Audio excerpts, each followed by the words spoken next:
What's up, everybody? It's Puckett, and today we are talking with the second-year legend. The Rookie of the Year from 2022 is joining us for Pred's Memory Lane. And Pred, today we're taking a look at your best moments throughout your career and talking a little bit about the matches coming up this week. How we feeling, though, right now? You excited? Oh, man, I'm excited, man. I haven't really had a chance to sit back and reflect on my time in the league, so I'm excited, man. Your initial year competing in Challengers, 18 straight cups over in ANZ, one of the best players to ever come out of that region. Then you come to America, and in the CDL, you earn Rookie of the Year honors in 2022. You have had a ridiculous blast to the top here. What has this ride been like for you early on? It's been a roller coaster, man. You know, there's been lots of ups and downs.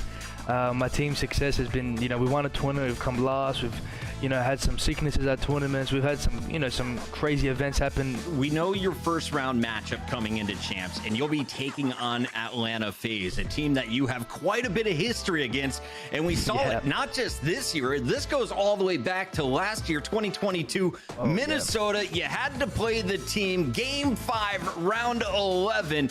Talk to me about that first loss. What was it like matching up against the Tiny Terrors on the main stage? Our first matchup was actually at the kickoff when we beat them. That was my second ever pro LAN match was against FaZe. We beat them at the kickoff. Our first ever major tournament matchup was Major 2. We lost that round 11. That actual series, Mack got really sick where we had to end the map.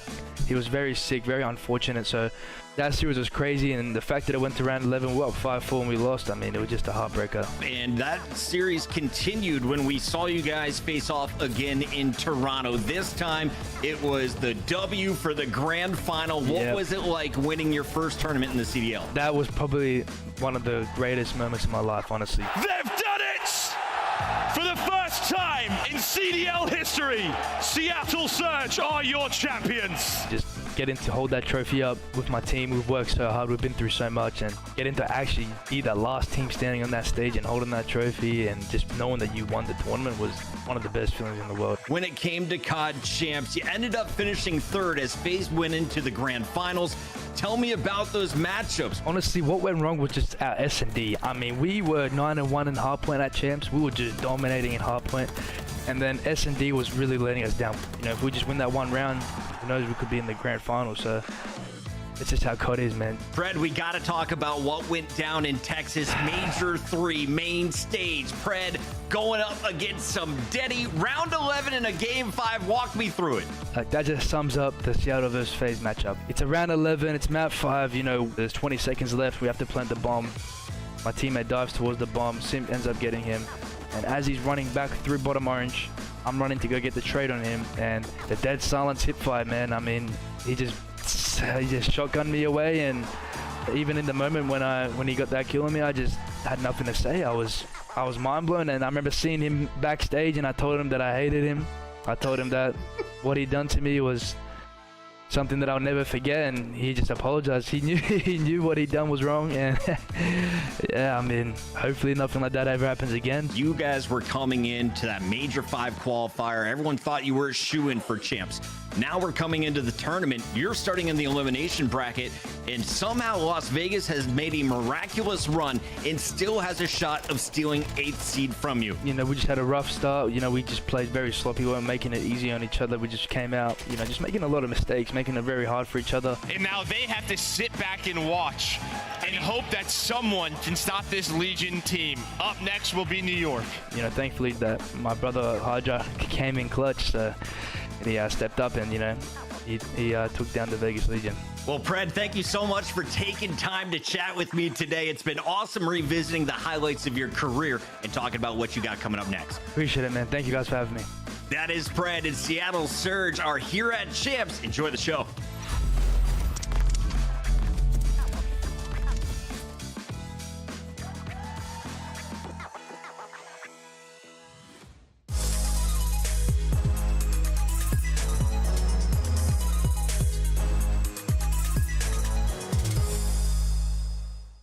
All right, hello and welcome to Player Profiles. My name is Bryce. I'm a CDL caster and general enthusiast of competitive COD. Joining me here for this one, though, a rookie for Toronto Ultra, and now a champion himself. Hicksy, first of all, how are you? I'm doing good, bud. How are you?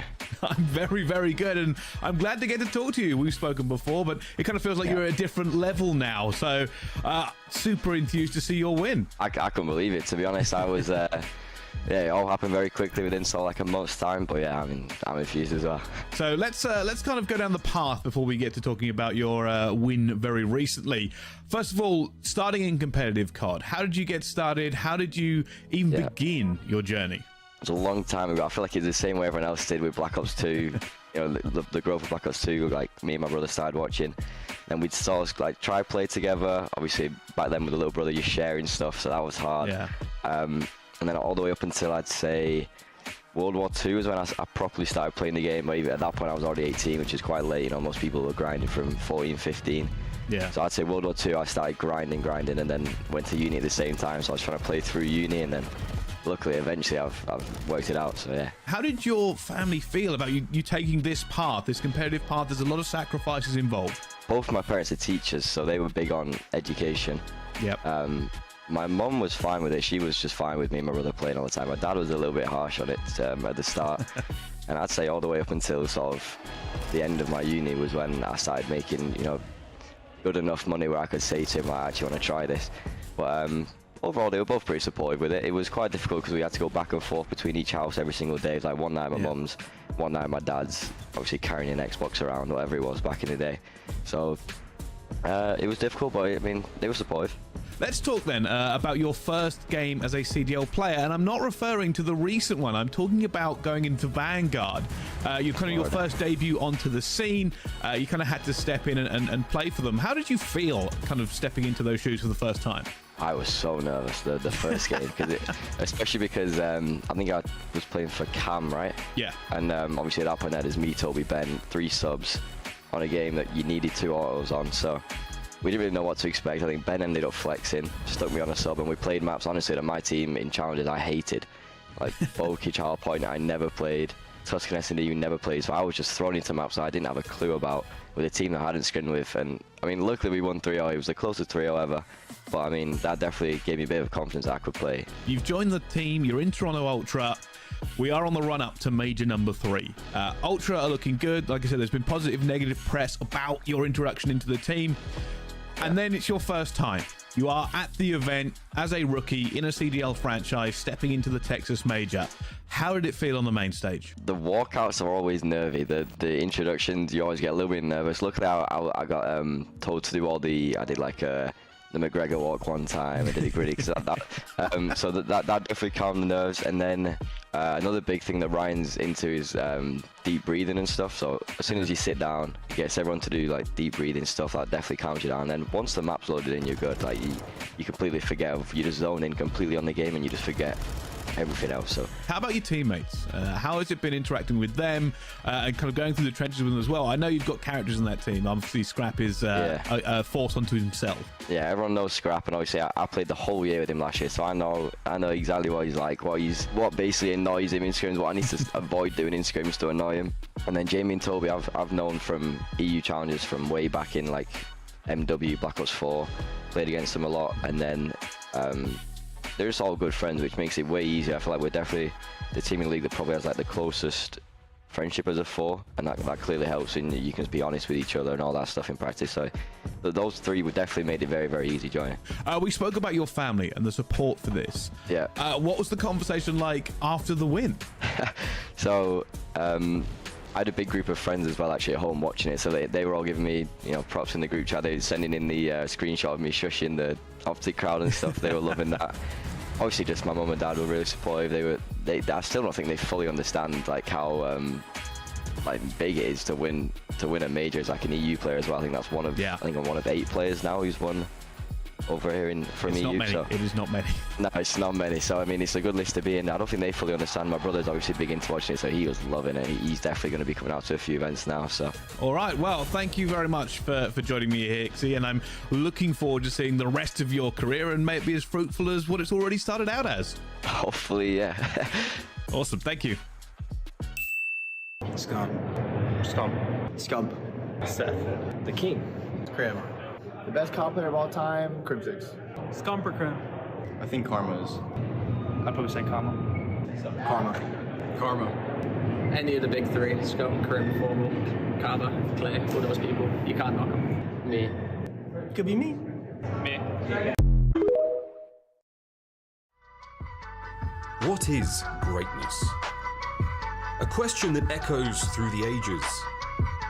This year, the answer was unveiled before our very eyes. We have been witness to the rise of a new power that captured, no, demanded the attention of fans and players alike. Forging a path to greatness with raw talent and unwavering confidence. His name is Scrapz, showcasing skills that leave veterans in awe and competitors shaking in their boots. Scrapz has earned the honor to be called your Rookie of the Year.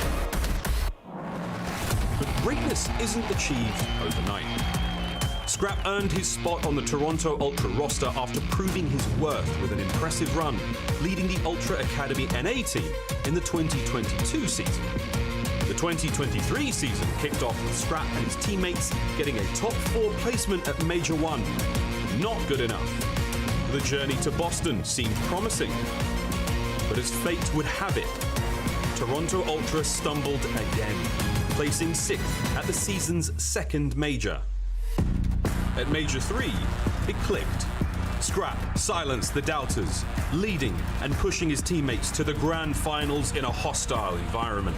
They don't contest in time, and Ultra takes it. They claimed victory over the Texas home team at Major 3. Toronto, they clutch up in the control. That performance cemented Scrapz as the Major 3 MVP. Come on! Returning home to Toronto for Major 5, he electrified the arena, the crowd feeding off his undeniable energy. And now, Scrapz finds himself here, on the biggest stage, ready to take on whatever comes his way.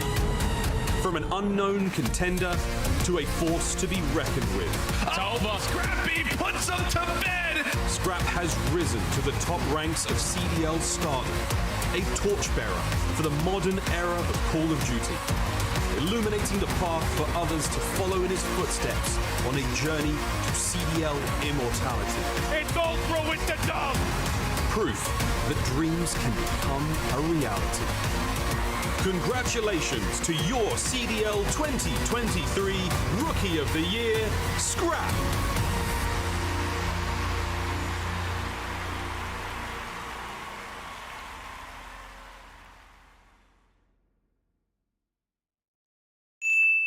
Drazah and Simp. Head versus Doug. Me and Slasher. Take anyone on FaZe. I think I'd rip them. I would say Scrappy and Clay. Someone could humble Scrappy a little bit, but I don't want it to be too unfair for Scrappy. I want him to have a chance, a slight chance. This is the Scuff Team of the Year, the ultimate super team built with the top 4 performers across the 2023 season. Starting us off is Cellium of Atlanta FaZe. Cellium's inclusion in the Team of the Year should come as no surprise, as he has consistently been one of the best players this season with some stellar stats to back it up. With an impressive 1.21 KD, Cellium has earned the bragging rights of having the highest KD in the league for a second straight season, proving once again that there are 3 constants in life: death, taxes, and Cellium having a cracked KD. Next up is HyDra of the New York Subliners. The Subliners ended the season as the only team to have won multiple majors, and HyDra played a huge role in the team's success. Throughout the season, HyDra was absolutely frying, dropping a league-leading 3,576 kills with his standout performance coming in Major 5, where he had one of the greatest individual performances in CDL history, finishing the event with a ridiculous 1.3 overall KD as the Subliners made an insane lower bracket run to win their second title of the season. No matter what happens in the future, HyDra's 2023 season has been absolutely insane and will always be remembered as one of the best individual seasons by a player in the history of the CDL.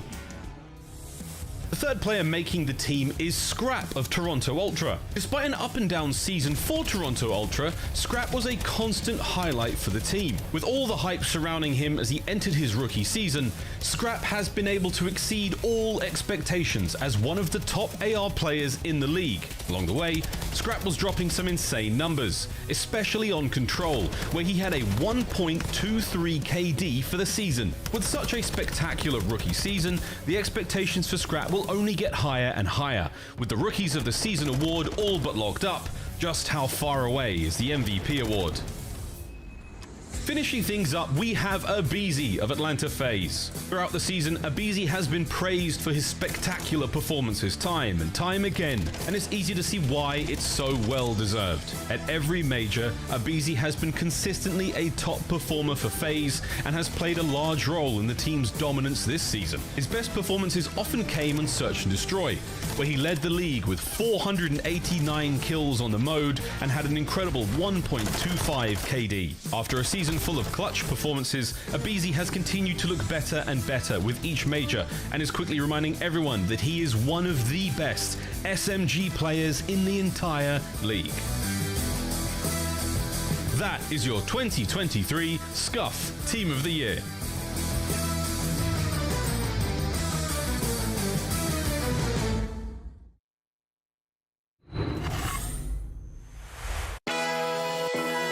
Blink, and you'll miss it. What have we just seen? When I reach the top, you gotta dig in. All the scrims, matches, and majors all come down This is it. to just one shot. Destined for greatness, that's what I choose. It's Champs Weekend for the Call of Duty League. Confidence is key. A split second All it takes, can make the difference matter of seconds. between victory Put them to bed. or catastrophe. They need a new playbook. In Las Vegas, We finally ride, baby. you have to play the odds. One more time. But what happens when the numbers are stacked against you? It's done. The house always wins, There you have unless it doesn't. it. Surprise, baby. Las Vegas is where dreams come true, but only if you feel lucky enough to go for it all. This might get scary. Life comes at you fast in the CDL. What? If you're faster, Play. you got a shot. Take the prize, baby. And this weekend, you could be more than just a winner. You could be a champion.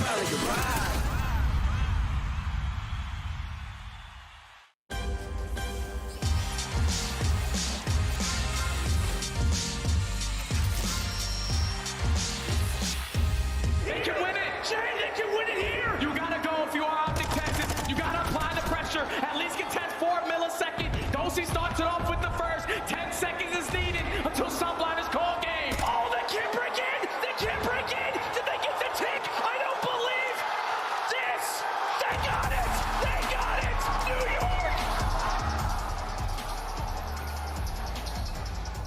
To your top 3 where they will face off against Toronto in our upper bracket. Welcome back to Las Vegas, everybody, for day 3 of the Call of Duty League Championship Weekend 2023. We're live at the Thomas and Mack Center where fans have been lining up since midnight trying to get their front row seats as we lock in to find out who will be powering forward to Championship Sunday. 5 matches on our Super Saturday, and we have the best desk in the business. Welcome back in, everybody. Chris Puckett alongside Anthony Wheeler. We've got Alley Cat, and of course, Mr. 3-time Clayster joining us as a special guest all weekend long. And Clay, we're coming into day 3. We have 5 matches today, and at the end of it, only 2 teams remain in this event.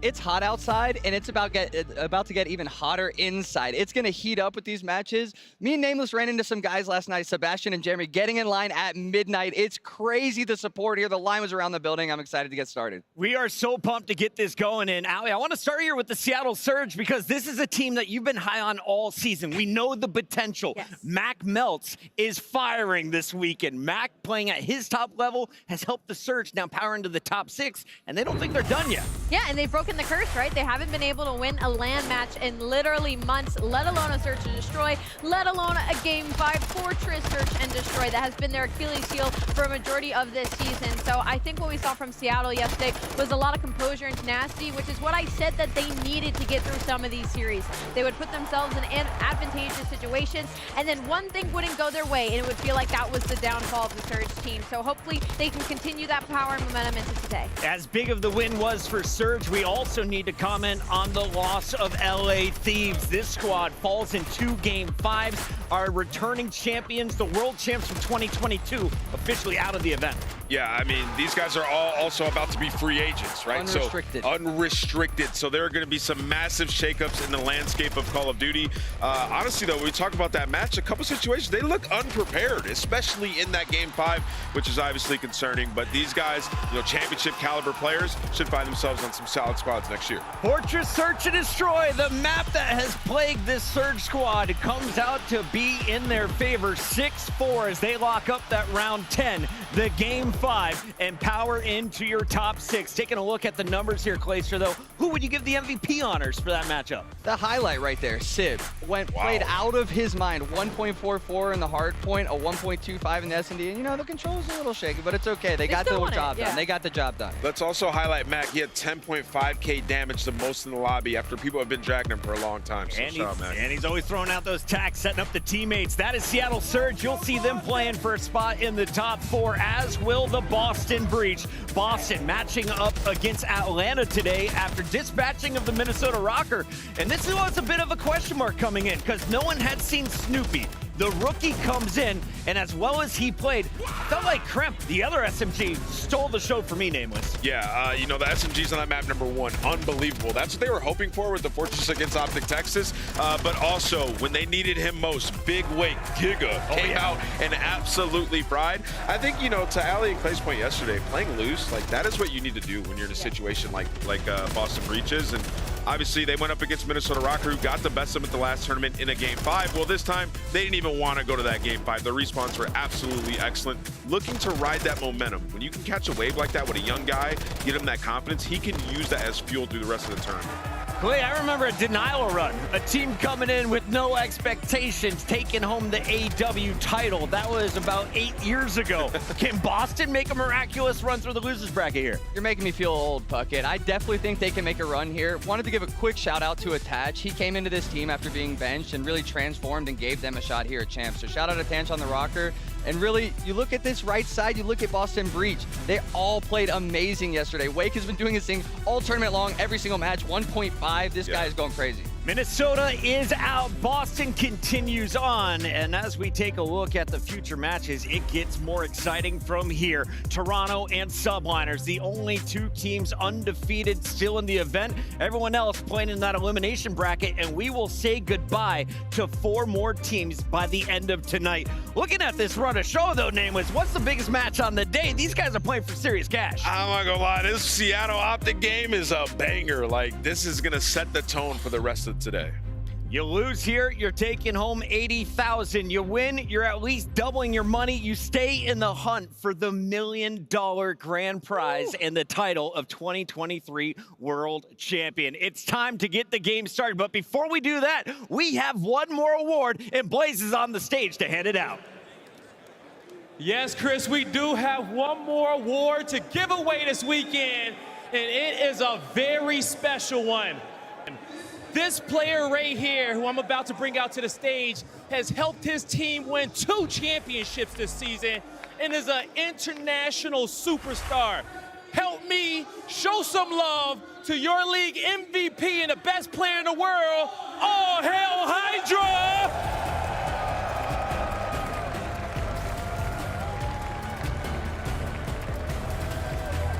Your Call of Duty League MVP, it's HyDra!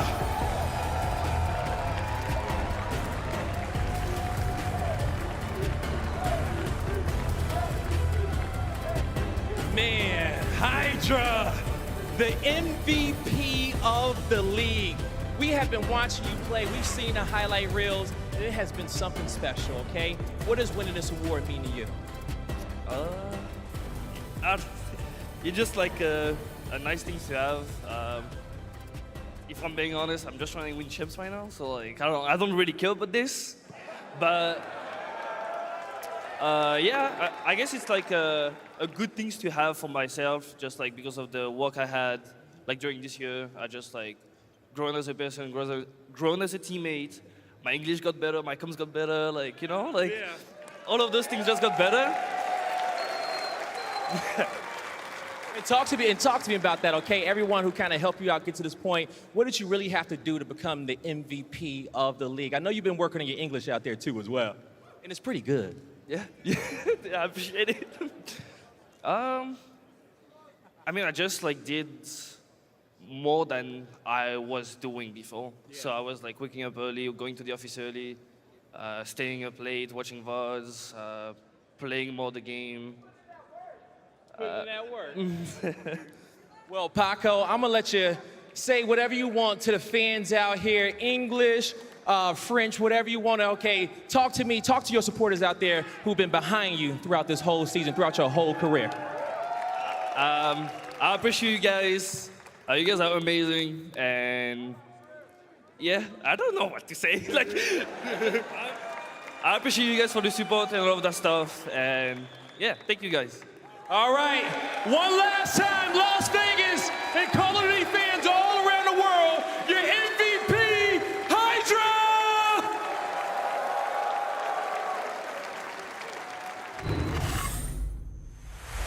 In battle, heroes are forged and legends are born. But this CDL season, one name stands above the rest. 2023 saw the meteoric rise of the French phenom HyDra, as he dominated the Call of Duty battlefield with an unforgettable MVP season. It all started at Major 1, when the New York Subliners blasted out of the gate, crushing the competition. Oh my God! What can happen at this point in the game? HyDra! And it was HyDra leading the charge in a 4-1 victory over Seattle in the final. But the Subliners' dominance would not last, as the next two majors would see New York gain a mere 10 CDL points towards champs. The haters were hating, the critics were critiquing, and the Subliners were reeling. It was time for HyDra to rally his team. Major 4 was an opportunity to make up for lost ground and earn some points.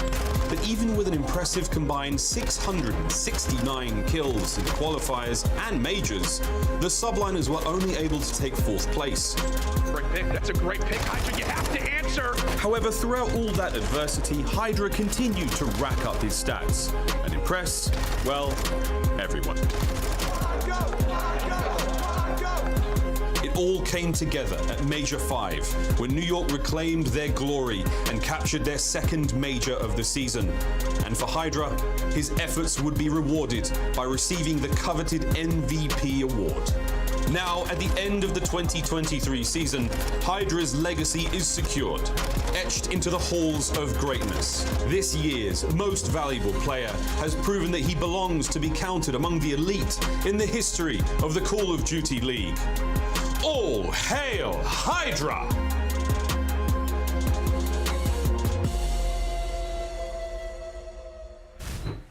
What an epic award for such a deserving player. Nameless, you were smiling ear to ear when Paco was on the main stage. Why was this such a huge moment? Yeah, I mean, it's just crazy. You know, growing up in Call of Duty, you, as a competitor, you never thought the rest of the world was going to catch up, right, and get that good, especially the European players. Like back then, that region was just not on the same level, and they've gotten to a whole new level, and the rest of the world is here. I mean, we got players like Pred, the guys on Toronto Ultra, Bance, what he's done over the last couple of years. We have HyDra now, like truly international, and these guys are incredible. Shout out to Paco, big win. The best player in the world is French, and we got to take a look at some of the numbers, what he has been putting up all season long. Clayster, this guy is a monster, and he's one of few who are able to stay in the top 10 in all stats categories running an SMG. Honestly, if you would have told me 3 years ago when we brought Paco over from France that he would be winning an MVP in his only 3rd season playing, I would have been mind blown. To see him grow as a player and as a person, he came to the States not speaking any English. He didn't know how to work the AC, didn't know how to do laundry. And now look at him now. He's making not only himself proud, his country proud, his girlfriend proud, he's making his mom proud. He's making me proud, man. Look at these numbers. Absolute domination over this season. I'm so happy for him. The consistency has been ridiculous. And now he, of course, is going to be picking up his first season MVP honors. And more importantly, he's in the running for champs right now. His team is already guaranteed 320 grand, Allie, and they're playing Toronto for the first spot in that championship. Yeah, they're in winners finals right now, right? Like, you can ask for a better situation. And the fact that with HyDra, like, throughout this entire year, it's just been a continuous climb for him. Like, I don't even think he has hit his ceiling, and he's topping in all the leaderboards across the board, specifically in Search and Destroy as well, which then you hammer home again, once again, not really speaking English, having to learn a new language, and having the IQ that he has in game and be able to comment properly to his teammates consistently and build that confidence. I mean, given the situation when he was first brought into the scene as well, like a couple of adversities that they had to go through, like it could have hurt his career as a player, and he put his head down, he put the work in, and proved himself on so many different levels. I know, Allie, think about it. He had a team with Clay. That is tough. And Kremp. All right, come on now. All the goats. Yeah, facts. And to Allie's point, like, there's like 9 major stat categories that we look at. He is top 4 or better in 6 of those 9. That is ridiculous. His bank account doesn't look too bad either. Season MVP, 2 tournament wins this season. Each of those were $200,000. Today, Paco and his squad, the New York Subliners, will be taking on Toronto Ultra in our 3rd match. But it's a Super Saturday. We got 5 bangers, and it all begins with OpTic Texas versus Seattle Surge. FaZe takes on Breach before we get to that winner's bracket finals. And of course, if you're locking in with us right now, you'll be earning big. Allie, we've got goodies for everybody across YouTube and on Twitch. Yeah, we do. We have many goodies you can watch and earn June 15th through the entire weekend, either on the Twitch Call of Duty or COD League on YouTube. You can get the You Drop This camo, you know, remind your teammates what they're missing, or you love the skirt. Miles loves to play it on his own personal Twitch channel as well.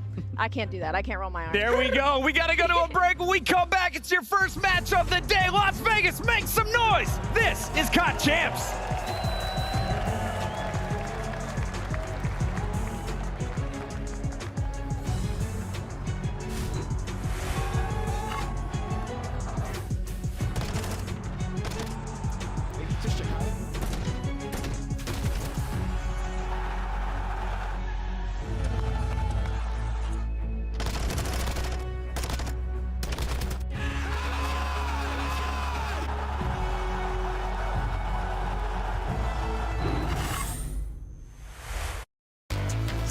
This is the best day at work for a long time. See, this is what I want after the major. Like, I don't want to sit in a dark room alone. Excuse me, sir. Excuse me, we're here to touch some grass.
How do you like them whoopers?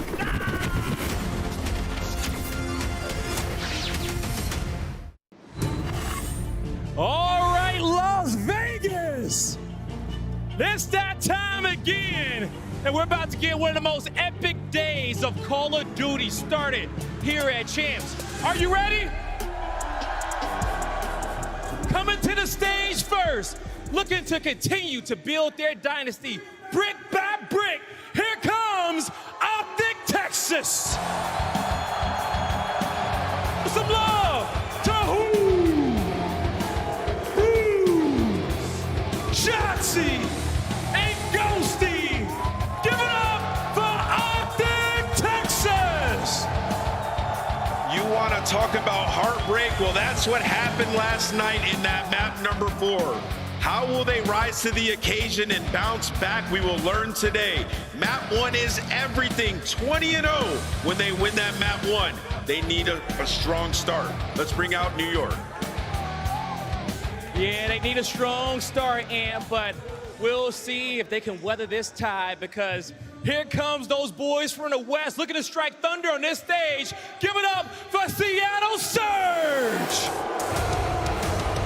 We got Simp, Accuracy, Mack, and Kremp, the Seattle Surge. Champs is quite literally when anything can happen. A Seattle Surge that had to pray for the final spot to head into Champs has now broken their curse of not being able to win a LAN match for months.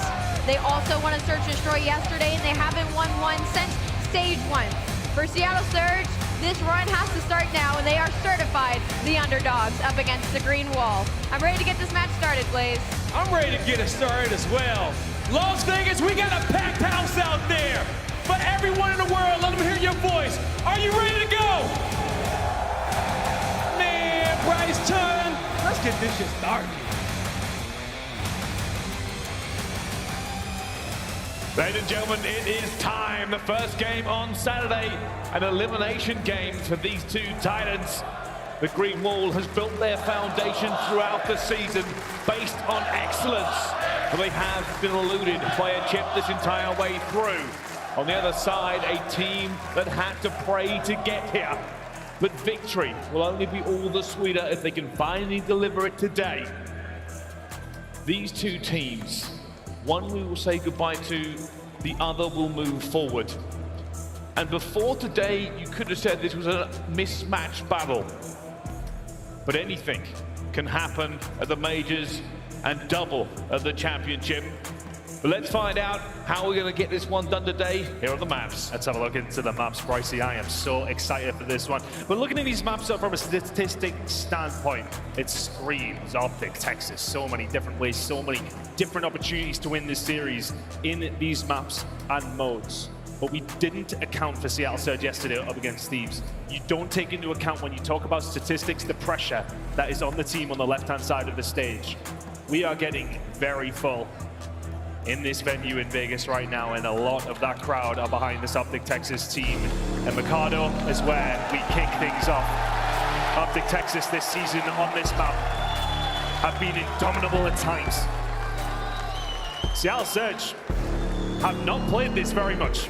It has not necessarily been their bread and butter by any stretch of the imagination. There is a bias in this crowd, but there is also an undercurrent of nerves. The team is not indomitable. The Green Wall has not surpassed all expectations. But anything could still happen, and probably will. Both teams obviously hit the inside P1 to begin with. A double from Huke set him off nicely, but it's all going to be about positioning, all going to be about looking for that P2 and trying to bleed that P1 as much as possible. And looking towards this, obviously, as we mentioned, Seattle's most vetoed hardpoint map of the year. And it's a map that they will start on the better side, as we mentioned. Keeping over towards the statistics side of things, though, OpTic Texas, #1 in rotations, #2 in hold.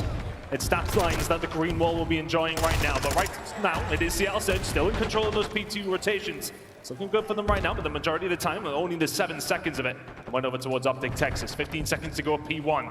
Seattle Surge in a good position over towards the P2 side. This is already crucial. They're trying to get into a position to contest this. They've bled a little bit of P1 time towards their side. But Seattle have set up. They are locking this down as best they can for the oncoming rush of the Green Wall. Are they ready for the hedges? Set up Shotzzy around the corner. Might just be the straw that breaks the camel's back. Accuracy. We'll find one under Huke. He needs to go big. It's clean from OpTic. Kremp The only one left alive, very dead as well. It's far too easy, like a knife through butter. OpTic Texas breakthrough. Perfect break so far. Seattle have a few players ready to get back into it. Here comes the Mack attack. Finds a second one as well. Looking for the third. They gun them down in the streets. And that is a wipe. Seattle surge straight back into this point. And we're going to be thinking rotation in just a few seconds time. Slides the split. Spawn comes through. Ghosty and Huke spawn over towards the alley side. But Seattle surge already on the way over. And already here is Shotzzy. They have to walk away licking their wounds. A really good break by OpTic. A break back immediately. But you've got the rotation over towards P3. You're taking small wins. This is it, OpTic. They'll bet everything onto this one. They want that time back. Seattle will be leading until that new hill pops. See already they're trying to get this fight a little bit contested, a little bit of trouble for OpTic on the setup, but they have the numbers so far. Only one Seattle Surge player anywhere near. Yeah, good job from OpTic Texas. You managed to lock down this rotation. Seattle now making their way over. Shotzzy in the middle of the map is going to be a problem as they try to set themselves up slowly but surely. Seattle Surge are finding a small breakthrough. Pred, accuracy, Mack all combining. Dashy left on his own. What can he do? There's number one. He needs a couple more if he needs the rest of his team to now follow him up. Is he going to fall? Simp could be next on the chopping block. Shotzzy is here. Dashy holds it down. Here come the reinforcements. OpTic Texas lock it down. The kills fall their way. Surge get nothing. Dashy staying alive there has given them the pikes they needed to be. And that is a lock. It's not going to be really any more coming from them as well. Simp will try to get a kill, but there's too many bodies. And now the rotation. Ghosty's going to be there as well. Barbers on Seattle Surge's side to begin with. Mack will have to take off the reinforcement. He knows that they are flooding through Cantina. Rotations have been important so far. We expected that to be the case, and Cantina is an important position when we talk about the barbershop push. Dashy will be the first to fall. Accuracy trying to lock it down. Seattle are here in numbers. 3v4 on the side for now. It will come down to this next trade. OpTic trying to get into position. Already Huke looking through the door, looking to find the Seattle players. The fight back alley is going down as well. Simp will fall. The rest of them come through. Actually still holding it. Ghosty will get him as well. Mack left alone. A wall bang by Ghosty. Didn't even need a see, and they have broken into this point very quickly. Ghosty managing to get the 2 kills through the wall. Influential as the break comes through. But what can Pred do about this? 5 and 6, it's a mediocre start by his standards, but what can he do from this position? Holding from the outside, or OpTic Texas. Ghosty with another, after accuracy with another wall bomb back onto Shotzzy. Over towards the backside, OpTic Texas cannot find the break. Simp will hold it down. And looking with 20 seconds to go, rotation start to come through. OpTic Texas can deal with it, Scrap, but Simp is saying absolutely not. Holding it down, hit me, Ghosty, Scrap, time surge, and rotation, surge. OpTic Texas need to find a foothold here, but Dashy with 2 may well help them get some control of people. Actually managed to get one down as well though, but it still will be numbers to OpTic. A lead as thin as a piece of paper here for Seattle. Who gets this next one as well? Shotzzy finds Mack sleeping on the floor, and eventually OpTic will break through, but actually trying to hold them off as well, but numbers pay! And Ghosty will find 2 as well. At the moment, this is OpTic's. Keeps it going. Ghosty locking down the lines that he needs to. It really has been a big battle between him and accuracy so far.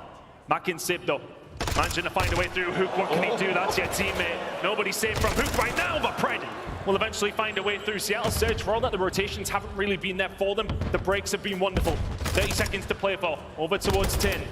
And the time is going to go over towards Seattle Surge. It looks like OpTic Texas is going to walk away and set up for the next hill. They want a full Cantina hold. That's what they're playing for right now. All that scrap time has gone to Seattle Surge. They will have the lead again. But OpTic, we have seen teams hold this over and over again so far here at the championship. And they'll be looking to do the same. Pressure through back alley, pressure through tunnel as well. OpTic looking for the players to be given accuracy with a huge kill on the Dashy. And now Seattle Surge are surging down the back alley as well. You'll find 2, shutting them down. And that is a wipe there for OpTic. Only 1 player remaining. And Mack is the one who got through, just trying to survive as long as he possibly can. Finds the gunfight. The rest of the team are on their way. It's a bit of a pinch being set up here by Seattle Surge from the hedges and from the alley side, but Ghosty continues to work for OpTic. Staying alive at the point. Pred is there to potentially fall, but they just about hold on. It was looking like a break may come from Surge, but OpTic hold on tight. 5 seconds to go. Huge work from Ghosty inside. They've held them off as well here. Seattle are not really going to push this anymore. They know they have to get to the rotation. They don't have numbers on this side of the map. It will be a significant lead for OpTic Texas heading towards this next hill where they are as well. The crowd urging them on. The kill feed looking very nice as well. Mack right now, the only one left and causing problem. Mack had a really good day yesterday, but now he's dead. Huke and Co have managed to find a breakthrough. Seattle Surge not too far away, but a very, very nice hold over towards the Cantina for the second time for OpTic Texas. It's the first decent lead we've seen from them. Sitting in around 20 points, but this game far from over. Now OpTic Texas inside the points. Seattle starting to find a push. And Seattle Superstar hasn't had that big of an impact in this game so far, but Pred finds two. They're looking to get this squeeze on as well. Simp gets the kill. Ghosty last alive. Knows they are coming for him as well. Keeps putting the pressure on. Pred should eventually find him going around the back here. Looks for Ghosty, but Shotzzy gets the trade in as well. Huke pushing the reinforcements as both teams scrap over this with bodies, but Simp get it as well. And OpTic will not have this time. They will have to take one more swipe at it. Let's find out how they're going to do that with an OpTic Texas. Listen in. Back right, fruits. Watch out, Bricks, we'll leave bullet. Bricks. Yeah, one to middle. One to middle. Bricks probably gonna do. I'm gonna go CT. I'm gonna go CT. One shot time, I need him. Laying down gate, one shot gate Lamar. I tried in, yo, Sim's back left. Gate's one shot Lamar, he might have went P4 or something. Yeah, let's rotate, let's get off CT, let's get off CT. Good play, Brandon, really good play, Brandon. I'm going dark. What, loading? You're dark, dead? What are you dead? Alright, we're missing Simp and Pred. Can we close? Yo, wait, one guy's like got already, I think? Yeah, one's still low, by the way. One guy's still green. Yo, one spawned out. What's low green? Mid cut, one shot, Lamar. I'm one shot. Low green, one shot dead. Lamar's one shot, mid cut. And they're out of time as well. Mid cut might have went dark. I spawned out. What's on me? Yo, he's still on. Yo, tunnel side time. Alright, we're missing one. Yo, last guy got it. He's going Barber. Inside Barber. Wait, I spawned Barber. Play for that. Ivor mid cut, guys. I got him. One guy went dark, so stay down. Ivor mid cut. Mid cut, really weak. Mid cut, one shot. Lamar is... Playing for P4. P7 Lamar. Yo, Ivor pushing on a point. Yo, they're stunned me. Yeah, Ivor can you go right? Yo, anyone right? I have P4, one shot P4 dead. I'll time one shot. I got you, just shoot. Yo, you really stunned him. He's absolute L. He's inside L. He's probably gonna push out here. Nothing edge. Oh, dead. I'm challenging hedge. I need to push out. Dead. Dead. Yo, one guy stop me banana. No, right side hill, back. Watch out. Tell Lamar, one shot save, touch Lamar. Left side hill, one shot. We'll stay down. Spawn here? He's left side L. Yo, one guy's gonna go hedge. We're gonna spawn out. Yeah, we spawn out. I spawned in. Yo, he's hedge already. I killed this guy. I killed this guy. Full left. Johnny gonna sit. Pitching tunnel. Well, the comms are calm, but it is a furious fight on this battlefield. Only a 1 point game. OpTic will take the lead as they have Cantina now. But Seattle have bodies. They are ready to push this. Already, though, they've already got only Priestahh left alive, and that is a wipe in Cantina. OpTic will now look for this full 60 and to put this game out of contest. A little bit of a split here for Seattle Surge. Oh, but they can't get through Huke. Holding down the alley side is Pred the next one to fall. No, not quite. Accuracy will find over towards the hedge's side, so Pred and Co still trying to find over this 25 seconds. Dashy holds it down. Simp there for the rotation, though. That's a big gunfight for Surge to try and keep a hold of. Huke trying to get the fight, though. He will manage to get it. Scrap time. OpTic, rotation, OpTic. Things are looking nice for the green wall right now. It's a 40-point lead. That lead will grow to 50. Seattle Surge need to find themselves a good break here, but they can't even find a kill, Pricey. It's looking like OpTic Texas map number 1 if we keep going like this. It was close. It is no longer close. The game can end right here on this hill. Seattle Surge have so much to do. They must stack. They must get this push. They must get the trades. The green wall. They are resplendent in its hole as well. Shotzzy will find the first. The second Dashy will get one as well. And only Pred left alive. It's 3 for Shotzzy. A 4 streak. And now 17 seconds to go. Seattle Surge must put everything into this. Last push here for Surge. They all fall down. Pred is the only one left anywhere near OpTic Texas. 5 seconds away for OpTic to get themselves in. They're all dead. OpTic Texas run through Seattle Surge round number 1. It was close until it wasn't. One big hole. Cantina made the difference. And as soon as Seattle Surge were out of that trade game, they were out of it completely. And there is a statistic that I was given earlier today, that may make some fans in the arena very happy. OpTic Texas, if they win map 1 with Ghosty, are actually undefeated. It is 20-0 so far for them. 2-9 when they lose map 1, but they didn't, so they're all good. Big plays out of Huke, I think. The rotations, the critical kills down back alley. Got to say, a quiet game from Pred in the end. Yeah, really didn't get things rolling. We didn't see those huge moments we expect from him on a map like Mikado.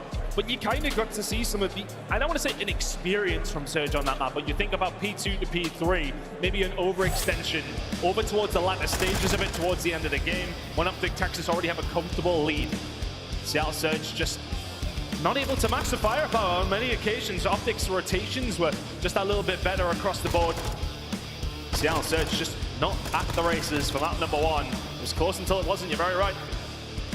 Back and forth over and over again, but one big hole the difference makes. Seattle actually had an opportunity to break it as well, but just couldn't get through.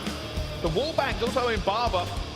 They were really utilizing them, even leaving players outside the hill to continually put fire down towards Truck, and there was nothing they could do. This is an example of Huke having a massive impact on that game. And for some Green Wall fans, a little bit angry at him yesterday. A lot of criticism leveled his way after the defeat to New York. Redemption. Huke be thy name. And that was really where things started to turn in OpTic Texas' favor. Seattle Surge, actually, I don't think they got a point P2, P3 on that second rotation. It was all OpTic. Was holding down the alley, holding down hedges at P2. You lock that in, no problem. And then huge gunfights won by Huke and Co on the rotation. You get the spawns, you get map number 1. Yeah, Shotzzy moving a little bit different on that map as well. A difficult kill at the best of times, using the tight corners, using every bit of that map to his advantage to stay alive. And it's kind of crazy, 250 to 163. It didn't feel like that until the last 2 hills. Yeah, literally.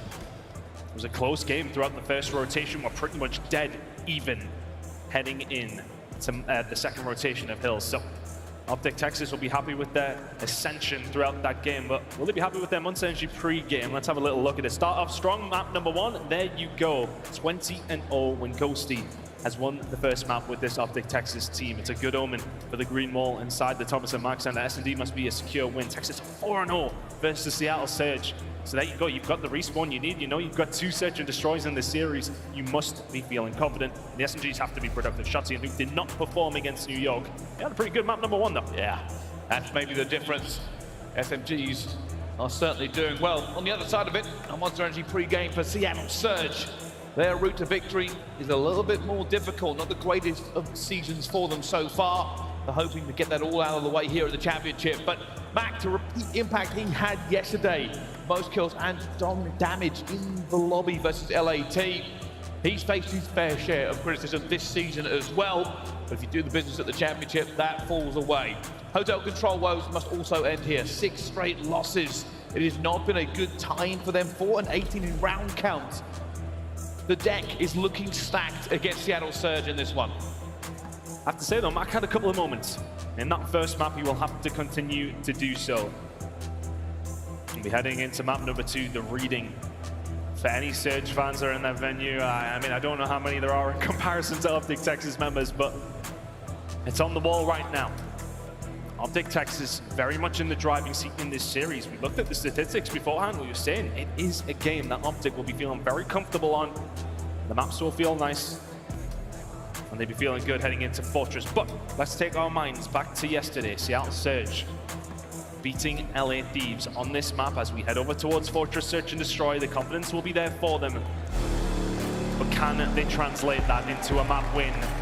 It feels like one with those control statistics we just seen that may well be needed here for Seattle Surge if they want to continue their Modern Warfare 2 season. Looking over towards the records, of course, for Fortress Search and Destroy, 9-5 from OpTic Texas. Great start to the season on this map specifically. Well, for Seattle Surge, 6-6, not too bad, but nothing to write home about. Which way does this one go? Will very much dictate how the rest of the series pans out. If Surge can tie things up, I think we go the distance. If OpTic win this one, it may well be over. And here we go, the first foray into Fortress. Already see there's a little bit of an aggressive push there. Huke is going to be further forward, but both teams just waiting, looking for information. And I think the thing is here for Surge, yesterday, plants were really something that was on the agenda quite often. When they were going for them, they were locking them down. But Texas are the best team in the game at holding down these plants, stopping them from happening. Yesterday, it was 4 out of 5 offenses. They managed to get the plant. They won 3 out of those 4 rounds. Here we go.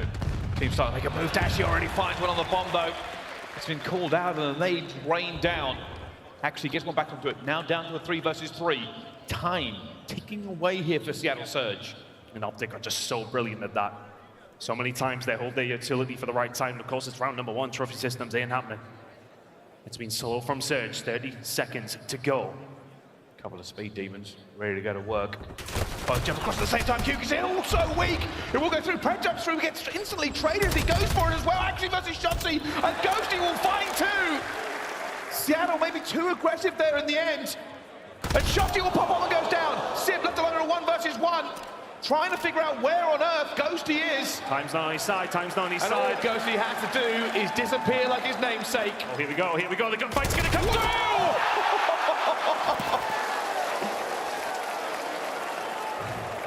Every heart in the arena just skipped a beat for that one. He called it correctly. And Ghosty, at the last second, gets his 3rd kill of the first round. Ooh, that got very, very close. OpTic Texas, though, those grenades in round number 1, so influential. It's Dashy who hits it onto the bomb site. They're so good at doing that. And from there, Pred kind of overcommits. He's thinking there's still players over towards that P2 side, but when Simp gets that final bullet, Pred's already gone. It gets stunned by the utility that comes through from Surge. And cannot do anything from there. Now OpTic Texas, it's your turn on the attack. Ghosty with 3 in round number 1. Can he add to it? Shotzzy already in a little bit of trouble. Pred's got up there. There's a stun going out as well. Shotzzy will get his health back, goes to the chow, and Pred gets out of there. Does not want any of it. At the moment, both teams just fighting for this bomb site, but it will go down to a 3 versus 3. Guns ricochet, Dash trying to keep them away. He gets well, and he gets knocked for 2nd, actually. Stays alive. Advantage to them, actually. Will get his 2nd as well. Down to a 2 versus 2. And here he is. Down the man. Looking for this. Will thread the needle, but actually somehow soaking bullets. Has to get away. Oh, and he runs into Pred because he misses the jump. Accuracy now under the cosh. Huke putting the pressure on, but surely Pred is here to back his man up. Pressure comes through. No way! Oh! Unbelievable. 2 rounds, 2 1v1s.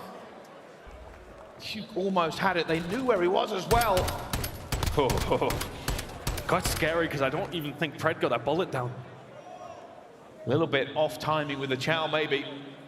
Comms need to start rolling for Seattle Surge. That's a scary moment. You do not, and even when you win the round in that situation, you sort of say to yourself, wow, that can have the negative connotations heading into the next round because it was just not as simple as you would have liked. But to get the round, forget about it now. Where's the mentality for the side of Seattle Surge? Well, the mentality here for OpTic Texas is that Dashy has got super aggressive.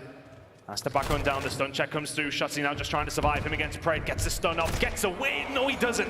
Accuracy finding Dashy on the side as well. 4v2 for Surge. Cute, incredible patience to dodge that grenade, by the way. Saw it come down the steps and waited.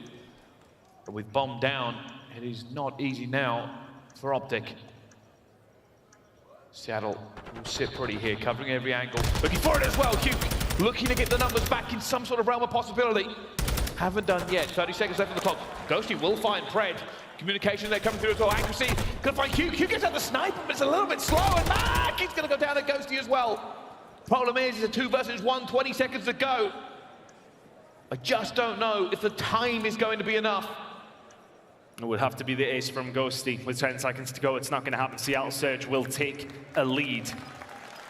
No way for him to do it, but just really good work from Surge. See, Dash get aggressive onto the site, but the sniper doesn't work out. Accuracy had a really decent map number 1, has continued that into map number 2. A 5-3 from him, 6-1 from the Iceman. The vet taking Seattle Surge through the search and destroy. So good so far. That plant comes through again. The win rate when that plant goes through is astronomical.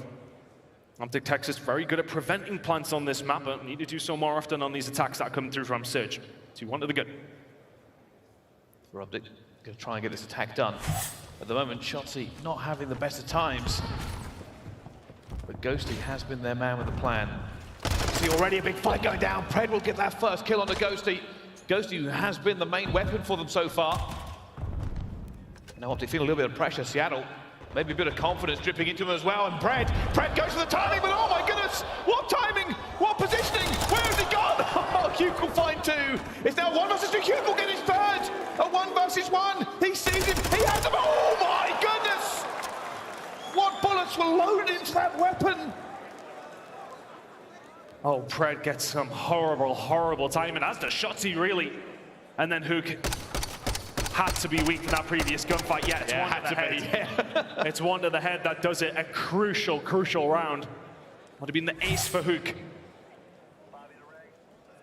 Accuracy though, managed to get his 6 spree, found the kill.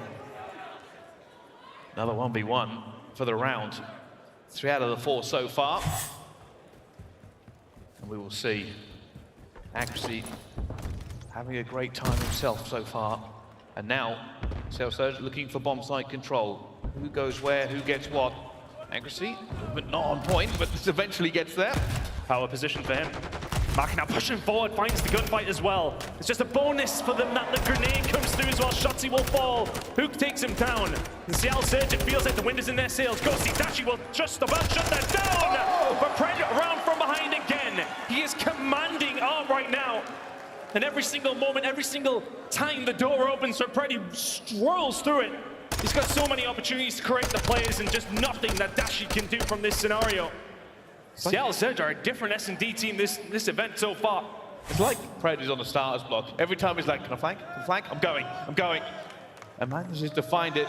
It's very, very careful with the timing because he can get caught and give it away, but he's hitting it so far. And I want to give a real good shout out to Mack there, actually. When you are that bomb carrier, which he always is for CDL Surge, pushing over towards that site, if you can fight anything, it's a bonus. You want your teammates to back you up so you can get the bomb down. You're getting a kill on top of it. You take those all day long. Ghosty holding the flank down. This bomb will go down over towards the A side. Cruise missile coming in though. Our CDL Surge now going to kick in the gear. Are they expecting the push to come through from the B side? Information here. What does Surge do with it? And they're in. Everybody's inside. Everybody's going for this well as well. Pred looking for the players. Will we see with the first build? Mack will get the second. They're still looking for the Pred. We'll see him at the corner of his eye. Shotzzy versus Pred. It's a big fight. Shotzzy will win it, but he goes down with a trade. And now it's just Ghosty left alone against 3 players. Must play his time. Must play his life. Must play the bomb.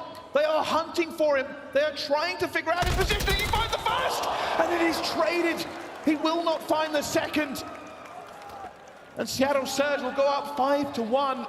The cruise missile moved, OpTic inside, and CDL took advantage. But you have to say, I think everybody in the venue is just keeping an eye on the minimap. Where are the arrows from CDL Surge looking? And for a moment, for a small moment, it felt like Ghosty had somehow slipped the net. Played it patiently, waited until time was very much on his side. If you find those first 2 kills, you know, if accuracy trades that out, you feel as if he still gets there. But CDL Surge dominant so far in map number 2. Heading into it, I really felt like OpTic Texas were in the air for a 2-0 lead, but all of a sudden Surge in a dominant position in map number 2. Already it's going down to Huke, waiting for through the door. Ghosty with the first blood. It's been a shift here from CDL Surge. Big win. It will. It's also going to pull OpTic in a little bit of different direction. They may not know where CDL are actually going to go in the end. Oh, that is an absolute dagger there. Pred's going to fall 2 versus 3. Sib and Mack. But what information do OpTic Texas have?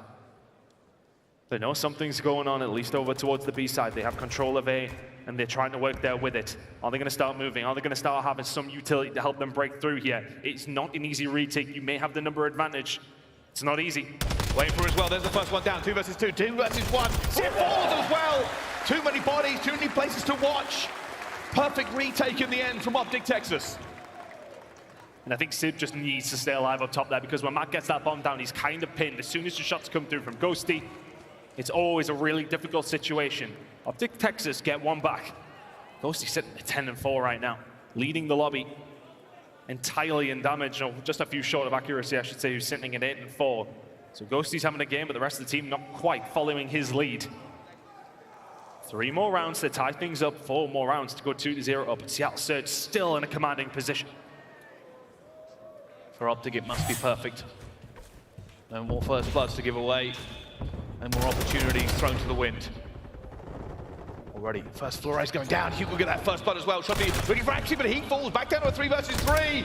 Dashy under a little bit of trouble. He falls to Mack as well, but it will be, oh my goodness, Huke not able to bring that back to a 2 versus 2. Gets away. Mack just about surviving that one. Now Huke trying to make the play for the team. Attacking round 4, OpTic Texas, you got to find something. Does he see accuracy? I think he does. And what's the play? Information, not much of it. Time, enough to get this bomb down. But what is the play? The elbows of accuracy is the play. Who can't quite finish his dinner though. OpTic Texas running out of time. Gonna have to find something. They're hoping Huke can make a god play. He takes a bullet to the dome but walks it off. And now the play call has come in. Time is getting away from us. We have to do something. We have to be bold. Every part of this map rests on this next move. 30 seconds. Simp will find Huke as well. And all of a sudden, Ghosty left in a 1 versus 3. Not going to happen. Seattle Surge tie things up with a dominant search and destroy. Steadying the ship after a loose map number 1. Seattle Surge are here to play on, well, I was about to say Championship Sunday. It feels like it. Well, all tied up and nowhere to go. Seattle Surge just having a better time of it for OpTic. A little bit shaky, maybe. First blood's not their way, trade's not their way. They had the numbers occasionally, but couldn't hold on to it. And those 1v1s as well, everything Dan Ghosty could put into that series didn't come off because accuracy was on the other side. What we say, first blood's on the way, 4 apiece. That's got to be something OpTic Texas look at and think, why weren't we able to convert those? Because typically it's something they do very well. Aren't able to get the job done. Ghosty has a hell of a game, but so does accuracy. Those two have really been going at it these first 2 maps. Ghosty had a really good map number 1. Accuracy is here to play, and typically when that happens, Seattle Surge win games. Well, that's a huge win for them, Brycey. It is. Win. A lot of people counted out Seattle Surge coming into the championship. Nobody had any faith in this squad, but they have already beaten teams. They are already moved further in this tournament than most people would have expected. Some people didn't expect them to get here, and it almost didn't. But hey, map 3 is up next, at least 2 more in this series. Don't go anywhere. We'll see you for more Call of Duty action right after this break here at the Thomas & Mack Center.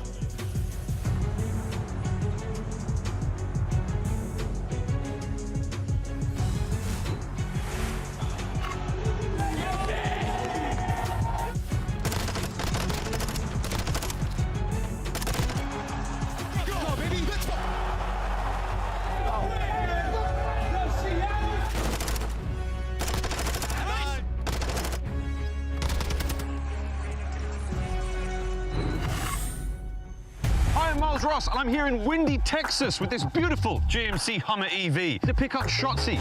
This is as good as it gets. Shotzzy, the new face of OpTic Texas. I feel like I have a really unique way of going about the game. I like trying to break it. With Major 3 just around the corner, we're going to go get him, bring him back here, and make him touch some grass. Even the world's greatest Call of Duty players have to get outdoors once in a while, so we're on a journey to reconnect them with nature in the revolutionary GMC Hummer EV. Let's go touch some grass.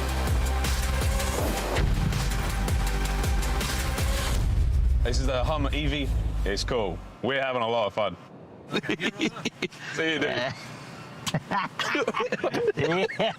Every time. But we had kids in Boston, they pulled up and they were like, yo! It was 2 young dudes, and I was like, we wheeled in, like, what's up, boys? Like, what's up? And they were like, what is this? Like, hey, you boys play Call of Duty? They're like, yeah. We're like, peace. We rolled up. It's so funny. All right, we're on the road. About to go to the CDL State Park. We're going to touch some grass. Oh, here we go. Everyone's looking at us, by the way. Welcome to the GMC Hummer EV. You ready for something cool? Yeah. Hands-free Super Cruise. What? Dude. Isn't that crazy? That's insane. You're not even touching it. No, I'm not even, like, eyes on the road, but hands are wherever they want to be. It's crazy. Yeah. Yo, I love this car. Oh, yeah. Let's start things off. In between Major 1 and obviously Major 2, a lot happened. Scumpy, shocking the world with his retirement. The community shocked by this announcement. A new era of Call of Duty begins. What was this whole period between Major 1 and Major 2 like for you? Honestly, dude, if I had to explain it in one word, it felt like a movie. Okay. Because everyone knows Scump's a legend. One of the most famous Call of Duty players of all time. He's the man. Yeah. What was it like getting a team with that guy? There's nothing but good things to say about that guy. He taught me a lot of things, and people say that, like, you know, he transferred the torch over to me, and, you know, I'm trying to, I guess you could say, live up to his expectations in a way. Is there a lot of pressure there? Like, do you feel like he's got big shoes to fill no matter what? Yeah. Do you feel that pressure? No, the only reason I don't feel that pressure is just because I'm doing what I love doing. Shotzzy, an incredible round! Just dancing around the map. Well, you mess with people's aim, their centering, their auto aim. Like, you found a way to change the game and find advantages that not many other people can do mechanically, which is amazing. Yeah. You know, that's truly a you thing. Yeah, no, 100%. As long as I know that I'm trying my best and I'm giving it my absolute all, then I'll always be proud of myself. You've got the ice IRL. You're keeping it chill IRL. I love that. Let's talk Major 2. This OpTic Texas lineup just made some serious moves. Scrapz not on the team anymore. Dashy off the team, back on the team. And they bring in Huke. You had a decent run, cut a little short. And OpTic are gone from Major number 2. I can't complain, honestly. All you could really do is just take that one on the chin. This OpTic team has not been together that long. This is a win in my book to get to the Final Four. Then go back to going to practice every single day and try to improve. You haven't had a normal team situation. Well, coming up on Major 3, you're the host. What's the sort of thoughts so far? Going to the major, you want to feel as prepared as possible. Practice definitely gets more intense in terms of the minutes that we put in. After practice, ideally, I like to play 8s just to get those extra reps. It's all about sacrifices, and I understand what it takes to, to be at the top. This is a lovely place. Look at that lake out there. It's beautiful. Holy smokes.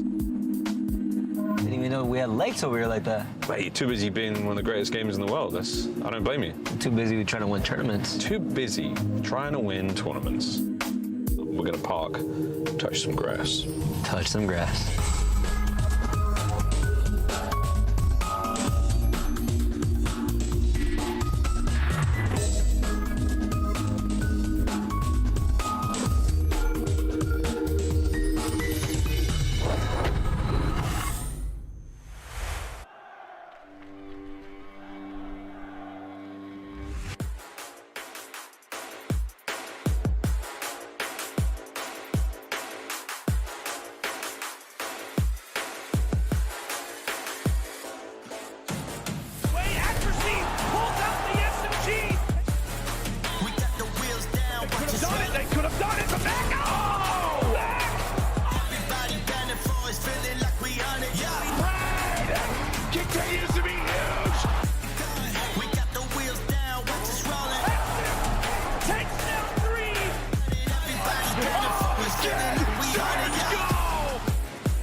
Is brought to you by Monster Energy, the official energy drink of the CDL.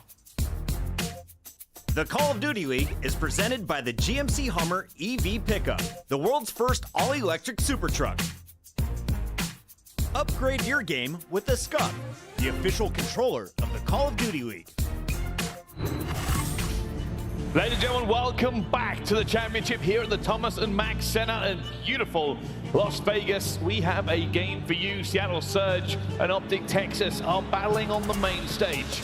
All tied up, and the only place we can go is into control. The loser of this match is eliminated from the competition. For the other side, it's still a long run. And what I really like about this map is that we have Fortress Hardpoint after it's guaranteed now. And I was looking at this series thinking to myself, I want to see that map between these two teams.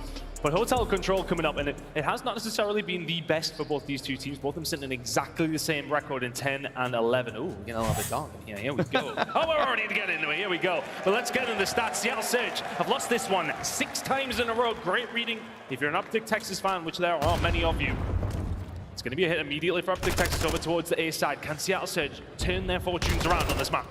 Seattle threw everybody they had at B. They've left A wide open. For OpTic Texas, what this essentially means is you will now try and get into B while leaving maybe one player on the way. They're actually surprised there's nobody from Seattle anywhere near. Oh, the shot's coming in from Dashy. Just locking this down far too easily. Seattle Surge not even really having a look at this, but may do now. Second tick is in for OpTic. Looking like Surge are going to be late to the party. Nonetheless, whatever happens, making sure to clear out their back, and they do. So strange start to the round. OpTic Texas waltz on through to the restaurant, take a hold of it without very much resistance at all. Oh, that's a huge kill from Simp. Actually put some players over towards it now as well. They're going to have to get bedroom control. OpTic Texas trying to find these players in their backfield. It's still been a slow control so far. OpTic looking to get up to this one as well. That's a perfect call from Dashy then. Ghosty gets a second one. It's now trouble for Seattle. Accuracy has to do his thing here. He gets taken down on the flank, and all of a sudden, Seattle Surge backs against the wall. It's been so passive. They haven't been able to do anything about OpTic Texas, who are just waltzing through Hotel right now. First tick, second tick, about to come through, and that might be the round. It might be as well. They are stacking. It is flying. It is done. You've got to question what Seattle Surge are doing. Don't contest over towards A whatsoever. Get wiped out so easily at B. They sent players up to A after it was captured. They lost a couple of key gunfights, and you are right. I don't know what's in the playbook for Seattle on that one, but I would tear that page out and throw it in the bin and try again. What an odd round. Here we go, though. Anyway, what can they do on the attacking side of things? There's accuracy over towards the bedroom side. You didn't have any of your SMGs there. He goes for the flank there towards the couch's side and gets wiped out. Good play from OpTic Texas. You've got to play what's against you, and, well, they played it to perfection. Can they defend here now as well, as Mack and Co starting to find a push over towards the A side. Information gained for OpTic. What's the play now for Seattle? Dashy trying to hold this down. He knows there's going to be somebody here. He's throwing bullets in right and center, but nobody will fall at the moment. For Seattle, an A push. Shotzzy does the lamp jump, gets his kill as well. The movement maestro shuts down this A push to begin with. Gets shut down. He read the push coming through from the dual side, but looking like this is going to go over towards Seattle Surge on A. There's actually a couple of big kills went over towards the B side. Accuracy was trying his best to keep bedroom control to help Seattle Surge in the moment of the push that would come through, but gets cut down. Makes things just a little bit easier for OpTic Texas. A still not captured yet. Accuracy's been doing this on his own, and Ghosty might just say thank you very much. Here comes the gunfight to stop it happening. Shuts him down. Seattle Surge do not dot their I's, do not cross their T's. Don't get a hold of it, but it's spawned over towards A. This has worked perfectly for Surge. They have the bodies. Two already onto the point. They're watching the cross. They're waiting for these players to come through as well. That first tick is done. Here comes OpTic though. Here comes the big push as well. It's Huke with the first kill onto the Huke with the second. Shotzzy with a third. They have shut this one down. Only Pred left alive, but he's left alone against OpTic as he falls as well. But is the damage already done? 2 ticks at A, 2 ticks at B. Seattle Surge need 2 decent pushes to shut this down. But OpTic, they sense exactly what's going on. The push over towards A coming through, and through the smoke is Dashy to find one, Ghosty another. Seattle Surge floundering right now, but still, the ingredients are there, but you need to find the kills. They are just being led into a slaughterhouse, eventually getting a few kills towards them. Dashy holding down every angle he can. He finds a second. Seattle Surge are failing here, but they are finally getting in to stop the clock. 26 seconds to go. The lives do not make good reading for Surge whatsoever, and it's getting worse. 9 lives remaining. Seattle Surge with 4 ticks across the 2 sites. Still have potential to do this. They will get rid of Huke inside the kitchen. What's the play for Surge? Oh, they finally get onto it. There'll be a little bit of time. OpTic will not recommit to this. They have every bit of lives. They just have to not give this up. They cannot lose this first wave of trades. They're Dashy with one already. Cruise missile for Dashy. And 1 more opportunity for Surge, maybe the 2. 8 lives remaining. These pushes have to be clean, they have to be concise.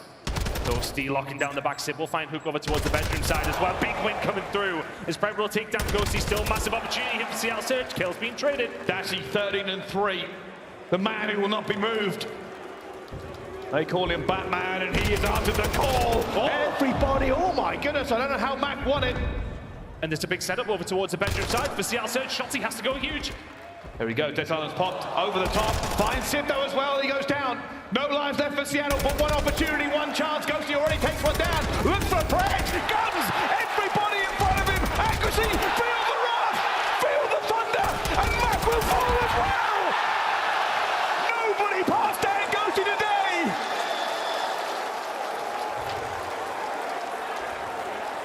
The sturdiest part of the green wall in Dan Ghosty.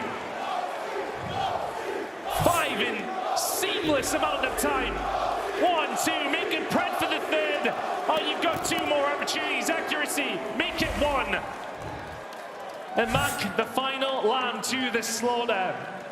Ghosty secures the round, but Seattle Surge had their opportunities there. They had their moments. 1 takeaway is all it takes. That's all it takes. What can OpTic Texas do on this attacking round, though? Can they manage to find it nice and quickly like the previous? Mack in accuracy with a significantly better start to the round, but Shotzzy is the only one alive. He'll try to make an indent over towards the B side, but A is more likely the scenario here. CL Surge just try to get this one back under control.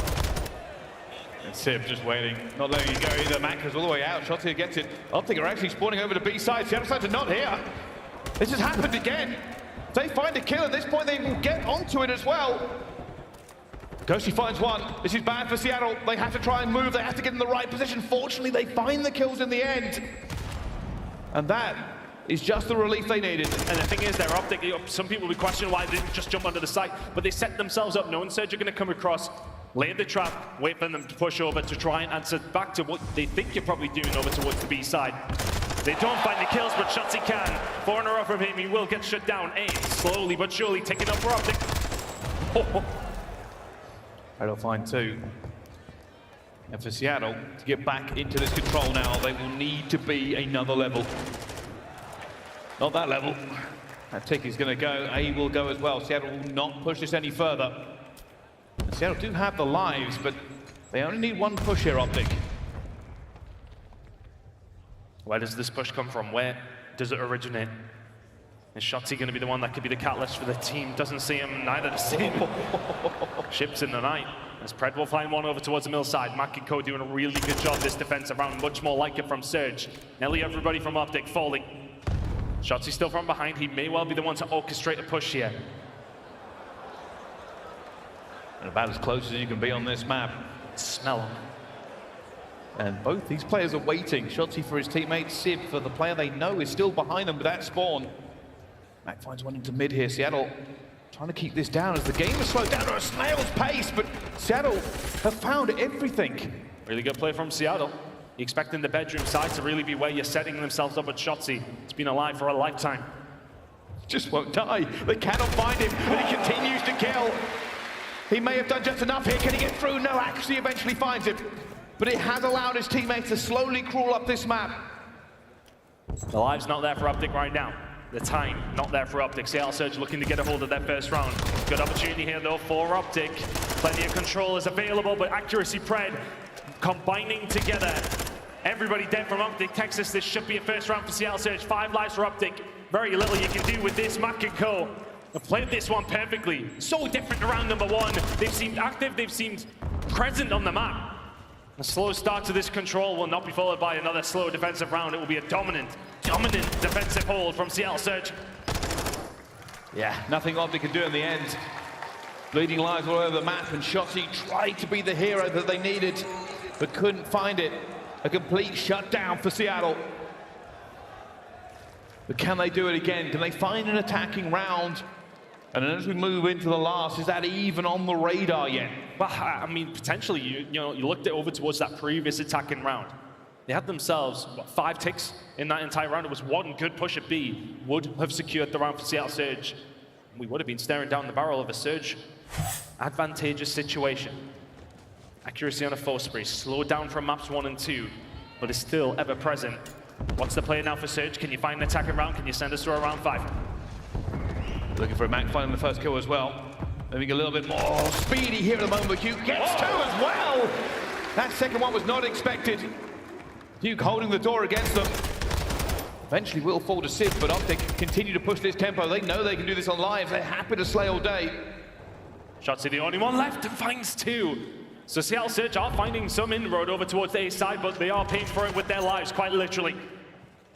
Simp will find one on a Ghosty, though, and a bit of a setup here now for Surge. Accuracy, got his spree, got the hold of the cruise missile, and they may well get a hold of A, but OpTic are now here. Shotzzy cut down, and that's it. OpTic Texas are probably going to give this one up. Simp will slowly but surely tick this one in, as OpTic lick their wounds over towards B, but bedroom control is not quite there. It certainly isn't. Now, Cello, take your eyelids open and keep an eye on that bedroom control. OpTic do this time and time again. They will commit to it, they will hold it like it is their homestead. It is their entire fortune, but that's done. Huh? No, I don't know what to make of it either. Must hit a plant pot or something. Well, accuracy is the beneficiary of that one. Staying alive, and with this cruise missile, slowly but surely, CL Surge meander their way through the map, but they haven't found anything over towards the middle. Huke, Shotzzy combining well. We'll rebuff this first attack, and Dashy will go on accuracy. Bedroom control belonging to OpTic Texas. CL Surge took their time, but still have a minute and a half to go. They haven't. Oh my goodness, it finds a second. A little bit of rumblings here. But the kills to go through, they still don't have bedroom control. OpTic will commit to it again, like they have many, many times. And Shotzzy calls it correctly. CL Surge still not finding everything they want as Huke jump shots him out of the game. They are bleeding them here on time, Ton. It's felt like a game of chess, really. Both these two teams slowly but surely moving their way around. Pred with a cruise missile on top of accuracies. This has to be good.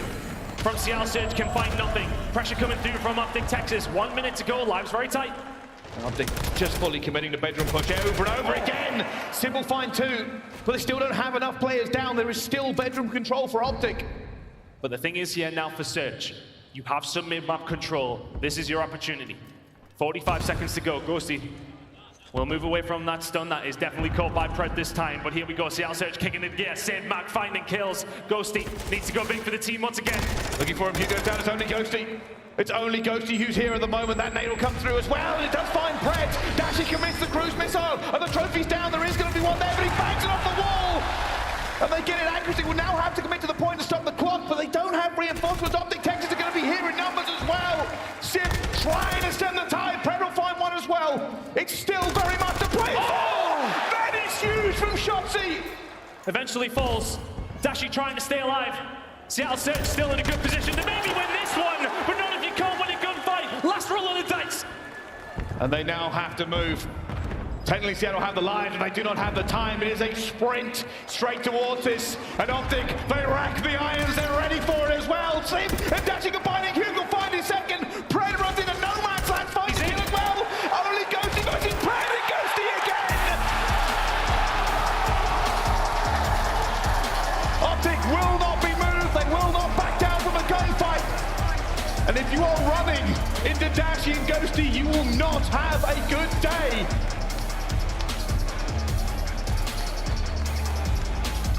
Big moment from Dashy. When that cruise missile comes in, it is panic stations and the CL Surge cap. Is the trophy there? Is he gonna bang it off the wall? There's so many questions to be asked, but he finds the cruise missile and CL Surge have very, very little to hold on to from there. Have to give it to Ghosty as well. That kill on a Pred, the nade on the pillar, just gets him, just teases him out of that point. And they didn't have it. Seattle Surge burned 2 full minutes trying to get to some sort of control. Couldn't do it. They had that mid-map control though. Many a time they had some presence over towards the bedroom side, but it ends up being the execution. That is the problem.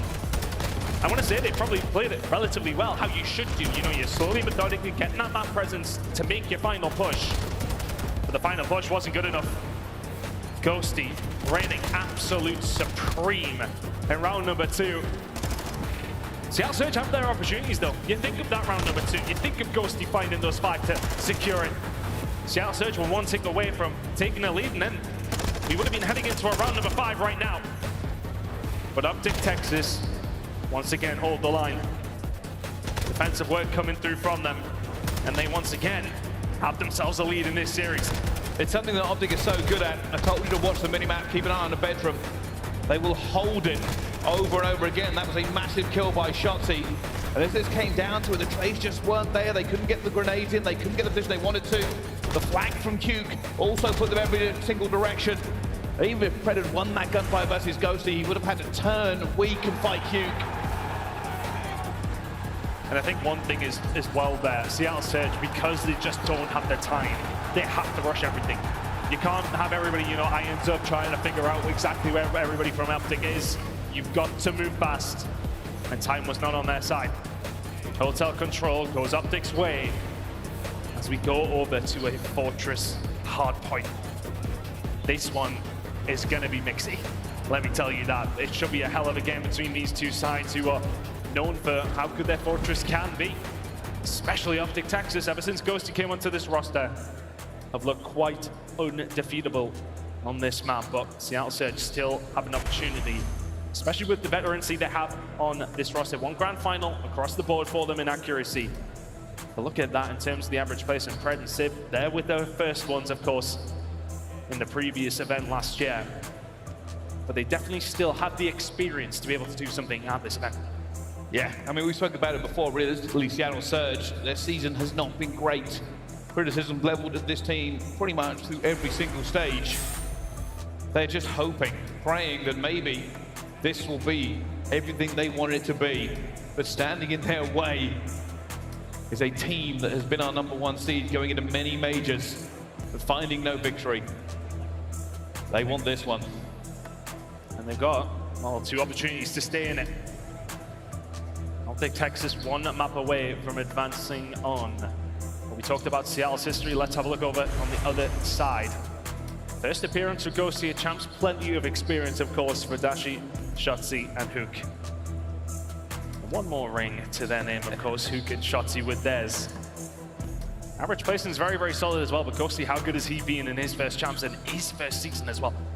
Yeah, and they want this. Like we've spoken about before, realistically, it was a shock just 2 weeks ago at Major 5. OpTic Texas, flawless into the tournament, and then flawless out of the tournament on a map 1. They've already got past that though. They're doing well. They have stuff that they lost, but hey, sometimes the best runs are lower bracket runs. You can get some momentum. First game of the day is always the hardest one, they say. OpTic Texas against Surge. Can they get something from this? If they can find a win, a potential date against FaZe.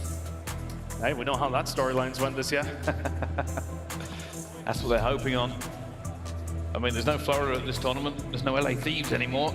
OpTic probably pretty happy about it, but it's still a long run. There are no easy games in this tournament left. Everybody has earned their way here. But Fortune's Control, for OpTic fans, it is a well-remembered map. Biggest differential in points throughout the season. Well above, statistically, just about anything else any team has managed to do on any hardpoint map. It is an anomaly, but they became basically ruthless on it.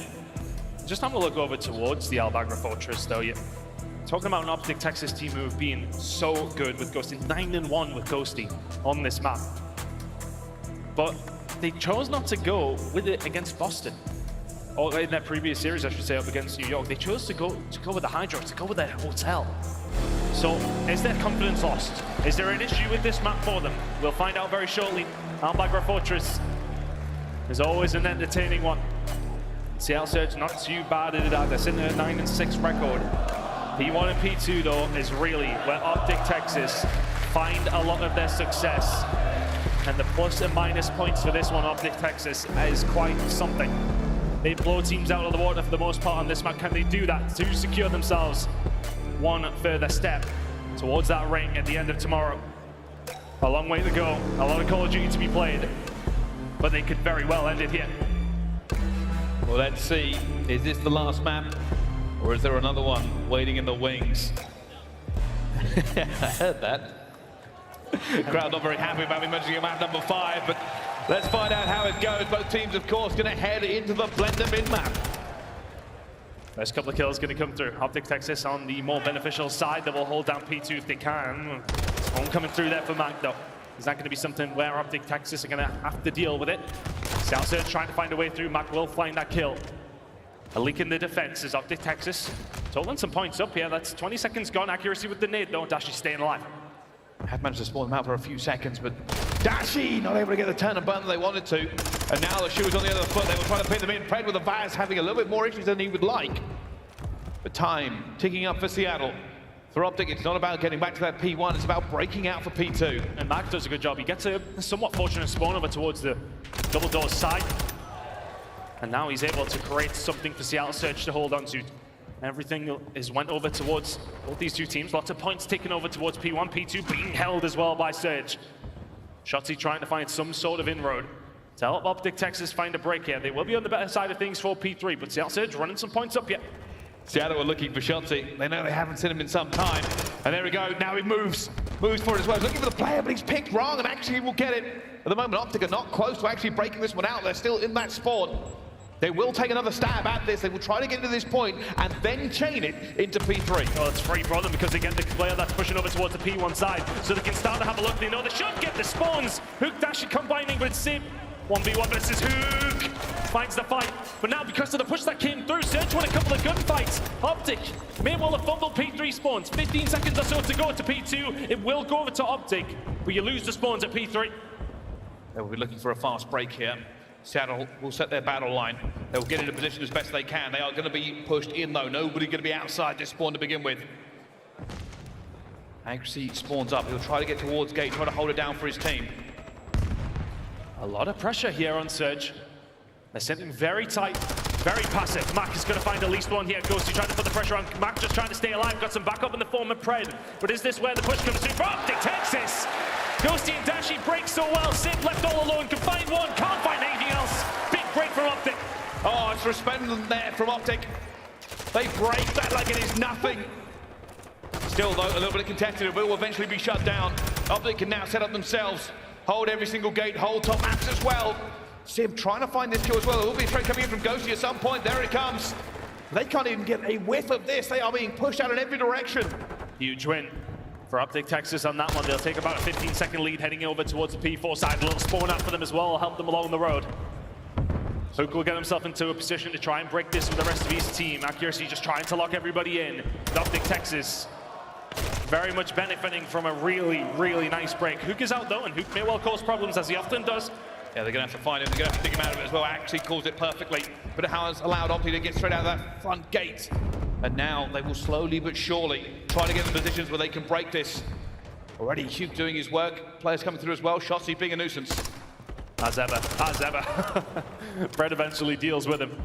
Doesn't want to get world started on the champ stage, but P2 push now started to come through from OpTic Texas. Haven't really been able to find much yet. Accuracy.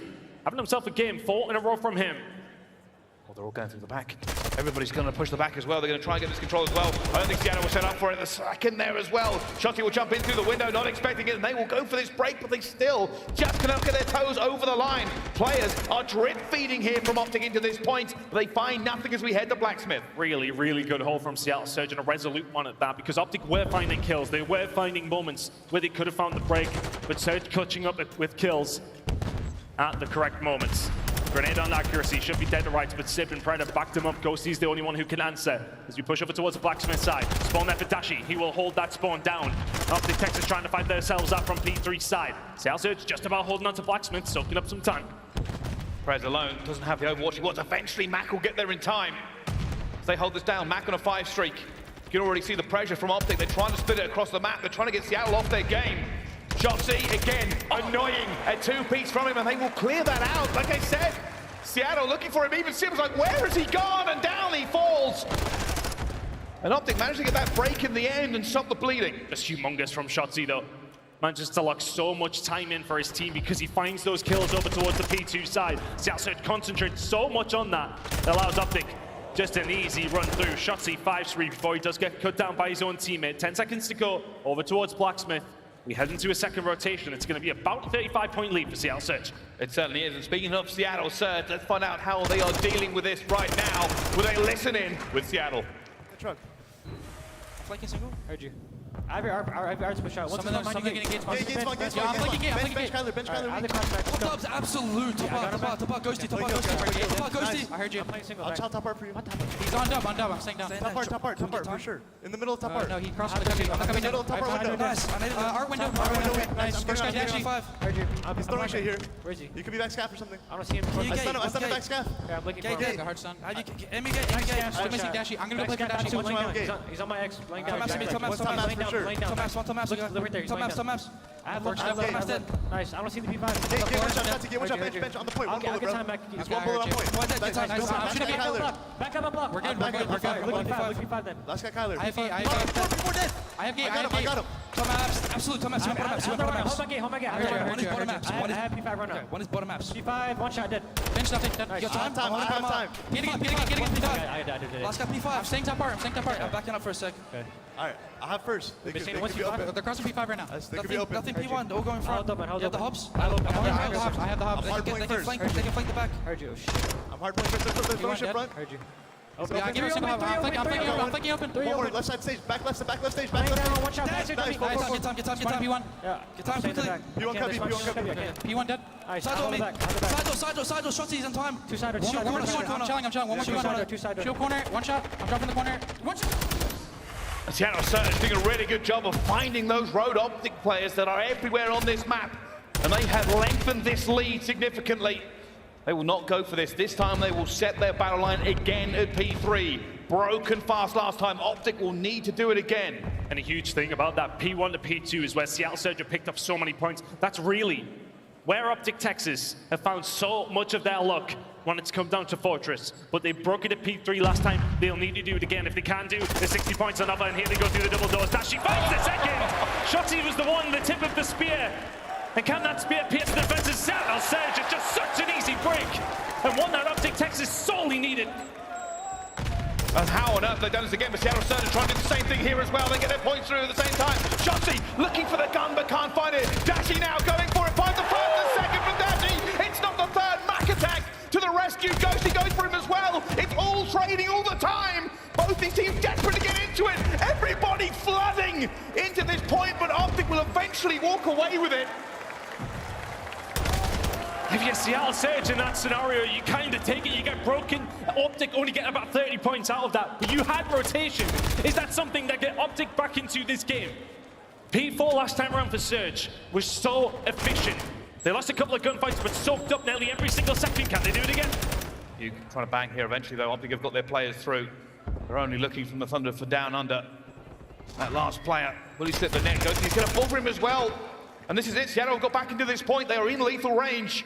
They have the time. Huke is waiting patiently for him and does get that kill. Looks for the second. Accuracy will eventually stay alive. And OpTic, it is becoming a dire situation. Accuracy doing so well in this series. He's been lights out for Seattle Surge and will continue to be so. Kills coming through, but the trades are not enough for OpTic. They need to find a clean break here. But they also have to start worrying about P5, but Dashy finds two. Is this going to be the break? Still 25 seconds on offer. Shotzzy jumping into this point. He knows he needs the time as well. Seattle will be happy to fight this one for maybe one more attempt. And Mack jumps across. Doesn't even go for the shot either. It's a big time for accuracy. Close range. Would favour Shotzzy here, and he gets it. Red looking for the kill as well. He'll find two, but Huke gets it away. That scrap time goes towards them as we head towards Blacksmith. The gap has closed. It's getting into touching range now for OpTic Texas. A 60-point hold will put them into the lead, heading into a third rotation. Seattle Surge are here, but for how long? Ghosty will find his third of the live. 23 and 18 from the young gun. Cannot find it on the back, but the kills being traded across the board. Simp, the last one here for Surge. Shotzzy finds it. OpTic Texas with the spawn towards the back door. Surge might be in prime position. They're waiting for it. Well, Ghosty swings out wide, goes down to Mack as well. The problem here now for OpTic is they have to go. They cannot afford to take that foot off the pedal at any point as Mack continues. Yeah, the streak! It's a Mack attack with a 7. He has the cruise missile. And Pred takes down Mack. OpTic still need to get these kills. They are being pushed back at every corner. They couldn't get out. They still can't. 5 seconds to go as Seattle Surge. Looking to send us to a map number 5. And Ghosty gets in. He stops the bleeding. He stops the time. Mack may want to just try and bleed this one out. Find Shotzzy as well. He's going to jump onto it. I think they have the tick as well. And Huke has to go. Has to get it. Don't finally get the kill. They will contest. It's going to P1 regardless. And Seattle Surge is going? position. It's not going. It's not going. Seattle Surge get the tick. They get the time. They get their map 5. And I'll tell you something. I've never heard a quieter crowd at the end of that one. Fortress, once a comfort for the green wall, has swiftly turned into a nightmare. What other way could it end? As OpTic battle for survival. And for Seattle Surge, if they win this, they will have taken down some of the biggest scalps in the league this year.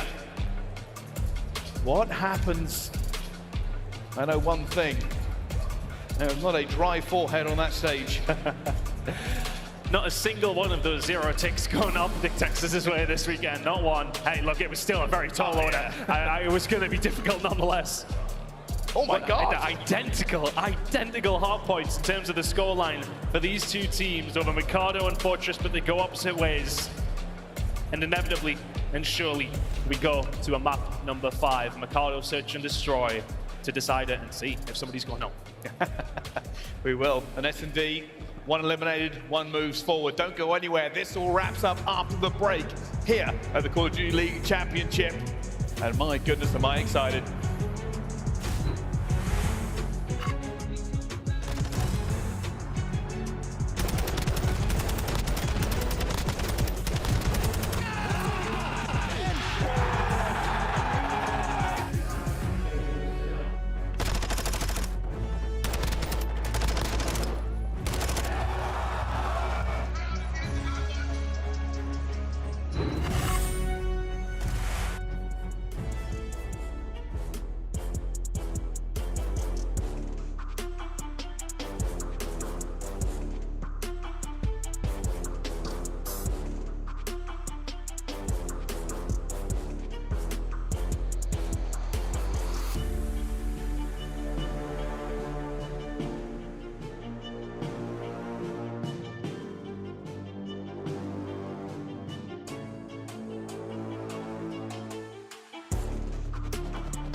Yeah, definitely Scump, AW, for sure.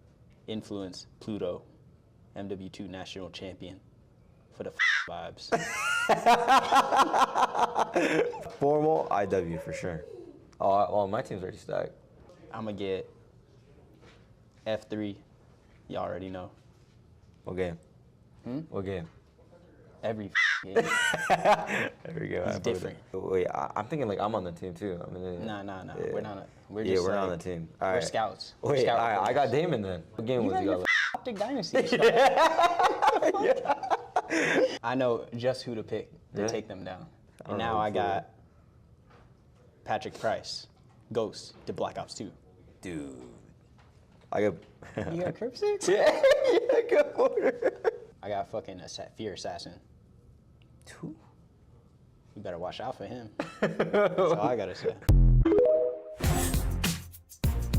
The CDL is brought to you by your favorite Orange Bandicoot. Pre-order Crash Team Rumble today. Available June 20th. Ladies and gentlemen, welcome back to the Call of Duty Championship. It is time here in Las Vegas to get this one going. A map 5 for the ages. Seattle Surge and OpTic Texas will decide their fate right here in this arena. They have battled tooth and nail for 4 maps, but only the 5th one is gonna matter. A map 5, Mikado, Search and Destroy, to decide who marches on and whose season is over. And the start line is an interesting one at that. OpTic Texas on your screens, solid map pick for them. It's been decent all year long. Seattle Surge have not won Mikado Search and Destroy once this season. Yeah, if you are good time to start doing it. Well, while we're about to set up for this S&D, we're gonna jump on board with a little video about Shotzzy. Yeah, we're a champ sign, you know, the biggest tournament yet.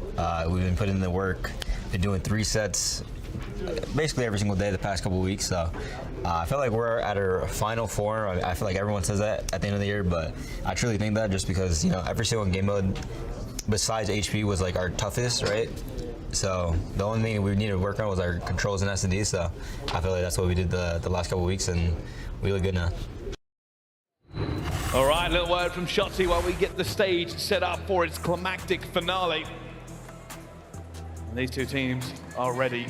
Nerves will be frayed. But who comes out on top? Who has the ice today? And I'll tell you something, you are right, Ton. If you are an OpTic fan right now, you couldn't have wished for a better scenario. OpTic on this map, not flawless, but good. Surge, 0-5. 0-5, but I've got a couple of OpTic fans telling me they've got the ice against the Iceman. Let's see. Accuracy this series has been phenomenal. Seattle Surge are going to have to try and bring a form that we haven't seen from them on Mikado Search and Destroy. The Thomas and Mack said they will get behind the OpTic boys, and rightfully so, but Seattle Surge, can you get rid of that horrible, horrible record on Mikado Search and Destroy? Well, looking for them now here as well. The nades are only just starting to fly. Dashy with this sniper has been deadly. Ped will find the first blood on the Shotzzy though. An overextension. And now for OpTic, they're readjusting. They don't know where this bomb is. That attack on round number 1 is always an advantage. No trophies available for OpTic Texas. They can't force the site enough. Mack has been so good in this series for Seattle Surge. Accuracy on the hook. Ghosty will fall. It's a great start for Surge as Mack just keeps on going. And whilst I want to talk about the statistics, and we say the 0-6 from Surge, something to note, there's been 2 round 11s and 2 round 10 losses for Seattle Surge in this one. They go the distance every single time, but have not been able to clutch up. It's a great start though, Mack with 2, the attacking round over to Surge. That first blood by Pred, play for each other, Shotzzy and him. You are right, that first round's a little bit different. There's no trophies, it does kind of change how the teams approach Cantina.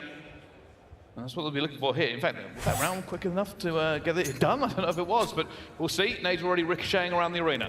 Let's see. Oh, they hit. There is a trophy down by the looks of things, but a bit of information for OpTic Texas. And a couple of weak members of Surge still. A late hit coming through as well. Did that tag anybody? Looking like everybody on Surge is fit and healthy. Simp will find one, but get traded. OpTic Texas get some Cantina control. Can Mack lock this down? Owakening again to a position here as well. A 3 versus 3 for these two teams. Already can hear it as well. It's a challenge from Huke. It's wide, but it's good. He stays alive for a few seconds. Do they know where he is? Shotzzy holding this down. Huge gunfight. Pred takes him out of his pants. It's an absolute gunning machine from Pred. Huke will find one onto back though. The sight control is there. Accuracy and Pred left to try and defend. 2v2. Oh, they're looking for Pred, finds another one and gets out of it. Huke for a 1 versus 2. He has been great. He's looking for him as well. That dead silence has allowed him to move around the arena. But with time ticking away, he will have to make a decision. This is a hard gunfight. What's the play from Huke? Information about to be there from Surge. Accuracy throws him the shoulder, and then a few tack bullets with good measure as well. 2 to the good now for Surge. An attack and defense under their belts. Map number 2 was not close. The search and destroy from Surge was phenomenal. It's looking more like the online search that we'd seen from Surge, but this is the big gunfight. Cred with 1 HP, and will go on to find another as well. Surge are hyped on that main stage. They forced the map number 5, and they are leading in it. There is no bigger scalp to take at this point. But it isn't over. A lot of rounds to go. A lot of opportunities for OpTic Texas to get straight back into this. He need to find something to give them some momentum back into this map. Pred though, is he going to cause issue here? Dashy, Ghosty, combining well, but can Pred spoil the party? It's a second from him. Simp will find the sniper, but it's Ghosty in a 1v1. Stays alive. Sib not in a position to trade yet. Has he found a gun other than that sniper with a Q? And Ghosty knows where he is. Bangs over the door. Sib knows as well. Goes for it as well, and Ghosty is calm, cool, collected, and finds it in the end. Oh, he's baited him. Smart play from Ghosty. Sib thinks he can find the push. Thinks that Ghosty's maybe going to be running away. And gets caught. Honestly, from Sib, you can kind of just sit tight. Doesn't need to be anything stupid. You have a little bit of time. And that round turned on its head very, very quickly. But ultimately, OpTic Texas will get their first. 2-1. And now they want to bring this back to 2-2. We'll have to win an attacking round to do so. It's going to be an A hit. You can see both teams looking for it as well. Trophy's going to go down. Nades all over top. Nobody's got anything yet, but it will be a bit of control here for them. Pred, look at Pred. He's got aggressive. Are they going to be able to deal with him? He's been such a dagger for Seattle Surge so far in these first 3 rounds. Advantageous push, yet still nobody has fallen. They're trying to get him. They've got a wall bang onto him. Pred is going to be weak for a few seconds. Huke throws a shoulder. Looks for him as well, but he gets it at the same time. It's going to be a trade going down. Shotzzy will eventually find it. Sip dancer back, finds Dashy. Bullets ricocheting left, right, and center, but Mack again will find a huge kill. 3v2 for Surge. Mack has to keep that head down. He is weak at the moment. Seattle have the advantage. They have the numbers. What is the play for OpTic? It's the movement from Huke. It's the push from Huke. Max put it up. Huke will finish the dinner. Save the next on the block! Accuracy left in a 1 versus 2. Can the Iceman keep Surge in the lead? Goes for the white chow, but it's 2 players of OpTic. Huke delivers it on a plate. The dead silence gives superpowers in the end. And it is all tied up.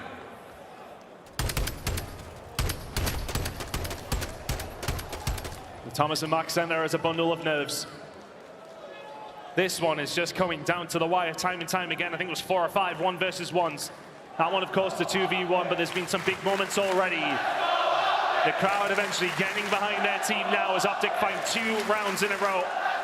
A spray for Ghosty. A cruise missile will be great. What can Seattle Surge to try and rebuff the tide of OpTic Texas right now? They're going for it. Nades again, going out for both sides. A little bit of an information there as well. Seattle Surge looking for this, but the momentum has been on OpTic's side. Pred, living on a wing and a Huke. Put it up, but as is Pred, the gunfights come through. Pred will eventually deal with him. First blood Surge. Now they're trying to take advantage of it as well. They know there is a problem all the way that back alley. There it is. Oh, he got for it as well. Pred attacks. It goes down at Ghosty. Actually, we'll get one more as well, but Shotzzy gets the kill back. The 1 versus 2. He's weak and he falls. This S&D is measured in millimeters, in microseconds. Pred has really slipped under the radar for the majority of this series, but he's sitting at 7-3 after 5 rounds. Having a hell of a game.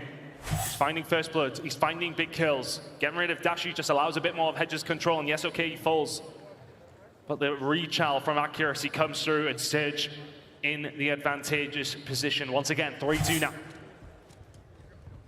Looks like it's a similar situation. Hits from both sides. Shotzzy though. He wants to be the catalyst, he wants to be the difference maker. Already down to a 3 versus 3. Dashy backing up furiously. Shotzzy got tunnel control. And they are everywhere here at the moment. Pred finds Dashy. Simp versus Ghosty is a huge win from Ghosty. He's super weak at the moment, but Shotzzy comes to reinforce him as well. Pred dancing around him. He's going to be weak. It's outnumbered, but is he outgunned? Shotzzy found the flank. Can he find some timing? Can he find a huge moment for OpTic Texas? And now the stress mounts. Information from both teams is not going to be there. Shotzzy wants this 1v1 fight. He needs this 1v1 fight to win it, to get away. And he gets the first one as well. Actually goes for the peak. Shotzzy's confident. He's going to go for it. 33 seconds. Iceman versus movement. Information's up there! Doesn't check the right. Accuracy finds the kill. That might be a big round. 4-2 to Surge. And accuracy, if anything, was so dynamic in the way that he played that. He didn't stay in the same spot. He didn't offer up the information. Shotzzy didn't have a clue where he was. And accuracy finds the round for Surge. The Iceman cometh. Advantage at the moment for Seattle. But be still your beating heart. It is not over. The S&D is not done. Fate has not yet been written. Huge round. A huge round. Seattle Surge spreading the resources just maybe a little bit here now as OpTic Texas start to stack. What's the play now? Where's the information? I think they're starting to get it because of the lack of it, eh? That's it. The nades have not come rolling over the top here. And it will be an adjustment. They know something's wrong here, OpTic. They're looking for it as well, every bit as well. Seattle are surprised. They're like, where on earth are people? Nobody's encountered yet. This fight back alley might be huge. And Pred will get Huke again, over and over again, and he has been the thorn in the side. Bomb down, advantage OpTic. Accuracy will find Dashy. Mack will find Shotzzy. Ghosty left on his own in a 1 versus 4. I said advantage OpTic. I was wrong. I didn't mean it. Seattle Surge have put this one into lethal range. One more round. We'll see everything that OpTic Texas have built be reduced to nothing but myth and legend. They haven't won this map all year long. They're one more round away. I'm not saying the crowd are tense, but I just saw a guy in the crowd actually levitating 3 inches off his seat.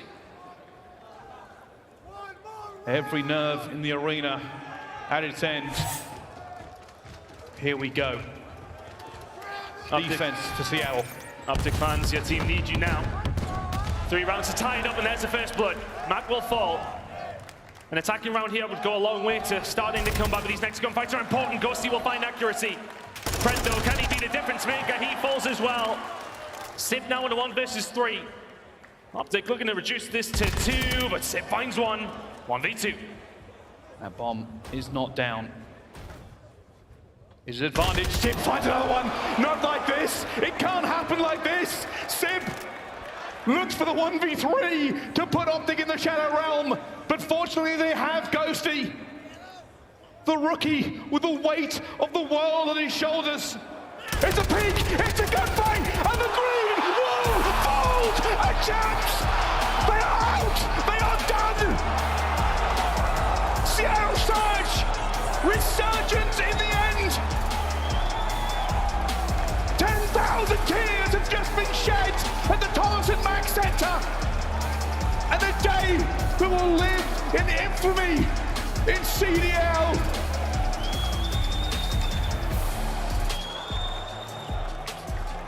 The 1v3 to send them home. I just see Kenny in the front row. Phenomenal from Simp.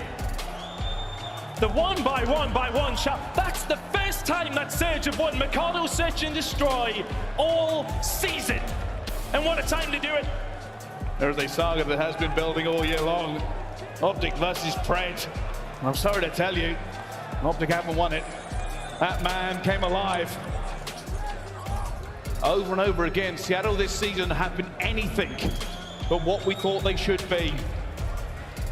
Seattle have been disappointment as their middle name, but not today. And I have said this 1,000 times, and I will say it 1,000 more. Magic always happens at the majors. And Seattle Surge have taken charge of their own destiny. What a game between these two. It took 5 maps to decide it. It's 2 search and destroys from Surge that wins them it. You would have never have thought that was the route to victory. For a side that have struggled on land, specifically in search and destroy, so much. And they're doing on a map that they haven't won once this season. We were looking at it, I said map number 5, there's just no way that OpTic Texas is going to lose this. We were talking about in the break, and Seattle Surge, the Heartbreakers. My word, what a way to start Saturday. Holy hell. Well, that ends the saga of that game. Let's find out from the man himself on the main stage. It's Mack. Thank you so much, Bryson Tillman, for a fantastic cast. Las Vegas, give it up for Seattle Surge as they stay alive. And I know Father's Day is tomorrow, but I got Mack Daddy on the stage the way that you played out there, bro. Talk to me about how you feeling after that series, man. I'm feeling on top of the world right now, to be honest. Woo. Went through a lot. I feel like I've been struggling all season, to be honest, so this series was huge for me. Yeah, it was, okay? Talk to me about, you know, just kind of your mindset throughout the season and getting here to champs, okay? You know, you've been with this squad for a while. Talk to me about this team and the progress y'all been making to get here. I think the main thing is that we really just never lost faith. Like, we knew what we were all capable of. We knew that if we show up to a tournament, we click, like, we can bring it home, so that's what we did. Yeah, y'all definitely can, okay? The last play, all right? You know, you're down, accuracy's down, Pred's down, Sid's alive, okay? What was it like watching your teammate clutch that 1v3? It was insane. I mean, that's just what he's capable of. I know what he's capable of, and he's going to continue to show why he's one of the best. He truly is, okay? Any last shout-outs you want to give to the Seattle Surge fans that you just won over here in the crowd that is rooting for you here today at Champs? Yeah, I just want to say thank you so much for the love and support. Shout out to the families, friends, everybody back home. We're going to try to make you guys proud. All right, yo, that's going to do it for me and Mack on the stage. Lottie, take us away. Thank you very much, Blaze. We got Lottie going out in the crowd right now, so we're going to take it here at the desk, pucking alongside Clayster, Alley Cat, and Nameless. And what a win for Seattle Surge. They have now powered in to a top 4 placement. They're still in the running for champs. Pred and crew walking past us, all smiles. No one out there saw this one coming at the start of the tournament. OpTic is out. Atlanta FaZe is in an elimination bracket. Surge is moving on. This is unbelievable. I think the only person who saw this might have been Allie, actually. Whoa. I don't want to beat my own horn, but I was on the Surge train here for OpTic as well. Oh, yeah, baby. Okay. Surge was my pick. Surprised at that result. A lot of people in this venue are. Now, what I found most important here was the stat. 20-0 when you win game number 1 with Ghosty on the team. OpTic is now 20-1 after losing for the first time. Craziness as we see 2 search and destroys going in favor of Surge. That was a big surprise for me. Allie, how did this all break down? I mean, to be honest, after that map number 1, like, Texas looked great, right? And we're going to that Fortress S&D. It's the only search that Seattle has won. That was yesterday off of a game 5, so they're able to do it again today. But then you're worried. You're like, all right, well, they haven't won Mercado S&D either, so they can't make it to the game 5. OpTic shows a masterclass hotel control, and then you move into that Fortress, and it is just all Surge the entire way. I know we're heartbroken if we're OpTic Texas fans, but Seattle Surge, they are breaking their curses during this tournament. We got to take a look back at the final round one more time. This is how this Surge clutched up. And Clay, as the AR main, I need you to walk me through this 1v3 from Sib. I mean, this was nuttiness. honestly, Simp, I think, got the ace in this round as well, plus the 1v3. I believe I haven't seen somebody incinerate like that in a very long time. We're about to catch it here on the screen. They get first blooded with some great grenades over the top from Shotzzy. They try and retake through the tunnel. Obviously gets shut down by Ghosty and crew just ready. There is Simp with the first kill, so he does get the ace in this round. I love the way he played it. You have to get one quick right here. Incinerates him. Incinerates him. Makes another great play here. A good read on the guy top balcony. He is just playing with so much confidence right here. Dashy stood no chance. Now it gets to a 1v1. What does he do, Allie? I mean, he doesn't even have dead silence. Like, that's the most insane part of this. Is it's like, yeah, he's got a kill or two, but it's then what? You know, it's not like he can pop Deady.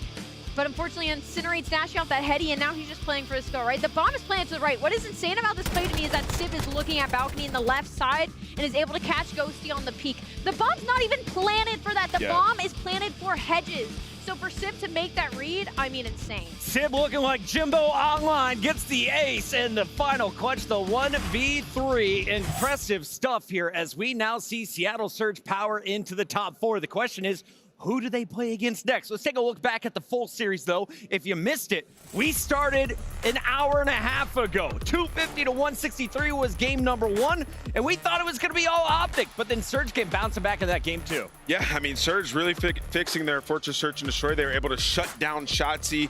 We saw OpTic with some weird things in Search and Destroy throughout this series. We saw Huke running an AR, trying to watch the cross. They set him there. I didn't like that on the Fortress. Then in that game 5, they did not change their offensive strat the entire time. Surge respond perfectly to that. They're like, okay, fair. All right, Pred, we're just going to go there and get first blood. Worked out more times often than not. So unfortunate exit for OpTic. Seattle in a crazy situation, man. This was a team that had only beat LAG on LAN in this entire year. And now what happens? Hey, they made a run in the past, looking to make it here at Champs. Why not? Let's take a look at your Scott play of the game. It belongs to Pred. You said, go get first blood. He was 5-1 in the opening rounds here. The man taking over the early game in Search and Destroy was just a menace going up against OpTic in the SMG role. This is so frustrating. Sorry, I don't know if somebody's going to go there. You got to jump out and chow him. What are we doing at Champs? Can we get a trade? Can we get a trade, please? Truly, we talk about as competitors, you know, you said 20-0 OpTic is when they win the first map. All that matters is that one series where it falls, that one time, like you said. Surge hadn't won S&Ds, now they're winning S&Ds. It doesn't matter. Night, sleep tight. Well, enjoy the flight home, OpTic. Surge moving forward, FaZe Breach coming up next, and of course we still have that winner's final battle as Ultra takes on the Subliners. We want to give a big shout out to the hundreds of thousands tuning in from around the world. Thank you for watching the Call of Duty League, and remember, you can start your Call of Duty League collection with the Upper Deck E-Pack. Scan that QR code and get in on the action today. And while you're online, why don't you pick up some gear? We got some of the hottest stuff over at shop.callofdutyleague.com. Allie, what do you got in your closet? I don't have anything in my closet, unfortunately, Chris, but I would love some of these jerseys to stack it up, specifically after what I just saw as the Seattle Surge, because that's feeling like good life. No Vegas Legion, We're Allie? accepting presents. You're gonna hook me up? Oh, I got you. Oh, I got you. yeah. Signed Clayster jerseys for all of us. Don't go anywhere, fam. That was just match number 1 of our Super Saturday. 4 more to go, including Atlanta, Boston, after this.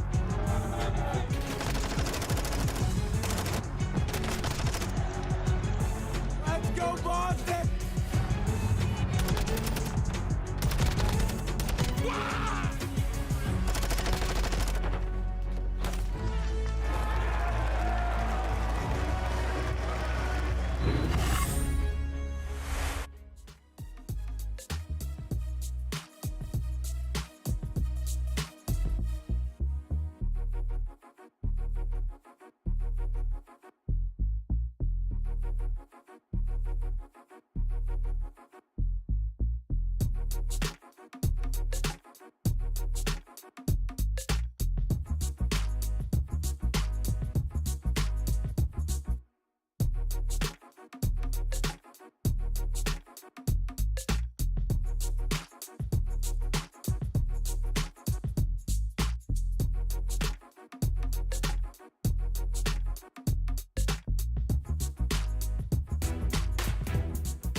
Phoenix, your boys just eliminated OpTic Gaming from Champs. You guys will go on the most incredible series that unfolded before us there on the main stage. What are your thoughts and feelings after it? Proud of my guys right now. Perseverance. We had a rough map 3, pretty rough. Got on stage, talked to him about it a little bit, told him the map's over, it's done with, we can't do anything about it anymore. Let's get into Fortress, we know what we're gonna do there. And after the series is over, or after that map was over, I talked to Pred, and I told him I want him to take over the next map and just do what he does best, and he absolutely did that. Very proud of him. He certainly did indeed. Fortress was that turning point for you guys. A lot of people would consider the Control the swing map, but my goodness me, that hard point was insane. I mean, Mack was also just absolutely frying. The guy was just going off. Mack is one of those players, I think, who's received a lot of criticism over the course of the season, but he's turning up where it matters most. How proud of you are you of Mack? I can't even put into words, to be honest with you. Mack is such a great kid to work with. He's so mature. He's so selfless as a person. To see him getting his finally and shutting everybody up that ran their mouth about him was a great feeling to see for him. I'm very happy for him specifically. Incredible stuff. What are you guys going to be working on proceeding through Champs? Obviously, you guys, need to keep going. You can't have any losses against you right now. So what is the kind of mentality and the next steps for you? We're just going to get ready to play either Boston or Atlanta after this and focus on that right now. Like I said, yesterday we take everything one series at a time, so we're going to focus on those 2 teams and then we'll go from there with that. Love to hear it. Thank you so much, Phoenix. Congratulations. Massive, massive dub here at Champs. It's back over to you.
Racks up in my safe. I've been dreaming of pulling up in that Wraith. Take the stats, I ain't got too much to say. I got Gucci on my belt, but my pants sag. Wouldn't be surprised if my biggest hater made a fan page. You taking orders from your boss, you man-made. Grown at getting touched up by the handshake. Don't think you hear me right, let me clear my throat. 100 racks up in my safe. I've been dreaming of pulling up in that Wraith. Take the stats, I ain't got too much to say.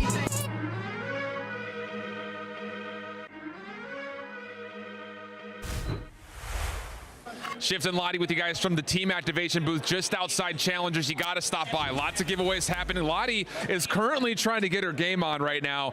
The Atlanta FaZe booth, if you put these Nerf darts in towards these little targets, you're going to win a t-shirt. If you get all 5, you're going to... Whoa, Lottie's killing this. Hold on a second. Are you kidding me? If you get all 5, you can get a signed sweatshirt, I believe is what they're giving away. Plus, they also have these free signs, and this is a pretty appropriate one, I'd say, based on what I'm just seeing right here. So stop by the team booths, get yourself some merch, have some fun. Yo, I'm a little bit jealous. They're up there shooting Nerf guns. I'm down here, though, getting ready for another elimination battle. This is COD Champs, and we have 5 teams remaining in the hunt for the 2023 title. We're about to say goodbye to one more. It's either Boston or Atlanta. And if you've been watching all season, odds are it's not going to be the #1 seed unless we see some more Champs miracles, because Atlanta FaZe is entering for the 4th year as the team to beat. They slipped up yesterday, but they're looking to right their wrongs. Yeah, they did slip up yesterday. I think for Atlanta right now, it's just kind of about the bounce back. I think their controls have been seriously struggling this weekend, and that's what's been winning a lot of these series. So good thing for them, though. They're going up against the Boston Breach, who's just riding the wave. Let's start here with the Atlanta FaZe crew. The lineup, of course, coming in with Cellium, aBeZy, and Simp. That is the core 3. The 4th, Slasher. World champ brought in to fix things and to help their search and destroy. He's definitely done that. And here at the event, especially in the first round, the man was lighting up the scoreboard. First off, let's get something straight. If FaZe do not make the grand finals at COD Champs, it is a failure of a year. They have to get further than the placement that they're at right now, and I need to see a little more out of them to get there. I love that call. Yeah, I mean, and yesterday what we saw in those hard points was unacceptable. I mean, you get blown out on that map number 1 Mercado, you spawn in on the good side, and then you get to game 4, you outslayed them by a lot. And still lost. You have to convert it to more time, and for your Monster Energy pregame, control has to get fixed starting here. 0-6 in round count on El Asilo, and what is key here is in the season matchup, they are 0-3 in control against Boston. Wake has feasted in that game over 1.55. Yeah, and I mean, just talking off that point, the fact that we saw Boston absolutely rock Minnesota 3-0 on that map mode. Hopefully FaZe did some VOD review because they were pushing B right out of the gates and getting that cap almost instantaneously. So hoping the review session went well with Atlanta FaZe. On the other side of this stage, you have the Breach who are looking to break into the top 4. Can they take down the #1 seed? It's time to find out as we send it to the stage with Guy Blaze. All right, Las Vegas. It's time to figure out who's gonna play Seattle Surge. And we got 2 amazing teams coming to the stage.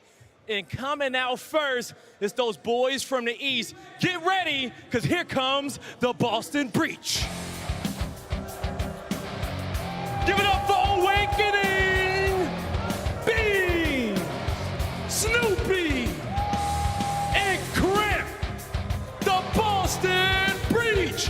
But wait, there's more. How can you lose with a can of beans on the stage? 2 beans, they're trying to come out and absolutely dominate. And we show a lot of love to Big Wake, but Beans had the most damage in the lobby yesterday. He was absolutely frying. Let's see if this team can get a big dub. Time to bring out Atlanta FaZe.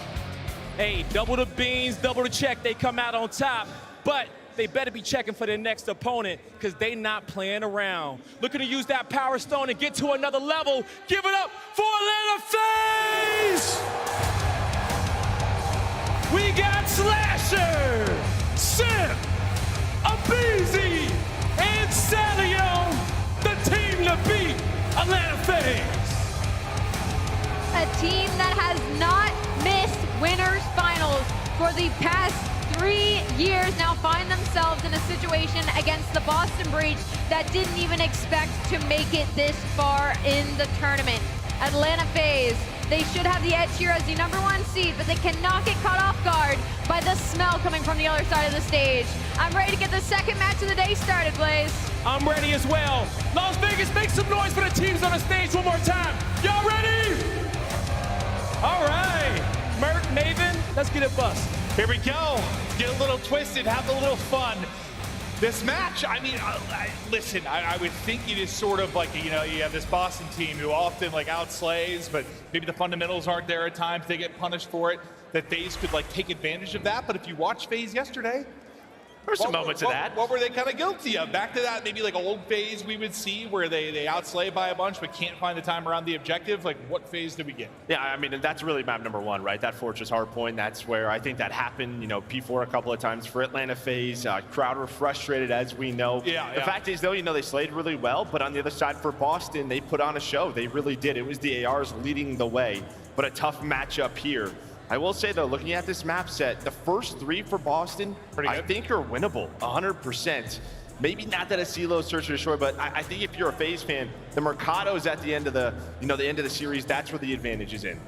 Yeah, and FaZe lose a tough series against Ultra, who Ultra, I mean, in our bracket, we had them in a final. Like, we thought they could make that run. I didn't really know what to put in, like, the FaZe win over Seattle to start the tournament, but it's starting to look a little bit better as they make this run, right? That's a Seattle Surge who, yeah, we know, but as you can see right here, 7-11 for Boston Breach. Again, I think in the last 10, they're 1-9, able to get on the winning column yesterday. Atlanta FaZe 5-7. I mean, I think a map like this with the subs that you have, it'd be looking a little bit better. It could probably be 6-6, but we know how it goes with this team at times. Punishing map, man. You make one mistake, you get a bad flip. The fans ready to rock, and here we go. Breach, FaZe, map 1 is the onslaught. Starts to Inslu. Who will get the edge? The beams are out from Cellium here early, but Beans, who's been putting up the damage, been such a monster at range. It's Sellers with that slow peek that's able to find the angle and take him down. That was the respawns for Boston Breach yesterday, and it was the opposite for Atlanta FaZe, trying to get back in that win column in these respawns, trying to get going. Simp is a man on a mission versus Boston. He always plays well versus them. They've only matched up 3 times on the year. It's a 2-1 series advantage for Atlanta FaZe, but I think Simp averages around a 1.2 versus this lineup. Already a nice start for him. 36 seconds on the clock. You can't ask for much better if you're a FaZe fan. Exactly. They turned those kills into objective time. I'm sure that is all Crowder and the coaching staff were preaching yesterday. And so far, exactly that. Not a point on the board for Breach. Another hard point set up and hold now for FaZe. How far can they push out this lead in the early going? A pick behind Kremp, will that be enough to maybe start to get in? Start to contest some of this time, but so far they cannot get near this point. Simp, aBeZy just roaming and frying. 5-1 start now for aBeZy. Even if they get broken here, as aBeZy's up to 5. I mean, it doesn't even matter. You already see slashers on the rotation. aBeZy with number 6, give him 7. The headshots are in. aBeZy going off. It is 80-0. Atlanta FaZe in a statement here. Finally, Snoopy gonna take him down. Yeah, statement. Good way to put him. Yeah, look at the minimap now. Slasher set up deep. Cell here at the Dashy with a trophy for cover. I thought he had that one but the grenade is actually able to trade it out, so he will find the kill. Oh, aBeZy just sprinting by. Just running. Knocked down to 2 HP with the reach out. I thought maybe gonna at least get 1, but won't happen for now. Now new hardpoint going to pop, and you got kills the big time if you are Breach. Yeah, the spawning out will be FaZe. Now the streaks come in. Slasher and Cell able to connect. Everybody going to drop. It's a mix around the point. Where are you going to be able to connect? aBeZy takes out Awakening. All 4 We're still spawning here. We're still spawning here. How? This squad spawns are in. Unbelievable. Boston still able to hang on to this area for now. If you're FaZe, you're like, how the hell are they still spawning They here? got 10 kills, I think. I don't know. It's somehow Boston gonna be able to get them off the hill. Cell though with 3 pieces. That gonna do it. All right. Finally, they're spawning out. And that maybe just like you never got the clean 4 down where the spawn out comes. I guess, yeah, the squad spawn's just so strong there. They stuck around for quite a while, but you get the tail end of this time. You'll be looking to get up to a 100-point advantage. Just madness around that point. And off the triple, you've got Cell now 4 in a row, Joe. Yeah, dope spawn system right there, but 9 and 6. I'll work this rotation. Maybe a moment here for Boston Breach to get themselves back into it. I feel like P4 is where teams are getting a lot better. If you turn this into a full 60, or will FaZe break on through? That streak is gone. Simp now working the back steps, gonna try to finesse and play his life. Working with his duo, aBeZy from the front. There is the pinch. At least gets them off that hill. Simp will continue to hunt. At least gets 1 as he is on the double chow top, but it's gonna be Kremp that gets 2. Holds that top alley. Locks it down for now. Breach get back into the point, finally. Some objective time to go their way. But they're gonna need to find some of the slaying. You see everybody positive on the FaZe side. And today, turning it into that objective time. Now the battle's getting ready to go down to the point. Everybody getting the kills around Kremp. He doesn't have to do much. The 4 spree will end there as he falls. I mean, that's just a great job by Atlanta FaZe. Obviously, Kremp just trying to stay alive top dark. Right, just waiting for his teammates off a spawn. But for FaZe, you didn't win the rotation. Breach were gifted that, but you get the kill off the hill, right? And the players do not want to leave the power positions and die off the hill. So a lot of that time really doesn't go to anyone. And now Atlanta FaZe trying to get set up here, but Snoopy and Awakening gonna keep things messy. Snoopy been so impressed with what he's been able to do at this event, considering his first chance, first time in the league. But he's been doing his thing thus far. They're gonna need him in a big way though. That'll be 5 in a row now for Slasher. Maybe a chance to find more streaks for this FaZe side. You're slowly chipping away at this lead bit by bit. Slasher now up to 6. That'll be the cruise in his back pocket to use. Back to Simp we go, 14-11. And I mean, not out of this yet. If you are Boston Breach, we have seen some crazy comebacks on this map, but I feel like it has to start here. You have to get out of this trap. That's what FaZe are trying to do. Keep you on the right side of that mini-map, set up for P1 and P2. They're not worried about this objective time right now. It's the next one that they want to lock in, and so far they're doing just that. Ooh, nice gunfight win there from Snoopy with the snap. Slasher not quite up to the task. Next hard point getting ready to pop. FaZe have been in control since the get-go. The guns have got to get hot. Someone's going to get fired up on the Breach side. Let's go to listen in now with Boston Breach. Is he wanting, I think? I'm in the I'm blocking. Others gonna be gate. Others gonna be gate. Let's go. Pushing him towards Bench one shot. Bench one bullet, bro. Once we got shots,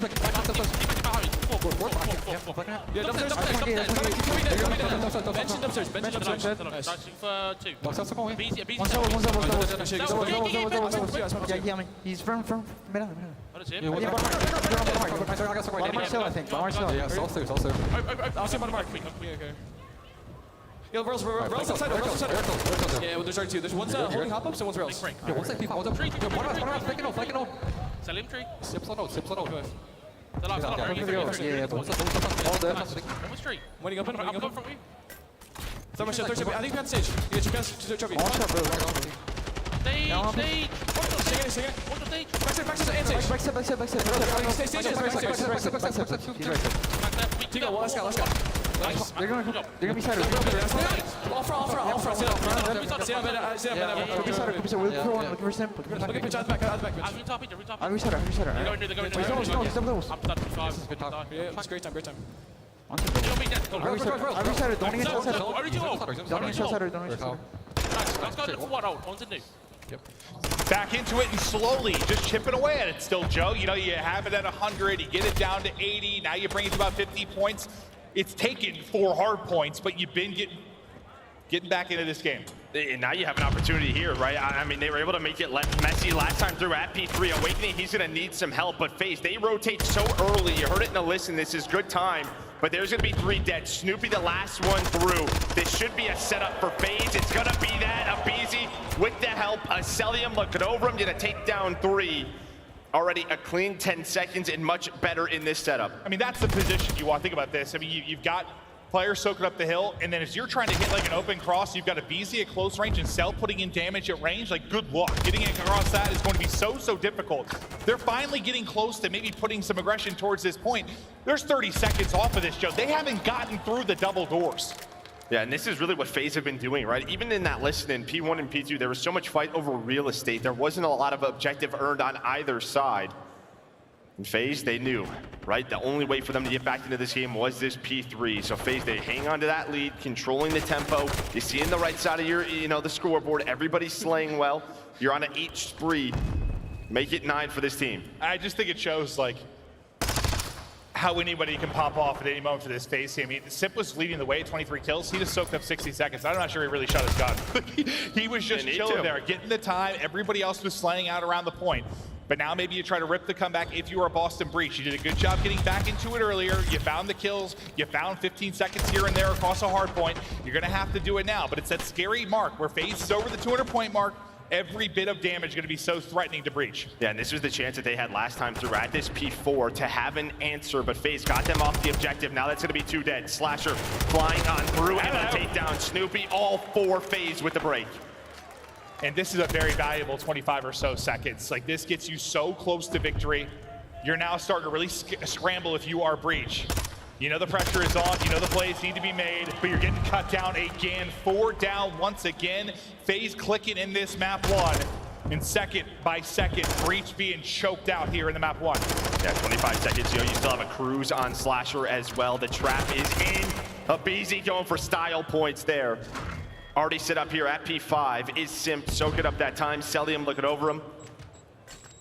Breach have to do something, they have to do it quickly. Just seems to be so much better for FaZe when it comes to being a step ahead and being focused on the objective today. 5 in a row. 4 Slasher, what a map he is having at 26 and 14, leading everybody in the lobby currently. But look at this. Look how balanced and effort is on the FaZe side. You got 3 players. I mean, basically everybody between 25 and 27 kills. It is a lights out map 1. FaZe dominance.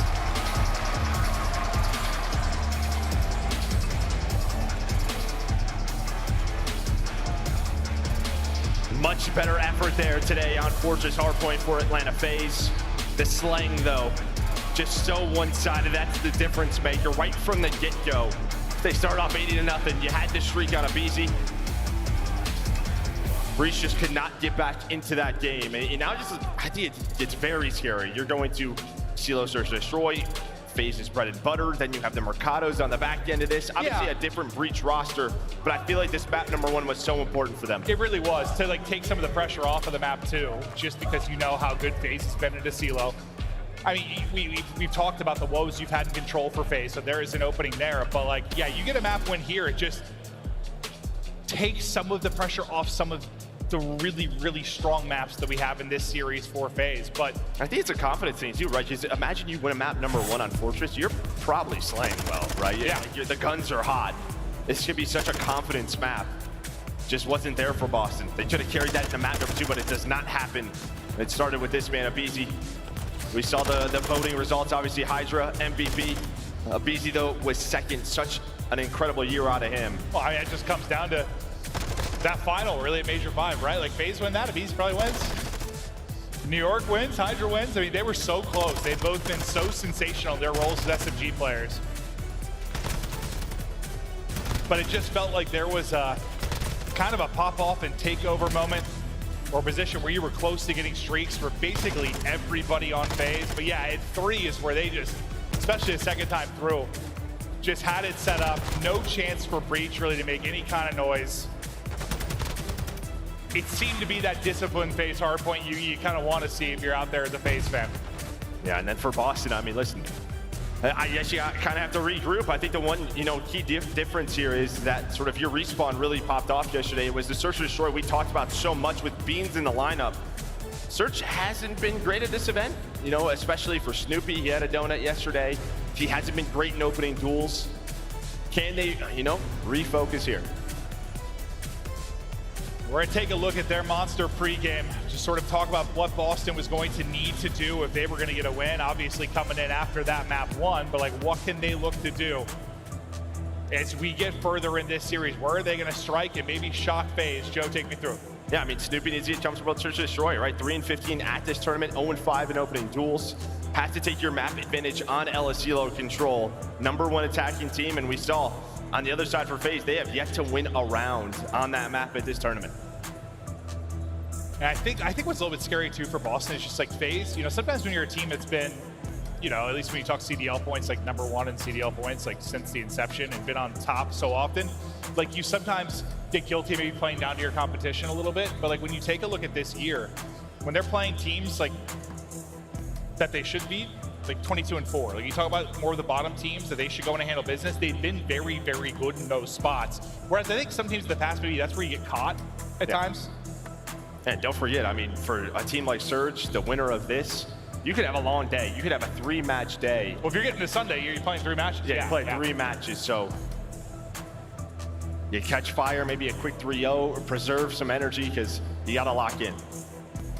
How much stock do you put in it? Now with the change to like the format versus years past, where we had 32 teams and more of like a gauntlet over so many days. But 3 still a lot in a day, right? Yeah, 3 like stressful series like Surge, what they just did, that is not easy. Your adrenaline is so high. Yeah, you have a break, he comes back down, you have to build that back up. I think for a couple of matches, no problem, but yeah, well, it's could be a long day for them.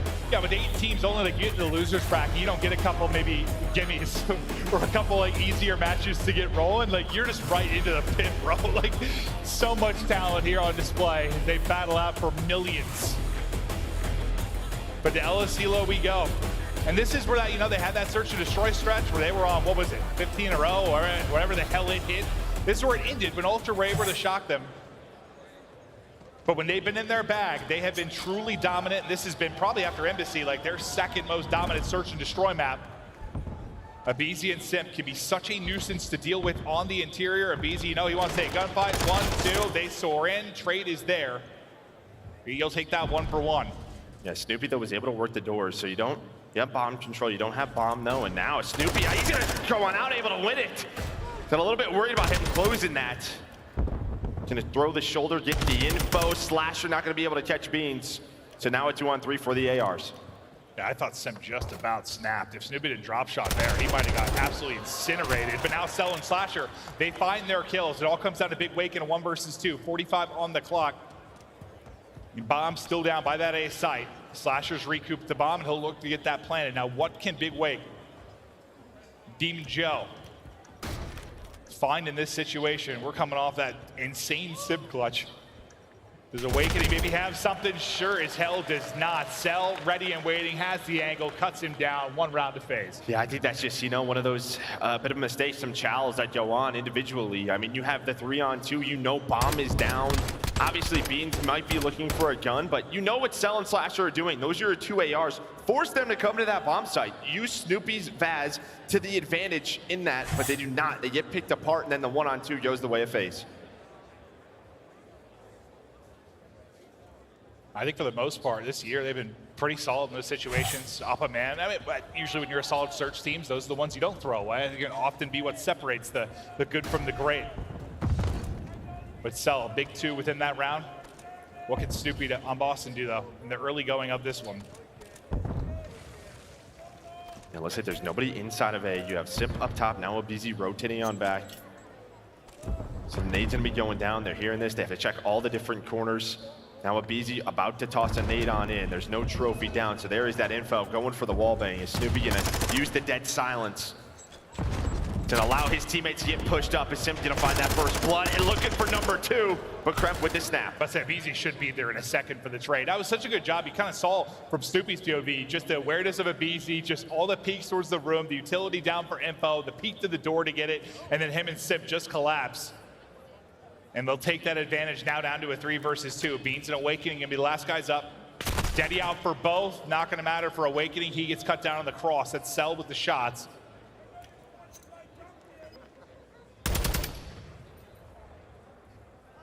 See if Beans can pull something off. Not going to happen. 2-0 FaZe. See, when you have a Vaz alive and you just sit him in the bomb. Yeah, just tuck him in a corner. Good luck. There we go. You guess right, you still might get gunned. The teamwork out of Simp and aBeZy, not putting anyone inside the site, just waiting for the info with the nades. As soon as you get them weak, that's when Simp able to pounce and find that kill.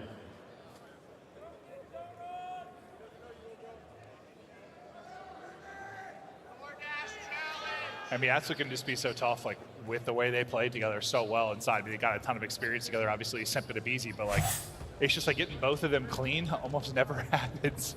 It can be so difficult. I mean, you might go 1 for 1. They might take the numbers, but getting the advantage in these fights so hard. Maybe a snipe pick is really what would make the difference. Just rip one of them out of it with no chance for a trade. And as I say, that Slasher finds the kill. Never mind. Yeah, you would love for that snipe to get on point if you are a Boston fan. I mean, it just feels like this team is different when Beans is shooting well with it. Kremp, though, gonna make this a 3-on-3. Now, try to make the play, able to find the second in the round. And the sub gets in your base, it'd be so difficult to deal with. Is Owakening watching that rotation from Simp? And there's the difference right there. Like, your Kremp, you're able to get the kill. You can actually get out, which we haven't really seen thus far. But now, with numbers for Breach, you threw that away in the round 1. Did it happen again here? No, it's Kremp now with 3. He's working on the ace. Wildly talented. Oh my! If he had more ammo, that was a turn and burn if you've ever seen one, down to 2 HP. I think I saw a slight little half smile on Simp after that one. Just not much time to work with now, 15 seconds to go. He's got bomb in hand. Not sure how you pull this one off. He's got chalice everywhere, damage in just about every single player, but... Yeah, he's shooting well. Shooting well, just the wrong gun in his hands right there. Yeah, attack might be a little bit different, but the centering was on, that's for sure. And that's Kremp with the ace in the round. So, you know, able to bring that back, puts him in that 2v3 situation. There was a timing with Slash where he had Deddy wrapped on back through the base over towards that 2-story white. But Kremp able to find the right corner, gets him that kill. You make up for what? Like the 3v2 you had round 1, you bring it back in a 3v4 there. Not that it always matters, but sort of try to keep that even. Rounds thrown versus rounds clutched. I mean, look at this. I mean, outside of Kremp, you have 1 kill on Snoopy. Can Beans and Awakening get going? They were so good yesterday.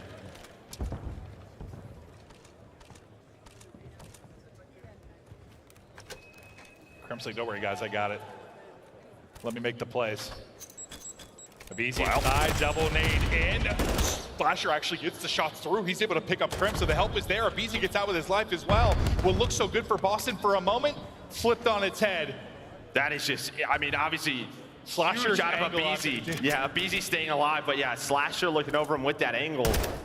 Oh, that's teammate. We are twisted. Oh, yeah. Oh, yeah. It's champ time. Okay, well, he looks back and like, bro, come on, man. Chill out. I think he gets eyes on both. As they start to push up, now you gotta play inside. Maybe they didn't see aBeZy already move in, able to win that first fight. Trade not gonna be there. It's Simp that will get the angle. Slasher wins the final one in a dominant FaZe round. But I think that really just starts with that opening skirmish, kind of with aBeZy. It looked like they had him pinned, and nope. You saw he was just laughing on the main stage. Just Slasher able to recenter there, hits the drop shot onto Awakening. All smiles for FaZe. Yeah, like it genuinely just looks like they're having fun. like not too serious. Enjoying some of these big moments, enjoying the stage. They've all been there so many times and cruising right now on the map too. Up 3-1. If you're just joining us, they won the hard point convincingly. Take the 1-0 edge. For Breach, it's been the Kremp show here in the map too. Already with an ace to his bag, he's gonna need to do a lot more unless somebody else steps it up. You got 2 goose eggs on Beans and Awakening. And maybe some info, throwing some nades, but it looks like you can already see Slasher with the Deddy. Trying to reposition, can he find the timing on Awakening? Absolutely, that might be the B hit right away for Atlanta FaZe, switching it up. Obviously, they are so good at the A bomb site, but Slasher able to feel them out, hits the stun, jump shot, can't get the last kill, but Cell will get the trade. Just needs another bullet. aBeZy right in behind one. Kremp says adios. Snap there out of Kremp. Dear God. He's gonna be the last guy up. 25 seconds to go. No chance for an ace this time around. Nasty little kill, but yeah, it starts with Slashers one-on-one. Big win there on Wake. Play on the outside towards the B side. Beautifully done. I mean, you're sort of, AR star and Awakening just not playing confident right now. He takes those one-on-one fights, but it feels like he's getting caught. But just as a team, 7 for Kremp, 1. Yeah, the other 3, we're 5 rounds in. You think back to those like Unir's teams with Skyz and stuff, like Wake's search stats were always insane, right? Like those first bloods he was able to get, like his non-traded kills, how many just gunfights he go in, just absolutely lay somebody out and get away with his life. Not happening right now. And honestly, it's been something that's been missing. I mean, compared to what he was able to do at times in years past. But you need one desperately now if you were Boston Breach. And I mean rounds, not kills for Wake and Beans, although that would probably help too. Certainly does. Right back to A. FaZe, kind of in that position. That was your teammate you actually stunned, so that nade not going to hit anything inside the site. And now aBeZy and Simp maybe going for the retake. aBeZy able to find the first. Hello. There's the second bomb, not planted either. So they have the positioning, another 2-on-3 for the ARs. Are we going to get on the board? Just another situation where like you go 1 for 1, but then you get the advantage if you are FaZe. This internal fight with aBeZy and Simp, they've been so strong. Now, yeah, can Beans and Awakening clutch up in the 2 versus 3? Can they get anything on the board? Some confidence maybe to work with. Awakening has been spotted on the cross. There's Beans. I hear some fans cheer. They're very excited. Beans has gotten number 1 on the board, but can you get the round? Awakening might have a timing here on a Slasher. All right, there's the Gunny. There's the confidence. I have to take down aBeZy though. Here we go. This bomb site, he has the Vaz. 1-on-2, 10 seconds first. See you later. The second, where's the challenge gonna come from? The door's open. aBeZy says no. Slams in his face. Hello, Beans. You got Vaz. Just deleted. 8-3 now for aBeZy. That's an ace, you're right. It was an ace in the round as well. So we have the Kremp ace. We now have the aBeZy ace. aBeZy just making a montage here inside of a silo. I mean, that's what you want to see for Beans, but yeah, I mean, again, a Vaz inside that site. Yeah, that's just, he probably hit great shots, just good luck. He's on the bomb head, you got a Vaz, I mean, that's just bordering on impossible to win. Snoopy trying to make the play here. He's gonna get caught though. Deddy popped. They know his position. They're probably just gonna try and leave him. Never mind, they're gonna send aBeZy. Try and lock him down. They have no idea where he is. My guy's cracked. He is, but so is that man. Is Simp able to find the kill? Beans, the snipe, has not found anything this map. But Snoopy is able to take down 1. Yeah, aBeZy's couch in there. Just locking it down, coming to his 1v1 palace. He takes another. They can close it out now, bring it up to 2-0. Shot just off. Maybe a bit of flinch, maybe just a whiff, but it's Slasher with the kill and out to a 3v2 for FaZe. Numpalm already being planted at B. aBeZy still trying to hunt this man down.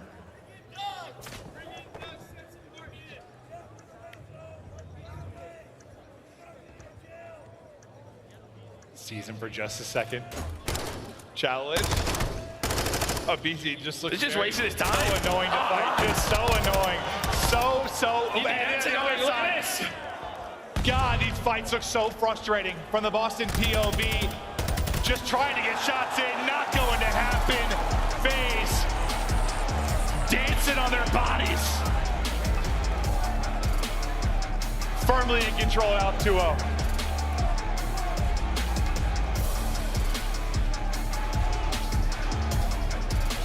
Dominant performance for FaZe. Just aBeZy and Simp taking over.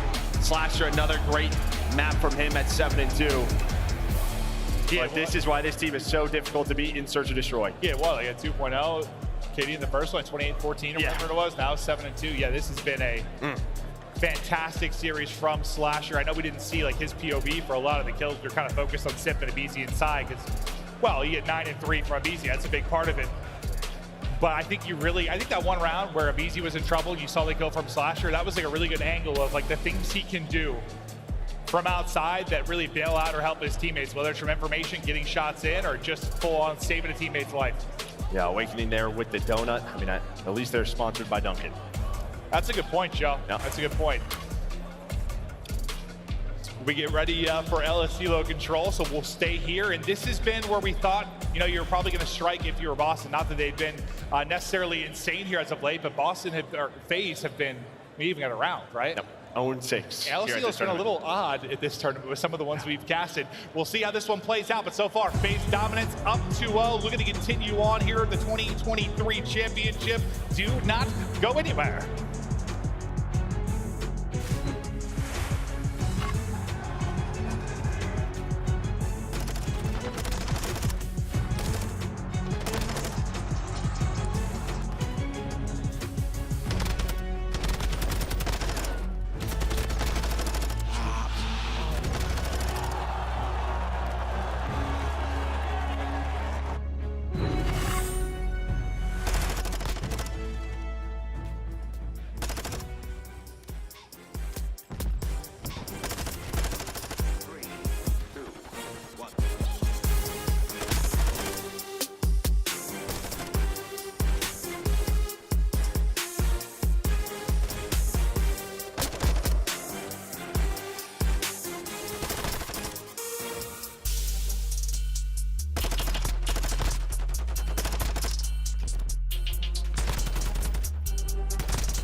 Hey, what's up, guys? I'm Nick Major with Secret Walls out here at the Call of Duty League Championship weekend. Behind us, we have a 90-minute live paint battle going down. Two incredibly talented artists who are just on the spot improvising Call of Duty-themed art. We have Gabe Galt over here. Over on this side, we have Dragon76. And they are, again, over the course of 90 minutes, just creating what they can on these canvases. That's what we are all about. So stick around and stay tuned to see the final pieces and check out Secret Walls.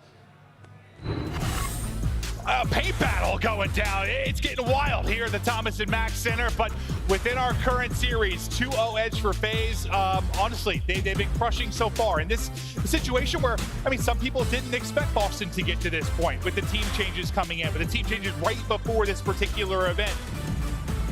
But if you're going to bring it back, this is the map you probably got the edge. You need to make some noise here, then maybe miracles happen. We've seen some wild stuff this weekend, Joe. Yeah, I mean, they just need to get the guns hot. I mean, playing it simple. At the end of the day, we're playing Call of Duty. It's a first-person shooter, right? I mean, map number 1, everybody was, 25 plus on the Atlanta FaZe side. Map number 2, it was Kremp, and then pretty much that was it. I think we talk a lot about, like, strategy. You need to focus the objective, things you can do, but like you gotta shoot straight first, and you gotta win some fights first. I mean, that's just usually how it is. Everything is much more difficult if you're just getting done to sleep. That's just the way of it. But we stay here on a silo now for control. And we get right into the mix here in the map 3. We'll see if FaZe can close it out or Breach maybe. Just maybe. You can push this one a bit deeper in this best of 5. Nice win there from Kremp. He's been playing with some confidence, but he's been one of the only ones so far, and that confidence continues. Takes out both of the tiny tears. I think if you've watched, the last couple of days, what's really stood out on this map is just the offensive win percentage has been much better than events in the past. I think obviously, teams working on this time and time again. Obviously, Hotel going to be a huge veto. Do you want to play the new map in Expo? It feels like a silo has been the go-to for a lot of these teams through the vetoes. So you're playing for a round 11 offense. Just been one of those weird ones here so far this weekend. Or round 5, when I say round 11. That'd be a long control, my bad. On the hunt. Daddy out, hip fire hitting, Snoopy popping off, 4-0 start for him. No success thus far for FaZe. They are down 6 lives. They have found no kills. Just getting dominated all around the map. Snoopy gun up, ready for that chow. 20 seconds left to go, and maybe you see why this has been a struggle for FaZe so far this weekend. Yeah, luckily you get Cellium pushed up. He was able to find a couple of kills. He's still in the base of Boston, trying to do what he can alongside of Simp and Awakening. He's like, hello! There's 5 in a row for Big Wake. Much better here in this control. Not even a tick earned on either objective. You will have a chance, but you are down so many lives, have so much work to do. Boston in a dominant fashion here on this control. Reset after that break as aBeZy gets taken down and they win round number 1. Yeah, just fried there. Yeah, maybe just a small moment like that. This is why, we felt pretty good about Breach in this map 3. Where FaZe have looked so decisive in some of the search and destroys and respawn outside of maybe some of them yesterday, but they've looked so decisive. Here, it's just been like they've been spinning in circles sometimes. Like teams have just had them all mixed up, and Boston dominate them there in the round 1. 6 out of Kremp, 5 out of Awakening. Guys start to wake up. Yeah, on the other side, you have 0-8 from Slasher and Simp. No kills on the board for either of them.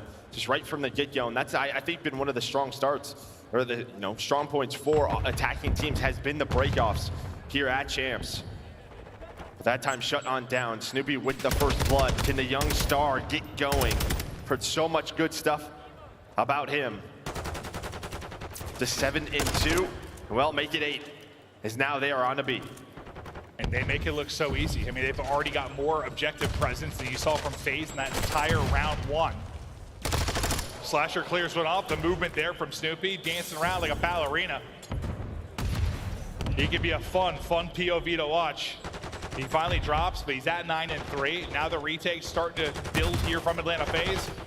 Everybody dancing, snaking, dipping, diving. The second bit of progress going to be done on the point. FaZe still desperately trying to get back into it, and they will do it there behind 2 from aBeZy. Yeah, I think you take that though. 2 takes done at a much more difficult site towards that B zone. Is it? Just now, can you get out? Can you get out of this trap? Map control over to FaZe. It's a big first kill though for Beans to control that tower and work over towards A. Oh, hello there. little dance off, but Snoopy up to the task. Cell, you're next up to bat. See you later. Knocked out of the park. First bit done. Maybe eyes on one, just waiting to chow Slasher or make him come to you. Just play it slow, trying to stay up, finally going to drop. Yeah, just trying to get the information, the shouldering, but then you had Simp right there as well, able to push on through, wins that first gunfight. Awakening still controlling this area. You do have aBeZy pushing up in their bar. And I have to worry about that. 25 seconds to go for Boston Breach, and to be on the point to stop that clock, and you need to capture a point to extend it. As Snoopy has been so good throughout this round, staying alive in these positions, able to find two. Get some more work done on the objective. Now has another 1 versus 1 versus Cell. Up top, down low, my man is just moving on the map. And I think aBeZy, after he got the kill, he wrapped all the way back towards spawns, tried to get kills, but they were able to pick that up as well. So they clear him out. They're able to push out the back with Slasher. Now you've got to strike on the other side of this. So all that distraction you did from Snoopy, brilliant, and that'll be the B point done. You now get an extra minute put onto that. You didn't quite finish the second tick, but it was dang close. Lives-wise, all square, 15 apiece. That might be the saving grace for FaZe right there. If that's done, I mean, it's just one push. You can stack it. I mean, even if they have tower control, you just use the doors. Just prone on through without an angle for that player to get shots in. Cell and Simp, though, able to find the first two on this push. Is Kremp just trying to deal with this player? Such a strong heady, but Kremp all by his lonesome.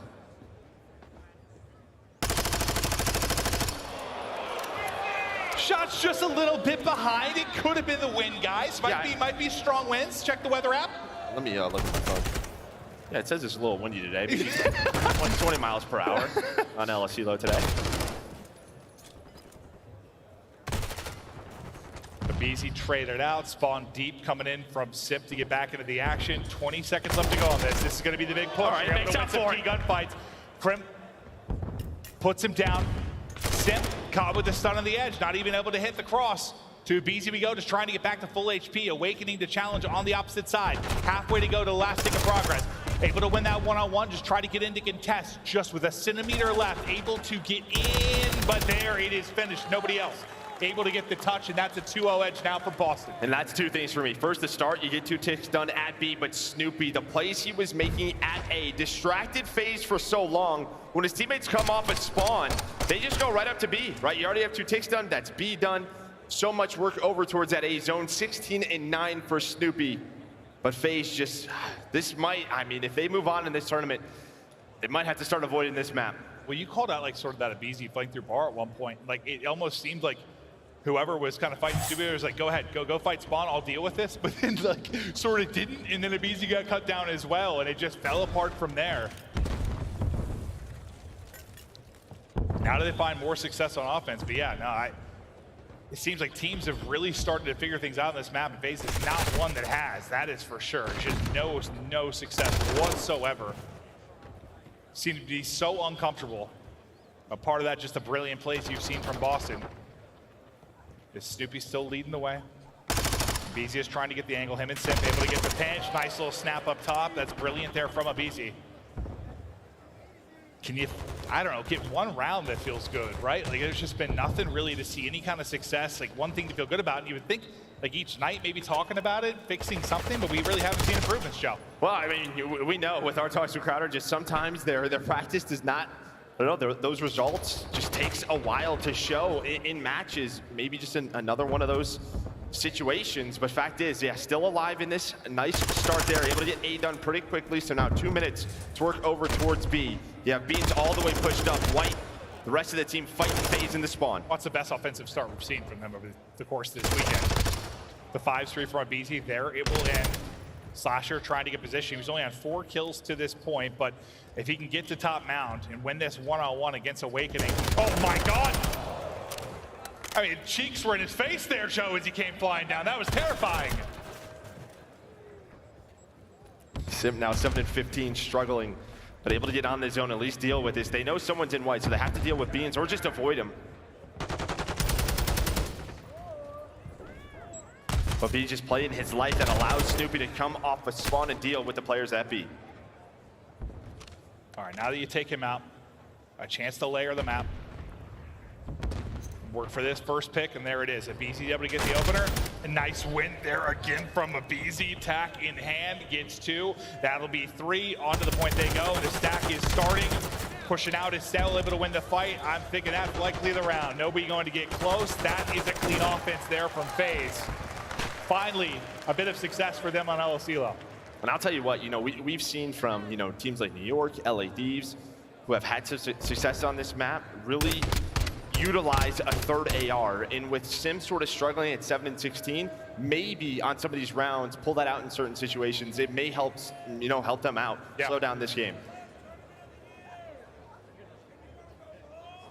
I think for a long time, what's so deadly about this FaZe team is, usually later in the year with a lot of COD titles, you get to like a 3-sub meta. I mean, it's typically like how it's gone, but these past few years, it's been a bit more AR heavy on some of these maps. And yeah, you might be exactly right. Just get another AR in the mix, despite how good you feel you are with that Vaz. But speaking of a Vaz, it's Snoopy soaring on through, able to find that opener onto the site, or sorry, opener mid-map. Nice win from Beans again, trying to show early presence over towards B. They're still kind of going for this. You have Kremp up top window, just trying to play his life, wait for his teammates off a spawn. Awakening's going to deal with Slasher. Cellium's on 4 in a row. So it's kind of one of those scenarios where FaZe is like, where are they starting to attack, but Cell's starting to go off. That's going to be a cruise missile earned for Cellium. Make it 7. My guy's hitting right now, 21 and 8. And here you have attack out from Simp, but he can't buy a kill within this map 3. Awakening able to take that fight. Cell, how high can he push this streak? 30 seconds left to go. We might actually get to a round 5 here if they're able to shut it down. Another nice win there from Cell. Just playing his timings well. Whoa, okay, aBeZy. Oh, letting him know. Granted you the first shot and then put you 6 feet under. Adios, welcome to the league. He's able to find another one, but you still have presence over towards B and 1 player top mountain. Now, do you want to use this if you are Cell, or do you want to carry that cruise into round number 5? What is the decision going to be made? We'll see if that aBeZy body shot will hurt them the rest of this match, but can they get this to a round 5? B is done, it's all down to A.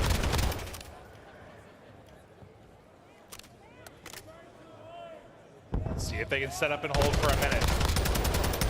Not a whole lot to write home about in the lives department. If you're FaZe, just trying to avoid that 3-4 down. Breach, look for position, play behind the pick. Snoopy, since his body got shot, he's been back in and frying. Get it done with attack and the Vaz. Winning fight after fight, just clean headshots, just ripping him off the map.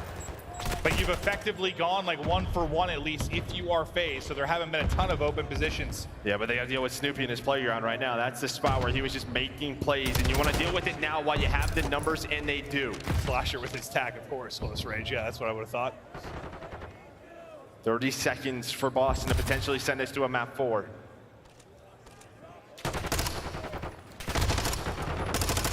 Kremp spinning, Awakening with the kill. Beans lines 1 up. That'll be 3 down. This we had to avoid. That's going to be all 4. That might be it. They pounce perfectly. Just stack on the point. They're so far out. Don't know if they can get there in time. Trying to fly. Just a centimeter to go. Oh my God, they can test. Just a last second. Oh, the streak comes in. Awakening's there. Awakening's there. Though he hangs on. We're headed to Mercado. What is that ending? And I thought the trophies were going to block the cruise missile from Cell off a spawn. Simp able to get on and contest. It was so close. Oh yeah, when he got on to contest, it was like nothing. I mean, it looked like the bar was done. But a CeeLo control continues to just be a nightmare for Atlanta FaZe. And now Breach. A sign of life as Snoopy goes off. And that might be all you needed. Just that one map. Guns get hot a bit, confidence flowing, swagger there. You know, you're busy, you shoot a body a little bit, maybe fires the guys up a little. Not sure if it's gonna punish a team like FaZe. I mean, they were kind of known for doing that for a long time back in the day, but we're gonna take a look at the end of the round again. I mean, you get on it with just a sliver. The streak able to take out 2. And then there's what, one player there. It's gonna be Slasher there. It's just Big Wake is behind him. And That's just the chaos there. I thought they had trophies there, but that's the missile avoids them, or are they just, maybe they threw some nades, but Cruz gives them a chance, but Awakening was ready for it. Well, I think Slasher's like looking the other way towards the players that just blew up, right? Yeah. And you're just like trying to get the read. Where's the last guy? He's just directly behind him. But a fun end to that round, that's for sure. Yeah, you can see, I mean, yeah, Simp 12 and 23 on the other side. I mean, Bean's only with 8, but it's Snoopy with 29 in the map. Him and Cell both around that like 3K damage mark. They were putting in damage in very different ways. Yeah, I was gonna say, he's doing that with a sub. That is impressive. The non-traded kills as well, 22 for Snoopy. All over the objective right from the get-go. Yeah, I think you saw on Simp's face just some frustration at the end of that one. And obviously, he didn't have a good map individually, but you know how he plays a lot of maps like this, kind of filling gaps, filling holes, trying to be in the right place at the right time. And with him struggling like that and him struggling on this like map and mode combination, it makes me think like they're just out of sorts. They are on this right now. There's something they gotta fix, because you know you're gonna win this entire thing, go deep in the tournament. You know, a lot of times it's gonna come down to that map pool. You want strengths wherever you have, but you think you might not be seeing this again. Yeah, and I mean the problem is too is that if they do continue on, all the teams left are great at hotel control. Yeah, and it's just a sort of, do we want to play them on this? But doesn't matter yet. They have to deal with Boston Breach as they stay alive. And we head to Mercado, and I know the stats are, you know, they're going to favor Atlanta FaZe, but this is a team where they started off the year very strong on Mercado Hardpoint, and that has fallen off. And maybe that's what Boston is thinking. Yeah, I mean, for a long time, it was just like they couldn't close out of Mercado, right? Like, it was just those games where they were losing by 10 to 30 points just over and over and over again. It was like the ice had just left them. There was no ice whatsoever for FaZe to close out that particular map. And yeah, the respawns have steadily improved outside of the one we just watched, but Mercado, yeah, I mean, if Breach, if the Gunnies are hot, if Snoopy is soaring, listen, the fact is, like, when their playstyle can be a little reckless, they want to run at you, they want to hunt you, they want to put you down. It's like, I mean, kind of like budget New York in a way sometimes, but like, if you get hot enough, and you're getting, I think if you're frustrating the FaZe side, like you can pull this off 1000%, get us to a map 5, then for Search, who the hell knows, Joe? Yeah, we're gonna take a look at some champs history for Boston. You can see a very young team. The 4th appearance for Awakening and his best placement, well, he's already improved on that. Yeah.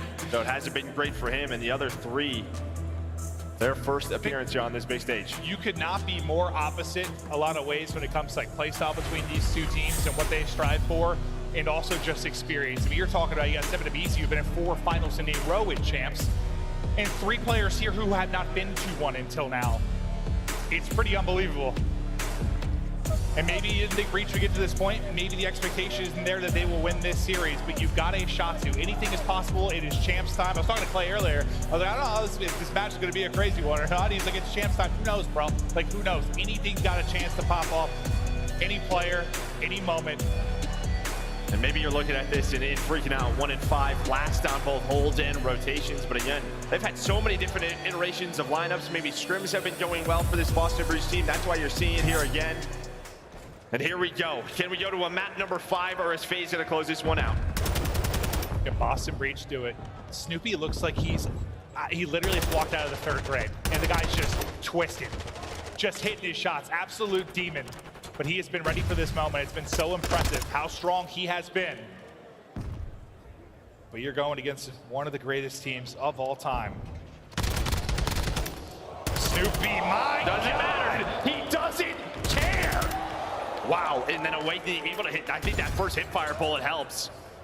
If he finds that kill, maybe he gets the spawn as well. Flips for P2, but does not happen. They have early time. They're controlling the map. Snoopy going off with the tack. You already have Boston Breach set up at P2. That's gonna be Beans and Awakening trying to lock this down. This is the exact opposite of like sort of that map 1 start. Like you get a solid start, you take a nice lead. You're not looking at maybe an 80-0 hold like you had in the first one.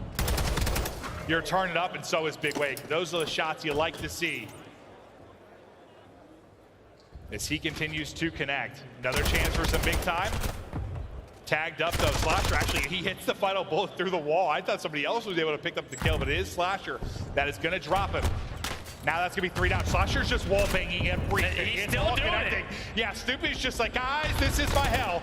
Just tagged up from absolutely everywhere, but Snoopy's still making plays inside. There will be 2, now up to 6 and 1. The young demon continues to impress. Yeah, it might be hell, but he is the demon. Yeah. Snoopy right there going off. In P2. Kremp now starting to go off. This is what you wanted to see. This is what we talk about with this squad. I mean, it's exactly what I was like saying before coming into this. Like, you're winning those gunfights, and you are just slaying and frying and beaming. Like, you can make things happen if you're a Breach. You can make it messier than FaZe want it to be.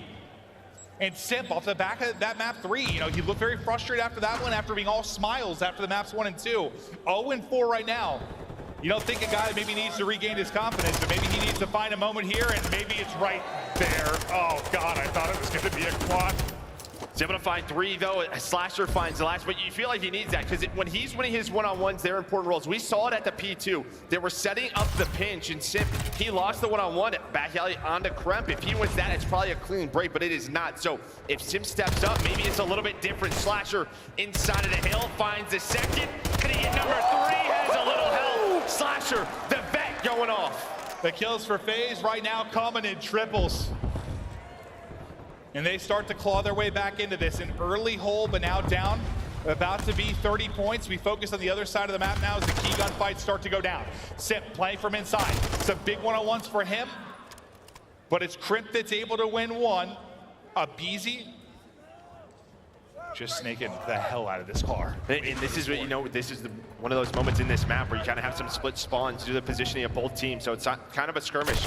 And well, Kremp, that's 4 in a row for him. Slasher, though, with 5. Simp now on the hill. Can he hit number 6? There's the cruise.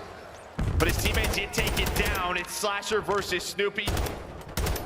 Got the help. Has the help, and there is the break. So Atlanta FaZe, they regain, they get right back into the game. Yeah, looking for a lead change here if they can pick up this time. But look, it's going to be a front hit. All 4 just sending it in now. Will you have the angles? Will you win the gunnies? That's an incredible first pick out of Beans. Trying to challenge the edge. It's going to be aBeZy. Snoopy able to get 2. Suddenly it's Cellium with 8 in the chamber and laying out this big wave with the Fist of Fury. Puts him down. Break there from Breach. Slasher continues to give up that scrap time. Now rotate on over. Yeah, not the end of the world with 15 seconds or so left, but still, quick break. And needed that break. Now you have, what, Awakening going on a long route on one side. On the other, it's going to be Kremp. Kind of just waiting maybe for Snoopy. And well, wait. The Vaz against the tack, able to win the first gunfight. There is the info where that push is coming on from, and aBeZy finds the next in Snoopy. Welcome to his web. Kremp, though, with the prone shot. Cell able to win 2. Trophy out, hip fire, the man's a magician. And then Simp picks up another. It is just the 3 pieces from FaZe that continue to impress. Hey, now you have a big skirmish down bottom Cantina off a spawn. Slasher and Cell making things messy for Boston. This is where it could get out of hand. This top Cantina hill could be so strong for both of these teams. Is aBeZy, he's got the timings. Now they have to deal with him. The rest of the time, in the way of FaZe, he's just trying to play his life, trying to finesse. 1 versus 3. He lives for these situations. Finds the second. Where's Awakening? Oh, able to catch him. But is that by enough time for FaZe? The lead changes in. They win the rotation on the P5. aBeZy is an assassin. The guy just making plays there, top Cantina. And now you see what kind of lead you can build if you are Atlanta FaZe. Snoopy, though, with the snap, repaying the favor, maybe from the earlier body shots, but the time and the hard point, all to Atlanta FaZe for now. The kills on the edge to Atlanta FaZe as well. Cellium, I barely saw a player, but he got enough to put a couple bullets in his head. Trophy eaten. I don't know if he saw him either. It doesn't matter. The shots are hitting. Cellium is popping off. It's FaZe starting to make a run here in this map 4. Yeah, now this is a problem. You have 2 cruise missiles as well. Kind of bail you out of these situations. I mean, you're most likely going to see it at this hill. Slasher, that player is very weak. Awakening somehow blows up that car. aBeZy just trying to play his life, but yeah, now maybe a chance. Big wake, all cars tremble in his path, Joe. Cellium still alive, looking for number 9. Able to find it now. It's just a question of when do they want to use one of these cruises. Maybe get barbershop control, then call that in. I think that's going to be the play. Remember, though, this is a map where they have They have thrown it away many, many times. When you've got the edge and you've got the streaks, this is one you've got to close out. Don't let it get too frantic. One streak now coming in though from Slasher. That's able to hit. Kremp ripped out of the action. 40 seconds remaining on this hard point as they continue to look for the openers. 11. It keeps on going. A Baker's does it. As that's number 12. Cell demonic in the moment. I don't even know how he snaps on a Snoopy I'm not even on seeing top him. of the wall, but he does now, staying alive. He's got some 22nd century glasses. He's seeing through something, Joe. Look at him. 13 in a row, looking for 14. 200 points earned for FaZe. There's the headshot. What a moment for this man. He was the MVP last year, and he's showing you why. Cell just takes over Mercado. 46 seconds now to close out the series as we get back to aBeZy. But what MVP-like performance as the bunny hop around the edge too from aBeZy as he's hit the 4 HP. Just one more big hold, one more big break. You think FaZe have likely got this one in the bag, but not done yet. A little bit messy here mid-map, and yes, we are not done yet because this is exactly what it's looked like a few times. Well, only down 60. I mean, that is one hill. Maybe this next P2. I think if you're FaZe, you're trying to earn some of this P1 time. Why not put the pressure on Boston to have to come out of that position? I mean, 20 seconds puts them within reach of closing out this map, but they're going to go for the break. They're going to go for it right now. Snoopy going to have to try to hold on.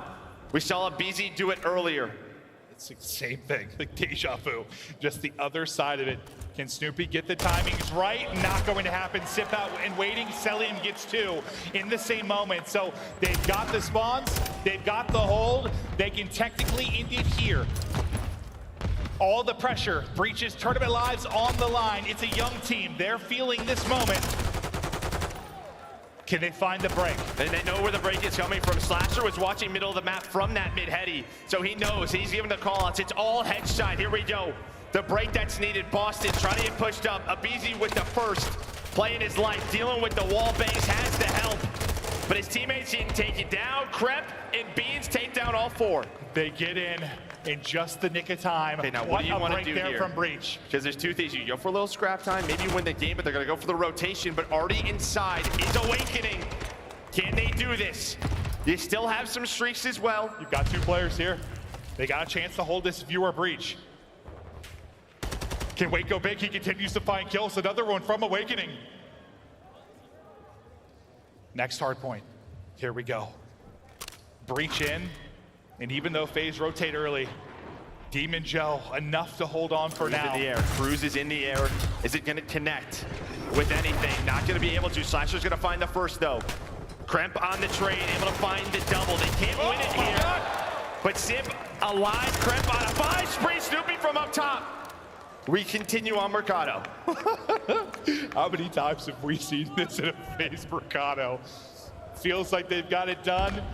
They do not. The 5 in a row for Kremp. Going big, and here's moment. Beats. Now it's a rotation. Strikes. It's a rotation. You see the way Slasher's playing. He's trying to lock down hedge. They get this spawn. This could come down to Barbershop. aBeZy maybe trying to win the one-on-one.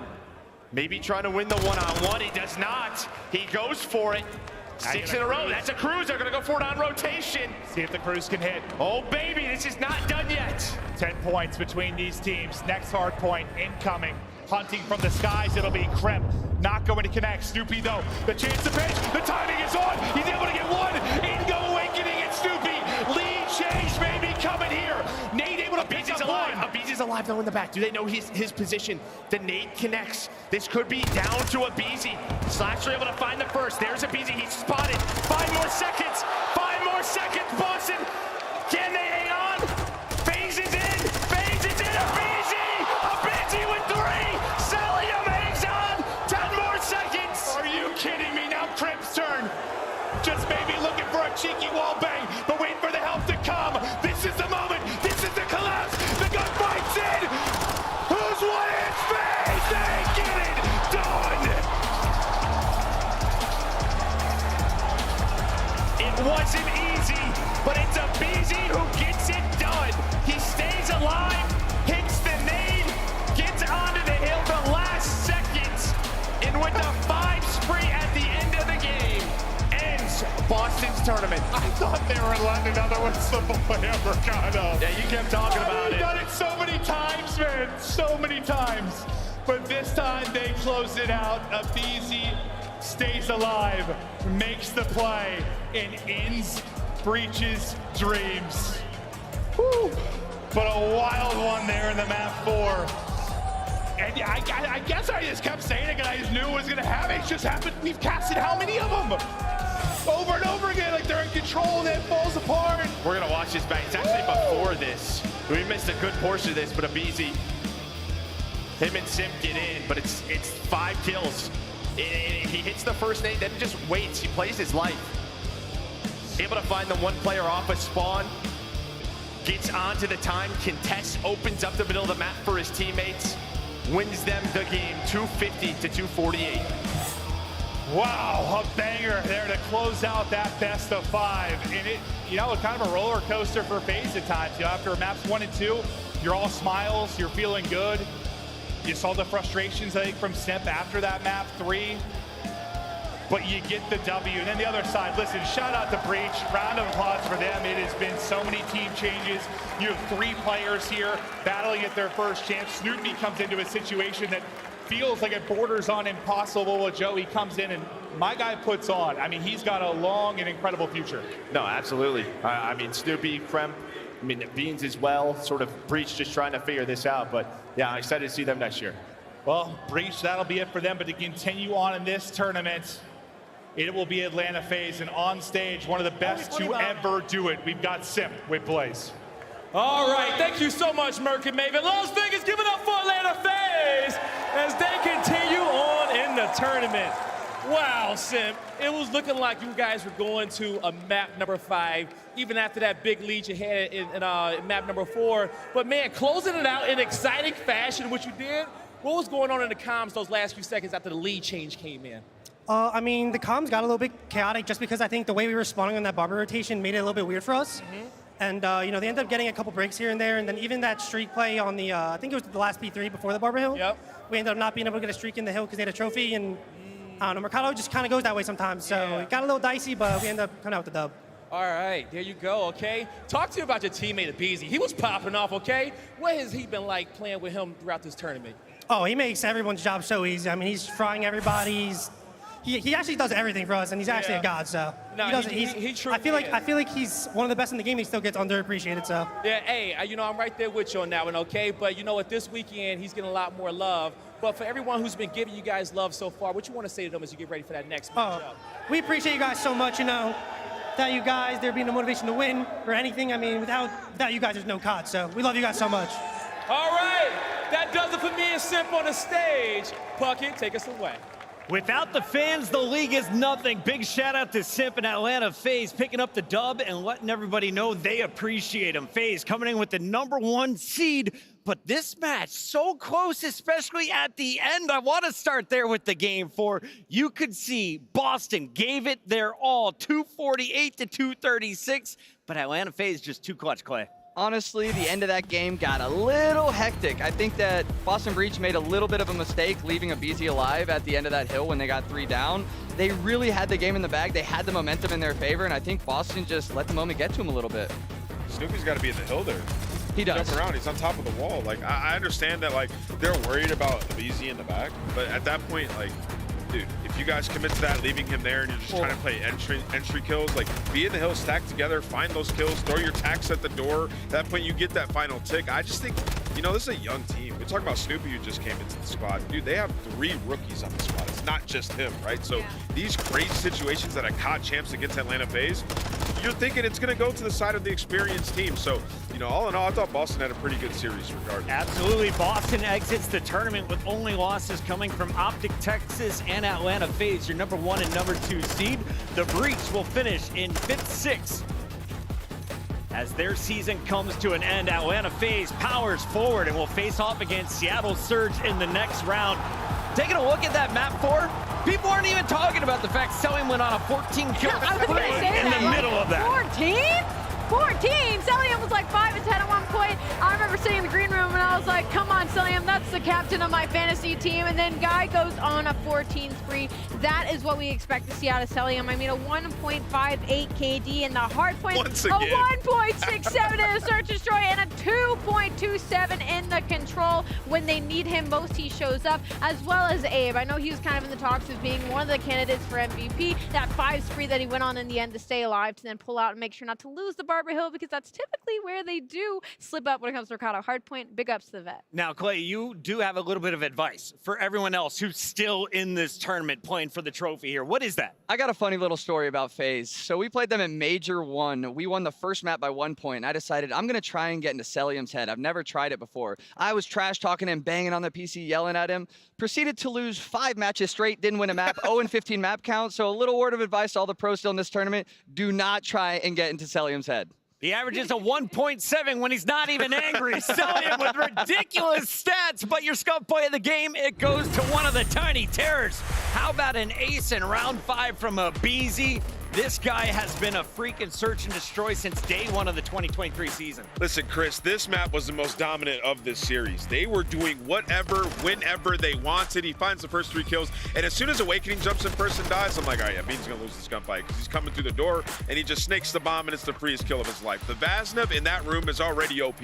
When it's in aBeZy's hand and it's in that room, it's basically unstoppable. The man is a monster at search and destroy. That is your scalp play of the game, and Atlanta FaZe looking to have another one as they will be moving into the next round of the elimination bracket. We will continue with that elimination bracket in just a bit, but first, we got to go to the upper bracket. Up next, we're going to see Toronto in action against the Subliners, and while we wait for that match to kick off, reminder, get your bundles right now. We got the Champs Pack up and available for everybody online.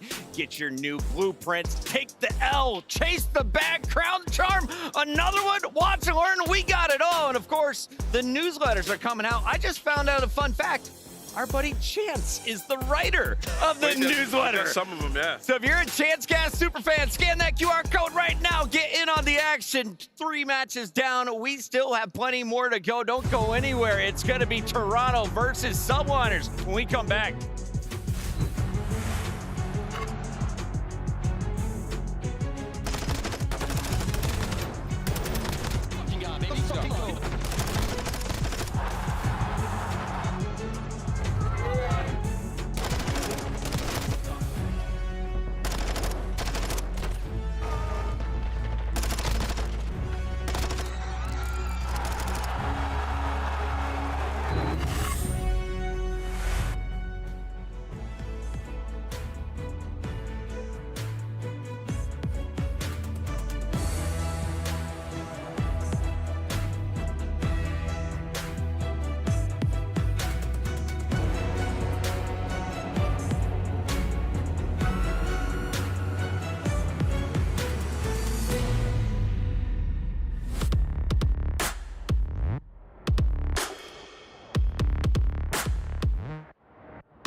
Right now, it's time for the Monster Energy Lucky Roll giveaway.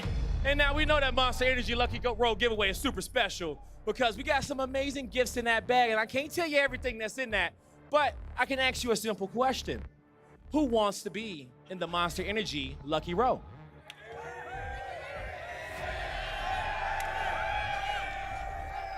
Okay. Now, yesterday, I gave that side the lucky roll. So I'm gonna keep it 100 with you. The lucky roll is over here. And you know what? I'm gonna let you know one more time. The lucky roll is up there. Now I got you going, okay? Now, who wants to be the Monster Energy Lucky Roll on this side of the venue up top? Where you at? Oh, I see some people back there on the left. I see a few on the right. Huh? Oh, I see them right over there. there. Give it up for your Monster Energy Lucky Row right there on the far right side. Make some noise for those guys over there in the corner. Yeah. GG's. Oh, I forgot y'all don't like them, okay? Y'all got to cheer for that side, okay? The Monster Energy Lucky Row. Let's get all those bags passed out over there. Yeah, let's get every single one going down the line. Going down the line. Now, my last question is who's the lucky one? Who has the heavy bag? Put the heavy bag up. There you go with your Skull controller. Give it up one more time for her. Let's go. All right, guys. We got a minute until we get into this matchup. Where my New York fans at? Yeah, I see y'all out there. Now, we've shown you the artists at work, so we thought we'd show you the final masterpieces as well. Now, you can see both of these canvases are absolutely incredible and Shift. It's very, very hard to choose which one the winner will be, but we have A and B over here, and both are looking pretty epic. For 90 minutes, Lottie, come on. Big shout outs to the people at Secret Walls. They've got little QR codes to learn more about the artist and, of course, the products, but we need a little bit of help figuring out which of these win. We certainly do indeed. Take a look at A over here. Absolutely gorgeous. I mean, I cannot believe that this was created in only 90 minutes. So a massive shout out to the artist here. And of course, Call of Duty League inspired here at Champs 2023 as well. But we also do have B looking pretty fine as well. A lot of details put into this one. It's kind of got like this topographical feel with the trophy in the front. A lot of little details with the dice, and little jokers hanging off on the side. So who knows, maybe the devil actually is in the details between these two. Very, very true. So chat, we need your help. Please spam A or B. Let us know who you think the winner is here. And we'll post the results very soon, but both absolutely incredible, and we're so excited to be revealing these. But I think it's time we get back to Champs.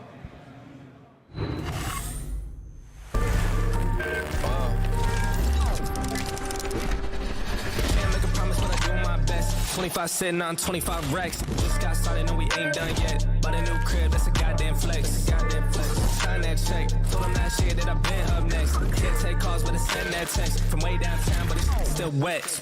Yeah, that's a guarantee. King of the city, man, they knowing that it's me. Ain't damn near still doing it with ease, cause it ain't that hard when I'm talking about me. Me and my funds. Told them I get what I want. I need my money up front. I do not do this for fun. So I've been here my whole life, I ain't seen them here once.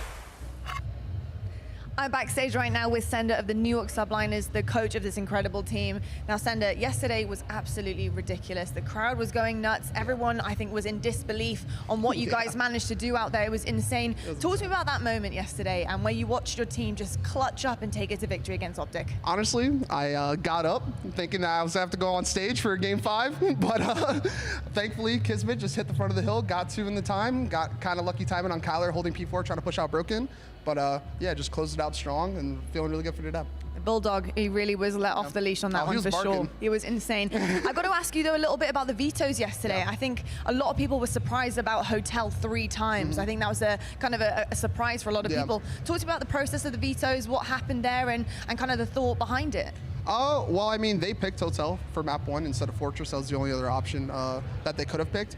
I was genuinely surprised by that, and if I'm being honest, like that just raised my confidence even more because that made me think that they might have been overthinking the vetoes a little bit, and I feel like we got the maps that we wanted in the series, and it went from like 100% confidence to like 150% confidence, so you know, I'm just really happy to see that. So I think New York Subliner fans will be very happy to hear that 150% confidence. Now, lastly, obviously you're going up against Toronto Ultra, a very, very good team. How are you approaching that? Just like how we do versus every team, to be honest. I feel like Toronto is definitely solid fundamentally, and we just have to make sure we're playing our game. Like I said, I feel like if we're playing our game, we're the best team in the world, so just gotta do our thing and get the dub. Confident words from Coach Sender. Love that so much. I'll tell you what, New York is going to be an absolute banger against Ultra. Back to you guys. My guy playing blackjack with his confidence, 150% for the Subliners when they get the maps they want. Welcome back in, everybody. We are live from the Thomas and Mack Center in Las Vegas for the Call of Duty World Championship. Who is going to take home COD Champs 2023? Well, only 4 teams remain. This will decide who is moving to the championship match. Welcome in, everybody. It's Chris Puckett alongside Clayster, Alleycat, and Nameless. We got the walkouts ready, so I want just fast predictions, starting with you, Clay. How do you see this shaking out? Fast predictions, real quick. This is a clash between 2 teams with completely differing styles, but I got to go with New York. Going with New York. It's a fair take. Honestly, I think I'm feeling Toronto in this one. There's 2 rookies left in the tournament, man, and you got to root for them. Nameless. Winning record in control against New York means a W. I'm going with Toronto Ultra in this series. I think they take it. I got a challenge for the fans out here right now. Chat is saying US got nothing on the Canadian fans. Make some noise, because this is your winners bracket finals. We got New York versus Toronto and Guy Blaze to intro the teams. Yeah, one team looking to go to that grand finals tomorrow, but also more importantly, lock in some more cash as well. This is your winners finals. And the first team coming to the stage is looking to ice up one more time. Get ready to get chills, because here comes Toronto Ultra. Show some love to Scrapz, Hicksy, Insight, and CleanX, the Toronto Ultra. These guys got a huge W against the Atlanta FaZe. They sent the #1 seed down to the loser bracket. They're not afraid of anybody. They played New York plenty of times this year and have beat them more times often than not. Scrapz looking to dominate this year's MVP and show why he deserved that award. Let's bring out the other squad. Yeah, it's time to bring out that other team. You guys know them and love them so well. Here to defend their title from Major 5 and walk away with a chip for the big city, I give to you the New York Subliners. Hell, HyDra, Skyz, KiSMET, and Priestahh. The New York Subliners are here. Your all-season MVP takes the stage, but he said that is not what matters. What matters right now is that this team is looking for a ring. 2 chips already on their shoulders for this year, and now looking to go back-to-back for the big one. They have to go against another Titan in the Toronto Ultra to make it to Sunday. It's the New York Subliners versus Ultra. Let's get this started, Blaze. Let's get it. Where my Subliner fans at? Where my Ultra fans at? It's the winners finals, and we got 2 amazing casters to take it away. Miles, Chance, let's lock it in. We are locked in, so is this entire arena. What an amazing day of Call of Duty we have had, and we're far from done. This is the halfway mark. This is the hump series, mate. I know, we are dead center of the day, but this is also the match to set yourself apart and guarantee your spot in the grand finals. And it almost feels like destiny that these are the 2 teams. They've played each other 6 times already this year and matched up twice against each other at Major 5. They're at the top of their game, rated every single game mode. They have incredibly deep map pools. They went to the depths for this series as well. I can't wait to jump into it, because it is going to be a battle. 2 teams truly full of monsters. I mean, on one side, you've got Rookie of the Year in the form of Scrapz, on the other side, the season MVP, HyDra. We could not ask for more. 2 squads who have won championships this year, of course. The Subliners, they got a slight edge in Major 5. But looking at the maps and modes, as we get through this one, we start things off with a nice, cool HyDra. And, you know, if you want to start with the Major 5 champions for the New York Subliners, you love to see the hard points you have in this series. But it was actually Toronto that chose to play them on HyDra for the map 1. So again, both teams reaching towards the depths. They got their swimming trunks on, and this is the map to set yourself apart and set the tone for the series. You want to come out knocking. You want to slay. And again, Toronto, they chose this. They are ready for it. This is for a spot in our grand finals here at the 2023 Call of Duty Championships. We start things off with a bang. Can Ultra go all the way? New York Subliners, what a year they've had. A spot in that grand finals make things all the more interesting. Let's get into this one first and foremost. Hardpoint. Oh, and you got the New York Subliners starting on the good side as well on a map where they have a ridiculous record. You already know it's the MVP looking to strike first and set that tone straight forward and already getting that first kill. First in, first kill. Massive work out of HyDra as he's finding himself a couple more out of it. That lovely back and forth between both teams. Strong, even matchup. The Subliners, they make it the first moments of time. There's a little bit of discourse across the minimap, Chance. Yeah, well, you're trying to sort of make the best that you can of the chaos right now. And Ultra, maybe not collecting the time, but they certainly have the pressure around the hill. Also, players attempting to take rounds. So gunfights taking all over the map. HyDra wins the big one for the rotation, and KiSMET secures it as well. So Subliners, a little bit passive. Actually, left open the spawn. So Toronto Ultra, actually, 2 players spawn in the back. Subliners, for the moment, unaware. KiSMET, though, jumps on it. Not good enough. A mistake like that can go a long way. It's going to cost you at least 10 to 15 seconds in this new hard point. Here comes Priestahh. No towel needed. He's going straight for that point. The rest of the members of Ultra now on the back line. Here he goes into the fight. Priestahh turns the hard point yellow.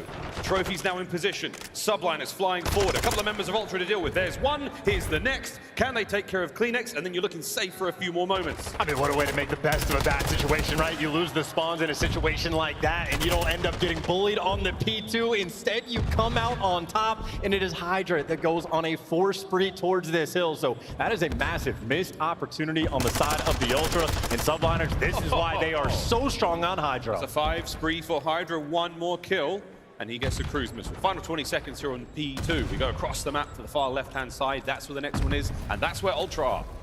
He is zooming across the map as well. I mean, dolphin diving, hopping up, nice and clean. Doesn't have the read on insight, though, and it might be the kill that costs him or the kill that gets him the cruise missile. There you go. And those players from Ultra are going to be spawning out to Subliners. This is the perfect opportunity on this rotation. Cruise secured, 7 in a row. Looking for number 6. What awareness from HyDra. There we go, Scrapz. Big win, finally ends it. Now pressure on towards the hard point, the front line. Skyz takes care of 2 on the back. Eyes forward. It's a war on one front now, and KiSMET deals damage. Not enough for the kill. It's an open hard point, nobody in yet. You still have Subliners, though, playing this map so well. They had the one mistake on P2 that they have still converted into a 40-point lead and even end up out-rotating them towards this hill. Haven't collected a massive amount of time yet, but Ultra, for the moment, are just struggling to get anything going. The kill feed back towards the Subliners. The hill is theirs as well. And on the rotation, KiSMET looking for the next set of gunfights as well, leading that charge. Bottom right-hand side of the minimap, this is where we go next. In a few seconds, you'll see it, and the members of both of these teams, they know what's up. Are on Toronto Ultra once again first in. Inside, I am very interested to see how this fight goes. Will KiSMET check this? Yeah! Red dealt with, on towards the point we now march New York. Fish out of water, and these are the important gunfights on the rotation as well. He is drawing 2 players, both ARs for Ultra, so focused on KiSMET and Skyz towards the back. And if you don't win these gunfights for Ultra, this lead is going to spiral out of control. That's all for the bait to set Skyz up. And he's the one that's on a 3 spree. Has a little bit of intel, but doesn't have too much support. Subliners taking their time. It's a tough fight to win. He finds 1, but that defilade cover at the back there for Toronto Ultra is not going to let the Subliners get close. Now the pinch is on. Can New York find the break here? Scrapz finds his first kill, slowing them down. But open hard point for a moment there. Good time out of Toronto Ultra. Clawing back into this slowly. The fight's still on. Here comes New York. Scrapz, 1 of 4. Keeping it all together. Skyz up top. Lovely teamwork again. Ultra stay alive. Yeah, it took 4 tries to make it happen, but Ultra finally have a good hill on this map. And maybe not quite even up the score just yet, but certainly chipping away at that lead. But it is a very spread map right now for the Subliners. They have everything covered, every lane under lock and key for this rotation. It looks like Ultra trying to hit them all at the same time. CleanX is opening up the top side. Hicksy straight through the middle, opens up the hill. They found their way in. They're another point. Priestahh on the far right-hand side now, trying to slow him down. Wow, somehow wins one fight. Priestahh still keeping this all together as the Subliners. They're still trying to get back in towards the hill. Let's go for a quick listen in and see how they sound. Back ass,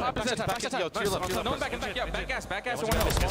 He's back ass, holding 1 hill. Take your time on this. Last guy back door, I swear. I'm pitching him in the back, I got your small, Back door, hill. Play 1 shot time. Oh, he came out making I'm mid-steps inside. And 1 guy's pit, 1 still pit. He's gonna be there. Back door on me, weak. There's 2-0. 1 speaks on edges. You can pick up left. I'm gonna hit this. Got you. Unless you spawn back. Nice one. Take your time on this one. Play back. We spawn back. Yo, spawn back blue. Nice, I'm going. Scrapz gonna be red. I think he's arches. Gonna be gold. Arches, small. Arches, Hicksy, he went out. Inside, Stop it. I'll see him right now. Can they beat back PTO? I'm killing this guy. Yes. He's going cave water. Catch your water. Two red. Five set up red in the water. Alright. One's definitely MVP2 then. Yo, pitch, he can pitch. I'm not pinch. I'm pitching red water. He's holding the pinch. Insight's going P5. Alright, here's going P5 for pit. P5's weak. Coming over right now. I spawned out, guys. Shit. I spawned out. One's up to me. I'm blocking P2. Let's go. Yo, Arch is dead. I got time. Full blocking. Alright, here. Outer cage on me. I have your help. I'm top dome, okay? Water dead. Paco, Ivy. Wait, where are you at, Caesar? Can I pick him up? I'm top dome. You could. You want me to back up? Yo, get bottom. Fun fact, Miles, these two teams have played each other 11 times in a hardpoint. Ultra have won more than half at 6, and not a single player has a positive KD. They are used to staying these games close, even when they're getting outslayed. Kills don't always matter when it comes to these kind of matches. Insight, can he creep his way forward? New hardpoint, about to pop. P2, we call it, far right-hand side. Insight, hello, oh my God, what a win! KiSMET, we'll see you later. Here comes CleanX now, cutting his way forward. There's one man still to deal with, low right. That's Priestahh. He may be a problem for now, but for Ultra, lead change, eyes forward. And that's when you know Ultra's comms are always calm and on point, hunting the players down, gunning them down around broken, and well, maybe not able to dodge the cruise missile, but still right back inside of that time. Slight lead. It's an opportunity now for New York to move forward, gain some ground. Watch out for CleanX on the back. He's going towards Nude. Now see if you can get the members of Ultra out of it. Scrap though, finding himself a nice kill on the fadeaway. It's HyDra in the point, soaking time. Awkward fight on the far left-hand side as well. So Chance, it's a classic HyDra. They're everywhere. Yeah, gonna get a lot of scrap time though as well. CleanX by himself, well, not gonna make any hero plays just yet. So Subliners secure on the rotation, but this is a very tricky hill to end up balancing because yes, Subliners might have the back spawn at the start of it. They do not want it towards the end. So a delicate moment and a massive opportunity for Toronto. Yep, slight lead for Toronto Ultra. Here we go. Hard points open for business. New York, they'll be in there first and foremost. Scrap though. Threads the needle, managed to get himself into the point. Second there, Hicksy backing him up. Now close and personal over to CleanX. Lovely work there with the Vance net. HyDra on the outside, makes himself known. Can Hicksy now get involved? Trying to keep the members of the Subliners as far away as possible. Finds one. KiSMET now up close and personal. Hicksy, makes the read no good though. KiSMET simply too strong. KiSMET seemingly unkillable. Here comes the hit. Open hard point still, and it is a battle by pipes. Toby is still going. CleanX has been slaying like crazy, and this is the delicate moment, by the way. This is the opportunity to push Subliners back into their spawn. They're collecting the scrap time. They are free and clear on this rotation. This is the opportunity for Ultra to set themselves apart. They're in perfect position. Maybe the final 10 go to New York Subliners, but Scrap has been on this rotation for the past 30 seconds, and this is a hill that last time Ultra dominated. Ultra now once again in position. HyDra taking the water out. He's gone down low. We'll see him in a moment. Makes himself known as CleanX trying to keep the spree alive. We've only seen one streak so far here on HyDra. Here comes the hit. New York Subliners through the front line. All the members of Toronto Ultra lined up for the fight. Scrap, CleanX. It's a purple feed so far. Priestahh trying to make his way through the left flank. Anyone there to have it? CleanX once again still keeping it going. Skyz out and about, no problem. Everywhere you look, there's someone from Ultra. Another big win. They keep the hold. It is just too good of a setup both times around. No avenues of attack. Everything that the Subliners threw at them, they got punished time and time again. I know New York Subliners, the best HyDra team in the game. Ultra chose it for a reason. They are showing it off right now. Final 15 here on the hard point. Going over towards the left-hand side again. CleanX moving very well in this opening map. 26 and 18 from the Great Dane. Trying to keep the members of the Subliners trapped at the spawns here, Chance. We're seeing a big battle over towards New York once again, first in. Well, it was the last time that you had Ultra just walking straight through the front of this hill, right through mid to actually break it. CleanX, the opportunity to do the exact same thing. He might get tagged up. He's alive and has the support. Ultra just hitting straight through the front. Trying to make the break happen. Here we go. CleanX in, gets himself the first. KiSMET's there. A little bit of noise. Plenty of shots, no damage. CleanX still. One more kill. Gets a cruise. Can he get it? Here comes the Subliners. Trying to stop him. Nearly. Not quite enough. Hicksy there though for the trade. KiSMET gets one of his own. The backline safe. HyDra. Lovely work. As back we go. Oh, they still don't get the back spawns, but look, number 4 actually spawns back. He gets red. HyDra is everywhere right now. Trying to make these plays happen. Subliners clawing back into this one. Toronto are sniffing the 200-point mark, and here we go. A moment of reprieve. We go back to the middle. And you read all those spawns in that moment, leave the back spawns open towards the end, and that is Subliners trying to set themselves up long term. They have now dominated the right side of the map, so they are going to be down by 45 seconds going into new. But if they handle P1 and keep the spawns for P2, Subliners absolutely can make this comeback. Here we go. Our third set here in our opening hardpoint.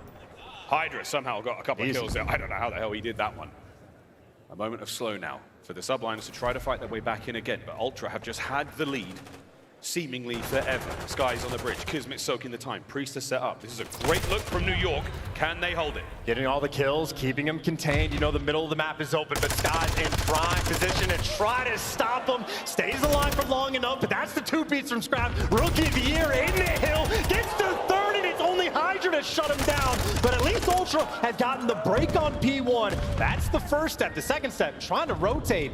And for the moment, Ultra, nobody in position to make it happen. But Toby is still fried. Mr. Yul Jonsson still going, 32 and 22 now. HyDra's seen him. What's going to happen here? There we go. The gatekeeper there by the water hop. Not going to let it happen. Hardpoint pops in 5. New York Subliners in control. Will Ultra get another break? We are very much in the business end of the hardpoint. These are the big kills. These are the big kills. And Hicksy, these are the moments where it seems like he shines. Running the foot race, and he's going to get it. The hill has already been broken. Ultra have done it. They've done it. They're in. 20 seconds for the win here in map number 1. Scrap now from the water. Rising out. Finding the kills. We're soaking it away. Can the Subliners get close? Hicksy's got the back covered. New York, one solid hit is all they're going to get. Do they have the time? Go, KiSMET, go. Priestahh slow to the fight as well. They don't have the space to work with. Got to get going. Scrapz on the gunny. Finds 2. Up close and personal insight. Nails it. 250 reached. Map number 1 in the books. Squared up on their best map, and they made it look easy. Those P4s were a thing of beauty for Toronto. Untouched and uncontested. And on the slang front, HyDra, he's your MVP, but look who showed up on chance. Yeah, CleanX right there with him. 33 kills, 3,600 damage. CleanX, this is the tournament he made his name at. Oh my word, confidence at an all-time high for both of these teams coming into the match. And now, is it doubt setting in after that loss from the Subliners? We'll see what they are made of. It's a long series ahead of us yet, trying to get into that grand final, but a very strong opener there from Toronto Ultra. And we had the comms as well. Very, very calm for both sides. We'll get to the Ultra one later, but New York didn't sound bad whatsoever. Still coming in this one a strong favorite. And you just have to know it's the exact same situation on the communication front from Ultra. One of my favorite plays that actually happened was on the P2 when the cruise missile is getting called in. When CleanX and Hicksy are next to each other, CleanX dives out of the hill, drags the cruise missile away to make sure you don't get 2-piece, and Hicksy right back inside to collect that time. There is never a single moment where Toronto are not making heads-up plays. They hold it all together. And we had no shortage of highlight plays from both sides.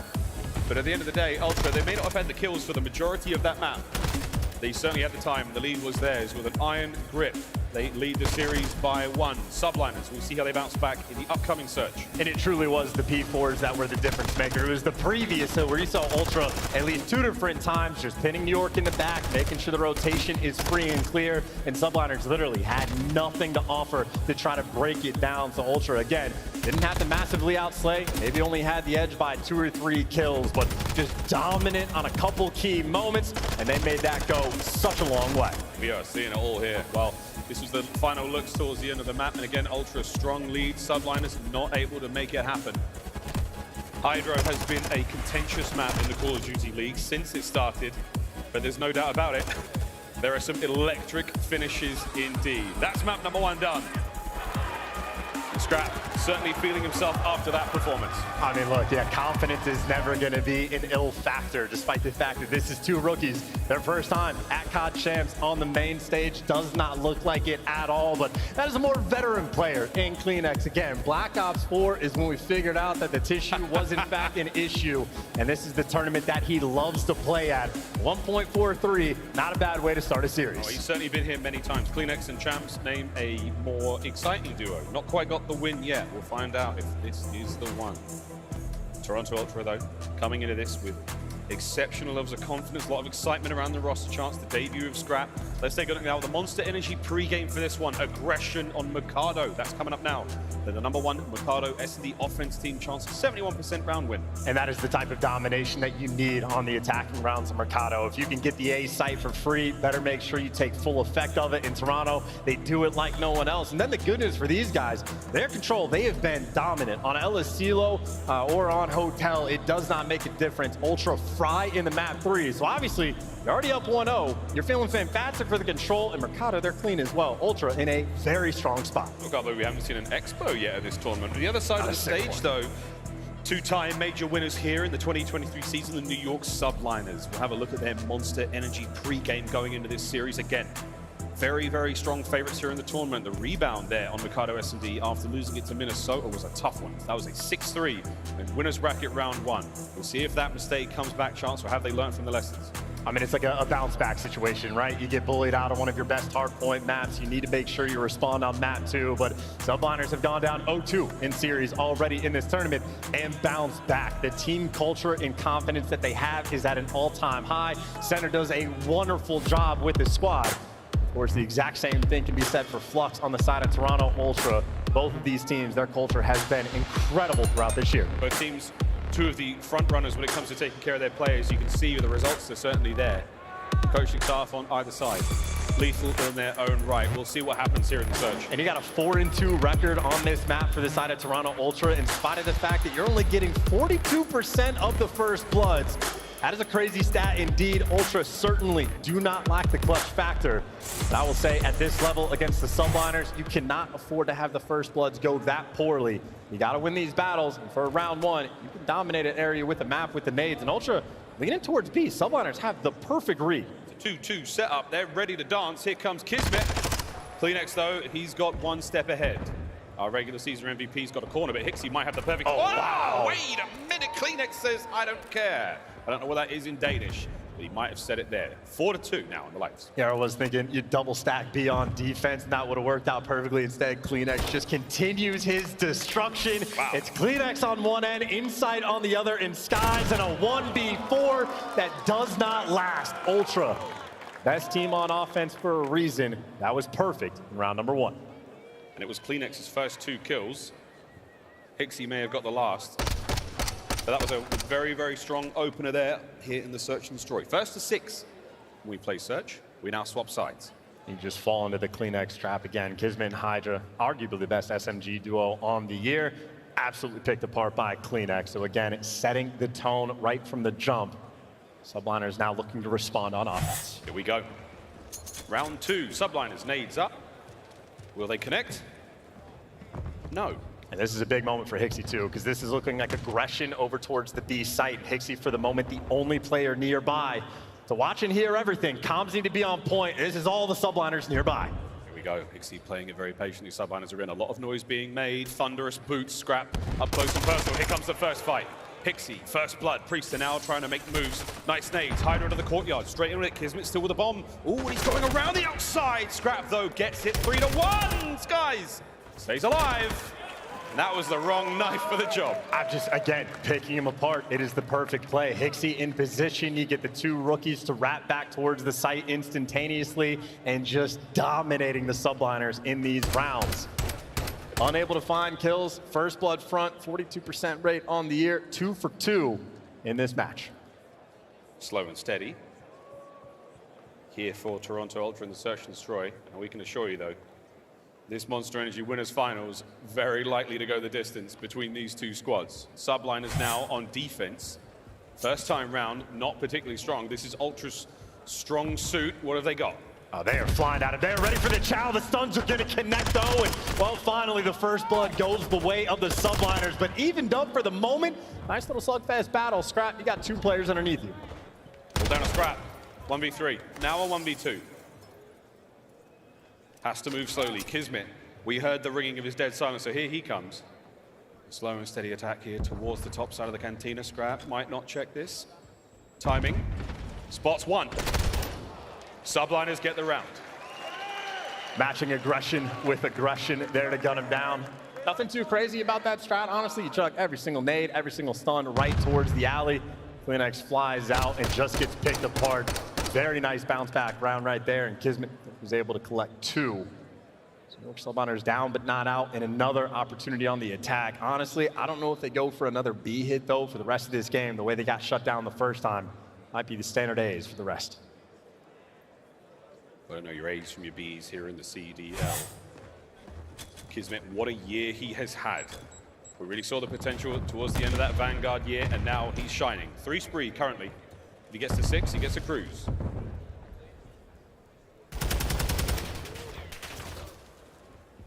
Opening salvos here from Skyz. The sortie does not go anywhere. They're going to back on up. They're still holding onto that A-bomb site. Toronto Ultra, their chance, they're making moves all across the map. Yeah, Hicksy trying to make a dead silence play though, but Skyz is in a deep pocket with an AR, and yep, Hicksy, door's gonna get closed. He at least gets away with his life, but Skyz right now holding off the SMGs, keeping him at bay, and allowing his team to get the bomb down. It is now a very tight setup around A. Bomb planted to B now, eyes on the 3 avenues of attack you've got to worry about. Here comes one in sight, gonna make the slow and steady peek by Hedges. Skyz, unfortunate timing, that's all good, gets the first blood. Second man up is going to be Scrapz. Through the tunnel comes Hicksy. Damage dealt as the delicate back and forth now. 30 seconds to go. Massive work from Skyz. No ping needed. Reason through the wall. Best wall bangs in the game. It has been that way for a few years. Skyz on point. That is 2 in a row for the Subliners. And honestly, Skyz puts in some serious work to win that round. No cheeky flanks coming through. Hicksy gets red initially. York Subliners still had the strat to keep CleanX at bay, who was trying to work through Barbershop, and the tight setup pays off. No clutches there. We're tied up 2-2 here in the search. Ultra have been attacking right now. We'll see if they decide to go towards that B-bomb site. It doesn't look like it so far. Trophies out from Sky. Oh, that might have been a miss. The nades there are going to be a problem. This snipe's not going to find anyone for a while. Ultra are still in on A. Yeah, just watching over HyDra to get him through tunnels. So HyDra, he's gotten in position, but not an easy gunfight to win. Gets the intel, forced to back down. And Ultra right now have everything covered over towards A. Skyz looking for a freebie. Can Skyz find one there with a SPX? With that snipe towards the tunnel now moving. Quick reposition. Allow him to get in the spot. If he can rip insight here, that gives them a massive advantage. Less than a minute to go. No bomb planted yet. It's a massive stack through tunnel. I mean, this is 3 players nearby. If anyone overcommits, that is a lot of guns there to gun you down. Looking over top. That's just the opening. Instead, HyDra through. Give him the 2-piece. Give him the round. The timing, perfect. The reads, perfect. Subliners dominant on that defensive round. Kicking doors. Skyz the final shot, but HyDra's first 2. The lightning strike through the tunnel, no questions asked. That was their sight. Ultra had nothing that round.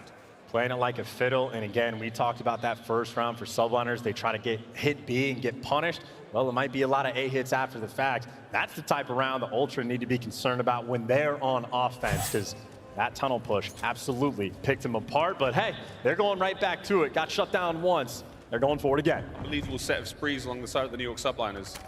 We'll see if they can't find some streaks. Skyz. Wait for it. Might be able to catch out CleanX. He's throwing shoulders.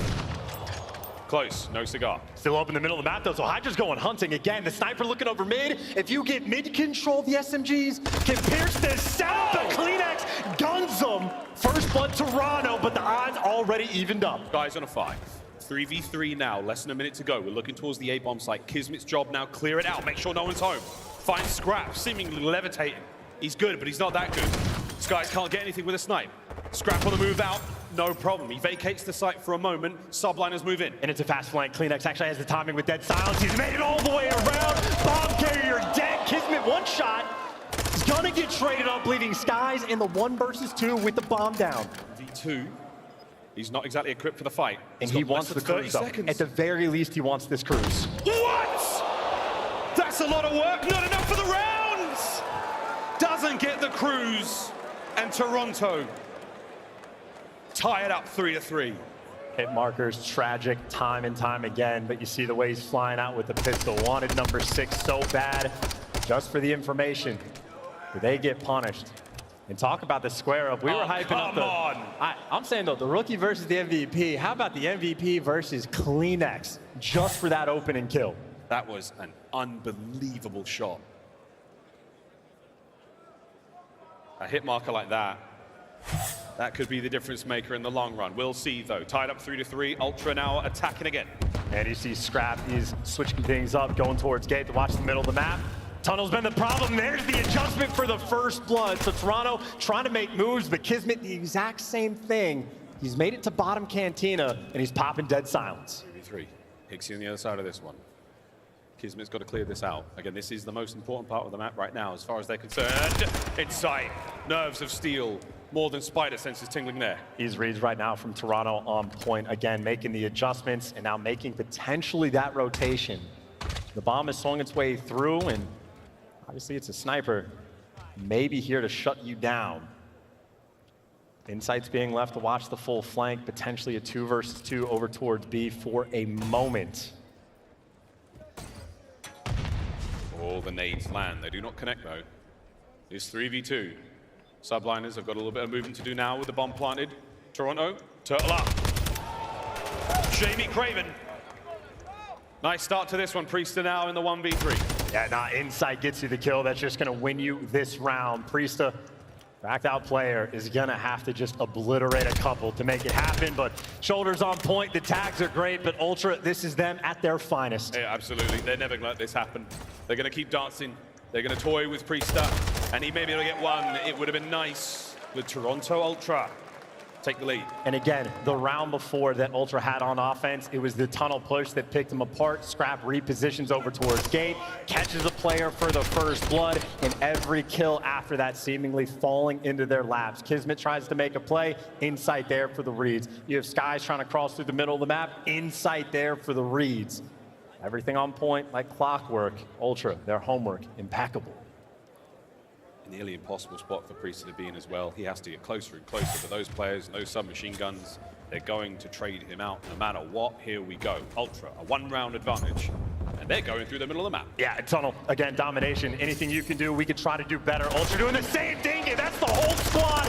Challenge, gunning you down. KiSMET in a 1v4. KiSMET, good luck. 1v4. What a battle this would be. They're on the outside.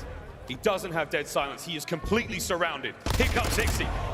And wow, takes care of him, but that is the round. Ultra with the numbers now. Ultra map point. Utter domination, and again, it is CleanX making the big plays for the 2. The play calls on point.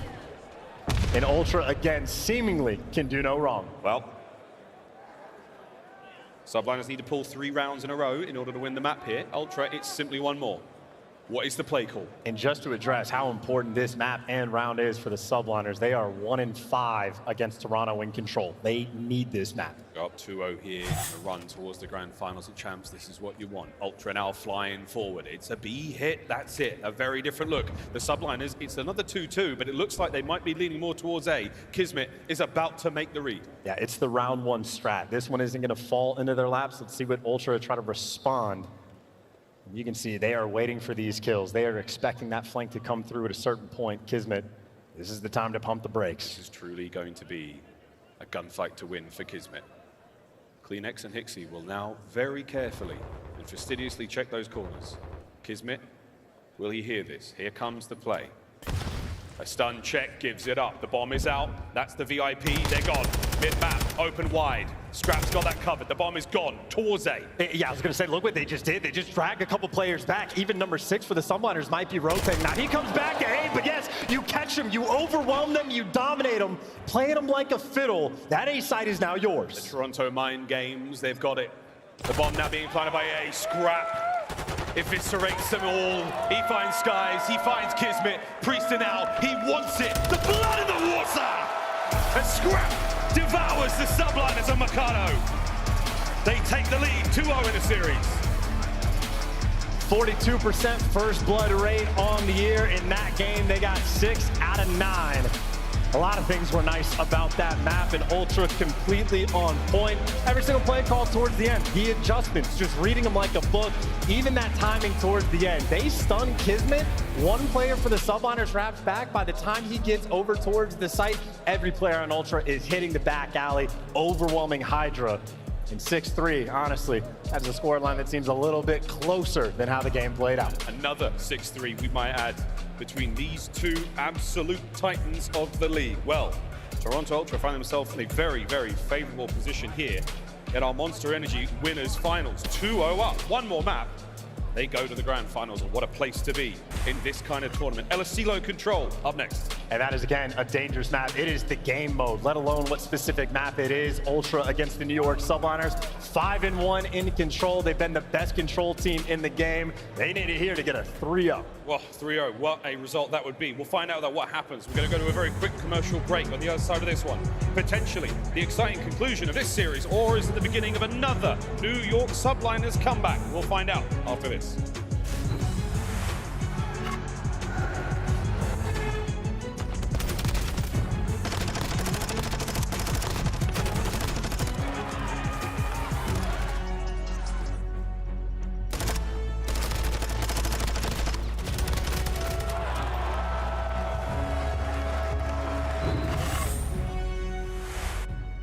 In battle, heroes are forged and legends are born.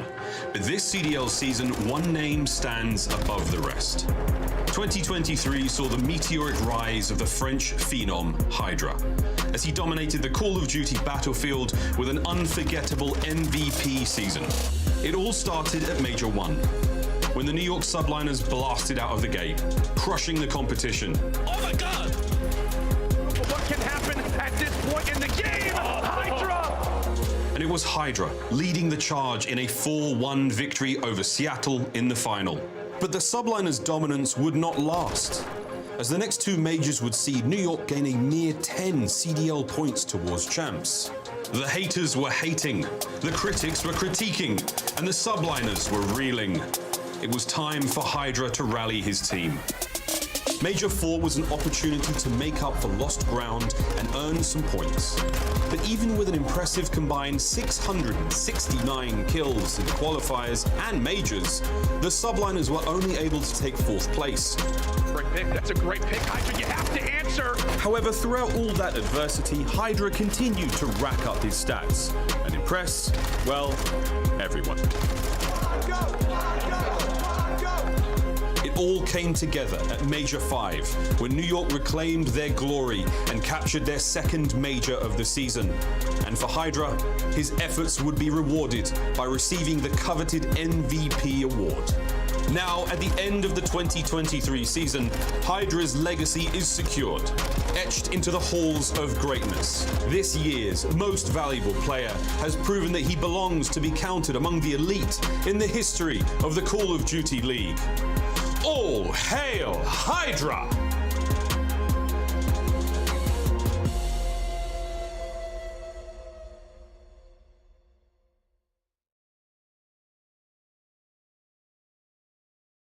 How does it feel to be named the 2023 MVP?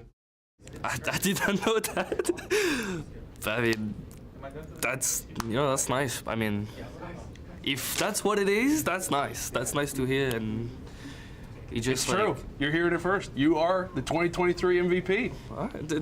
Thank you. I don't know what to say. Yeah, we gotta bring in the guys. We gotta bring in the squad right here. I told you, my boy. Your head. I told you. Oh, it's not me yet. No, it's not. It's not. I didn't know that though. There you go. There you go. Good job. Way to go. Right there. You're still my MVP. You're still scared of me though. You are terrified. You are terrified of me. What does it mean to be able to have the MVP now as a part of your resume? That just means like what I work for. Like I was not working for the MVP obviously, but like I've been working on myself a lot. Like since last year, since like even the past 2 years, I've been working on my English, like my comms obviously, because at the beginning it was absolutely like that was not good at all. If you want to know.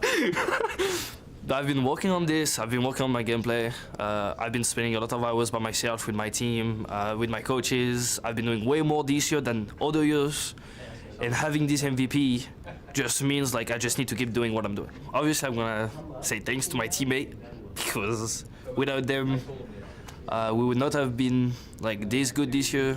They've been working a lot, we've been working a lot as a team, and to all the fans, I mean, I appreciate you guys, especially the French people, because it's always better when they're French. But yeah, I appreciate you guys.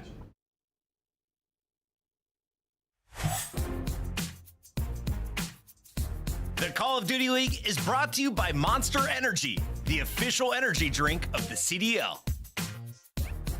The Call of Duty League is presented by the GMC Hummer EV Pickup, the world's first all-electric super truck. Upgrade your game with the Scupf, the official controller of the Call of Duty League.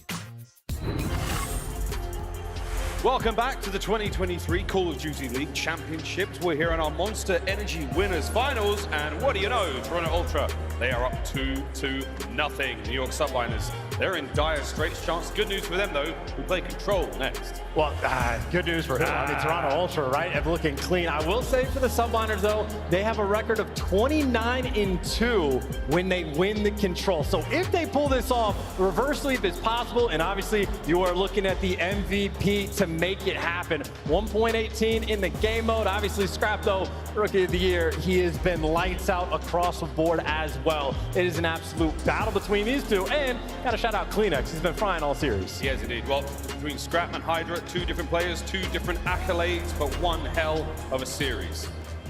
We play Control next, a very different game mode here. Is the pivotal turnaround point for the reverse sweep. The New York Subliners, if they get it here, the odds are certainly in their favor. We'll find out what happens though as HyDra there. Your regular season MVP. Can he turn things around for the squad? We go to El Asilo. We're playing Control. And this is the map potentially to decide it. That swing game mode. New York Subliners looking for a little bit of that momentum. I know we talked about the 5-1 record that Ultra have against them in Control, but it has not been too often they've squared up on Asilo. Only twice. Toronto, though, 2-0 against them. The records are very strong indeed, but anything can happen here at Champs. The stats certainly go out the window at time.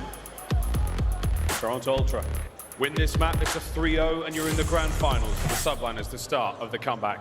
And it is a long journey up that hill. Here we go. You want to set that tone as well. I was thinking maybe a cheeky B hit off the red. That has been almost the theme on this map throughout the weekend, but it is standard stuff off the break, and it is CleanX being hunted down by KiSMET, but look who's doing the hunting. Hicksy behind enemy lines, and just like that, Ultra seemingly picking everybody apart. Well, we had the New York Subliners on the A zone for a moment. They were capturing it, but now Toronto Ultra right back at it. They drained that progress, that hard work, all gone now.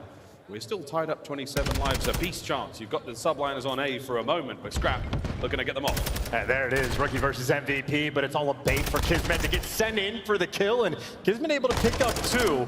That's attack and Vaznev in hand, but now it's Hicksy doing what he does best, trying to be annoying, maybe catch the spawners or get caught himself. The clearance on the A zone is there. Looks like Subliners have it nice and secure. Subliners buy some space, get some kills. 2 segments done. They get the third. We get another minute to play.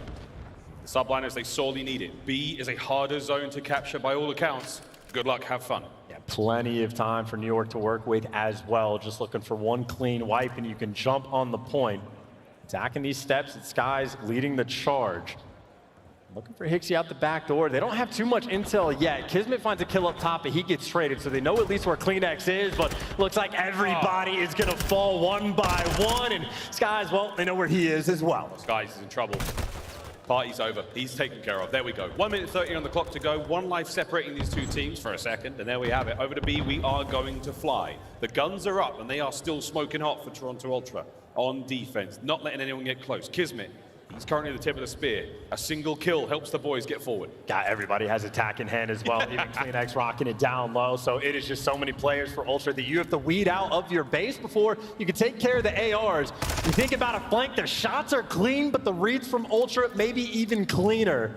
You know where KiSMET is. Insight has everything under lock. Him and Scrapz working so well together back AC. Watchful eyes of the assault rifles on the back line, and Hicksy up front.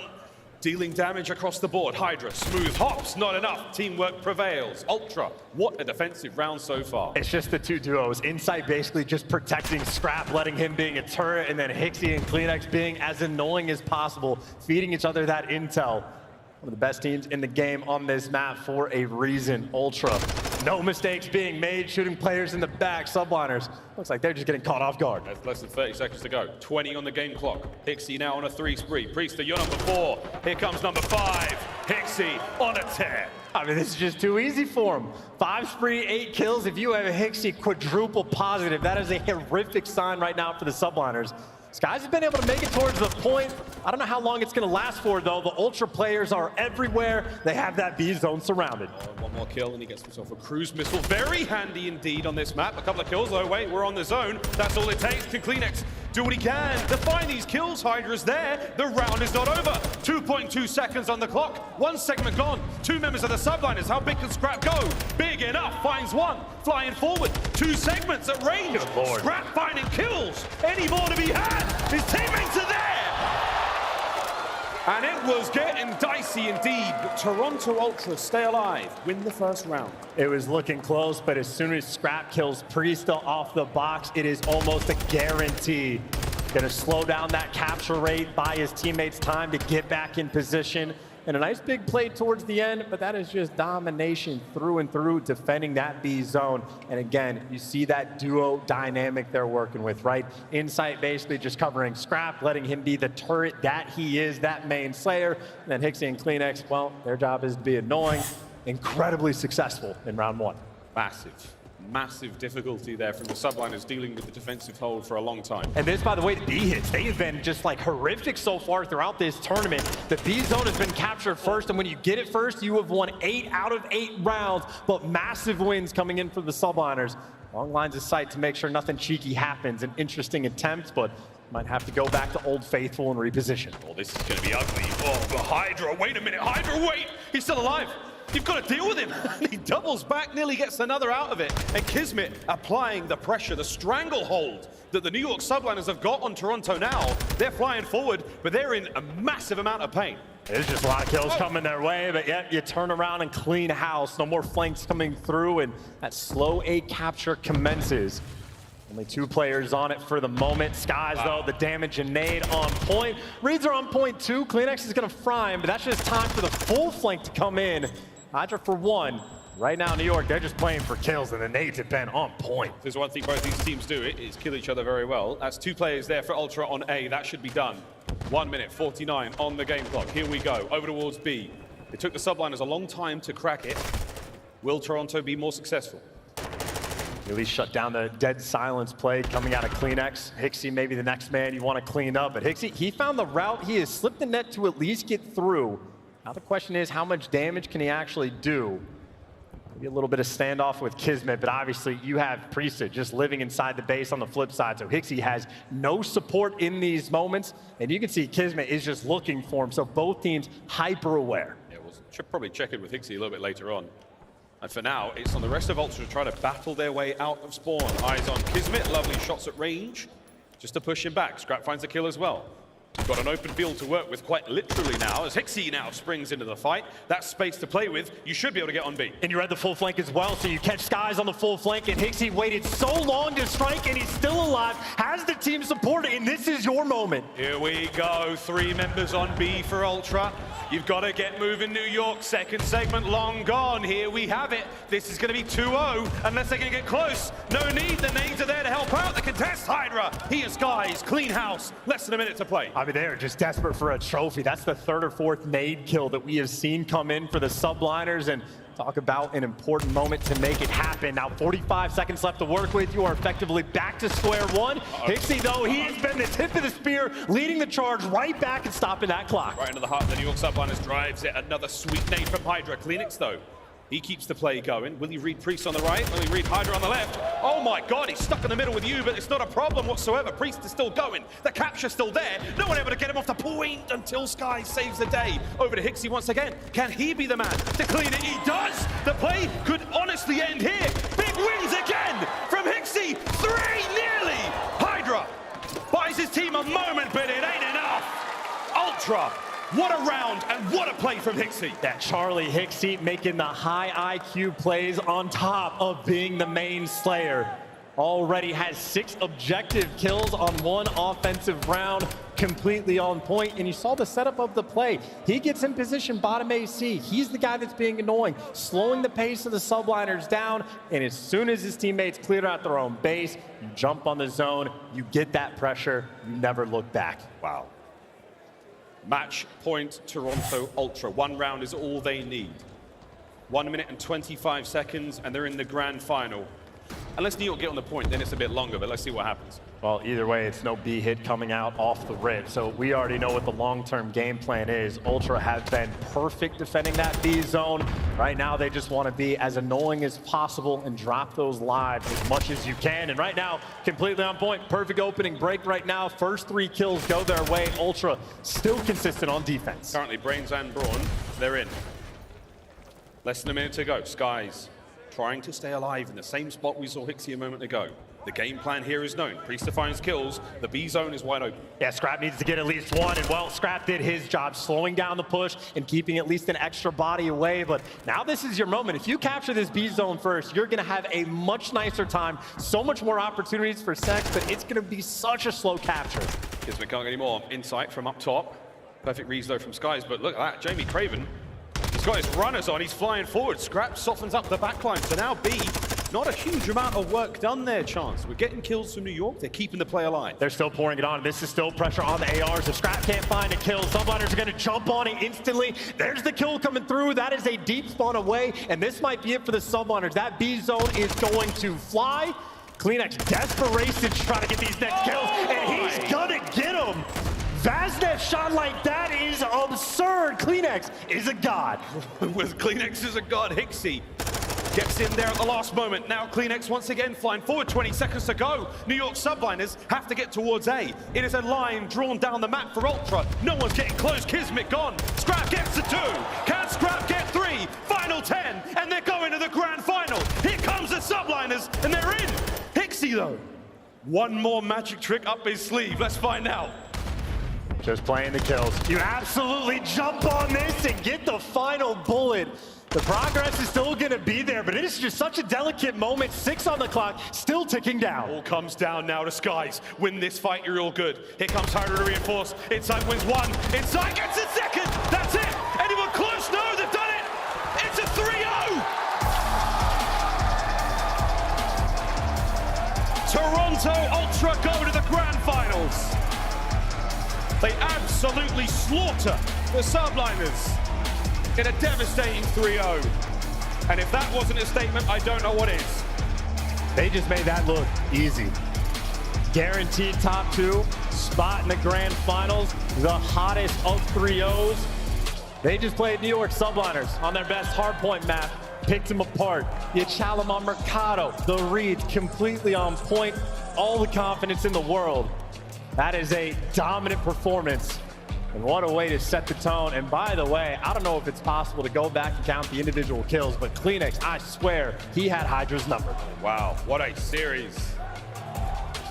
Monster Energy winners finals is done. A 3-0, I don't believe it. Ultra, the feet are up until Sunday, as they will now watch on to find out who will be facing in that grand final. Playing for the rings, playing for the prestige, playing for the championship.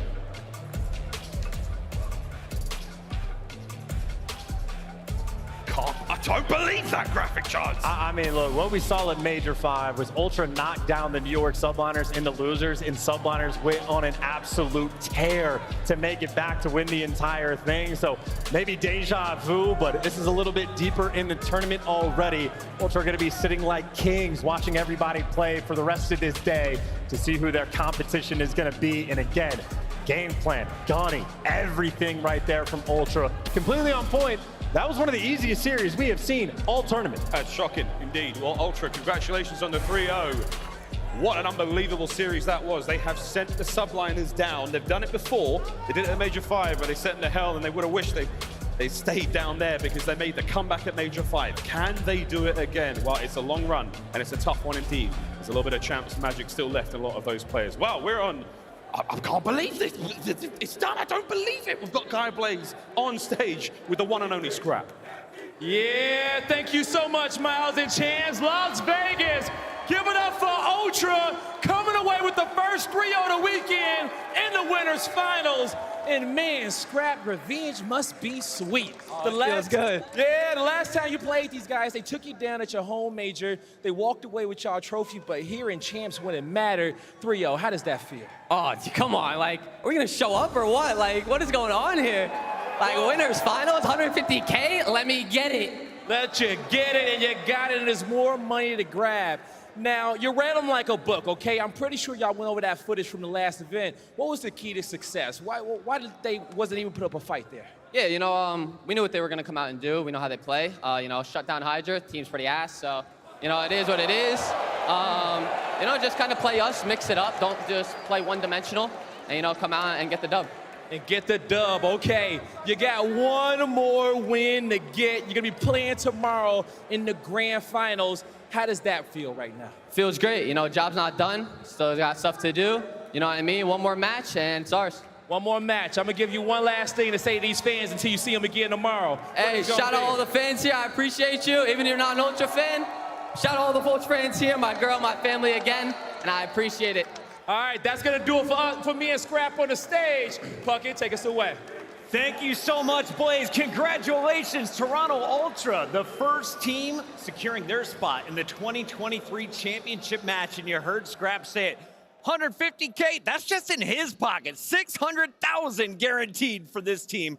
Clayster, a rookie, playing for a title here, and it's not just one, there's two of them here for Toronto. And not only playing phenomenally, but straight cooking the other team every time they beat him. He's like, where are we at? It's winners finals. The first 3-0 of the tournament in winners finals. Toronto Ultra coming out with the dub against Subliners. I was not expecting that. And Nameless, while we were out front, our security guard pulled us aside. He's like, is that like your Conor McGregor? Is Scrap becoming that guy? Because he doesn't seem afraid of any of the crowds he's in front of. Dude, he is, man, and he's rising to the moment. We talked about the expectation coming into this season for him. It was the highest we've seen since a guy like Simp. He's exceeded that. Now he finds himself in the grand finals, and the way that they just did it, absolutely cooking your Major 5 champs. Ali, let's take a look at some of the highlights here and walk me through the big plays, because this series, the shortest we have had all weekend, a 3-0 coming in our winners final as Toronto takes care of business. Yeah, I think Clay made a really good point before the series started, the fact that these were two very different teams going at it, and historically Toronto Ultra has always had the edge, and it's been in those controls. We saw it in that map number 3.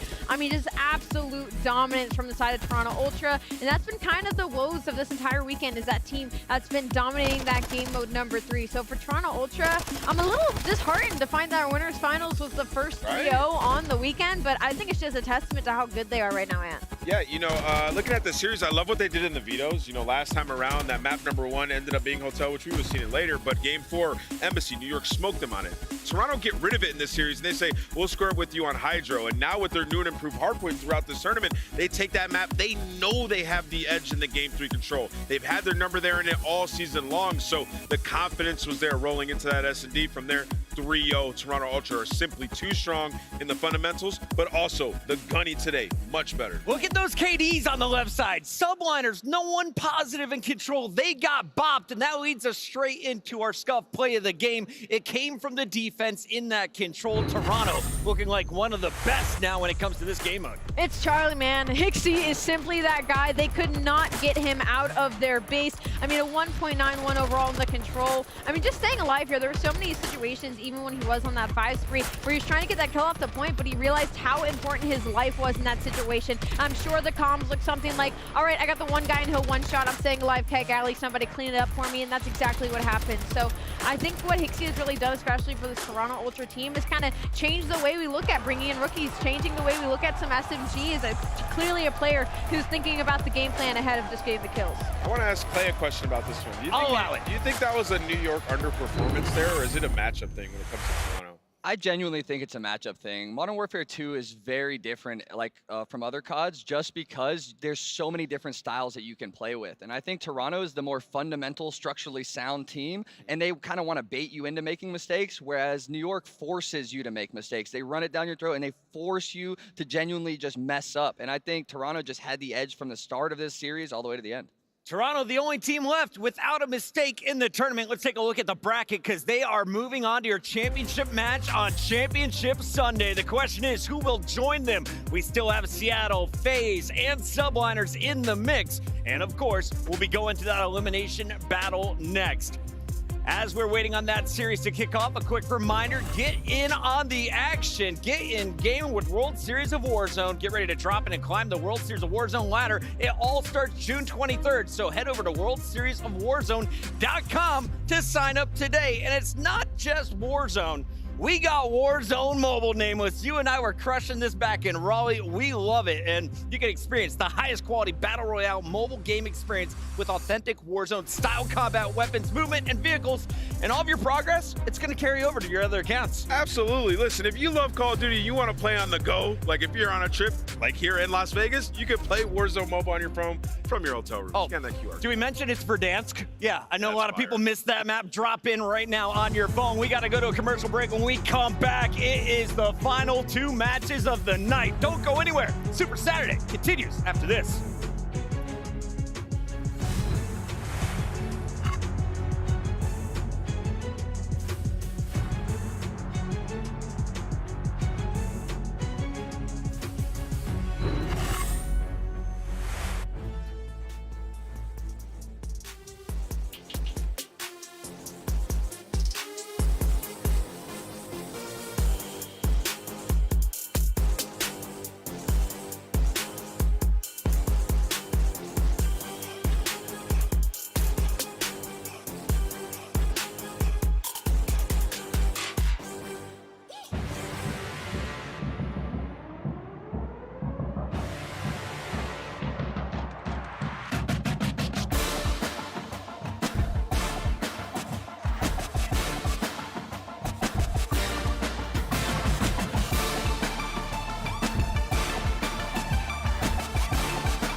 Guys, we know Champs is an absolute celebration across the world, and while scouring through the audience, I came across Drazah's here. You came all the way from New Zealand? How was the trip? Oh, it was gruesome, but I'm glad that I came. Honestly, it's an unbeatable experience, and I'm just glad that I was able to arrive here. And this is your first Champs ever, right? First ever Champs. I flew all the way from New Zealand to come support my team OpTic, but unfortunate stuff, but we're still going to be Greenwall all day, man. Fair enough. Okay, so outside of OpTic, we got you in the VIP lounge. Who do you think is going to take the whole thing? I got a read for Pred, man. I'm going to go for Seattle. Let's do it for APAC. You got to represent, brother. Cheers. We got Thank Monster you. to get us through. Back to you Thank guys. They're collecting the scrap time. They are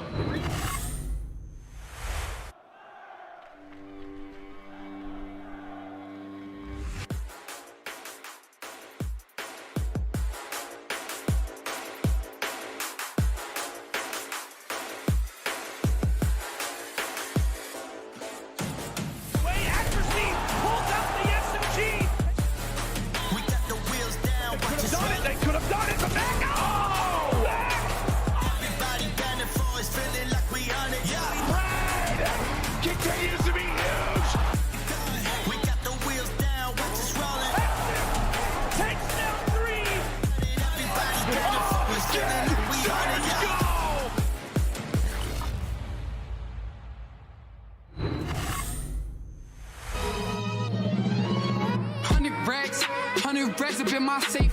I've been dreaming of pulling up in that Wraith. Take the stats, I ain't got too much to say. I got Gucci on my belt, but my pants sag. Wouldn't be surprised if my biggest hater made a fan page. You taking orders from your boss, you man-made. Grown at getting touched up by the handshake.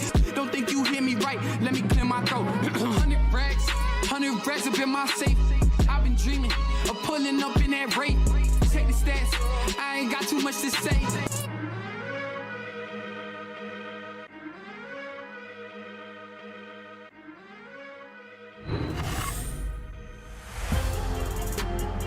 Seattle versus Atlanta. It's happening here in the elimination bracket. One team powering into our final three, the other going home with fourth. A best of 5 to decide it all, and this is a rematch that we've been looking forward to since day number 1. It's happened so many times over the last 2 years, and we get it twice in this tournament. Let's start here with Seattle, because this team, if you've been sleeping on the day, just knocked out your number 2 seed. They took down OpTic, now they're trying to take out your number 1 seed. But how did they do it? It's time for your Hummer Extract Mode. Nameless, walk me through this ace by my guy, Simp. Listen, so OpTic had every advantage in the world in this round. They have full bomb control, they're set up. Simp hits some crazy shots, absolutely melting Huke through the wall. Then he jumps this corner in Barber Alley and catches some good timing on Dashy, but he does not miss bullets in this round. This is a 1v3 ice up in front of a massive crowd of 7,000 people to secure his spot in this bracket. What a performance out of Simp. We've seen this rivalry before. Atlanta has the edge, but Surge, can they continue playing spoiler? The A seed is here to play as they take on the Juggernauts. And we've got our players almost ready here on this stage. I just want to get quick predictions, because if you asked us at the start of this tournament, I think everyone's saying Atlanta FaZe. After watching both teams play today, Clay, who do you think is the stronger squad right now? This is 1 versus 8. One of the worst feelings as a competitor is getting knocked out of a tournament twice by the same team. And so if Seattle comes here and loses to FaZe twice to get knocked out of champs, they are going to be demoralized. So I'm kind of giving the edge to Seattle Surge here. One-word answers here, Allie and Nameless. They're ready on stage. Where are you going? Seattle Surge. Seattle Surge? ATO. Feeling Atlanta FaZe. Yes, Let sir. us know, Las Vegas. Who are you cheering for as we bring out our teams? Blaze, take it away. Thank you so much, Chris. Las Vegas, we got another elimination matchup, and one of these squads gotta go home. And every time we watch these two teams play, they always put on a show. The first squad coming to the stage, ready to strike fast like lightning. Give it up for the Seattle Surge. We got Pretty Boy Brad, Big Mack, the Iceman Accuracy, and the man himself, Sid. Give it up for the Seattle Surge. The boys are absolutely locked today. Did you see that celebration? They knocked OpTic out, and they're trying to knock out the number 1 seed in Atlanta FaZe. Simp went off in that series, big clutches and a ton of damage, but the X factor has been Mack. His ceiling is so high, and he's peaking at the right time. Let's bring out their opponents, Blaze. We'll see if Seattle's Cinderella story can continue, but their opponents ain't trying to have any of that, because these boys only know one thing, and they want to win. Get ready, because here comes Atlanta FaZe.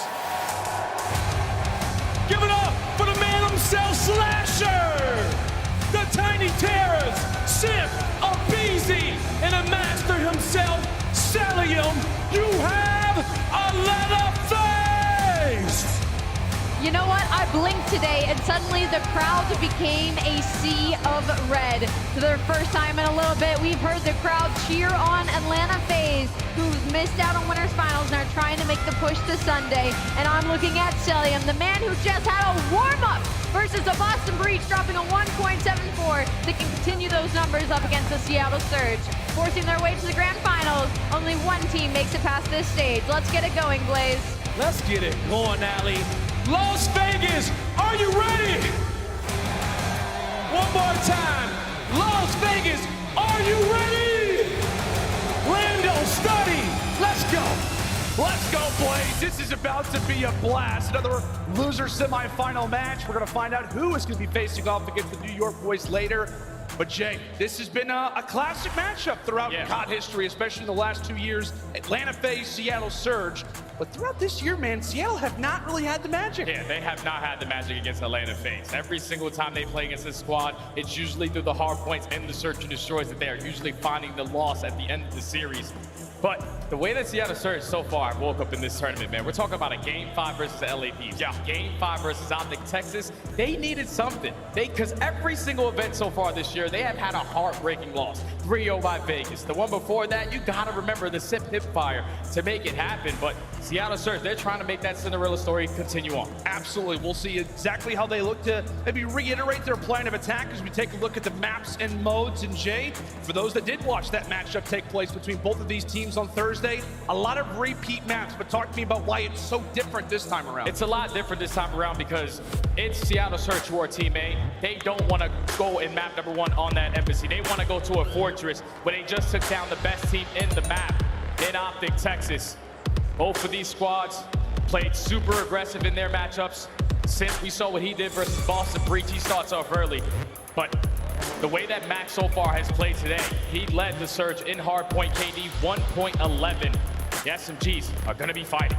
Jay, if there's one guy, I mean like 1 out of the 8 that you're looking at, is it Mack in this matchup? No, I don't think it's Mack. No, I think it's accuracy, in my opinion. On the season, 7 times that they have played Atlanta FaZe, he's sitting at a 0.7. You have to be able to turn that around versus the top team in the game. Into the fortress, map number 1 we go. Seattle Surge starting off on the bad side, but at least Mack already finds an opening through that archway. He's trying to flip those spawns. Yeah, instantly trying to cause a bit of havoc already. Fortress, we know it to be dicey. It's been that way all season long, and really for both of our rosters, Jay, you've seen both of these teams have success. It feels like for the FaZe side, the aggressive players that they have with the Tiny Terrors, you'd expect that really solid slaying to be there a majority of the time, but it feels a little bit more 50-50. First half done over at P1, and so far it has been FaZe walking away with the majority of the time. Yeah, Seattle just got to find a way out. Mack trying to hit these routes, but all of Atlanta FaZe are watching the angles. That's a clean 4 dead. 30 seconds uncontested at this P1, and now if you're Seattle Surge, you're playing from the back foot. You got to fight your way out to try to get towards that stage hill, and there's so many angles you have to check, but accuracy starts it off with the first onto aBeZy. Now they can apply the pressure through the front. Yeah, first really player down, but he's almost acts as if he's a wave. aBeZy already dropped hot off of respawn. Surge now past that 50-yard line. We'll see if they can cause a bit of a dent, and if you're looking at the score, you can tell they absolutely need to find something. Mack gets traded out, Pred eventually falls in it, and now 2 more players remain here from Surge. Simp trying to go for the contest, still alive, but only for a moment. At least causes a bit of a splash, but at the very least, Jay, FaZe are still locking up the time. Yeah, FaZe are doing exactly what they did versus Boston. It was like 70-0, but this time in Seattle with at least 1 second. Finally, they get a couple fights, but none of them going in their favor. Slash is staying alive through the back end. Finds a 2-piece, and now you're forcing Seattle Surge early off that rotation towards next. No cruise missiles to work with. But aBeZy trying to find the timing in towards maps. He's gonna wait for his teammates to make a play. Accuracy does find one. You gotta take care of him. And now Accuracy's gonna spawn all the way on the opposite side of the map. Yes, indeed. This is a hard point where traditionally you can lock up a ton of time. Surge, you have to get quite a bit of seconds over at P3, over at Fountain. An early break from FaZe very well could already settle how this map 1 is gonna go. Surge, you gotta be ready. And you gotta be focused. It's back-to-back headshots. Simp waits for a few reinforcements. Yeah, they are holding down their angles. Playing strong. Not dropping in those situations. But now with aBeZy, at least finding that trade onto Mack. Atlanta FaZe currently have maps control. They get a couple close spawns. Seattle Surge at least have 2 players who are gonna spawn out towards the middle of the map. So Atlanta FaZe are here. They just gotta win the fights. A little more difficult to do, especially when Surge are in the spots that they are. Simp finding himself on a 3. Absolutely a player that you have to look out here for Surge. Obviously put up the incredible Search Destroy performance versus OpTic. So far, he has been really heating up here at Champs. Trying to keep it going as we rotate, prepare for cannons. 1 player in the back is going to be Mack. Another story player here for the Surge franchise, but he gets dropped too. Off of Roto, Surge still working on the cruise, but FaZe again in possession of spawns and time. Yeah, they got back in the game though. Great time off of that P3. They lose a couple fights off the rotation, so Atlanta FaZe are gonna be the team set up early. But you currently have Simp on a 5 streak. Playing it super patient, trying to earn this cruise missile while his teammates apply the pressure through middle. Mack and Pred combined for 2. They have more bodies on this side of the map. They're able to flip the spawns, but it's still Atlanta FaZe inside. You gotta get them out. That's just what it feels like. There's a team kill, so at least FaZe are a tad low in numbers. Problem being is that Cell is taking down everybody. It's a worthy transaction in the end. Simp goes bye-bye, but 2 Surge players also fall in the process. Pred fighting tooth and nail just to get a look at this HP. And as he arrives finally, Jay, there's only 10 more points to go. Yeah, it's only 10 seconds. You're gonna play for this break-in. And Atlanta FaZe, they will take that. They're more focused on the next hill. You already have aBeZy playing in towards stables. It's gonna be aggressive and take arch control, find the trade onto accuracy. But that's another rotation where Atlanta FaZe win, fully set up already towards the blacksmith, getting some much needed time, just growing this lead even more. And Jay, the crazy thing about FaZe, I mean, we've talked about it all season, if this can be a roster that can walk away with hard points consistently, sky is the limit, right? Already considered the best S&D team in CDL history. If they can get those hard points unlocked, they're gonna be in a wonderful position. Since the start of Major 5, they are 15-4. Trying to extend it here versus one of the better hardpoint teams in the game in Seattle. But Jay, when I had a chance to chat with aBeZy, he told me the biggest reason for why they've finally been able to translate that hardpoint success, it's through the comms, it's through the small talk. Oh, the communication has to be on point. We know that's very difficult sometimes to understand what Cellium is saying, but it doesn't even matter when he's got the beamer already on a 7 streak. He found himself on a 14 versus Boston Breach. Can he do it again? They're up by 80 points. Finally, Seattle Surge gets some breathing room. 3 dead. They are going to be able to flip those spawns. And now it's only aBeZy. Just try to play your life, get a couple kills. He does find one, but Seattle Surge now in towards the P1. Yeah, and this is obviously, it feels like we're beating a dead horse here. No pun intended that we're on Fortress, but they got to walk away with some time. Like, it's got to be at P1. It's got to have to be a solid rotation. You see the arrows on Atlanta, obviously trying to keep P1 contested, but they ultimately are going to want that spawn. And as we get ready for stage here in about 30 seconds, Mack trying to arrive, trying to show up on the 3 spree now. Wonderful work there from Mackenzie, continuing to take Atlanta players down in stride. He's got to be aware of the player toward the top, though. Simp will escape, still though with a Surge with the seconds. And they're able to take him down though, so you take care of Simp, the guy who's trying to make those spawns flip for Atlanta FaZe. Now you win the rotation over towards next, but just got to clutch up on these gunfights. It's still a 40-point game. Finally, Atlanta FaZe find that kill on towards P1, so they're going to apply the pressure up through the street. But you will take this if you are Seattle Surge. If you can hold this hill from the front and then chain it to that P3, you have the opportunity to take the lead. Take a look at aBeZy. Thankfully, he has been stunned, so information somewhat there. That's a teammate, man. Teammate. That's not what you love to see. Regardless of it, he still has a freebie. Cuts down accuracy. Hello? That's going to be 3 down. Last player alive is Pred. We'll see what he can accomplish. And the answer to that is not a whole lot. FaZe the quick break. Oh, FaZe the quick break. And you saw what Slasher was trying to do. Just watch those double arches and at least win that rotation over towards next. But if you can get this remaining 30 seconds, who cares? As Simp finds the final 2. 2-time world champion. He's coming to play today. He's now Atlanta FaZe are going to find themselves up by 80 points. Seattle Surge in the first rotation of hard points. This was the response for them to get back into this game. It has to be it again. We'll see the attempt to do it. Accuracy finally in the fight. Last time we were in this situation, accuracy was cut down at P1, so the layers at least built up a little bit more for the Surge side. Let's go ahead and step aside and see if the comms are sounding in a big moment. Cell bringing in the cruise missile. Let's listen in with FaZe now. One hill. He's on top ring, Chris. Top ring right corner. One hill should be dead. Hill should be dead. Yeah, okay. I'm matching just. I'm blocking spawn. Hold map's heading. Holding. Top right. Top map's dead. One shot. Almost shot. It's cool people. I'm matching. I have your help. Just wait. Kill. He's weak. Hi, Maps. I can't really get time. Just kill. Be right. Gate in front. I'm trying to climb. No, bottom map. HG, last guy going front. Two front. They're both trying. No, one's on map. One time. One shot. I'm trying to get up. They're spawning on bottom arena. I spawned up, Maps. My spawn. Gate done. Nice. I'm trying to go. I did top. Bottom art saw me. You went back into bottom art. Spawning gate, guys. Top. Top rails, Lamar missing. They're spawning P1 or something. Lamar top art. One shot top rails. How many stage? He's absolutely top rails. He's still there. Stage on me. Nice, good shit. I'm gonna show one shot. I'm getting top. I'm getting top. Hill, There's one in the back. Top, he's top trees. Top trees, weak. Top trees, dead. Nice. There's one in the back. On the hill, backside, hill, dead. And FaZe communication might have just won them the game because they find that break on towards P3. And with them not allowing Seattle Surge to get any time off of that hill, they still find themselves up by 70 points. Okay. They're keeping it scrappy in towards the cannon. Slasher and aBeZy combined for 2. Time to get in the hill. Time to hop inside of the objective and net yourself some success. You've done the hard work. As now they're nearing closer to that double century mark. Surge finally able to hop inside the HP, Jay, but it just feels like, I mean, it's just so difficult. Like, you have Cell going off, you have Simp and aBeZy putting up numbers like this. Slasher, he's just having a great time. 14 and 22, but 1 minute and 45 inside of the hard point. FaZe can do no wrong. Surge still hanging on, but it feels like this has been the story so far throughout the entirety of the game. Yeah, Atlanta FaZe, though, they're just doing what they need to do correctly.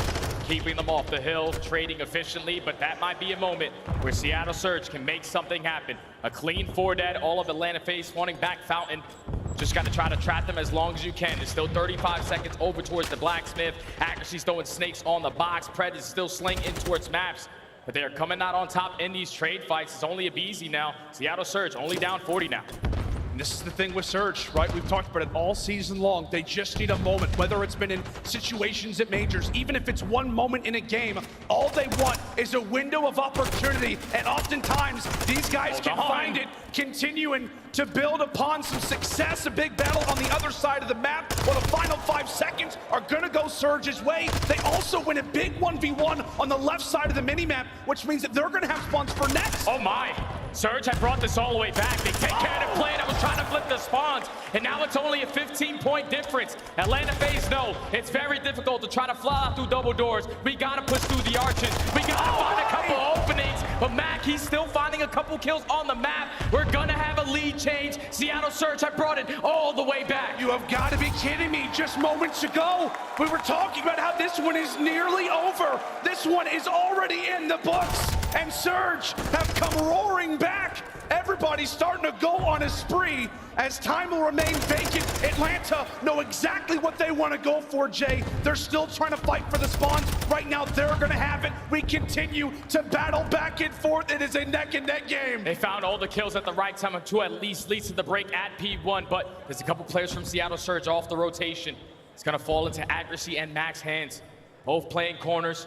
Don't want to die first, and it's going to be Mack to start off their first engagement. You have to focus on where Slasher is in towards our. Accuracy takes care of him. Seattle Surge are now able to flip those spawns. It's still a 5-point difference. They're going to keep it scrappy. It might end here. And now they have the ability to sit back, relax, and allow for FaZe to come to you. How can they peel back the layers? Okay, putting away a few. The Aussie going to work, but unfortunately, his teammates drop. His teammates have fallen. Pred, the only one back here, also gets erased. Back and forth we go. It's FaZe who do have the lead. Lead change again. Atlanta FaZe are in.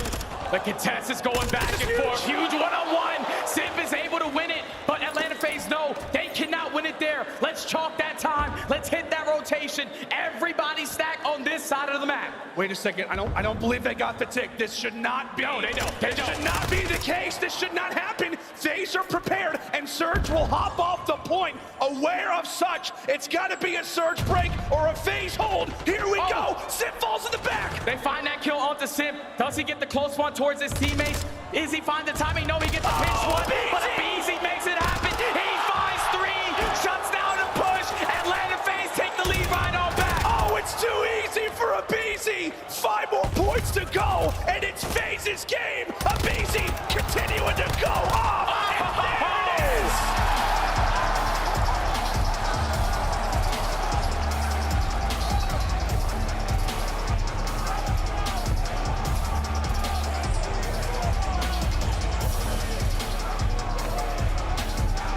Seattle started to find some life.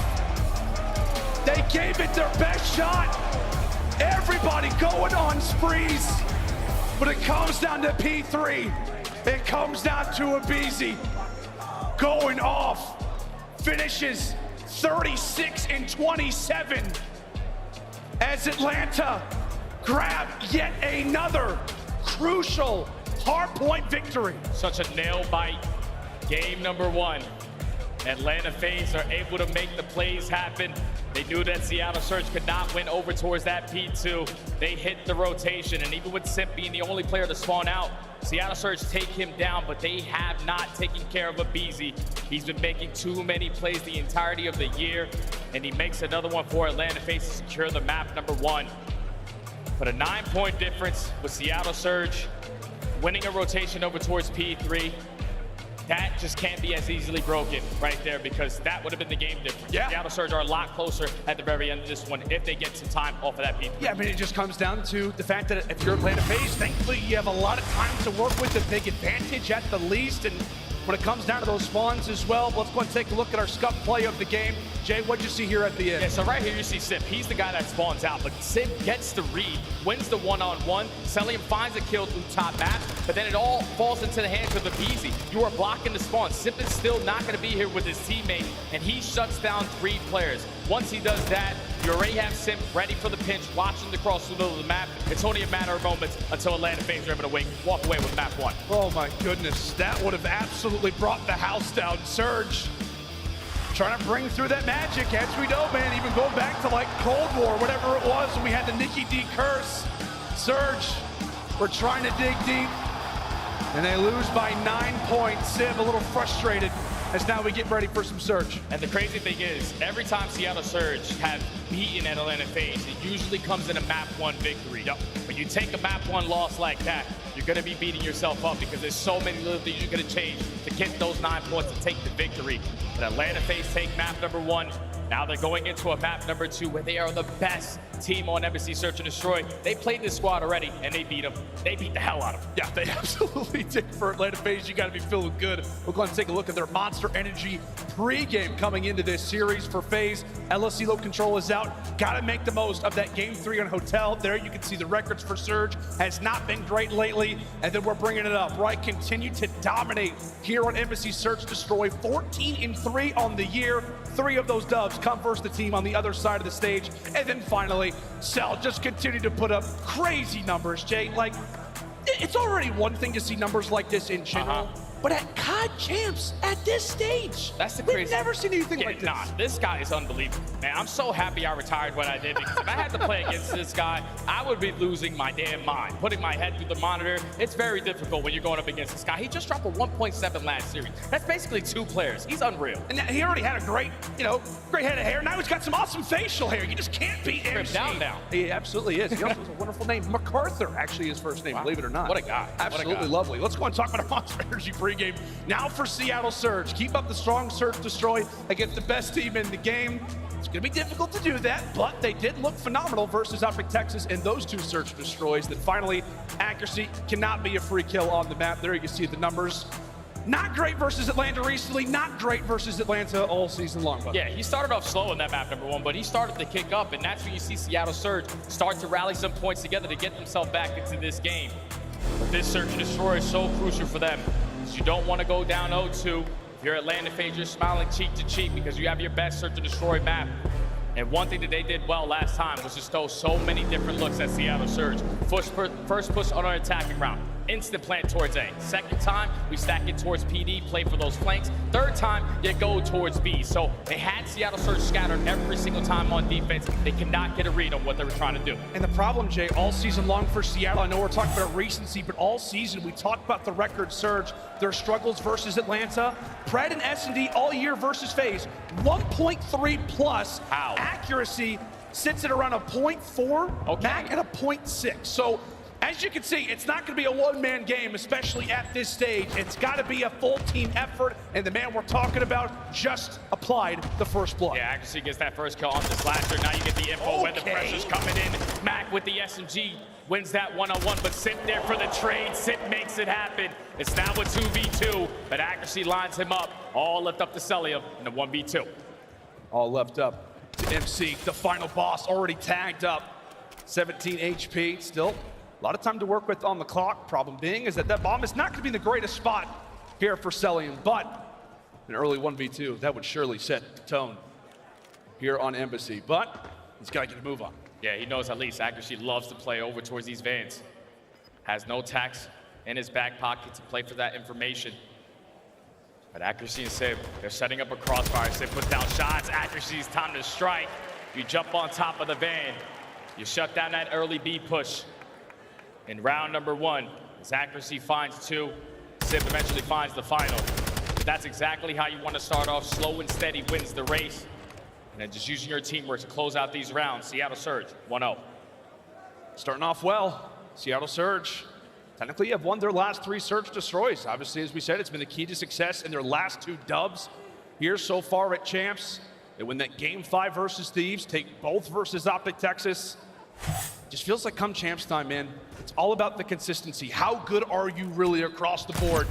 Surge losing really their solid map all season long, their solid game under the hard point, and now they need to answer here in some S&D. Mack and Pred with a quick 2-piece off the start. Those are some easy reads. You obviously played Atlanta FaZe. You know what they like to do. Take mid-map pressure. And that already now leads to Cellium into 1v4. Bomb is going to get planted. Cellium gets taken care of. And Seattle Surge ready for the aggression up through mid. Mack starts it off by finding the nade, but Pred does what he does, being the island player, putting himself in a nice little angle to find the second and then force a couple players from Atlanta FaZe to try to focus on him. But at that point, it's too late. Seattle Surge flawless on the round, 2-0. And it's funny, that looks exactly like an Atlanta FaZe aBeZy attack. Like, trying to get the bomb down as soon as possible. Accuracy playing the cell role. I think it was Pred on the flank playing the aBeZy role. So, as we said for Atlanta, I mean, you know, a lot of teams watching their strats, and really if you're Seattle, you've got a ton of VOD on these guys, especially the matchup that you played against them on Thursday. But currently 2-0 to the good right now for Seattle. We'll see if they can continue to build upon it as Atlanta takes a whack at another attack. And now this is what Pred does. Pred is going to be able to get the timing. Wins the first gunfight onto Cellium. Now puts them in the 4v3 scenario. Atlanta FaZe are great. #1 team in the 3v4 win percentage.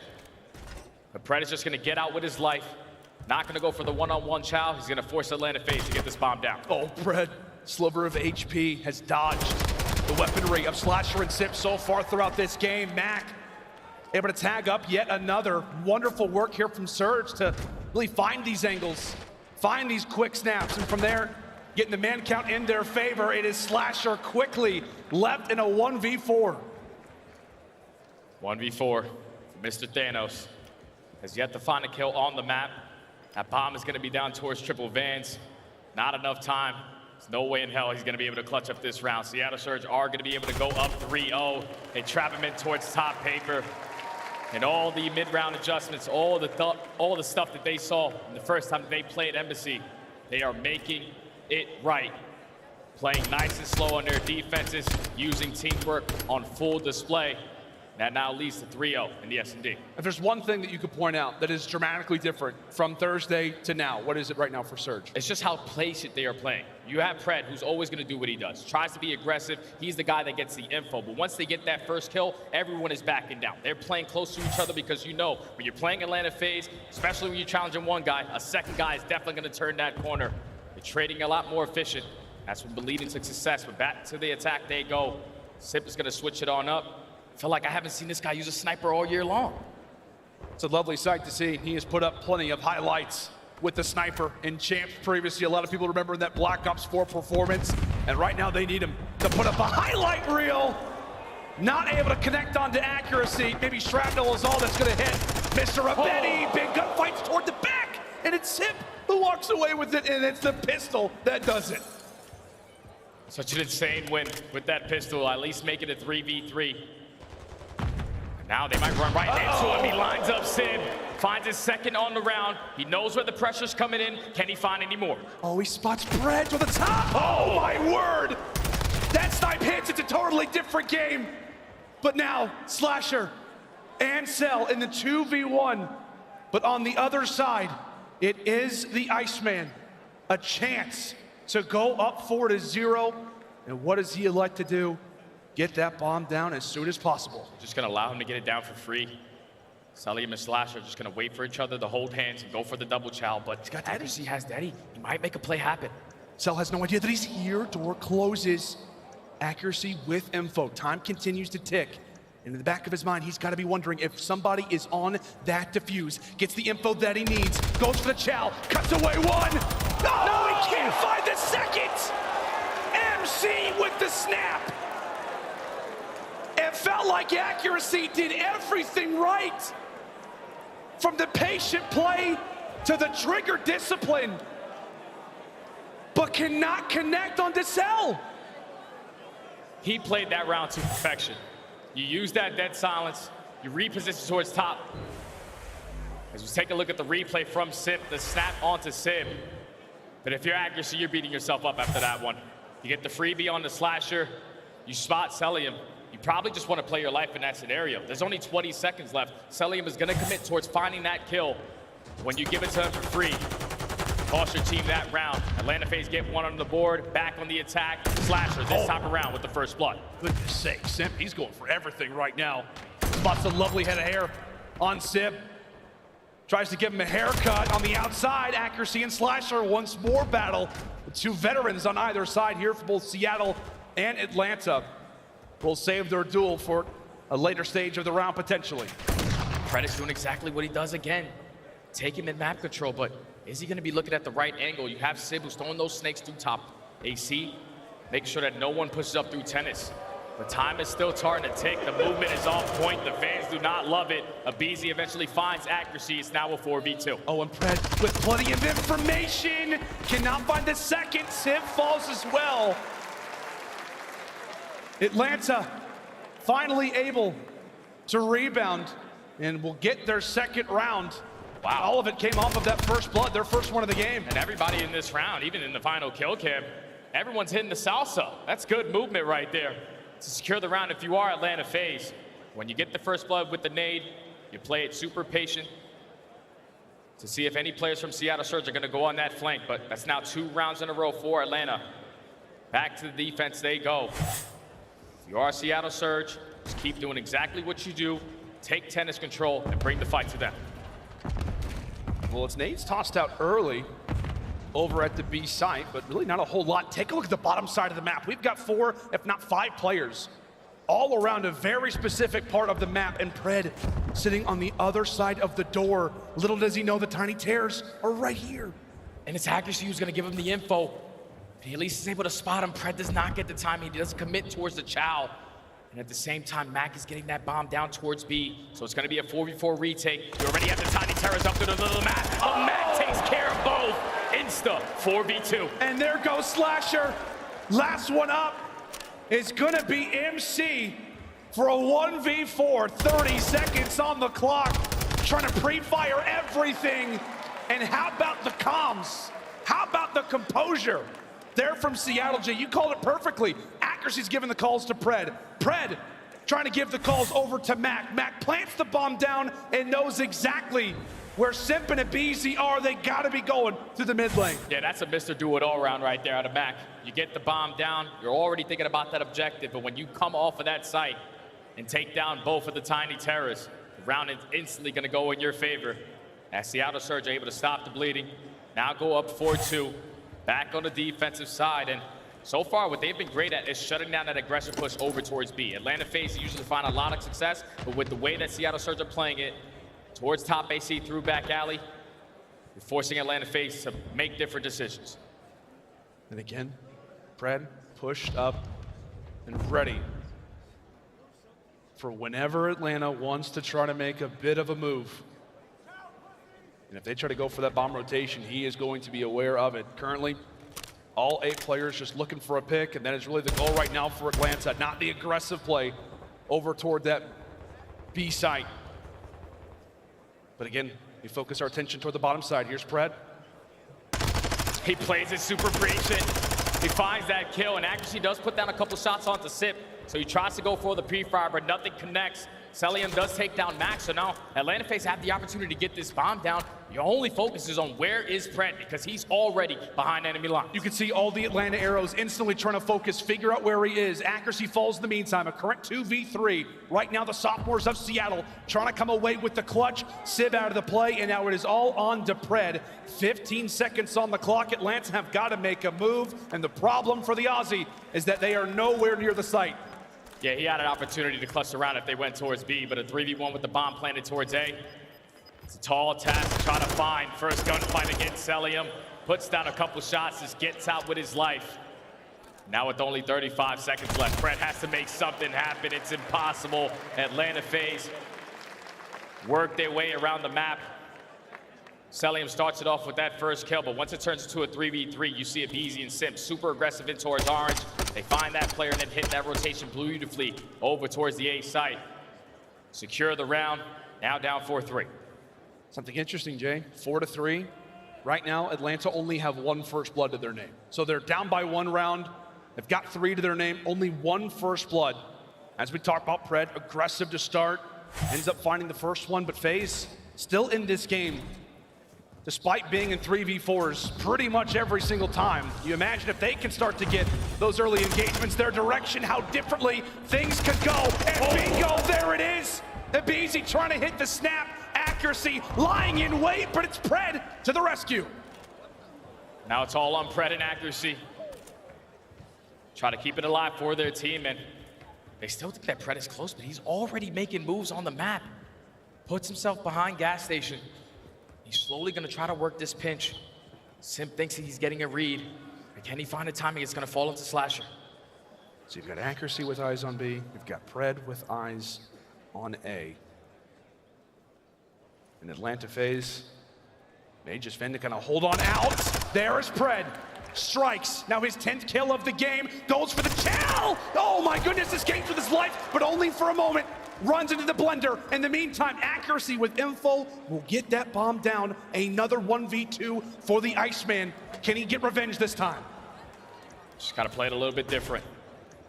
Both the players from Atlanta FaZe are gonna invest that dead silence just in case accuracy is gonna be playing close. But he's thinking about the clutch. How much time can he get off of this clock? It's already 30 seconds left. He puts down the shots position now. No, it's time for Simp to just be the aggressor. Try to take him down, but accuracy with his repositioning is still not on the site. Oh, he's thinking right now. Accuracy thought about going top PD, and I don't know, Jay, maybe teammates making him think, maybe just his own intuition, assuming that maybe Cell and Co are already on the bomb already. Nah, that's the thing, right there in that situation where there's 35 seconds left, you put down a couple bullets, now your position's known. If you're Atlanta FaZe, you're most likely expecting him to go top window. That's usually what teams like to do. But when you make the heads-up play to go back, if he wins that one-on-one gunfight versus Cellium, all you have to do is get out with your life again. But Atlanta FaZe, they weren't gonna get caught slipping. They knew exactly what he was gonna do, and Cellium guns him again to put him on a 5 streak. They've been able to tie this search and destroy up. Seattle Surge, they need an answer now. They definitely do. Early nades, tacticals, utility tossed. Creators created here on Embassy, and a dive for style. Here from Mr. aBeZy. Scary territory over at this B site. Trying to lay the objective down. Meanwhile, the enemy just sits above you. Looking to plant it down early, typical Atlanta stuff. And this is perfect from Atlanta. They wait for those tacks to come in. Seattle Surge think that there's no one planning the site, but after those blow up, aBeZy puts it down, and now you're forcing Seattle Surge to retake. Simp starts it off with the first blood. You have Axry going on the flank, but by the time he even gets there, he's probably gonna be the only guy alive. 4v2 now. A lot of work to do still if you are Seattle. Accuracy. First look at the bomb site. Spots Simp, spots aBeZy, and he's flanked. Simp goes bye-bye. Atlanta FaZe. Answer again, now up 5-4. They went back to old reliable. You put the bomb in the hands of aBeZy. You know he loves to jump out of top Embassy. Once he takes sign control, you wait for those tacks to come in, you get the bomb down, you force them to retake, which is very difficult to do. Now it allows Atlanta FaZe to be put at game point, and Cellium does find a kill on the round, so he has a cruise missile to work with. Odds stacked against them, but can Surge at least force a round 11? You do not want to go down 2-0 versus this FaZe team who are hungry for blood. And here comes the cruise missile over the top. MC already looking for info, but take a look at Pred, the number 4 arrow. And this is where they solo him out. They know exactly where he is in towards Kitchen. Slash is gonna try to hold him in this position. Cellium, after he finishes the cruise missile, just trying to not let Pred find the timing. And at the same time, across the mini-map, Simp invested that dead silence. He's already behind enemy lines. He's working his way up the steps, but his dead silence runs out at the wrong time. Oh, but he still kills Simp. Mack at least there for the trade. So you had two players on opposite sides of the map. The FaZe player taken down, Pred still alive. Atlanta will leave him for now, but it's a question of what does Surge elect to do in this moment. Dead silence invested now for Slasher. He could be the playmaker. It's going to be the bomb down towards A. It's going to be free for Seattle Surge to extend this clock. 45 seconds now in the 3v3. Slasher pops that dead silence. Slowly going to edge his way up through back alley. Unfortunately does not find a timing, but aBeZy finds accuracy 3v2. And Slasher getting so much info right now for the team. It's Mack, it's Pred. Pred wins the fight up close. Now a 2v2. And Slasher wins, it's one. It's down to 1v1. Mack versus Slasher. And now it's time for the Little Goat to go to work. Oh my word. He does not spot Mack in mid-map, trying to play the timing. Here comes Mackenzie around the corner. Slasher is ready for it. All Mack has to do is play the time, and he will. Round 11, here we come. Seattle Surge get the investment out of Cellium with the cruise missile. They knew the positioning of Pred, but he stays alive so long to give the rotation to his teammates. Get the bomb down towards A. Now force this round 11. With only 20 seconds left, Mack was able to spot Slasher in that situation. You throw a couple shoulders, you know that he's not on bomb, you just play your life so you can make it to the round 11. This is such a crucial moment for both of these teams. Seattle Surge on the attack. Round 11, here we go. We've seen a round 11 on aBeZy between these teams before. We've seen some craziness involving both Simp and Pred. Surge looking for revenge, have yet to beat Atlanta on this map here on the year. Can they answer back and make this a 1-to-1 series? Early shots exchanged as Surge wait for their opportunity, and Pred, he'll be out of the fight off the rip. That's the biggest kill right there to take down Pred. He's the playmaker for Seattle Surge, but accuracy takes down Simp. And accuracy is able to find two. Would look to be very difficult to push up the street side. He makes it happen. Seattle Surge in the advantage are gonna get this bomb down. MC might find the timing. Accuracy over the top. He's gotta know that plane is obviously down, and there you go. Information found. MC tags up Mack, but Mackenzie will escape into safety as he rocks dead silence. Pressure now onto aBeZy's shoulders as he has to make the play. Mackenzie and accuracy together will find another. And it's all on to Cell, a 1v3. There he goes. And accuracy does it all in that round 11. He finds 4 kills, pushing up through the street, earns himself the ace. And Seattle Surge answer back in the search and destroy. It was a 6-2 victory last time around for Atlanta FaZe, but they did their homework. They were prepared for every situation that was gonna happen, and they tied the series up at 1. That was an insane search and destroy, but Seattle Surge, they got the Iceman for a reason. He gets it done. Okay, and we talked about it. How great FaZe has been versus Surge all season in S&D, on aBeZy search and destroy. How impactful Pred has been. He dies, first player out of our 8 in the lobby. He's out of the fight. And who does it come down to? Accuracy. The guy who had a 0.4 S&D KD versus Atlanta all season turns that 0.4 into 4 kills. Unbelievable. Hear from Surge as they wield their wands again. The magic men here of the CDL have answered on aBeZy. And now we've got ourselves a 1-to-1 series with Hotel Control up next. Man, I don't know how this next map is gonna go. I have no idea. Saw Seattle Surge, what are they, on like 7-loss streak? Something like that. Atlanta FaZe, they don't even play the damn map? I don't know. Map 3 is gonna be lit. I'll be honest though, after that map 2, everybody's thinking, okay, surely FaZe are gonna go up 2-0. Feels like stats are tossed out of the window, but ladies and gentlemen, champs will continue. This series has already been wild, we know it. Atlanta versus Surge typically is a banger, and Seattle have a lot to prove right now. Answer in round 11, can they build upon it? We'll see who can take the swing mode right after this.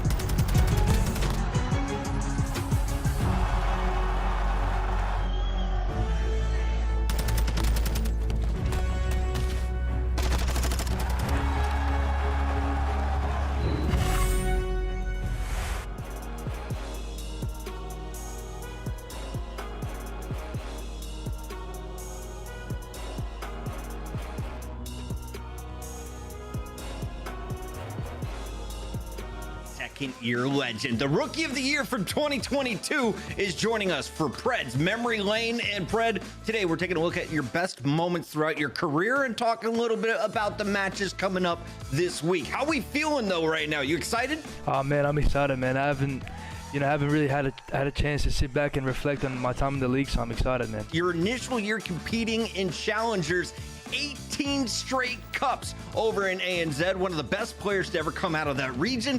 Then you come to America, and in the CDL, you earned Rookie of the Year honors in 2022. You have had a ridiculous blast to the top here. What has this ride been like for you early on? It's been a roller coaster, man. You know, there's been lots of ups and downs.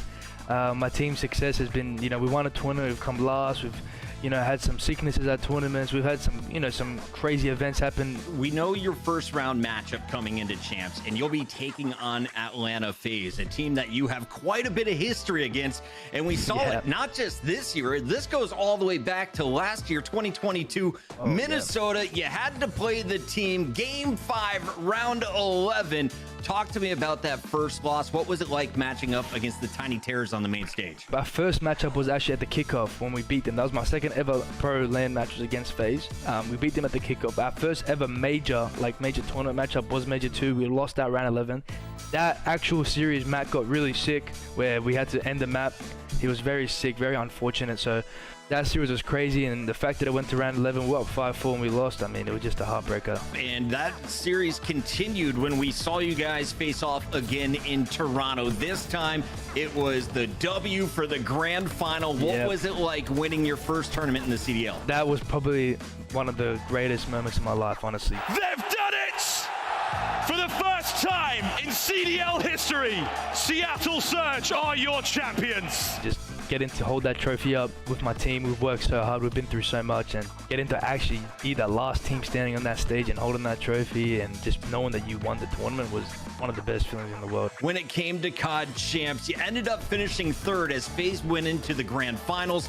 Tell me about those matchups. Honestly, what went wrong was just our S&D. I mean, we were 9-1 in hardpoint at Champs. We were just dominating in hardpoint.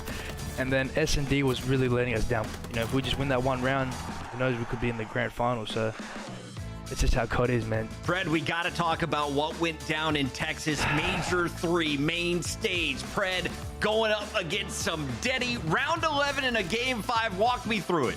That just sums up the Seattle versus FaZe matchup. It's a round 11. It's map 5. There's 20 seconds left. We have to plant the bomb. My teammate dives towards the bomb. Simp ends up getting him. And as he's running back through bottom orange, I'm running to go get the trade on him. And the dead silence hip fire, man. I mean, he just shotgunned me away. And even in the moment when he got that kill on me, I just had nothing to say. I was mind blown. And I remember seeing him backstage, and I told him that I hated him. I told him that what he'd done to me was something that I'll never forget, and he just apologized. He knew what he'd done was wrong, and yeah, I mean, hopefully nothing like that ever happens again. You guys were coming into that Major 5 qualifier. Everyone thought you were a shoo-in for Champs. Now we're coming into the tournament. You're starting in the elimination bracket, and somehow Las Vegas has made a miraculous run and still has a shot of stealing 8th seed from you. We just had a rough start. We just played very sloppy. We weren't making it easy on each other. We just came out, just making a lot of mistakes, making it very hard for each other. And now they have to sit back and watch and hope that someone can stop this Legion team. Up next will be New York. Thankfully that my brother HyDra came in clutch, so he stepped up and, he took down the Vegas Legion. Well, Pred, thank you so much for taking time to chat with me today. It's been awesome revisiting the highlights of your career and talking about what you got coming up next. Appreciate it, man. Thank you guys for having me. That is Pred, and Seattle Surge are here at Champs. Enjoy the show.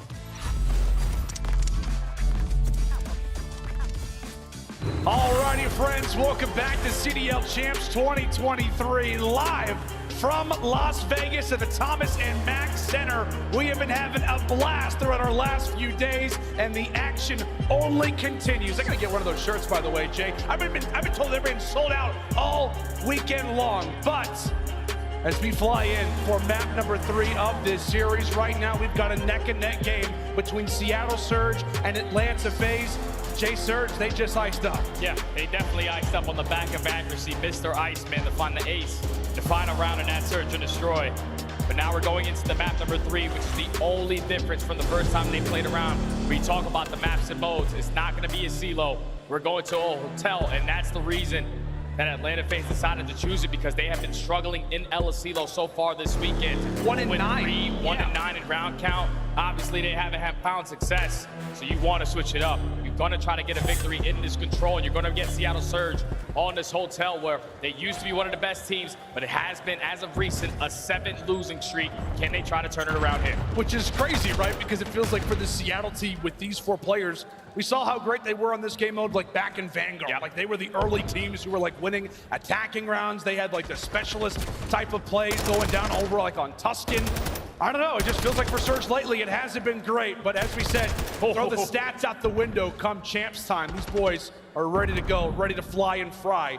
And right now, Mack, the player to look at, trying to make a bit of his presence felt toward the back lines. Wonderful work as that zone continues to move. And I love how Seattle Surge only have 1 player on the point. You have multiple players in towards Diner, but they're more focused on finding these kills and trying to hit that transition. But that's going to be the second take in. Simp cannot take down Cellium. Such a difficult gunfight, but his teammates are still here in this positioning. They should be able to close out A and extend this time. Just want to find a couple kills on your way out. Do not allow Atlanta FaZe to keep you in this trap. That's exactly what they've got them in right now. We're ready for them to capture that objective. They knew exactly where they're going to spawn. Why? Because they had those 2 players on the bottom left side of the screen dictating the spawns. Cell ended up finding Cammy, snaking his heart out. Wow. Red, oh, he can't find him. MC snaking his heart out already at 7-0. Eventually falls as Mack picks up for his fallen comrade. It is 8 kills between Sim and Mack. Accuracy and Pred still yet to get on the board. That's just prime form right there to Cellium to earn himself that cruise missile. You come off spawn, hip fire is going to connect onto Mack. Now you're holding strong on your setup. You have Slasher push out towards bedroom. He wins his one-on-one versus accuracy. Now all of Seattle Surge spawning out towards kitchen. What's their play call? Do we decide to wrap back towards bed? Fight for that control. Do we go for the flank? It's looking like it's going to be super patient through the middle of the map. Mack takes down Slasher, and now they can apply the pressure through the front.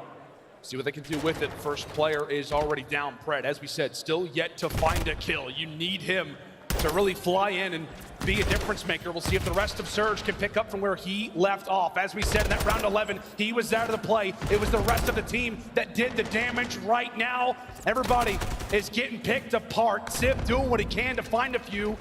And from there, Pred now looks to make the flank. 50 seconds on the clock. Still some time to work with, but those lives continue to drop. 10 left. Oh, Atlanta FaZe are just filling all the right gaps.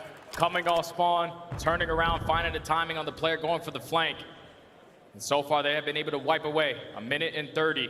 9 lives remaining for Seattle Surge. Accuracy and Pred off to a slow start. This is going to be their final push. Mack going on the flank. If he can make something happen, try to get past Simp.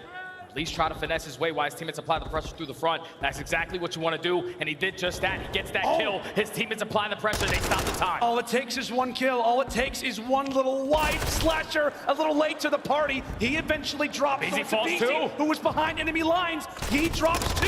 Here comes everybody drops, and that could be the round. Pred sit forward. He'll eventually get taken down, but that zone continues to fly. 3 players are on it, and that very well is going to be the round. MC over the top. They jump in. Oh my God!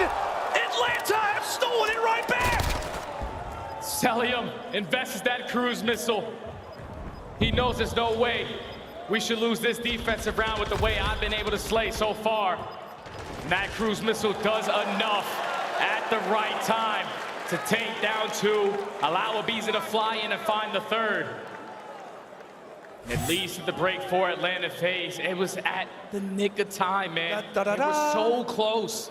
So close, but once he gets those 2 kills, you see aBeZy, he's already ready to go. The go button has been pushed. Takes down accuracy. You have a player in Simp already at couches. They take care of Pred. They shut down that push. And would look to be a dominant defensive round for Atlanta FaZe. Seattle made them work for it. They did. So it's a sweat off the brow type of moment for FaZe, but at the same time, that could be a bit of a momentum shift. I mean, kind of works both ways, but into round 2 we go. Bit of a frustrating one if you are Surge. You felt the round going your way. Confidence was there. after what was a very slow start from a few different players. Accuracy and Pred, I know, continue to be the talking point. And speaking of turning up, right now aBeZy is looking to do it. Simp, he will drop as well. So great work from FaZe, and well, a better counter coming in from Simp. Yeah, once aBeZy though, he finds those 2 kills, his teammates get off of that 8 point. They want to get beat out of the way, but Simp shuts it down. He finds 3 to now force Atlanta FaZe to hit that rotation back over towards A. First segment already going to be complete. Do Seattle Surge decide to apply that aggression, take them off of this point. It's looking like they're just going to play the exit kills. Atlanta FaZe are going to be able to extend this time. Surge trying to play the long game, thinking about lives, and really few players start to make a bit of a dent. Pred has to be careful. They'll at least find 2, so I mean, it's trades in the end. Ultimately, we'll see if it makes that much of a difference come the later stages of this game, as we've got 2 more minutes to go. 1 extra tacked on after grabbing all 3 segments over at that A zone. And Cellium was a huge one-on-one. The only player from Atlanta working his way behind enemy lines, trying to take bedroom control. He actually takes down 2, so you already have Simp in a position towards back spa. You're gonna be able to at least block those close spawns. They're finding all the kills at the right time. They're gonna be able to get on the point. That's 3 dead, make it all 4. Atlanta FaZe might have just got it done. Yeah, that very well could be it. Slasher sent forward, trying to be a scout, trying to be a problem. He finds 1 kill. That better helps the chances right now from FaZe. Ends up finding that kill. 1 last player to jump on forward is Mack, and that is round number 2 done and dusted. Wonderful work. They're out of the boys in red. All it took was 1 opportunity. You had all of Atlanta FaZe, at least 3 players pushing up through Shandy's side. The only guy that you cannot get 2-piece by is the one that's working back through kitchen to take bedroom control. Once Cellium finds those 2 kills, his teammates now put themselves in a position to block those close spawns. All you need is 1 more set of one-on-one gunfights and the round was gonna be yours. They got it done. Atlanta FaZe 2-0. And to think, we were just 1 round away from this maybe being the final round of this series is crazy to think about. As we said, Surge ice up in round 11 on Embassy, but right now on Hotel, it is a totally different story. Downright dominance so far put on display from FaZe. But the expedition up the mountain, the journey from being down 0-2 starts here, and it starts now. Surge off to a wonderful beginning here in this 3rd round, looking to get those first few segments of A out of the way. Just want to try to extend this time. Force Atlanta FaZe to hold strong at B again. It was just 1 little mistake that you had, and that was allowing Cellium to get that cruise missile. You can't do it here, but time is now going to get extended. Seattle Surge up by 1 life. Accuracy only sitting at 5 kills so far on the map, but he knows exactly where they are spawning. Going to apply the pressure through the back end. Pred also finds 1 on the flank. So you got Surge, all 4 members up. Right now trying to form a bit of a conga line toward the back. Let's see if that teamwork can make the dream work. Excellent find there from Pred. He makes it 2. Both the SMGs wiped away, and the only player who was going to be near is player number 5 in Slasher. Going to try to cause a bit of a dent in the back line. Surge not aware at the moment of his position. We'll see if he can do anything. Job done for the first. Surge still locking up the time, locking up the segments. Cellium to save the day, and Simp to the rescue. Over the top they go, but in the midst of that team fight, Pred did earn a cruise missile. Pred earns that cruise missile. So now you have that to work with. You're down in 0-2. This is definitely a round you got to invest in to stay alive. They're trying to fight for that bedroom control. Simp starts it off big 1-on-1 versus Simp. But you got to take down Slasher, because all it took was him to get 1 kill, allow his teammates to get back into the play, which led to the break. But all you need is 1, 2 to 3 deaths. You can stack for 1 point. And all the kills go in favor of Atlanta FaZe. Slasher now finds himself on 5. Pred trying to get things going, trying to reclaim some bedroom control. That was really the biggest problem for Surge. A Slasher also will earn a cruise missile, so we've got a few players with streaks in their back pocket. But it's really been the problem of getting FaZe out of this mid-map position. That's what it's all about when it comes down to attack on Hotel. Get players out of bedroom, and right now Surge are struggling to do it. And what they're going to rely on is this cruise missile. We've seen streaks be impactful previously. This time, nothing, at least information. Yeah, the information is there, but not a single one of your teammates were in a position to at least play off of that information and earn themselves a kill. So now Atlanta FaZe, they changed their positioning up. Slasher is still yet to die towards top bed until Mack takes care of him. But there's only 30 seconds left. Atlanta FaZe are still holding on. And now this might be the opportunity where Slasher invests that cruise, get the info for your teammates. Let's close it out here. Simp, big kills in middle, accuracy! Oh, he's knifed up! The Iceman has been cut away. And right now the time continues to evaporate. Atlanta answering back, a few missed hit markers, but that will be game. Atlanta FaZe angry after the round 11 S&D loss. Come out here on Hotel and look phenomenal the entire way. And it's a smile there from aBeZy. He knows what they just did. Yeah, he's looking at his teammates like, why the hell were we playing a CeeLo control the entire time? We're looking this good on the Hotel. You clutch up on your first defense. On your attacking side, all it took was one opportunity. You get a clean 4 dead, you go up 2-0. And then in that final round, it was just great plays from the AR. Cellium starts it off, but then the impact of the positioning out of Slash to just consistently stay alive in towards bedroom. He does it for so long. He only puts up 1,700 damage. He dies 8 times. Cellium dies 9 times. Those guys were playing their life down to the T. Atlanta FaZe dominate in the control. Yeah, like I said, the only moment where it was, you know, wildly close was, of course, the streak that comes in from Cellium. You know, it just feels like for Surge, he just never really had an answer. We were talking at the start of this game how it was low performances from Pred and accuracy. I think, look, Lamar only finishes off with like 5 kills in total. You just, I don't know, like you're constantly finding yourself in difficult spots because of how great FaZe is slaying. And really in a moment like this, we're talking about Surge, how this is a team who can compete with Atlanta because of the Slayers that you have on the other side, because of that potential. I know accuracy's not the Slayer for Seattle, but you need a better effort from him and really all across the board. And this has been an issue for Seattle Surge for quite some time, man. It's now 8 losses in a row on Hotel control where they used to be the best team. And right there just simply tells me, they don't got no ice. You're lacking in the slaying. And in these opportunities where you make something happen, just come down to these key one-on-one gunfights. They just were not able to win it. Now you find yourself down 2-1 in this series. You clutched up in the search and destroy. You're going into a map number 4, which is gonna be Embassy. Atlanta FaZe are able to beat you 250 to 116. Super easy for Atlanta. And if you are Seattle Surge, it's just gotta be about those rotations. You win a couple rotations, your setup's gotta be better because it was way too easy for Atlanta FaZe to find success on those breaks on the last time they played Embassy.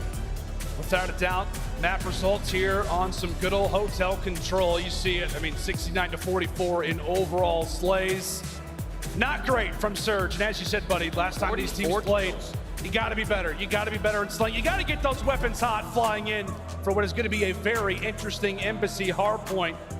But the chance, the opportunity here for FaZe to lock up Seattle here. I want to talk about predictions, right? Because that map 5, not trying to get ahead of ourselves, is Røkkr search and destroy. Maybe even throwing stats out of the window a little bit. Does it feel like FaZe might have to lock it up here? Like, I know overall we're talking about S&D, you know, on the year, but whatever it is, whether it's just been Seattle's history, maybe in moments like this, does it feel like this is a must-win maybe for both teams? Obviously for Seattle, but maybe for FaZe too, or no? In my opinion, obviously for Seattle, must-win to stay alive. If you are Atlanta FaZe, I don't really think it's a must-win because you're still the best S&D team in the game. You lose that game number 2 all the way into round number 11 because accuracy finds 4. You're going into Mercado Search and Destroy where we saw Seattle Surge play it. They did dominate on it, but you are the best team at that map. Yeah, that's exactly right. And the reason why I ask is just, you know, you're thinking about you're learning from your prior mistakes, and I don't know, you're looking at that Mercado Search and Destroy. Obviously, it's one that Seattle just won for the first time, so there is that to consider. Just makes you question come champs time, like, you know, whether the stats do come into play at certain moments, but Surge in desperate need of some life, in desperate need of a bit of a fight. I'll tell you what, man, we're looking at a few of those players right now. My eyes, I think right now are on Accuracy and Mack. Those guys have got to turn up. On a map like Embassy, we saw this matchup before. It was Sib and Accuracy who really struggled. Both basically went double negative, and Cellium and Slasher, on the other hand, went double positive. So the ARs are going to put themselves in these power positions. You just got to be the guy there early. gotta be able to outslay Atlanta FaZe. You gotta be able to win these rotations. You gotta be able to find breaks. That P3 to P4 chain, you cannot allow Atlanta FaZe to do that again, because that's where they drew the lead the first go around. But Atlanta FaZe are attempting to close out the series in 4. Seattle Surge playing for their tournament life.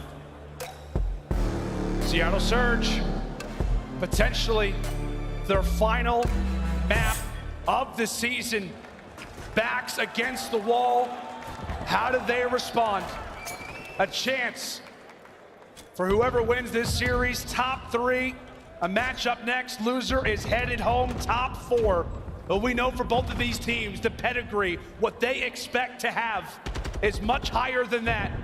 As we battle P1 already up and in, and really the first 30 seconds for the most part go unscathed.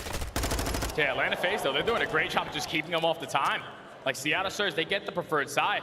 Going in towards the P1, you want to at least get 10 to 15 seconds, but Atlanta FaZe, they're finding the kills. They're already able to flip those spawns. aBeZy, the route man, gonna climb the ladder, get the freebie on the accuracy. And this is exactly how you want to start this game, especially when you start off on the bad side. Right of the plays we go. Bottom side of the map, of course, is going to be the focus now as we prepare for P2. Slasher off to a fantastic start. Thanos trying to come away with a massive dub here versus Seattle. One away from the cruise missile. Gets a little bit of help there from the teammates. An unfortunate car bomb. His accuracy is still alive despite it. Pistol out for Slasher. He ends up getting taken down. Seattle rushing in from the front side. Cellium doing everything he can to try and stay up. It's the pinch there for Surge as they've broken for the moment, but it's explosives everywhere, Jay. Oh my God, aBeZy with the snap. Ooh. Not able to find the final one onto Mack, but Seattle Surge have not been able to contest this hard point. Atlanta FaZe are setting up the pinches at the right time, finding the kills at the right time, and now you're gonna force Seattle Surge early off the rotation towards top AC. You have to get a hold to get yourself back into this game. You still have accuracy towards street side, trying to keep them off for this extra 15 seconds. But Atlanta FaZe doing exactly what they did in map number 1, coming out swinging. And these are the big boys, right? These upcoming hard points are where you can lock up so much time. Last time that these teams faced off, this P3, this P4 was a problem for Surge. We talk so often about trying to learn from their mistakes. How will they handle it now? Cellium at least ends up finding one. Mack in his death will end up finding a nade kill, rushing in from the front. Now it's Simp who has to save the day. We continue to battle back and forth. 1v1s aplenty as accuracy doing everything he can to stay alive. He falls by a nade. Now it's Mack's opportunity to try and stay up. Surge with time, but barely. Finally getting the hill. Shoot the trophy out of your face. Let's get this time because we need it. Atlanta FaZe and Slasher throws that trophy up through the back alley, but doesn't matter. Seattle Surge still hold on. Atlanta FaZe cut their losses. They rotate over towards the next hill, which was the money hill last time around. Can they find that success again? Right, another relying on Simp to scout out, try to find some information. Early picks would be huge. Wonderful work here from Simp. Trying to be clutch again. He eventually drops. So from there, now we begin to look at players like Pred to try to cause a bit of a difference. FaZe with plenty of members, plenty of bodies, but to Surge have the bullets. Pred off to a slow start, now is not gonna have his SMG compadre in Mack. Teammates continue to drop. Pred just trying to stay alive and wait for reinforcements. Yeah, he's waiting for his teammates to get into the play before he decides to strike.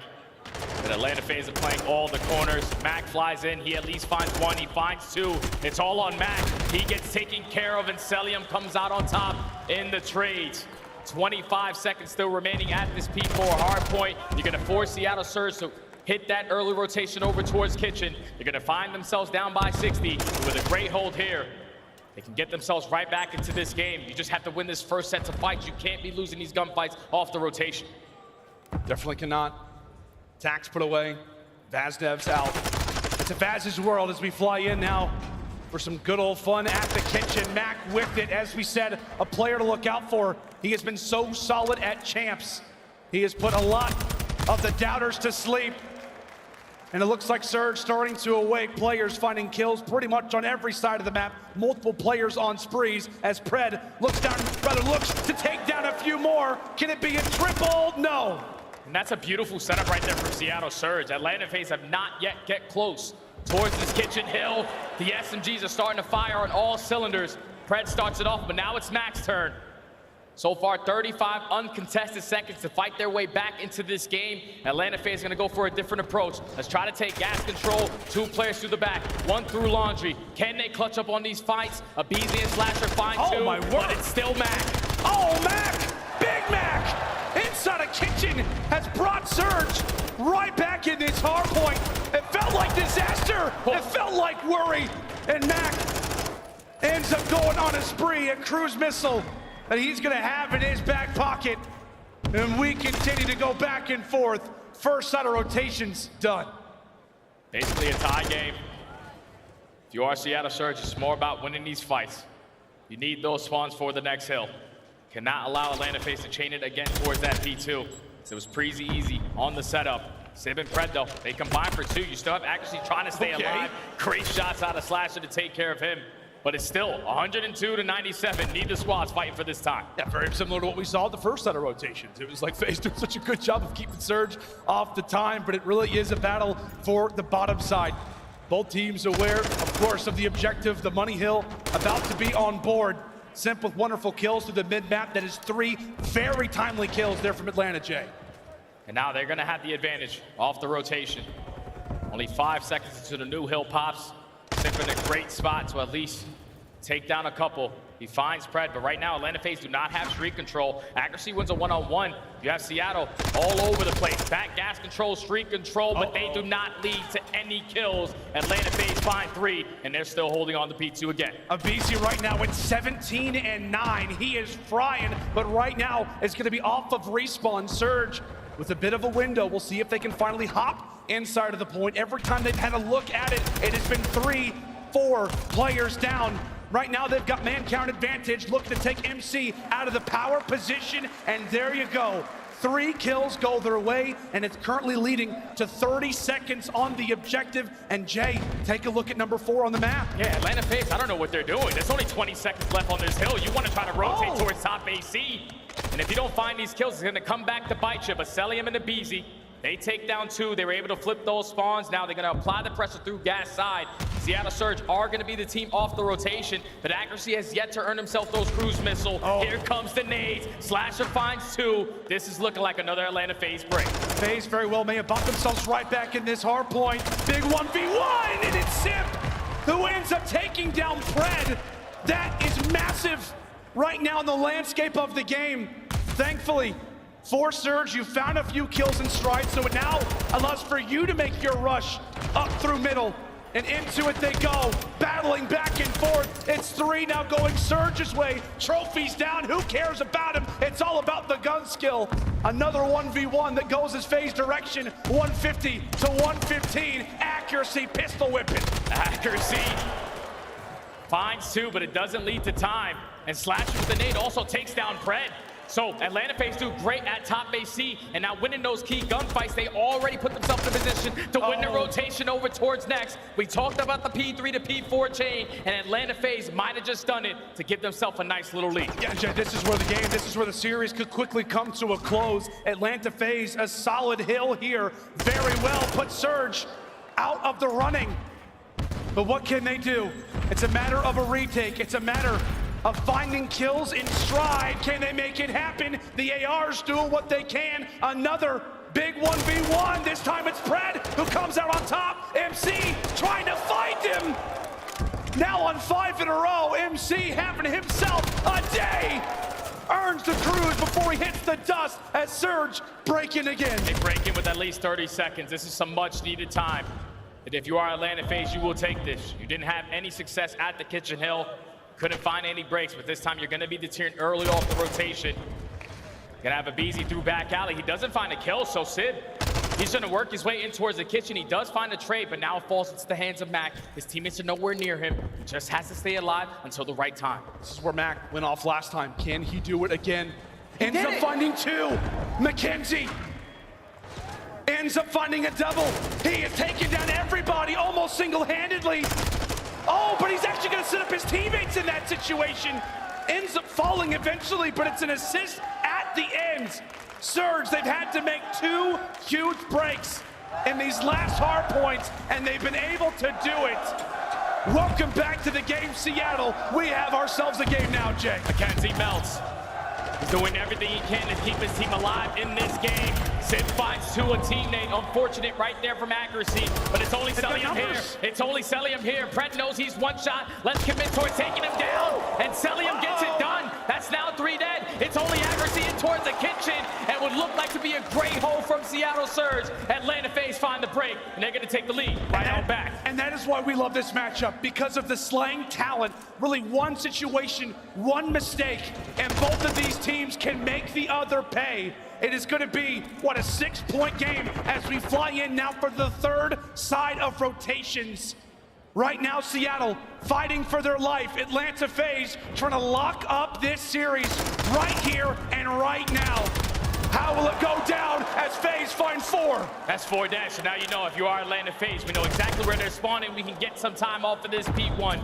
Simp was a huge one-on-one to get top match control. Stuns and nades hit off the wall. Simp gets one with the tack. But it's still Atlanta FaZe finding the kills at the right time. Slasher is 30 and 22. Thanos, the Liddy go. He's coming to play. Atlanta breach that 200-point mark. Do indeed, and continuing to lock down points. Oh, Sal, are you serious? My God, what a transfer as you've got both ARs frying right now. Panic starting to set in quickly here for Seattle as they've got to do the impossible yet again. 2 players past that 50-yard line. It's player 3, it's player 4. What can Mack and Pred do as now it's all on to the Aussie? Ends up finding one in stride. Time currently vacant. And right now, if you are Seattle Surge, at least you have gas control. You don't have street, but you're not finding any of the kills. Atlanta FaZe clutch up again. Another clean 4 dead. You have 2 cruise missiles to work with. Simp now finds himself on 5. They're trying to close out the game right now. And here comes Mack. You can see they're trying to prepare for new. Does not find anything at all with that cruise missile. And so the time will continue to build. Atlanta can technically walk away with it here. aBeZy again. All 4 hit the deck. And that could be series. Surge, a mad dash to the hard point. But they've got to go through every single player. Down they go. FaZe win it.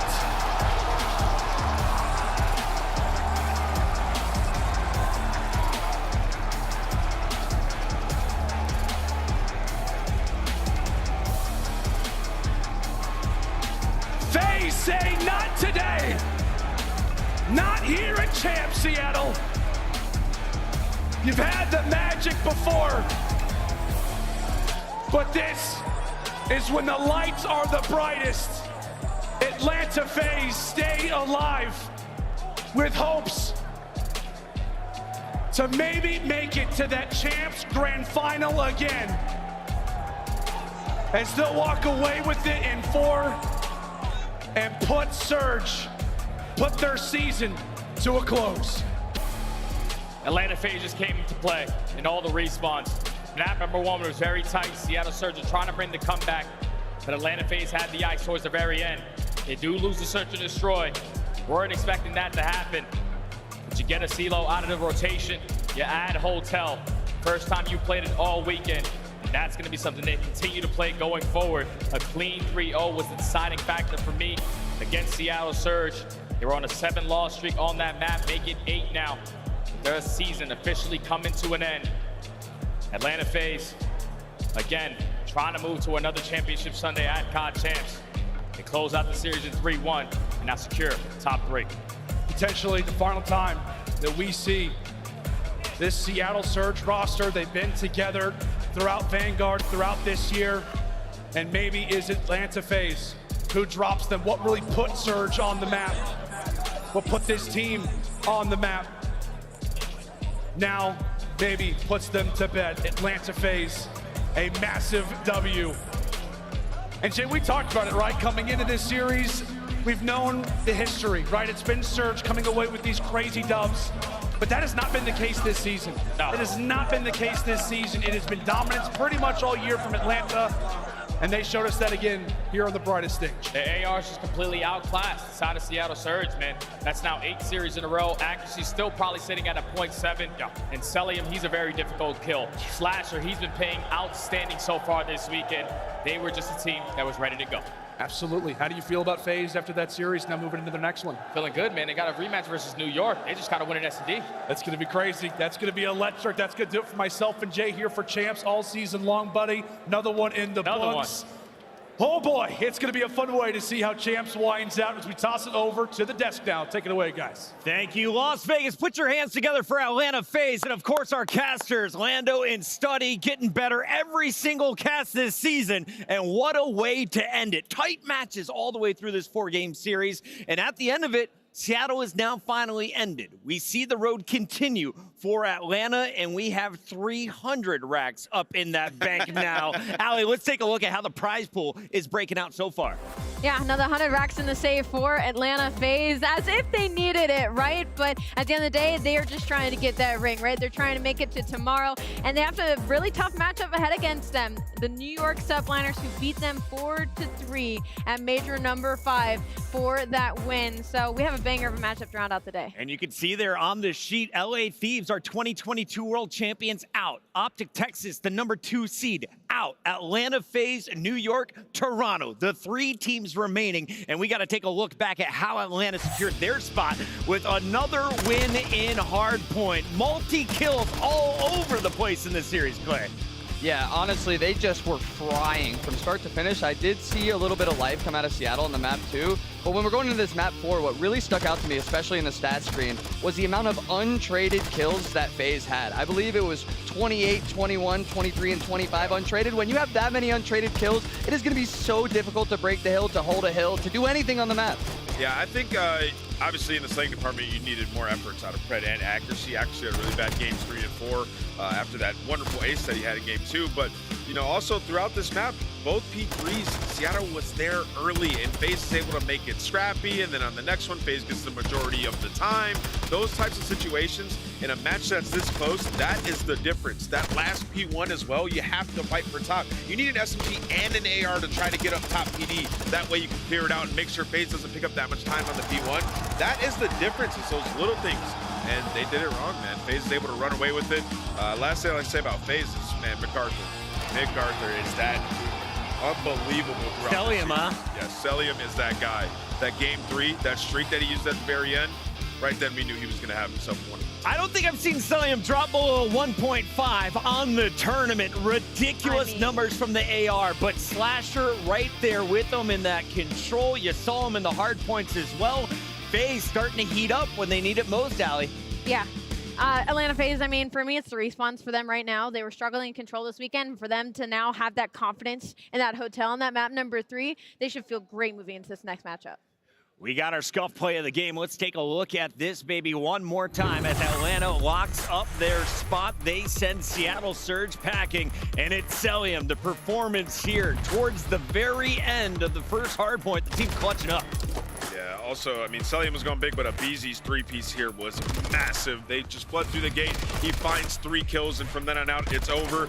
They only have 3 people here as well. Simp had died on that rotation. I think Seattle killed him twice, actually, and they still can't break in because aBeZy's shot is just too clean.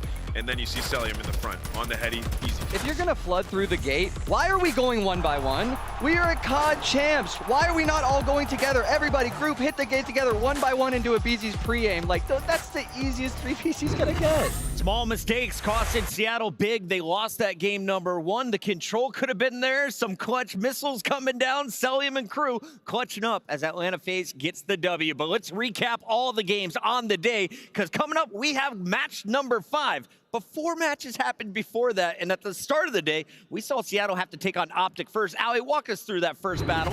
Absolutely. I mean, it was that first opening Mercado, we definitely thought maybe favored Seattle a little bit, but Texas chaining those ending 3 hills. They had 89 uncontested points. It was 163 to 163, and Texas were just making the perfect fundamentals look easy. But then we move into that Fortress Search and Destroy, and Seattle Surge was able to win a second one on his day, and let me just say, very, very convincingly so.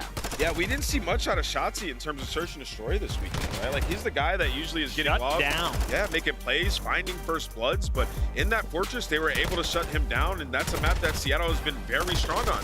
You remember back at the beginning of the season, they couldn't buy a Fortress S&D win. So obviously they get that map victory, and then they go ahead and they lose the control, which sets them up for now baggro, where your old teammate, Clay, he went massive Mack 32 bomb on that Fortress. I love to see Mack do well, and it stinks that they didn't get the placement they wanted, but I think they went a lot further as the 8th seed than a lot of people predicted them to. OpTic bowing out again early at Champs. Do we talk about OpTic going silent at Champs? Is that a narrative we can talk about yet? Yeah, I think I've seen it enough over the last 10 years. It's happened a lot, man. OpTic is out, the number 2 seed out of the running, but number 1 stays alive. Atlanta FaZe knocked to the elimination bracket by Toronto last night. Today, they matched up against Boston Breach this morning, and Breach, we mentioned it, 3 rookies playing at their champs. Kremp, Snoopy, and Beans all having a pretty solid day, but it wasn't enough. Yeah, I know that map 1 was insane by Atlanta. I mean, it was just masterclass, but the fact that Boston almost pushed it to a game number 5, like you said, Chris, with 3 rookies on the roster, very minimal practice, throwing in a player right before we head into this weekend. You know, it's just some small rookie mistakes that maybe have cost them possibly making to that game number 5. But Atlanta, again, I think their respawn has been incredible this weekend, and I think they need to keep it up. I will say, I think Wake's been a beast all season. Yeah. But he went silent this series. Like, he needs a veteran behind him, sort of guiding him, teaching him, and getting him to that next level. When you talk about that Mercado, also at the end there, they could have won that. That simply comes down to experience in my mind. So you think they need a vet? Somebody who maybe has like 3 rings or something? Maybe, yeah, you know what? Maybe some circular glasses right now. Maybe over the age of 30.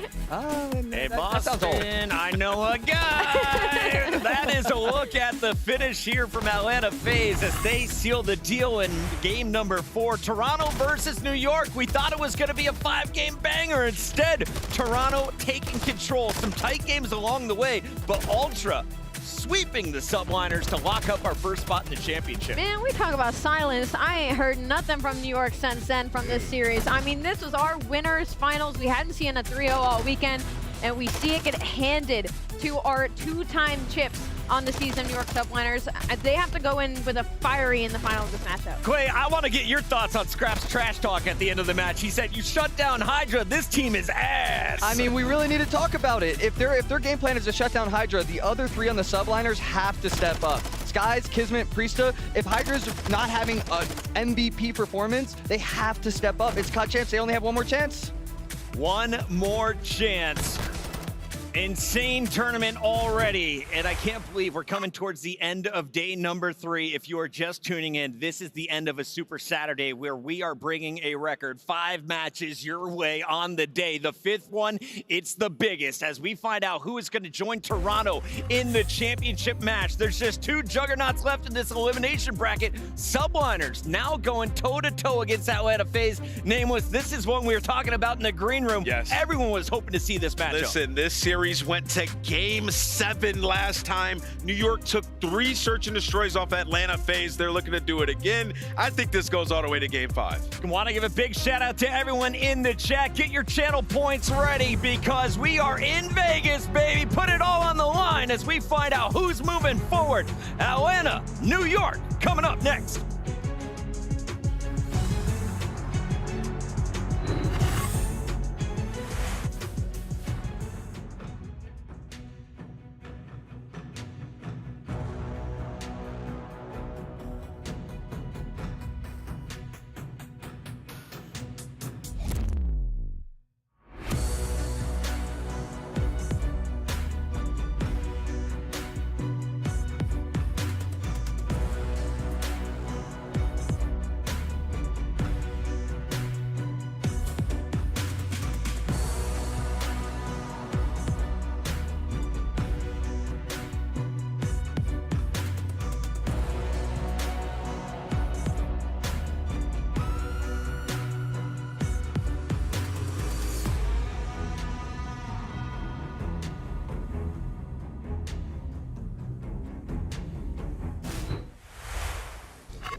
Hello, my name is Miles Ross, and I am here to put a lie detector test on Skyz of the New York Subliners. Like I'm swimming?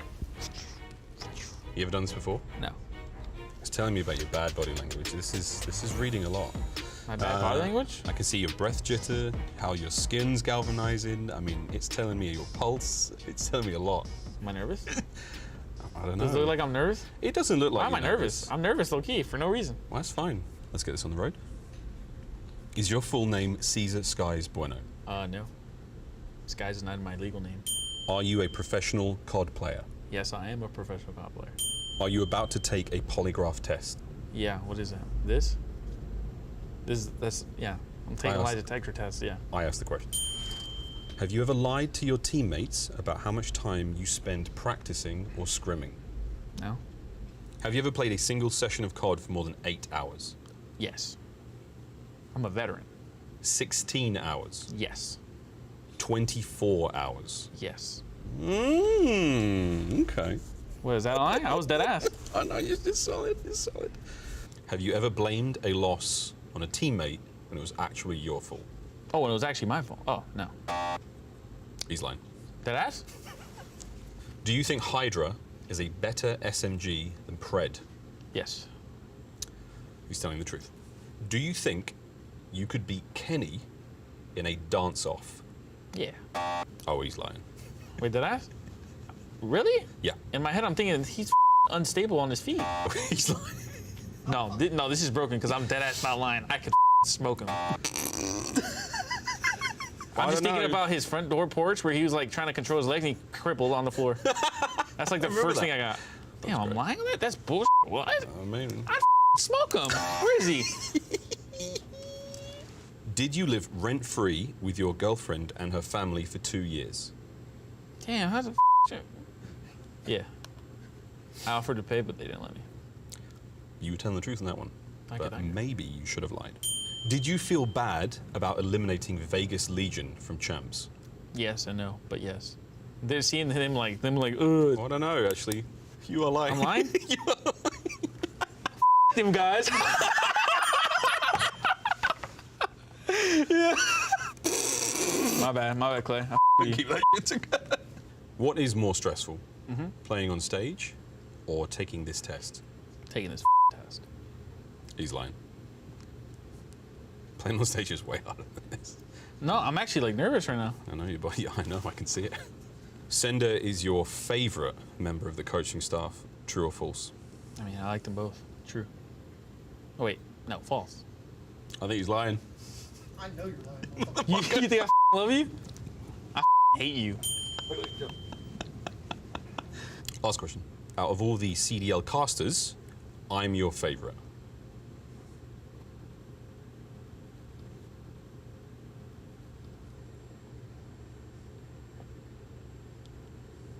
No. He's lying. He's lying. How you feeling about the test? Feel good. I was honest. I was honest, Abe. You were. I Pretty was nervous. I think it's the vibes, bro. Like this lamp. Why is it here? I think it was the lamp that got me. I felt like I was getting interrogated. You were, yeah. Yeah. Yeah. You're a good sport, and we really appreciate you. Thank you very much. That was the lie detector test, and he was Skyz. The truthful man. That is all true. Dude, look at this. Yeah. You're sweating. Bro. Jeez. I'm shook. Why are you so nervous? I don't know. Damn. That's what I'm saying. Like, I was nervous more here than stage. But like, all right. All right, let's do an outro. Okay.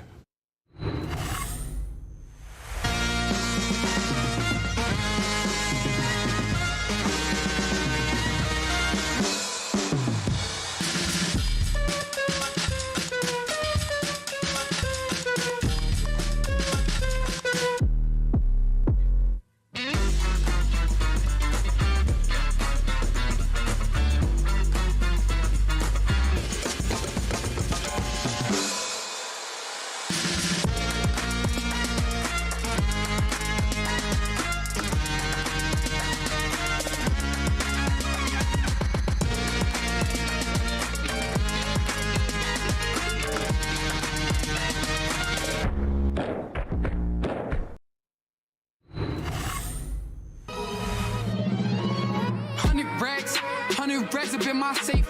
I've been dreaming of pulling up in that Wraith.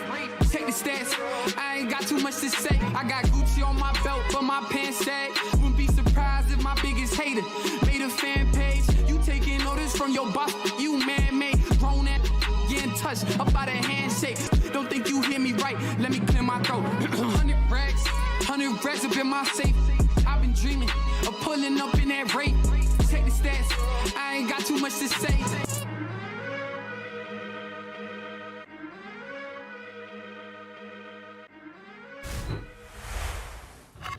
We're with Coach Crowder right now from the Atlanta FaZe. Crowder, the boys just knocked out the Seattle Surge, which I've got to say, were a promising team actually coming into champs. They were looking pretty good. How are you feeling about that incredible composure the boys showed? Feeling pretty good. I mean, we've been working really hard this season, and overall, just no matter what, like I've just been so proud about how hard my guys have worked this entire season. It's been a pleasure to work with them, so I'm excited to see them do their thing, and hopefully we keep going with it. Couple of tight maps though, right there by the end. You guys had to ice up, clutch things up, make the rotations happen near the end. How does that maybe affect what you're looking forward to for this next matchup versus New York? It doesn't affect it much, honestly. I mean, it gives us some confidence that we can clutch up when mattered. You know, we know how hard all these teams to the left are going to be to beat, so we just know that when it matters, we're going to have to show up, ice up, and do what we need to do, so it feels good. Now, Crowder, I was taking a little sneak peek behind stage, and I noticed the vetoes were going on, and I've got to ask you about them. How did the process go? Is there any strategy going up against New York Subliners? Are you thinking a certain way for the boys up there? I mean, we've played this team so much this entire season, and then we've had, you know, we've gone back and forth, and there's not too much crazy strategy. We kind of knew what maps we were going to play. It's just a lot of this is just when we play these guys, we really got to clutch up in some of these search and destroys. I think search and destroy for us is going to be a big factor for it. So hopefully we do that and just keep doing our thing. Fantastic stuff. Thank you so much, Crowder. Appreciate you so much. Well, I'm so excited for this matchup. It's going to be Atlanta FaZe versus New York Subliners, and it's back to you. One of the OG world champions, Crowder, aka Replays, joining us on the mic as his team gears up and gets ready for their final fight of the night. Will Atlanta FaZe make it to another world championship grand final, or will we see the spoiler once again as the Subliners look to dethrone our #1 seed?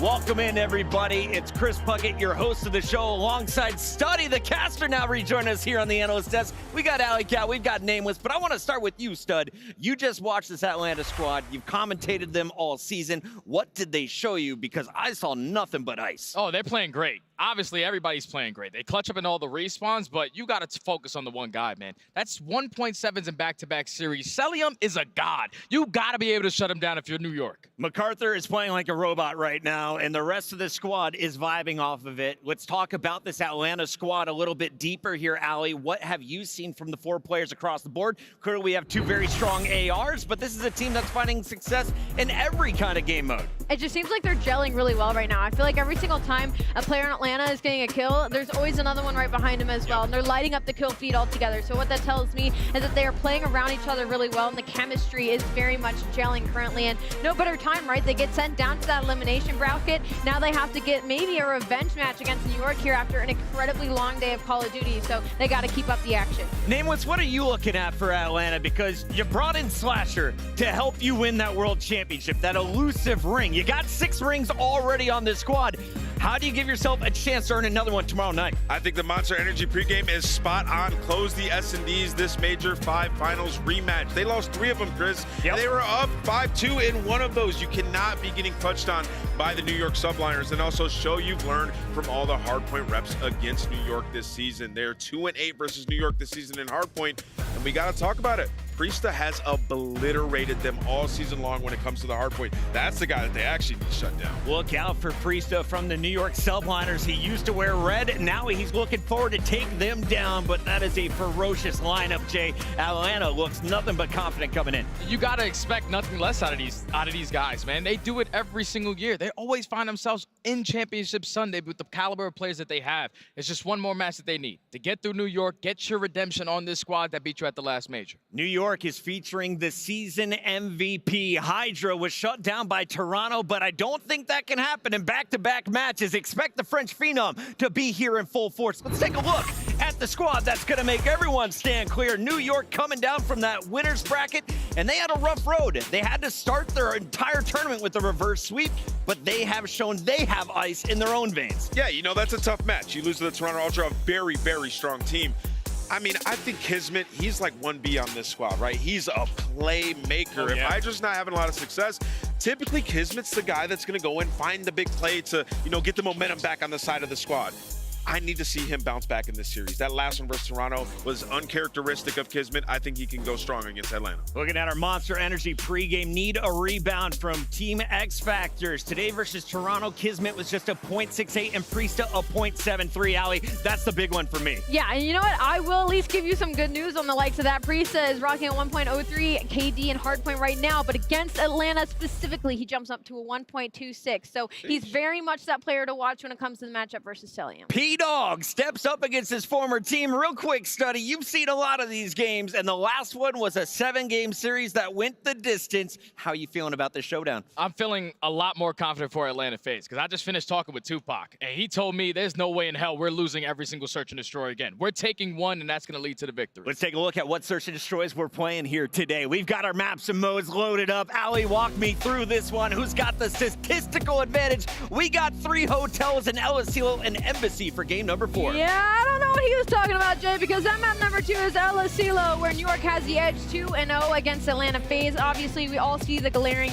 3-night stay at hotel here as well in maps 1, 3, and 5, and we know New York is drooling when they see that in this setup. Mods loaded up one final time. Get your channel points on the line, because this is the last battle of our Super Saturday Grand Finals coming up tomorrow. We'll find out who's playing in it. It's time to get this battle started as we send it out to the stage. All right, everybody, one more game today, and we're gonna figure out who goes to the finals and go up against the Toronto Ultra. But it's time to bring the big dogs out to the stage. Help me show some love to your Major 5 champions, the New York Subliners. For your MVP, HyDra, Skyz, KiSMET, and Priestahh, the New York Subliners. To become a world champion, you have to go through one. They're gonna have to take down the Atlanta FaZe, and the experience on this squad. They've done it before. They beat them in Search and Destroy, which is Atlanta's best game mode. So New York, super confident. Can they bounce back from that Ultra loss is what we'll find out. Let's bring out the other squad. I'm ready to find out as well, and I ain't gonna keep this crowd waiting any longer, as well as the fans at home. Get ready, because here comes the former world champions, Atlanta FaZe. Give it up for Thanos, the Tiny Terrors, Simp and aBeZy, and Cellium. The Atlanta FaZe is here. 6 rings just stepped onto that main stage, and they got one more match to push another grand final for this team. The #1 Search and Destroy team in the building has now cleaned up the respawns as well. Can they beat the New York Subliners, the respawn team of the season? We're gonna have to find out. I don't wanna wait any longer, Blaze. I don't either, Ali. It's time to get your losers final started. One more time, Las Vegas. Let's set the stage. Make some noise for me. Let's go. Merc, Maven, let's get into it. Thank you, Blaze. Here we go. Losers final. One team gets into Sunday for an absolute war. But it's been a long road. I mean, we can't understate the fact, especially for like a FaZe, like you're going into your 3rd match of the day, you've got to win. New York coming off a tough loss. Here we go, baby. Back in my day, 3 matches in a day. That's just a normal day. No, but honestly, some gruelers as well. I mean, listen, the respawns have looked better for Atlanta FaZe, but it has taken some individual moments, some prowess on their side. Then you saw those maps and modes. I mean, 3 hotels versus New York. They kind of have to go with hotel control because their silo has been awful. Right? Yeah, that's what's interesting. I mean, we talked on the podcast a lot about if I'm playing New York, I'm not playing hotel. I'm just not, considering that run they had at the recent major. But yeah, you don't have a lot of options just based on where FaZe has been struggling. If your El Asilo was fine, you probably don't see that in the map 3. But the way I'm looking at it, I think it's going 5, man. I really, really do. Like, these 2 teams are going to go to war in the battle, getting ready to start off now. But these hotels, like, can you slow down New York? They've been so comfortable, man. Just wiping people off the map here. Yeah, and I mean, for New York, right, the story is bounce back. They did not look like themselves versus Toronto Ultra. The slang was not there. KiSMET and Priestahh were not themselves. Here we go. who is going to make it to our final, who is going to be playing Toronto Ultra tomorrow for the ring. HyDra, MVP, able to find two right from the get-go. And just another stat kind of looming for Simp and aBeZy. This could be 5 straight finals at Champs if they can win this series and make it to tomorrow, which is absolutely absurd. Where the gunfight's getting fast and frantic towards mid-map. Everyone just trying to buy for a bit of time, but trades on top of trades thus far. But HyDra gotta be a guy gotta watch. So talented. It's been awesome to hear about his work this year, the English improving, the talent at an all-time high. But the kills through for FaZe. Yeah, and on this map particular, 4-0 for New York versus Atlanta FaZe on the year. They have matched up time and time again. The Subliners leading the way, but over to P2. You have an early setup here for Atlanta FaZe. KiSMET trying to find that first kill, but Simp already set up inside a chandelier. 2 gonna go down, make that 3. So a very good job as Simp just getting busy. He's able to take down 3. But on a map like this, the spawns come in so close, and you can hit the hard point over and over again. Simp spree finally gonna end it, I believe, 5. Now Slasher's turn to work with aBeZy here to deal with some of the incoming pressure. He's gonna get shot in the back, I believe. No, Priestahh there through on the shots. Everybody drops. Nice break from New York, and that's been the issue. You get a solid chunk of time, but yeah, you spawn 15 feet away, you get another hit at it. You have to hold lots of pushes here on Hotel. That has been the issue for Atlanta FaZe that has plagued them on Hotel Hardpoint all year long. It has been about their holds. And I mean, they do such a good job, especially with Simp. They go for the scrap time, but over to P3, the money hill. Inside a kitchen, Slasher, the first one up. HyDra just waiting, taking his time, waiting for his teammates to rotate on over. Yeah, it's really like, I mean, you just got to at least deal with like 2 pushes. Then you probably get a majority of that time. Started so well, then went south, but the Bulldog, he is hitting, ripping off heads. Now to Cell's POV, he was absolutely twisted, like plus 40 something in that last series. We'll see what he can bring to this one, but the lead continuing to grow now for NYSL. Up 30 points, stuns are out. Kids looking to push and finding the kills. So far, so good as he patrols the hard point. And that is just an issue, right? That P3 rotation needs to go the way of Atlanta FaZe. Cell, not able to win the second when they're making it messy, but you take this all day if you are New York. Still 30 seconds left, a 50-point lead. You have one more push coming in. aBeZy through freezer. Simp diving on top of a grenade. Slasher gets taken down. That is all 4 dead. And now for FaZe, you have to rotate New York with map control. They're going out hunting. This just plays to how Subliners want to play, right? Just thriving in the chaos. It's truly a special thing to watch. I mean, but you would think, right, that FaZe, that's what they want to thrive in. Just right now, especially on this map, New York do it better. Oh, no, they do. I mean, it's just a difference of play styles a bit, at least when FaZe are trying to play the way they want to. Sometimes the aggression of Subliners can be too much for anybody as they're getting ready to head over that 100-point mark as they get back into the hard point. Hotel has been their playground, and they're continuing to make it look dominant here. You've got nobody really positive. A couple guys even on the side of FaZe, but it's kind of getting wiped off the map after a decent start in the early going. Yeah, decent start, but it was P2, P3. That's where New York able to get that break. They get majority of the time. aBeZy, how many multi-kills has this man had today? He's starting to pop on off. A big 30 here for Atlanta FaZe to keep them in this game, keep it close. But are they going to get it? It's Cell gonna have to play his life. He's gonna get pushed by his old teammate, Priestahh, but there is aBeZy to find the final 12. Talking about the multi-kills, yeah, they've been coming in flurries for aBeZy as of late. It's been unbelievable. I feel like he's had a triple at the end of just about every hard point they've won, closing it out in some dramatic fashion. But they got a bit of climbing to do now. Nice advantage here for Subliners. Lovely shots, though, on from Simp.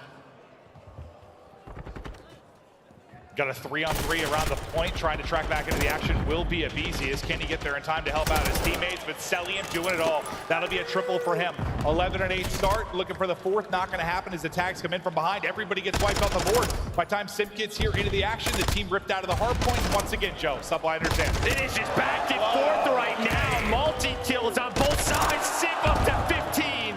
4 in a row. HyDra, though, still lurking, trying to play his life inside a kitchen. As we head on over to P6, Simp, but not able to find number 6 in the cruise. Does get cut down, 15 seconds left in this hill. Still though, with all of this individual work for Atlanta FaZe, they are down 30. Slasher learning from his teammates, throwing out some snakes, but New York on the scrap time. Feels like the only time they get into a point is if somebody pops a triple. That's the way it's looked, but with the next hard point getting ready to rock, Early on the rotation will be aBeZy. On the other side of it's going to be Skyz that's looking to get set up. Next hard point pop, waiting for the rotation. You still have HyDra lurking on one side of this and just trying to keep them from rotating, just keep them distracted and getting towards this point. aBeZy's kind of waiting for his teammates to get to him. They're still across the map, and now he's going to get picked up by Kiz. Just another one of those moments off rotation, right, where you're thinking Atlanta FaZe should be able to win the rotation. They don't have the scrap time, and still New York's outplaying them. HyDra with some big plays, playing his life inside of Kitchen, put so much pressure on them. 20 seconds left. So you get this if you are FaZe. I guess you're still down about 40. I guess you take it, but the slaying is there. They're just not converting it into holds. Well, and a lot of those kills just came nowhere near the hard point that they got that sequence. I mean, the kills got them there. But yeah, like you said, by the time they got there, you got sub 20 seconds on the hard point. But Slasher now on 4 in a row. And you've stayed in this game. You're down, what, 40 to 50 points. Not getting blown off the map, doing just enough to stay in this one. But it's been Subliners that have been coolly in control throughout the course of this. Right now, sitting up about 45 points. It's Subliners with the edge to listen in now with YSL. Slasher one shot backwood. He's on the wall. That's quick, couches. That's Cammy, watch him couches. In the back then. Couches, okay, you can warping him. Desk. Nice. One more couches, last guy. Left side wood, I'm just living. Yeah, put aBeZy. Counter on me. Yeah, and down there. I saw the counter room. I saw him. I'm dead. Chairs. Couches, Slasher. I'm one shot. Couches and down here. Too dark. Right, left by yourself. Rugs, please. Left before. One's gonna be chairs and left before. What's the other time? Okay? Chairs and before. Let's do it. MC spawn. MC on spawn. Alright, here. Chairs. I'll be left. One spawn better. One's gonna be shop, maybe. Shop stun. Here. I'm with you. I'm gonna go to left, Parker. He's stun. Yes, on the right. I need shop. In shop, push it. I saw him again. I'll see him. Yeah, close shot on me. Chow me close. In shop, guys. Shop. One shot. Right now. He's in shop. Nice. Good trade. I spawn left with you. He's on me. Goes engine double dose. He's double dose. One time. Hold that. I'm on shop. I'm saying it now. He chopped close left. It's on the double doors cell. And see some double doors. I have a secret. I'm sending it. I'm sending it. Double doors. Nice. Secret. Double doors again. Chairs is out. They're running through the room. We get this hold. Get the scrap. We have to get the scrap. Go, Chow. I think Soul's up. Netting, close up. Close. He's secret. I think the comms were good and you were trying to get in your spots, but they were just kind of getting fried during a lot of that sequence. Finally, a FaZe hold there at P2. Crowder is in rejoice. I can imagine that. Down 10 now, back into the game. Simp frying. Priestahh struggling earlier today. 9-20 right now. The man that Des really talked about. We know how he plays versus FaZe, his ex-team. He loves playing against these guys, but right now he is getting cooked. And we'll see, can they get up right here, or is it gonna be Atlanta FaZe? A lead change about to come into play. Doing such a great job this second rotation. FaZe now in front. Now Slasher's been on a 5 a couple of times. Cell as well. We'll see if he's able to get the cruise this time around. He's gonna need to locate one more kill, and he's able to do it through the stun. Hits the shots, his teammates pick up 2. And now look at the biggest lead you've had if you are FaZe. Granted, you really haven't enjoyed one, but Slasher is a beam, and he has been so solid this weekend. Now at 21-13, can he push this streak even higher? 7, looking for numero 8, not gonna happen. KiSMET comes in with 2. Now you have that cruise missile, you can use that here if you want, or P5 to break on through, and now Cellium 1 away.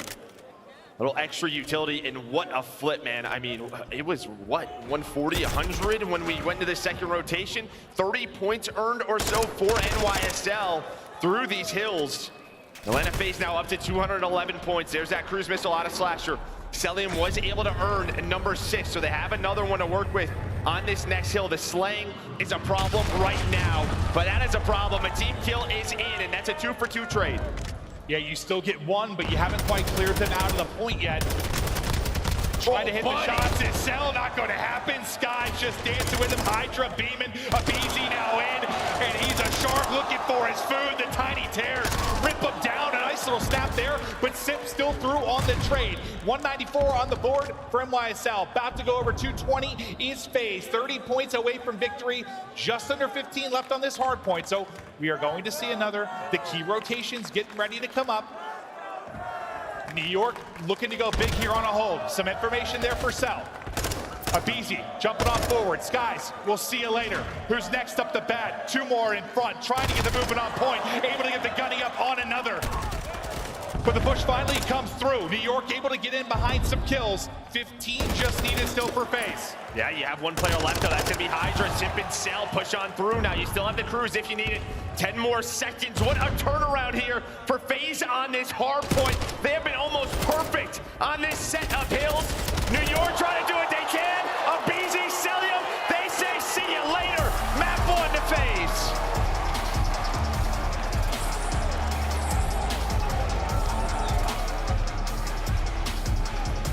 And it really started like during the listening. Yeah, me too. Like when you and I were casting, I mean, New York were in control, 50-point advantage for the most part, but you know, obviously we couldn't commentate during the listening, so take me through now that we have a moment, like where the shift happened, how they took control. I mean, it's P2. It's the hold right there. They get, what, 4 dead with 25 seconds left in that listening. That's the flip over to P3. It's 2 good holds back to back. That earns them the streak. They use the streak to break P4. 3-4 hills in a row. That is a giant swing. Props to Atlanta FaZe on NYSL's home there on Hotel. But as we talked about, Priestahh 10 and 27, Skyz 13 and 25. Just the slang today from Atlanta FaZe has been unbelievable. Now, it hasn't been the cleanest games, right? It always feels like it's taking a clutch multi-kill to give them the win. But they are playing lights out when it comes to the kills. And even like Simp is just playing what I think like a little more confidence, like a little more aggression. Like, he led the way in damage there with 4,000. Like, I know you have Cellium obviously on top with 30 kills, but Simp has been getting in the mix. Him and aBeZy with that 2-headed dragon when they're pushing things out, just finding kill after kill. And this changes my mind a little bit because, you know, you heard what Cinder said in an interview earlier when talking about like the map set, I think versus OpTic was, he was like, how do you feel once you saw the hotels? He's like, my confidence went from 100 to 150. Like when they see a bunch of hotels, they're feeling very strong. That is where they can make plays. But now with FaZe coming in and taking this map 1, changes things a bit. No doubt about it. And a lot of that, right, again, is due to the vetoes had to change for FaZe. I mean, some of the maps that they probably worked on, they just weren't working at this tournament. Yeah. That's why you're going to have that hotel control coming up. But it's just been, the streaks have helped them out in so many different ways today. It feels like they're just calling it multiple streaks every game. Yeah. Like every single game. We're just slaying, I don't know. Yeah. It is crazy as FaZe. But listen, when you go back to this final, it was a search and destroy where New York got the edge, right? They're able to take 3 there. Now I think if you're FaZe and you pride yourself in being the top search team, you're definitely looking to get a little bit of revenge here in this one, but the fans on their feet, and the FaZe fans know they're 1 step closer to another finals appearance. And well, I mean, listen, you might be thinking, well, why are they playing the CeeLo search and destroy then? That's because that's where that Cellium kill was. If that kill comes in, maybe that tournament is different for Atlanta FaZe, so they're going to square up on it again, the number 1 and number 2 team. Yeah, for those that missed it, I mean, he basically kind of looks in bottom bar, eyes are maybe to the right, the players to the left, he like gives it up, he gets shot in the back, he hits that kill, it's likely the end of the entire final. FaZe winning, but he just doesn't spot the player. Little unfortunate. And we know search and destroy can be interesting. Yes, there are good search teams. Yes, there are bad search teams. But with the way Deddy works in this game, the footsteps, like there are just some insane timings. And you know, you rely on a little bit of luck on your side sometimes, but it's not like they beat him in 1 search and destroy. They beat him in all 3.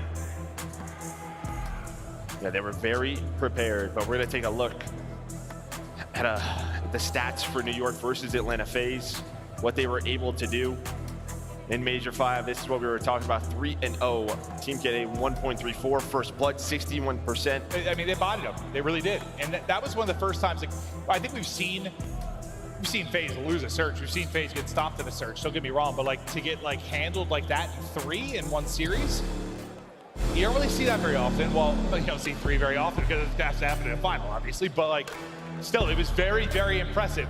Can they keep that dominance? Can York bring that here? And I think a couple of things to look at as we take a look at the stats here. This is what I'm talking about.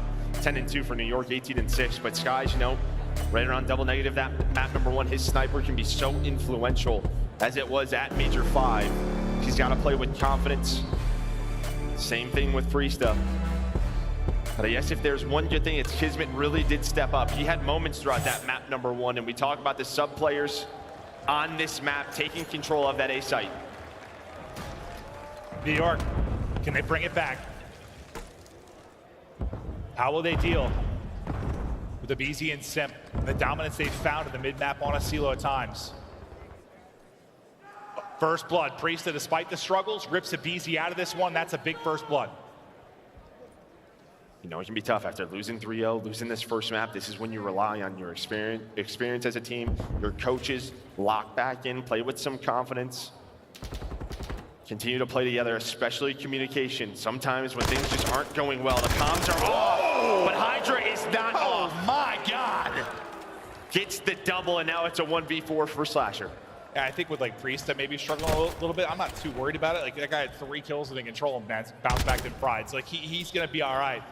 Well, Slasher, good luck. The challenge coming in, he will fall. HyDra finding 3 after the opening from Priestahh. Very dominant round.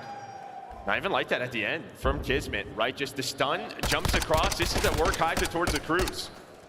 The small details from New York has made them such a good team these last couple of months. I mean, you can find picks like that to get aBeZy or a Simp out of it early. We were talking about mid.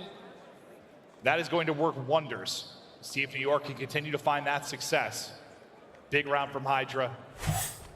Great opening from Priestahh. Well, let's see if he can work a little bit closer to this cruise. Still gonna need 3 kills in it, but a chance certainly to do it. Tack out on this opener. Stun to the face early. Slows it down for now. There's eyes on Slasher. The Chow is in. He gets tagged down to 20 HP. He's got some help here from Priestahh, though. Looking for another first blood, but right there as well. There's the nade. KiSMET on the trade, so into a 3 versus 3. Cellium maybe getting aggressive through that B field. You have the tiny terrors, and they're going to spot him. They're going to spot him. It doesn't matter. Cellium wins the gunfight. He is being hunted down. KiSMET trying to make a play with Denny. Able to snap onto both of them. And now it is down to Cellium. Has Denny popped? Does he have the read? Does he have the read? Able to find the first. Now a one-on-one. Whoa! It's a wall bangs. This guy's on another level. Absolute freaking joke. Does he have the read? Guy's on his Jimbo. Smiling on the stage. Gonna hop off the defuse. Wants to reset his Denny. Woo! Just so quick. I don't think they were ready for that, right? They spot him towards the B field. Well, here's that 1v1. KiSMET just trying to get a timing, maybe catching him, jumping into the window. Goes right out the door. He got a hit marker on that first bullet when he flicked to the wall. Like, get out of here, man. And just that, hitting that one bullet probably made kids be like, whoa. Like, you know what that's like, oh, what is this? Unbelievable. Just maybe makes him panic a little bit. I know you're right, he's going for the timing, but like, I don't know, after you get hit by that bullet, probably just a little jumpy. But they get the round. And it's a big clutch there from Cell, who has just been nuts. So far this tournament, well, okay, I guess the entire year. But really, they're relying on him. He's got 3 of their 4 kills. Spot nothing inside of A. KiSMET, though, he continues. Plays with such confidence, gets that first blood, 1 HP, and he is gone.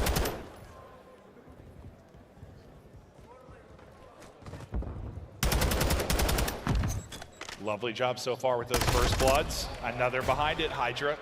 Moving up the map, finding his picks, picking them apart again, all on aBeZy. As he's just set up in his spot, and it can be such a good spot, but no one even has to come to him, so it's a 4-on-1. You see the entire New York lineup on his screen. And that starts with KiSMET, because, you know, we talked a lot in our last match we casted for FaZe, just where people were struggling to get a kill on Simp or aBeZy and maybe get out with their life. Like, it always was like a 1-for-1, 2-for-2, numbers to FaZe.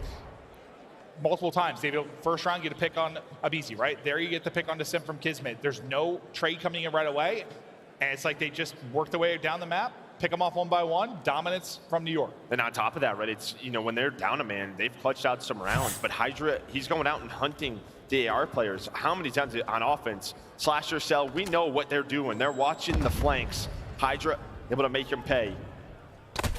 She is 4-in-1. Skyz with the sniper, gonna back on down. This time it's aBeZy's turn. He is so far forward. No one has any idea about aBeZy's position. Skyz trying to hit the snipe, and pretty soon he is gonna have a visitor. It's gonna be Mr. aBeZy. Hey, hello. And that's a good job. Cellium just keeping him locked, kind of just dancing with him. Keep him locked in position until aBeZy can get there. Backing up to try and deal with him is going to be KiSMET. So aBeZy just tucked in the corner, looking for information behind the stun. Priestahh finds a big kill. Information now for Simp. He's able to take that fight and put numbers back to FaZe.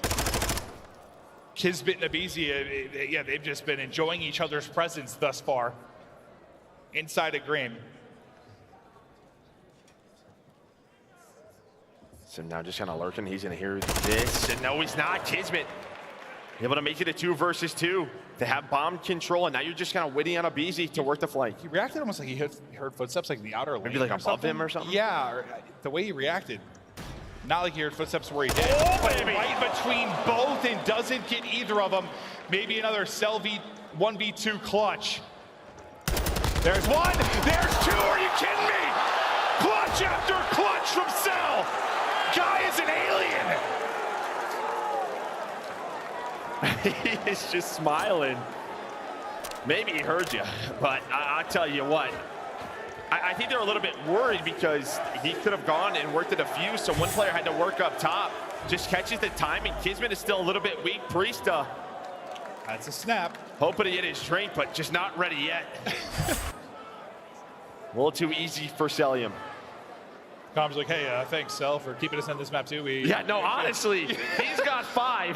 2 1v2 clutches. You have 3 kills combined from the other 3 teammates.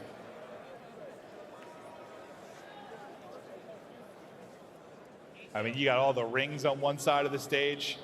You got the MVP on the other. In fact, they just matched up at the last grand final. Storylines all over the place in this matchup. And Cell just creating highlights. Daddy out for aBeZy, who's yet to get things going. Now, I like this for FaZe, right? Just try to slow this down a little bit because the early engagements have not been going your way. Trying to find KiSMET. He's working on up. Was he spotted? Yeah, Slasher able to spot him. Gonna give them the first blood, and there we go, right? That's what New York has been doing so well on their defensive round. I don't know if he got finding the those call outside from picks. Cell, like the audio, or if he spotted him or just heard him. I have no idea, but he knew. I thought maybe Cell got eyes. It's the way he reacted to it. HyDra's Daddy about to run out, but gets tucked up in a threatening position. Knock, knock. HyDra's here. Adios. As he gets out, Cellium, though, with another pick. 3v2 for FaZe. 25 seconds to go. Bomb down, though. That's bomb down. They have to recuperate that. HyDra, he's going to keep this alive. 2 versus 2. Both players not playing for the bomb. So 15 seconds left, and they're going hunting. They are going hunting, and all of a sudden it is down to Slasher. What a play from HyDra. He's going to get another one. From HyDra.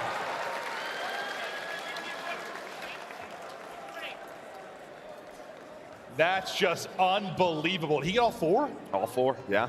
I thought he got 3 at first. I'm thinking, is that the actual ace from HyDra? I mean, you're in a great position based off the early kill from Slasher. If you are FaZe, you've got numbers. But the fact that it's bombed down, they start scrambling. He's able to lurk and reposition over and over again. And HyDra, just the Reaper here on El Asilo. Well, it's all the info, too, right? Because he works up towards Kegs, and he sees they're not an A. So they can reposition for B, opens up the door, gets the timing, plays his life. All 4 for HyDra. The ace now out to 8 and 2. It's like him versus Cell, it feels like, but you got Kiz on the other side putting up numbers. You look at the kills, it doesn't feel like it's a 3-2. Like a little lopsided, but here we are. Plant now coming in fast for KiSMET. Plant going down. aBeZy starting to work on up. Watch that number 7. Can he make the play? It feels like he has just not been having any timings going his way that time once again. It's a first blood for Priestahh. I think you saw the little sigh of frustration there as he dropped. Simp, though, wins one fight, takes HyDra at him, who's been an absolute animal. Now he's got Priestahh, who takes out his duo. Now down to Simp, 1 versus 3. Not going to happen. Another round of Subliners up 4-2. And still, just like the last major, controlling search and destroy versus FaZe. This is some unreal search as well. I mean, yeah, without the 1v2s, this is almost perfection. 9 for HyDra, 9 for KiSMET. This could very easily be a 6-0, yeah. Skyz hanging out, relaxing on the main stage because he's 0-3. just chilling. Great job, guys. I could play that role. Yeah. I could do that. I think just, aBeZy's got to be flustered. You know, he's one of the best in the world when it comes to those early engagements. You tell the way he's playing, right? Sort of gun up. Usually he's sort of just sprinting, running through doors.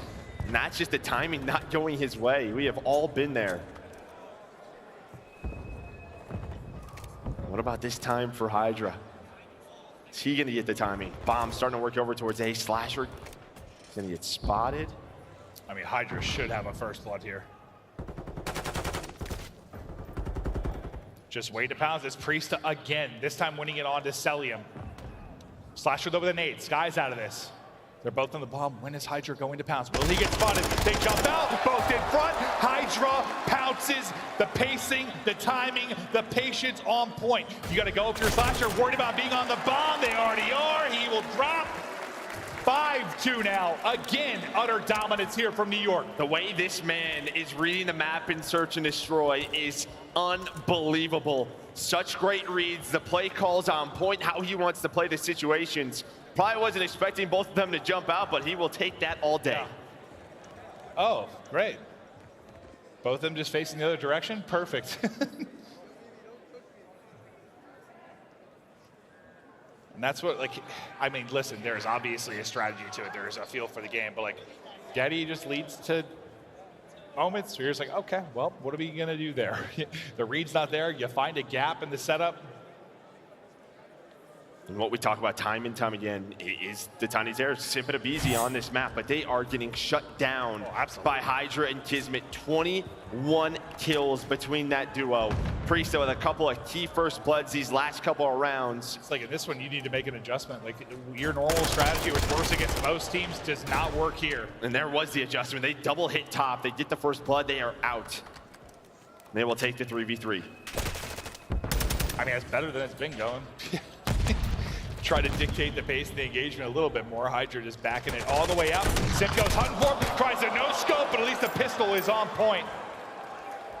Yeah, it seems the call maybe just kind of send it right now from FaZe. Oh, left ear nearly ripped off. Cellium finds both though as he pushes through on the flank. You get around.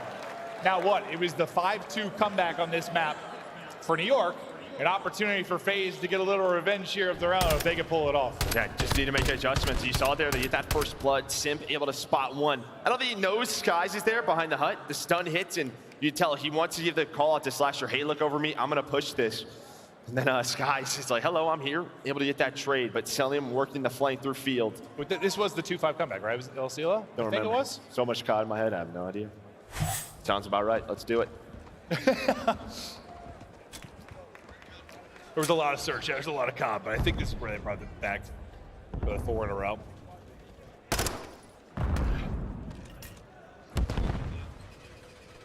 They get the information, tucked away inside. KiSMET looking for some shelf, couch, chair, television to get up on. But it's a bunk bed. Oh, it's a fan, my bad, it's a fan. That is a very strong fan. That's really about the I've had that same fan, and that's not holding me. Not happening. Well, trying to get back to that spot. First blood was in. On the Priestahh, this Teddy hip fire. I don't know how it always happens, but it does. HyDra works up this alley once again to turn this into a 3v3.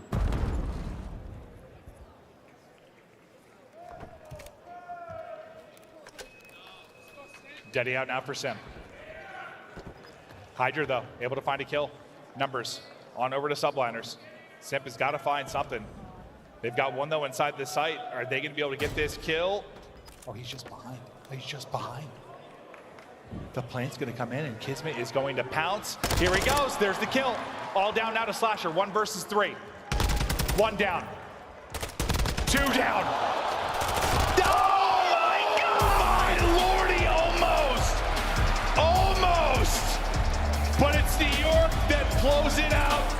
We are tied at 1 apiece, but Slasher nearly dialing it back 10 years. Bro, he caught the gun midair, looking like Shotzzy. Yeah, that was almost gross. But it's the Subliners in their search and destroy. The sub duo, HyDra and KiSMET, 25-9. They had all the right reads on the map. They tie the series up at 1 apiece. Yeah, I mean, they mostly just made Simp and aBeZy completely ineffective. And you don't see it there all that often. We've seen Ultra do it to them at times. New York at the last major, but didn't seem like the adjustments were there based on maybe what we saw at the last major. Thought maybe they were gonna come with a little something different in this. Maybe they thought like on this particular map, like, you know, we had it won if it weren't for a moment, just sort of stuck to their guns, but New York just crushed them. Yeah, I don't see 1 and 9 from aBeZy that often. Now this is where this gets interesting. Hotel control, Subliners, their control. This is their map, and for FaZe, they had to play it because Asilo at this tournament 0 and 3, so they're going for it. Yeah, not been great, but we are tied up 1-1. Losers bracket final. Winner heads to the final tomorrow. Don't go anywhere. We're headed to a quick break. When we get back, the control's up.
All right, once again after map 2, we're all tied up 1-1. Doesn't it feel good to have a chance going into map number 3 and still walk away with it? Oh, you looking at this? Some of you guys said, what is this? It's a scuff controller. I am bringing the scuff controller back, okay? And I need 2 people in the crowd, all right? Let me get the NYSL guy right here. And I need somebody over here, okay? Let me get my man with the FaZe jersey too. All right, we got a little FaZe NYSL matchup, but I also got 2 other contestants as well. We're gonna go first round, best out of 3, second round, best out of 5, okay? Matchups right here, so come on. Hands behind your back. It's gonna be a rock, paper, scissors, shoot for this amazing scuff controller. You can get any one you want to as well, all right? Here we go. Rock, paper, scissors, shoot. Tie, well, 1-0. No, yeah, not at the same time. I'm not that good. Okay, here we go. Rock, paper, scissors, shoot. Rock, paper, scissors, shoot. Rock, paper, scissors, shoot. 2-0. Rock, paper, scissors, shoot. Rock, paper, scissors, shoot.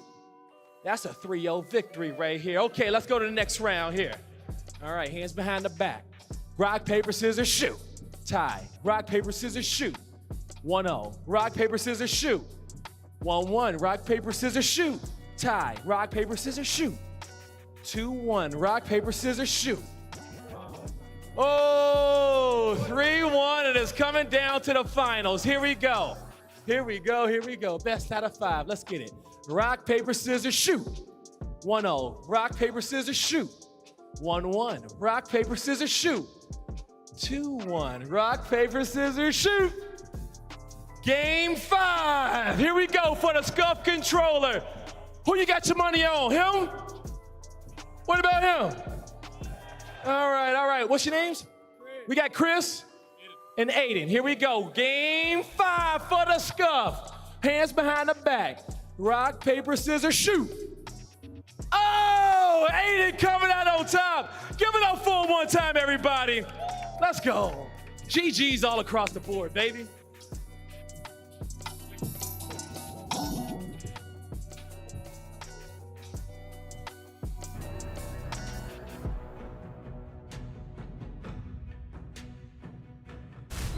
Look, guys, it's going to be a really long weekend. The Monster Energy booth is set up for you to stay energized throughout the entirety of it. We've got free energy drinks going on. You want to memorize your entire weekend, you could do so by getting on the 360 spinner photo guy. And then, of course, if you're feeling competitive, you want to get off the sticks a little bit, join our boys. They're already shooting hoops out here. See if you can take the high score. And on top of that, make sure you stay, again, fueled up, ready to go with Monster right here at the Monster booth.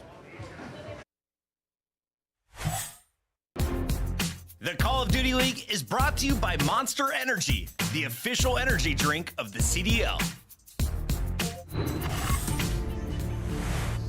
Hello, welcome back. Tied up 1-1. HyDra has been unbelievable. MVP on the season. We're going to take a look at the scuff play of the game, and it is HyDra in that search and destroy, putting up digits. I mean, just such a beautiful play from him in this search and destroy. Just all the right reads, all the right plays. He knows exactly where the next gunfight is going to be. His teammates setting him up. It just feels like he's playing with such confidence. He knows exactly where that next gunfight is. And able to get that ace. He ends the game on 15. Had the timings working the place, especially on defense. He put FaZe in the blender. He absolutely did.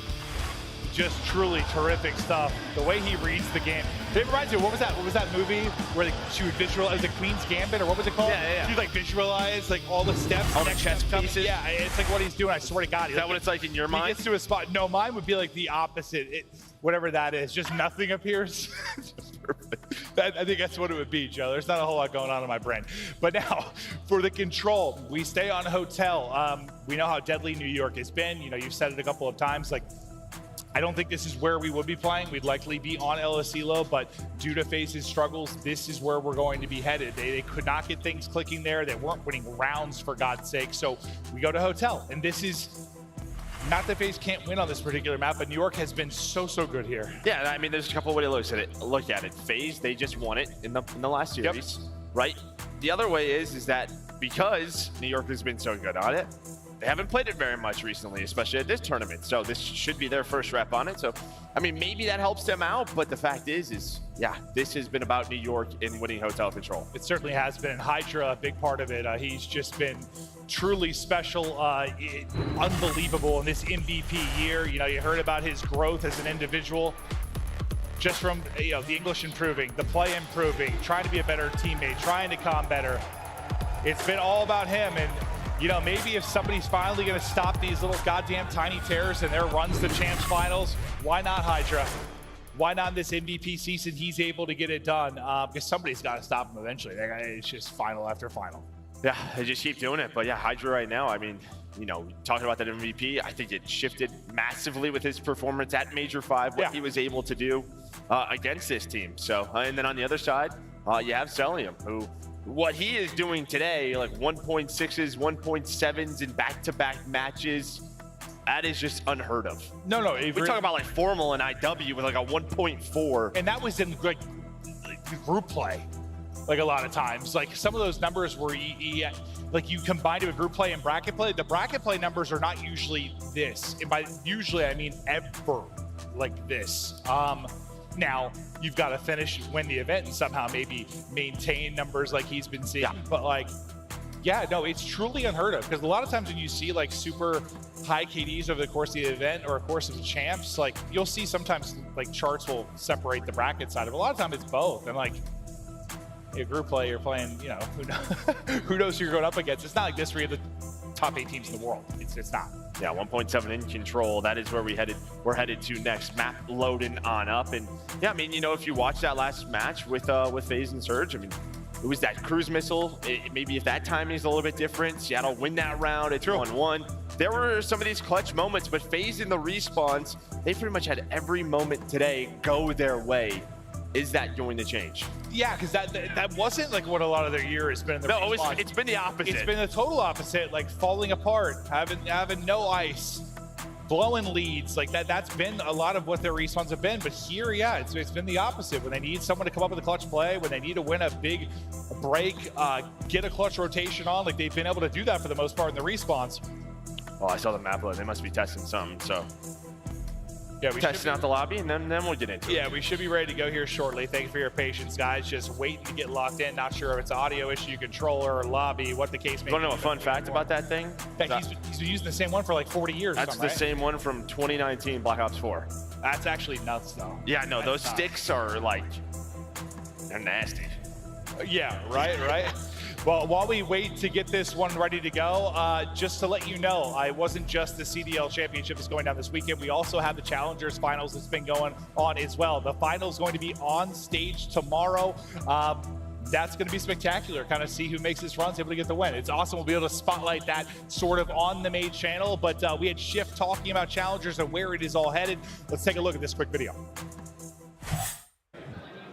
Welcome back towards the Challengers Pit, friends. I've got one of my buddies here. Epiphany, what's up, my man? I'm doing good. Excited to see you here in the Challengers Pit. Got some amazing action going down. Dude, okay, so we ran into you at Boston. You were hanging out at the pit. You're here at Champs now. What's the experience feel like going from Boston, doing that, and now also being here? It's unreal. I absolutely love it. I love going to events. I'm from Minnesota, but I try to get to as many as possible. I love seeing, obviously, the CDL gameplay, Challengers, these guys that I've been watching in person. It's really an incredible experience. And you have a little bit of an inside story here because you don't just watch, you've also done a little bit of casting. Different watch than Play on Land, though, right? Casting, yes. Yeah, I've done some casting in the Challengers scene, of course, did the most recent Elite, some cups here and there, and again, just to see these players that I have watched over time, that have evolved in these different teams and organizations, make it here today is truly an incredible experience. I absolutely love it. You're trying to take my job here. This guy's too good at this. Make sure you guys give him some lobbies. Epiphany Cast on Twitter, X instead of an A. Brother, good to see you. Good to see you, man. All right, enjoy the weekend. And we are back. We're taking a look at the Challengers bracket and how things have played out. The final tomorrow, we're waiting, I guess, an elimination final between Decimate and Team Notorious to take on Omit in that grand final tomorrow. If you want to check out the Bravo channel currently, that is where the match is going down. So you can check that out, maybe have those streams up, take a look. Game is now getting started, though, so we're getting ready to hop into the control. We'll be rocking and rolling here shortly. Thank you, everybody, for being patient. We got you a fan as well? I got a fan. You're sweating. I really was. It gets a bit warm out here. We got a lot of people in attendance. I'm a giant sweaty bald man. Here we go. Remember, winner of this will take on Toronto Ultra. There you can see the records 13-12. I mean, FaZe have a lot of reps on this map, but NYSL, this has been one of their best, 14-8 on the year. Yes, I heard someone yell, is there a restart again? Yeah, unfortunately there is. So I said thank you for your patience, but I need just a tiny bit more as I think the host dropped. They're getting ready to restart it again, but I think whatever issue was going on is resolved, so it should be a fast restart, and we will be back into it. Just players getting iced on stage a little bit, maybe cooling off for a moment, talking through strategies, where we're going to be headed.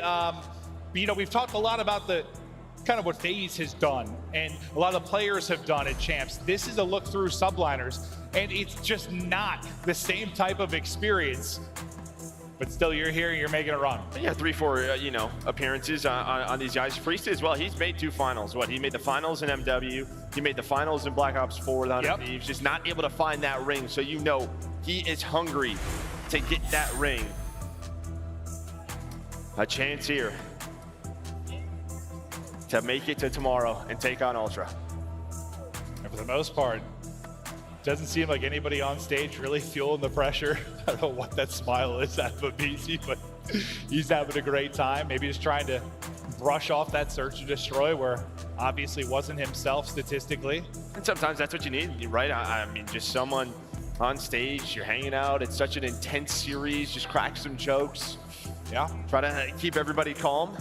And, you know, on the other side of it, for Priestahh, another great bounce back. You know, you struggle in a respawn, you come back, you get some huge first blood picks. Listen, I know it was the HyDra show once we got going, but, like, there were some real solid picks from him onto, like, an aBeZy or Simp. Not allowing them to wreak havoc or get set up, setting up KiSMET and HyDra to get into those dominant positions.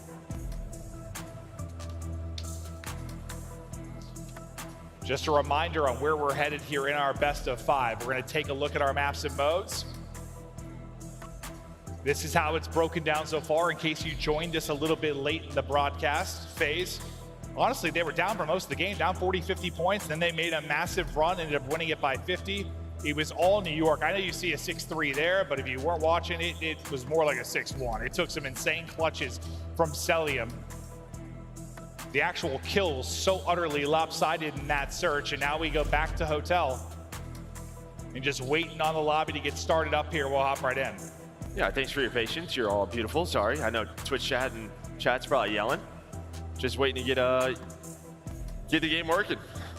So we're trying to get the lobby all started. We're going to take a look now at FaZe's champs history. Just a reminder, I mean, we've talked about it, their average placing, how good they have been. A couple of rings on that side as well. Yeah, I mean, for aBeZy and Simp, it's what, the 1.5 average placement.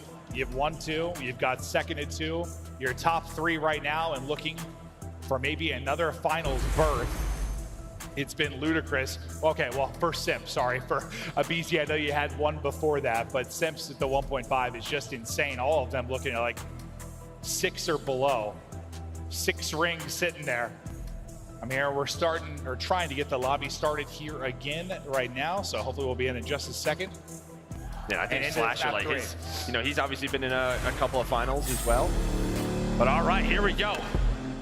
We're trying again, and I'm gonna be honest with you, I don't know if it worked.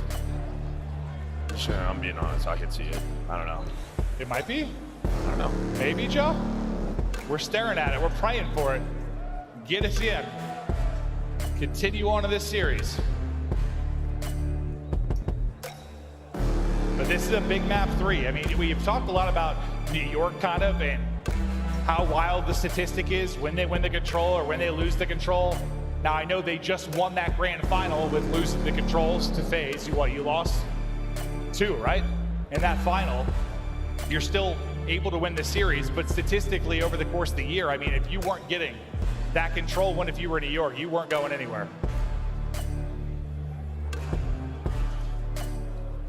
Not seeing anything. Get us in there. Come on. All right. I think it's starting. Okay, might actually be in. We may actually be in. I see the map loading. I'm not going to get everybody too much yet. All right, hold on. I think I already screwed that one up, Joe. I prematurely got excited, Joe. It happens to the best of us. It does. Happened to me. I got a kid. It can't. Oh, shout out, Joe. Well, it's Father's Day tomorrow. That's true. That's true. Right. You are a father. Happy Father's Day, Joe, in advance. It was just your birthday, man. You were just celebrating everything, huh? I guess so. All right, let's do it. Tied up 1-1. Map 3 now. Players trying to get back into a rhythm. Just iced a bit, but now we go again.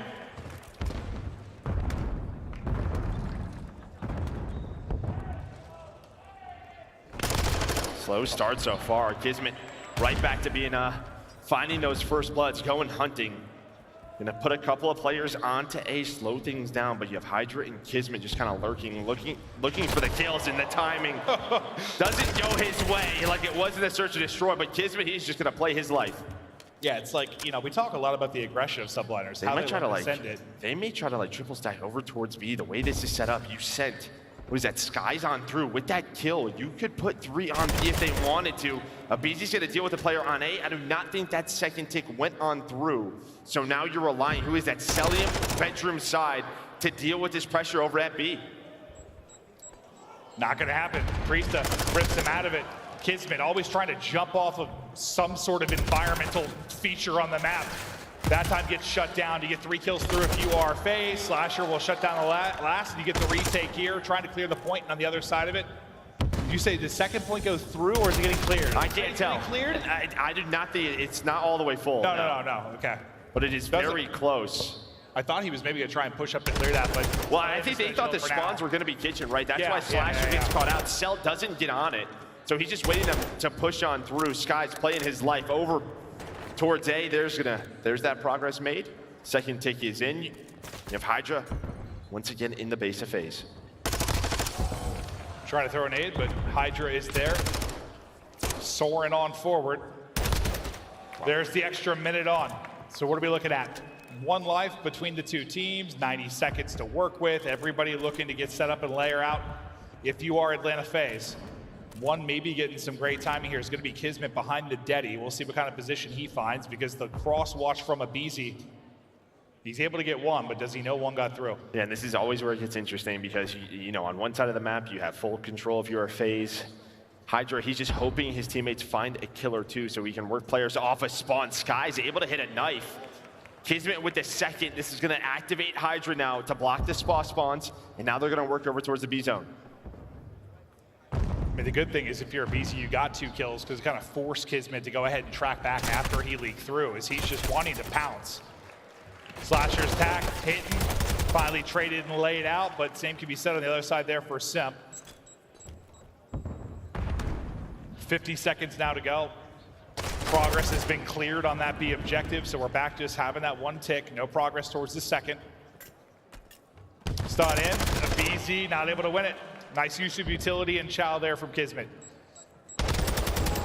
Slasher just trying to slow down this push. HyDra gonna dive across towards that bar. There is the trade, 2 for 2, 30 seconds left, but we all know just takes 1, 3, or 4 dead for the attacking team, and the round would be over.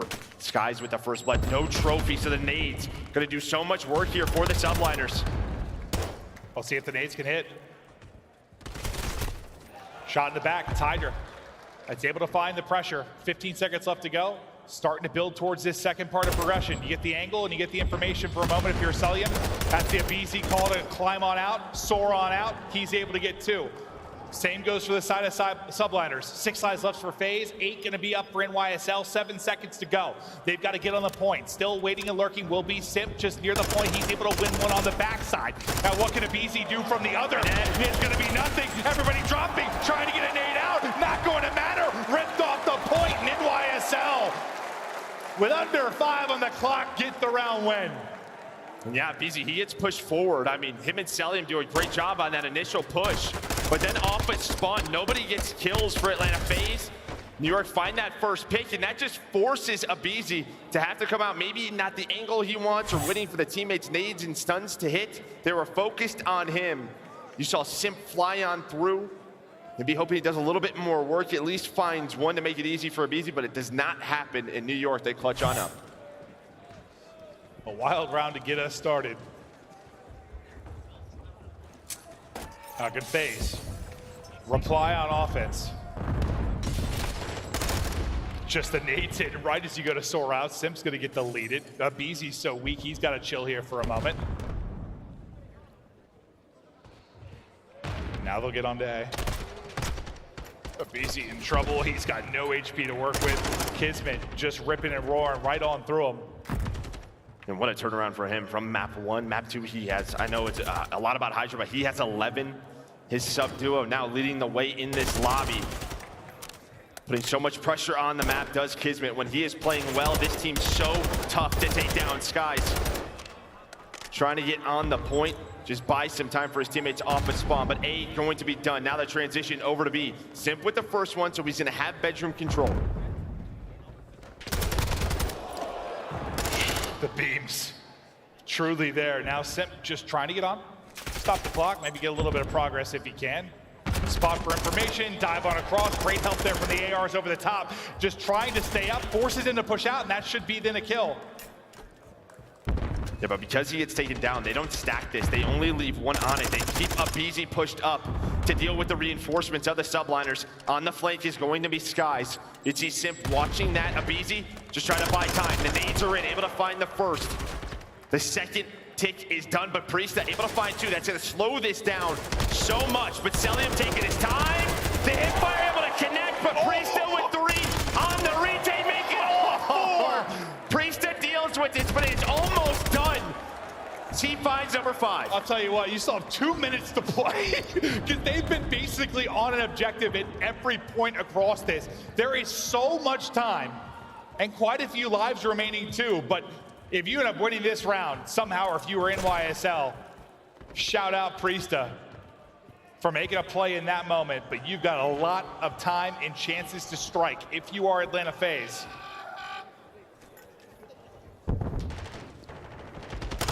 Stun hits, chow out. I think it's Simp that's actually able to get the shots through, but you get 2 kills if you're NYSL, so again, you slow it down. And what was 2 minutes? Now dwindling down to 1. And now KiSMET able to take down 2. No players way. off a spawn. They are holding right now. Priestahh on to 7. There's the cruise missile. Maybe if he wants to use it, we can hang on to it. FaZe right back into it. You can use it to win this round. Take the 2-0 edge. Just be unbelievable. There's the child out on the Simp now. 45 seconds. May not need to. 8 lives remaining. They are locking them in. This has been truly exceptional. Had to hold 2 minutes on 1 tick. And they have done it. KiSMET finding another. Priestahh still on his 8 in a row. But it can just take a moment on offense. 1 big break, 1 3 down, 1 4 down, you're on. There may be the first. Slasher able to find the kill. And this is what FaZe has done all day today. Clutched up in these moments. KiSMET trying to shut it down. There's a quick trade. Priestahh still alive. He's up to 9 in a row. There's all 4. Dead FaZe off a spawn. Only 3 lives remaining. 10 seconds to get across the map. They have to go. KiSMET dealing with the reinforcements. He knows the spawns. He is gunning them down. Not able to find the third, but NYSL up 2-0. That is an unbelievable hold. I mean, you're thinking about the fact we're about 15 lives a pop at one point. You need 1 bit of progress. You need about a centimeter on it. And 2 minutes to play. And somehow they hold that entire time, and they hold comfortably, honestly. Like, there weren't even that many threatening moments after like the huge threat early. That's just 2 minutes of lockdown D. Unreal. KiSMET leading the way with 20. Priestahh carrying in a 9 spree.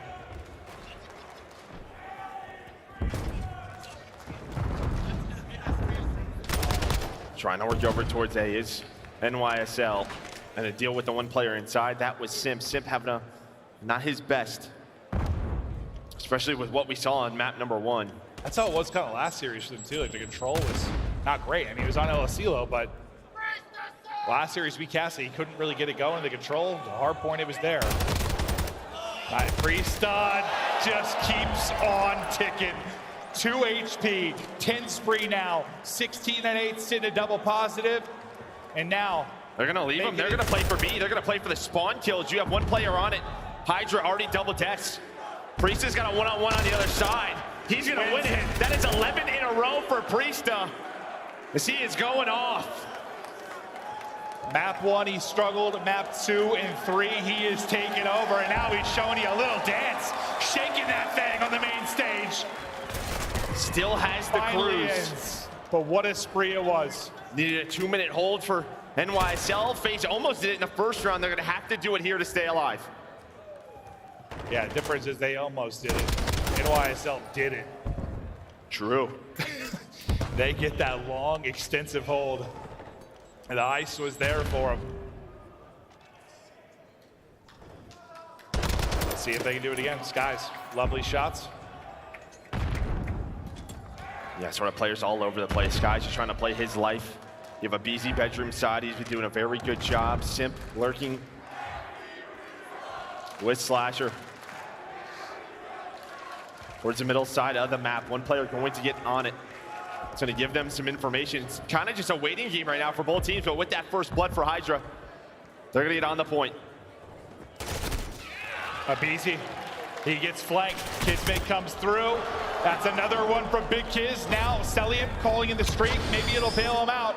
Trying to land it up top, able to do that. So Priestahh smoked out of the point. Once again, a clutch streak.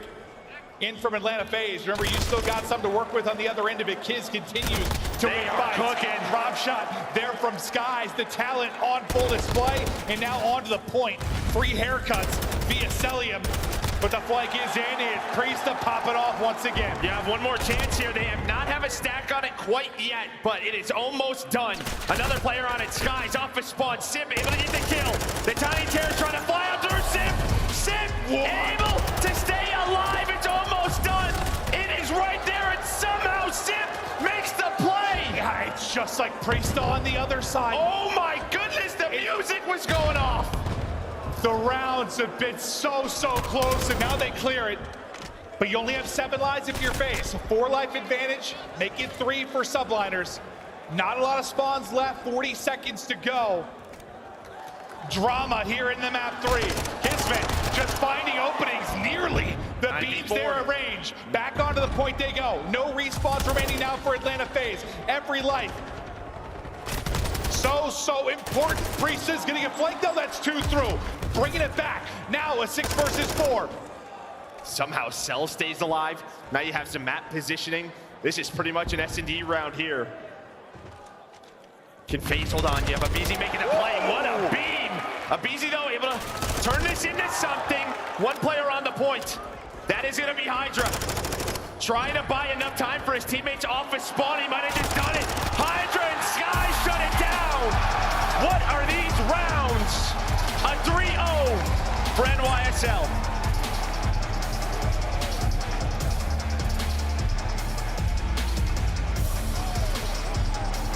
That one came down to the icy moments, and it was NYSL to get it done, but whether it was the late heroics from Priestahh in round 2, the absurd play from Simp in round 3, but when it got down to the nitty-gritty, when it got down to those final seconds, those final ticks, it was NYSL dominating. And now taking a 2-1 edge in this series as we get back to the map 4. Woo, these two teams, they are fighting. Millimeters in a couple of those rounds. Yeah. You're like, the music was playing. It was going on. Yeah. I mean, I thought it was done as well. No, that's like our producers goes right here. That's my bad. He thought it was over too. It's so close to being done, and it just isn't. As the heroics continue from either side, KiSMET, man, like it just felt like he was finding opening after opening. He puts up 3,200 damage, leads the lobby. My guy was hitting 1,000 damage around. And I think what NYSL is just so good at in that map, it's sort of like when one player gets pushed up, especially on offense, they play their life. They know how to read the map. They know where the next gunfight is going to come from, where the defense is going to be. They put pressure on the objective, and they come on top of those objectives. That is just where it feels like they know exactly how to play this map. Here's that round number 2. Well, it felt like so often they were finding openings to like flank behind unaware players, or flying and playing as fast as KiSMET does, but like you said, just knowing when to stop. Just stop and take a breath. And how many times did it seem like they were catching FaZe players sprinting around? It's exactly what it was. Yeah, like all the time. Like they're scrambling, they're trying to get the spots. It's just HyDra. It's KiSMET just waiting for All right, you. here's that play. I wanted to see this. So he finds one, picks up attack. That's what he does. Gets a wall bang, switches weapons. That one, I mean, that is unreal, and stays alive.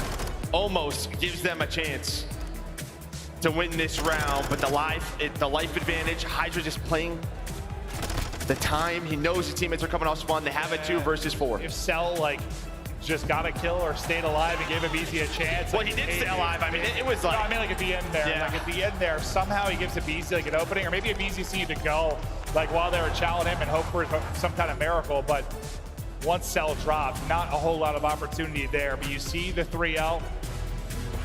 Almost a 1.2 KD on the Subliners side, just dominating there on Hotel. And listen, if FaZe get knocked out of this tournament, the control is going to be what you look at. Struggled on CeeLo, struggled to get a win here on Hotel. The hardpoint's been pretty good. The search has been pretty good. I think what I'm worried about now is map number 1. Obviously, the Cellium was just so one-sided, but I mean, KiSMET popping off. You just had Priestahh go on a 10 spree. It absolutely has. So we're gonna head to an Embassy hardpoint for NYSL. Do they have a rematch with Ultra tomorrow, or is FaZe taking us to a game 5? I thought 5 right when I looked at this. I mean, obviously. Oh, so you read the script. They just went to 7, obviously, at the last final, but like, it just felt like that's how it was gonna go. I thought the map 1 and 2 were gonna be different. I thought they were gonna be flipped, like a hardpoint win for New York, a search win for FaZe, kind of what I was thinking, and then I thought it was gonna be 2-4 for FaZe, you get to a map 5, but not the way it's played out, but we might get there, where New York just shut it down here. Embassy hardpoint on the season, you see the records, both solid teams here. Put everything on the line, do or die. It's a loser's bracket final. And then you get a night of rest, either a night of tears or a night of prep. Yeah, I think one player for me to watch is going to be Slasher here. Only 13 kills for him, 13 and 22 or 21 in that map number 3. He's been impressive. The ARs were stepping up, and there we go. 6-map win streak for Embassy hardpoint for Atlanta FaZe. Can they do it again here? Is NYSL and their map pool just too strong? It's been a long day of matches for Atlanta FaZe. They got to win 2 more if they're going to get to yet another grand final, but the early going, it is NYSL. KiSMET and HyDra opening us up.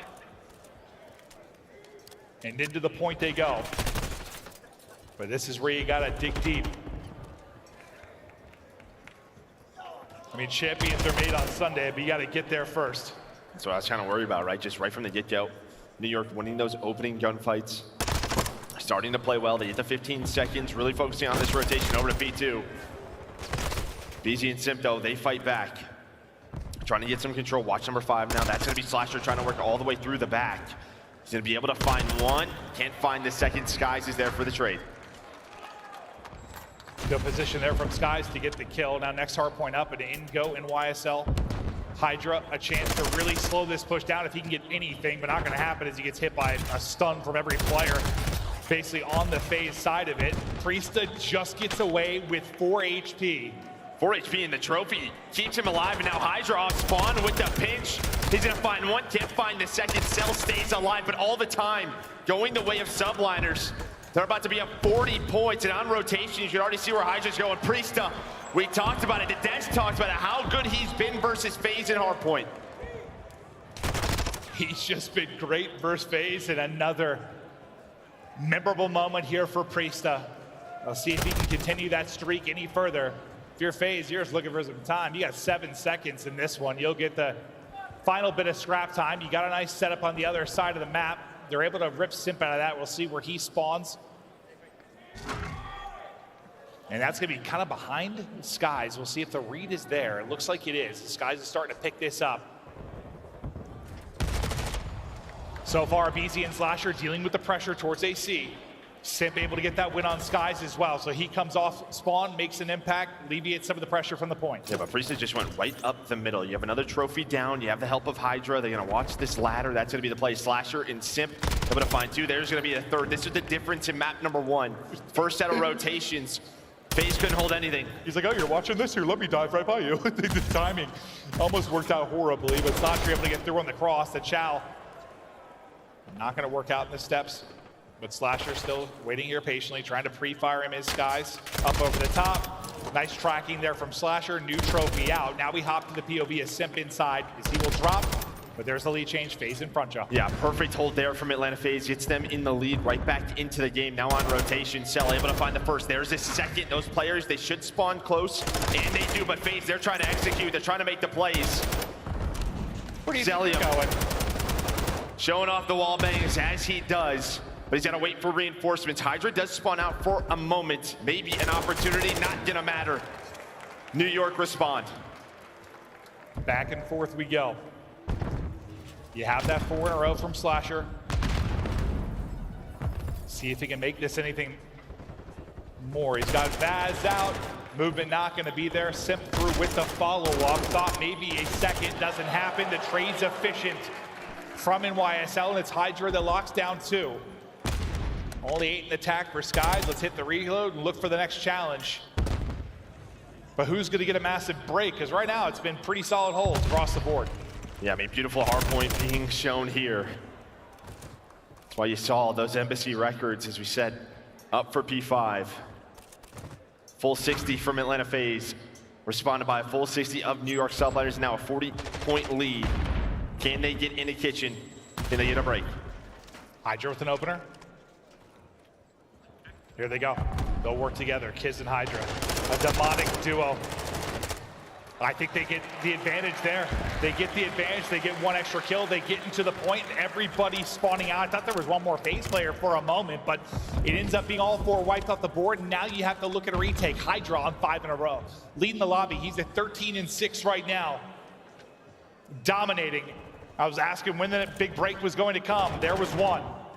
Now this is a hill, you can hit the scrap time. Just P1 is just so difficult to get time. Just doesn't matter, they are shut down. All the Vazes come out for NYSL, the biggest lead of the game. 100 points from going to the final against Toronto Ultra. Will it be a rematch? So close, yet so far within this map. Still a lot of COD to play. aBeZy wins the one-on-one versus HyDra. Gets some clearance near the point, but nobody in for now. Wins it on the other side too. aBeZy just dancing and diving all around that hard point. Obviously a difficult one to accrue a lot of time. Just kind of playing around it for kills right now.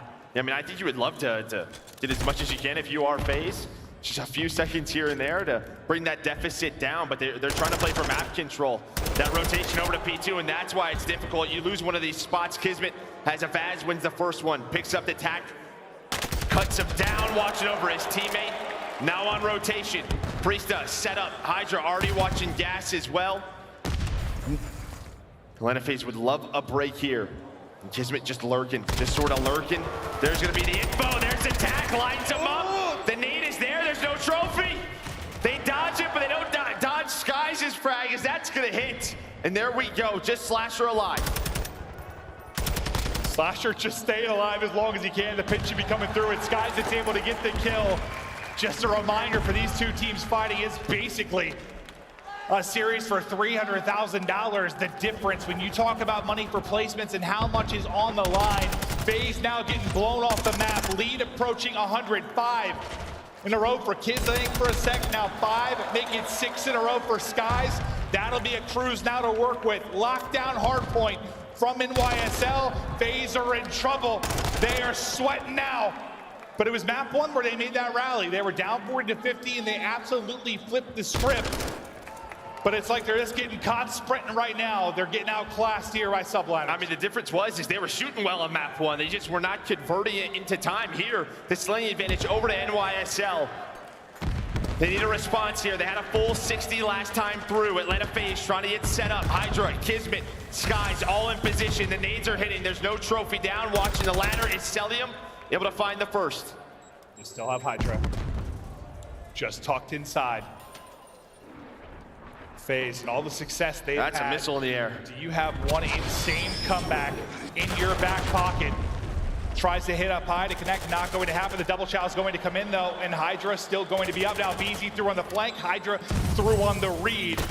Slasher damage in, just toying with his food is HyDra. Absolute beast mode. 5 in a row now for the MVP. As second by second, we get closer to the final nail in the coffin. The trade is there for Skyz and 10 seconds left on the hard point. The problem is as well, you saw he has another cruise to work with. HyDra just staying alive in the back, all of FaZe in a very tight setup on this P4. Have the help of Priestahh off of spawn. 29 seconds away from the grand final is NYSL. Priestahh with the opener, with the Vaz. The man can do it on both weapons.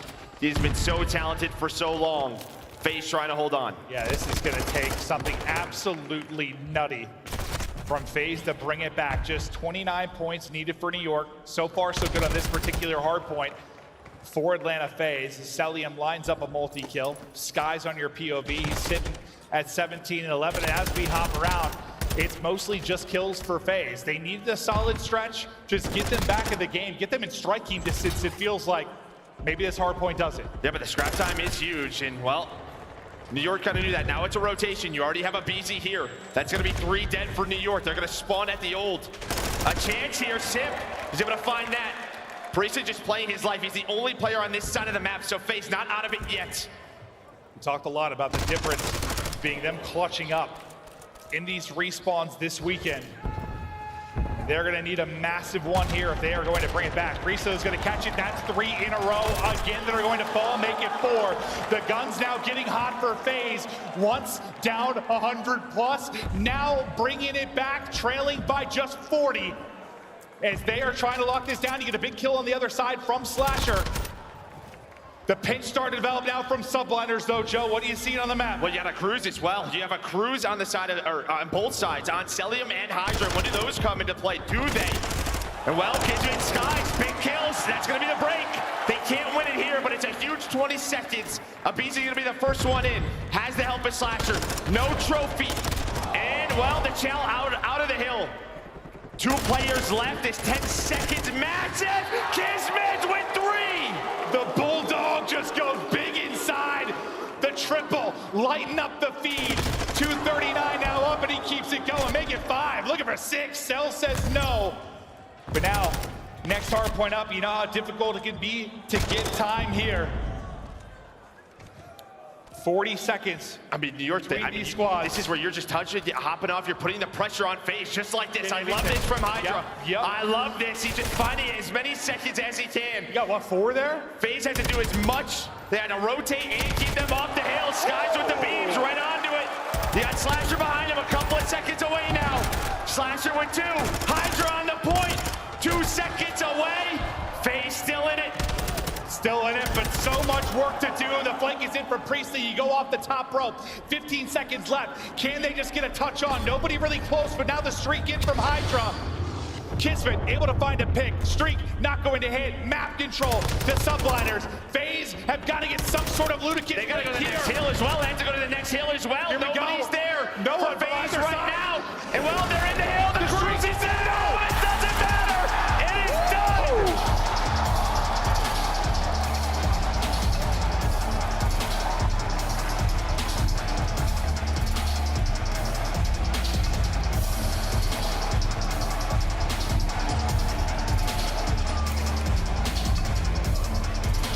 And how much did those few points mid-map matter at the end of that? I mean, you've got like a 10-point cushion. Maybe you make something happen, but HyDra hopping in and getting 4. Priestahh going in and getting 2. That triple, the 10 seconds that he gets at the end of Cafe, massive. So Atlanta FaZe do not make a grand final at Champs. Since the inception of the CDL, this is the first time that Atlanta FaZe have not been to the Champs final. As New York come in shock. Stomp the door, close there in the map 4. Hardpoint could be a moment of seconds. I thought maybe another clutch coming in the way of FaZe when they started to make that rally. But yeah, that triple from Kiz, huge. Well, the early break. You get like 10 seconds there. You get, what, 6 or so at mid in the final moments. You just, dude, you've got another second or 2 to play with. Who the hell knows how that goes down? But it's not to be. 250 to 195. Subliners get it done. Unbelievable stuff. Just too strong. I mean, early on in that game, the lead was what, around 100. Yeah, he just went a big hole. Perfect hardpoint on aBeZy from NYSL. This is what makes them dangerous. Their map pool and hardpoint in Search and Destroy so good. It is going to be fun to see a best of 9 with them in Toronto Ultra tomorrow. Yeah, I mean, that's something they really worked on when we had Skyz on the podcast, sort of talked to him about. They were just trying to find an identity for a lot of this year. Like, are we a good respawn team, or are we a good search team? Like, what are we? Can we make it all work? Can we be a well-rounded squad? And they've been able to do that at the right time of year. And speaking of Skyz and all the hard work he's talked about, even though he was not great at that lie detector test, we've got him on the main stage. He's there with Blaze. Merc Maven, thank you for the beautiful cast. Las Vegas, give it up for the Subliners as they make it to the grand finals tomorrow. Let's fucking get it, baby. Hey, I got Skyz up here. Skyz, how does it feel to make it to the grand finals at your first Champs? It feels good, because obviously last year for me personally, like our team was like always really good. We just kind of had like no structure, so I didn't get to make Champs last year. Okay. And then I get to make it this year and get like top 2 minimum. Woo! Like, nah, it feels good. I feel like I'm lightheaded, like I'm on Mars. Hey man, you know what? After that series, I know it took a lot out of you. You came off a devastating loss, but you came back here, took down the #1 seed. How did you bounce back so quick, and what does this mean for you in the squad? I mean, we're always really confident. We just really came out flat versus Toronto, and we're excited to play them again. On that series, I didn't spawn in the first 2 maps. I was too turned. I had to fucking like breathe in, breathe out, and I was like, damn, holy shit, let me regain. Yep, just had to calm down on that one. And y'all did, and y'all locked it in. It's 3 of you guys' first grand finals and Champs. We know Priestahh have been there before, and you guys are defending your title from Major 5. What do you want the fans to know going into tomorrow? And I'll let you get out of here. Yeah, what you want the fans to know going into tomorrow? Just know when people beat us, we always come back and beat them. Hey, that's the big statement right there. One more time, Las Vegas, give it up for Skyz and the New York Subliners as they're gonna go up Ultra tomorrow. Whew, what a day it's been. But that's going to do it for us on the stage, guys. Thank you so much. I'm going to let you go. Puckett, take us away. Thank you, Blaze, and congratulations to New York. You are playing for the title and a piece of the $2.3 million with that win. That's a $300,000 victory. They're guaranteed $660K, Nameless. Listen, that's more than what Champs first place used to be for years, these guys. And they're all business. You could tell that they're focused on winning that match tomorrow. Congratulations to New York. Ali, if you've been watching this season, this has been an epic showdown, and we just got it back in Toronto in the grand finals. That was a best of 7. Now we see New York coming out on top of a best of 5. Is this just rock, paper, scissors? What was it about the Subliners able to best Atlanta not once, but twice now? It was definitely in that search and destroy. I think when you take a team like Atlanta, who was the best in the building at search and destroy, and they were just starting to clean up their respawns and take that map number 2 in the way that they did, where HyDra just took over. MVP just got crowned earlier today. That was what impressed me most about New York today. And Jay, we talked about it in the green room with the Subliners moving forward. And with Toronto already being in that championship match, we are guaranteed our first international ring. Ooh. It's either going to HyDra from France or the boys from the UK and Denmark. And that's never happened before. Obviously, it's been all the time. Americans and Canadians that usually make the waves hot champs, but we have the opportunity tomorrow. It's a rematch, New York and Toronto. This is like 4 times they have played in the last 3 weeks. Yeah. That's going to be a banger, man. Here's a look at your final bracket heading into the championship match on Championship Sunday. We've got the Toronto Ultra powering through your top bracket. Meanwhile, Atlanta FaZe made a run. They took down Breach. They dispatched of Surge, but eventually fell at the hands of the New York Subliners. One of those 2 teams is walking home with a $1 million grand prize and the title of 2023 Call of Duty League champion. It's all going down on Sunday, and it's not alone. We've got challengers in action, and that's going to be starting at 9:30 a.m. if you're here on the West Coast. On the East Coast, that's 12:30 Eastern, so tune in for that one. And we got a bracket here, Ali. It's been nutty out there. Yeah, it's been nutty. Challengers, if you've been keeping up, you already see there in that grand final. We're going to be finding out who joins them here soon. Challengers, man, it's been a grind for them throughout the entire season. I'm so happy that they get to play on main stage. And I just got an update. You saw Decimate Gaming and Notorious matched up in the winners bracket? Well, just like the Subliners, it was Notorious coming back and getting revenge. Decimate now officially 3rd. We know Notorious will be playing Omit tomorrow at 9:30 for the Challengers title. Big thank you to everyone who came out live here in Las Vegas. Thank you for tuning in around the world. We will see you on a Championship Sunday, the final one of 2023. Thanks for tuning in.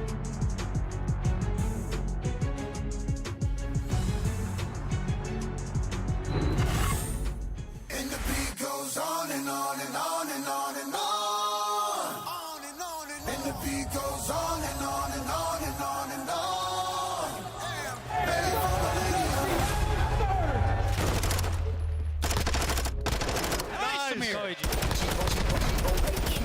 Time we don't need you. We the greatest of all, and time you'll believe me. Greatest don't evolve. Happens in the feet. See my gritty jaws. Wonder who gon' feed us. Hungry to win, hard pressed to beat us. Hundreds and tens, hard pressed to beat us. Thought I knew men, most of them was divas. I'm more than man, I'm a natural born genius. Where my medals at? I don't pedal back, I'm too smart to meddle where the fellows keep the metal at. They pedal for the stacks. I'm making benefactors, landlords without the pot to call the kettles black.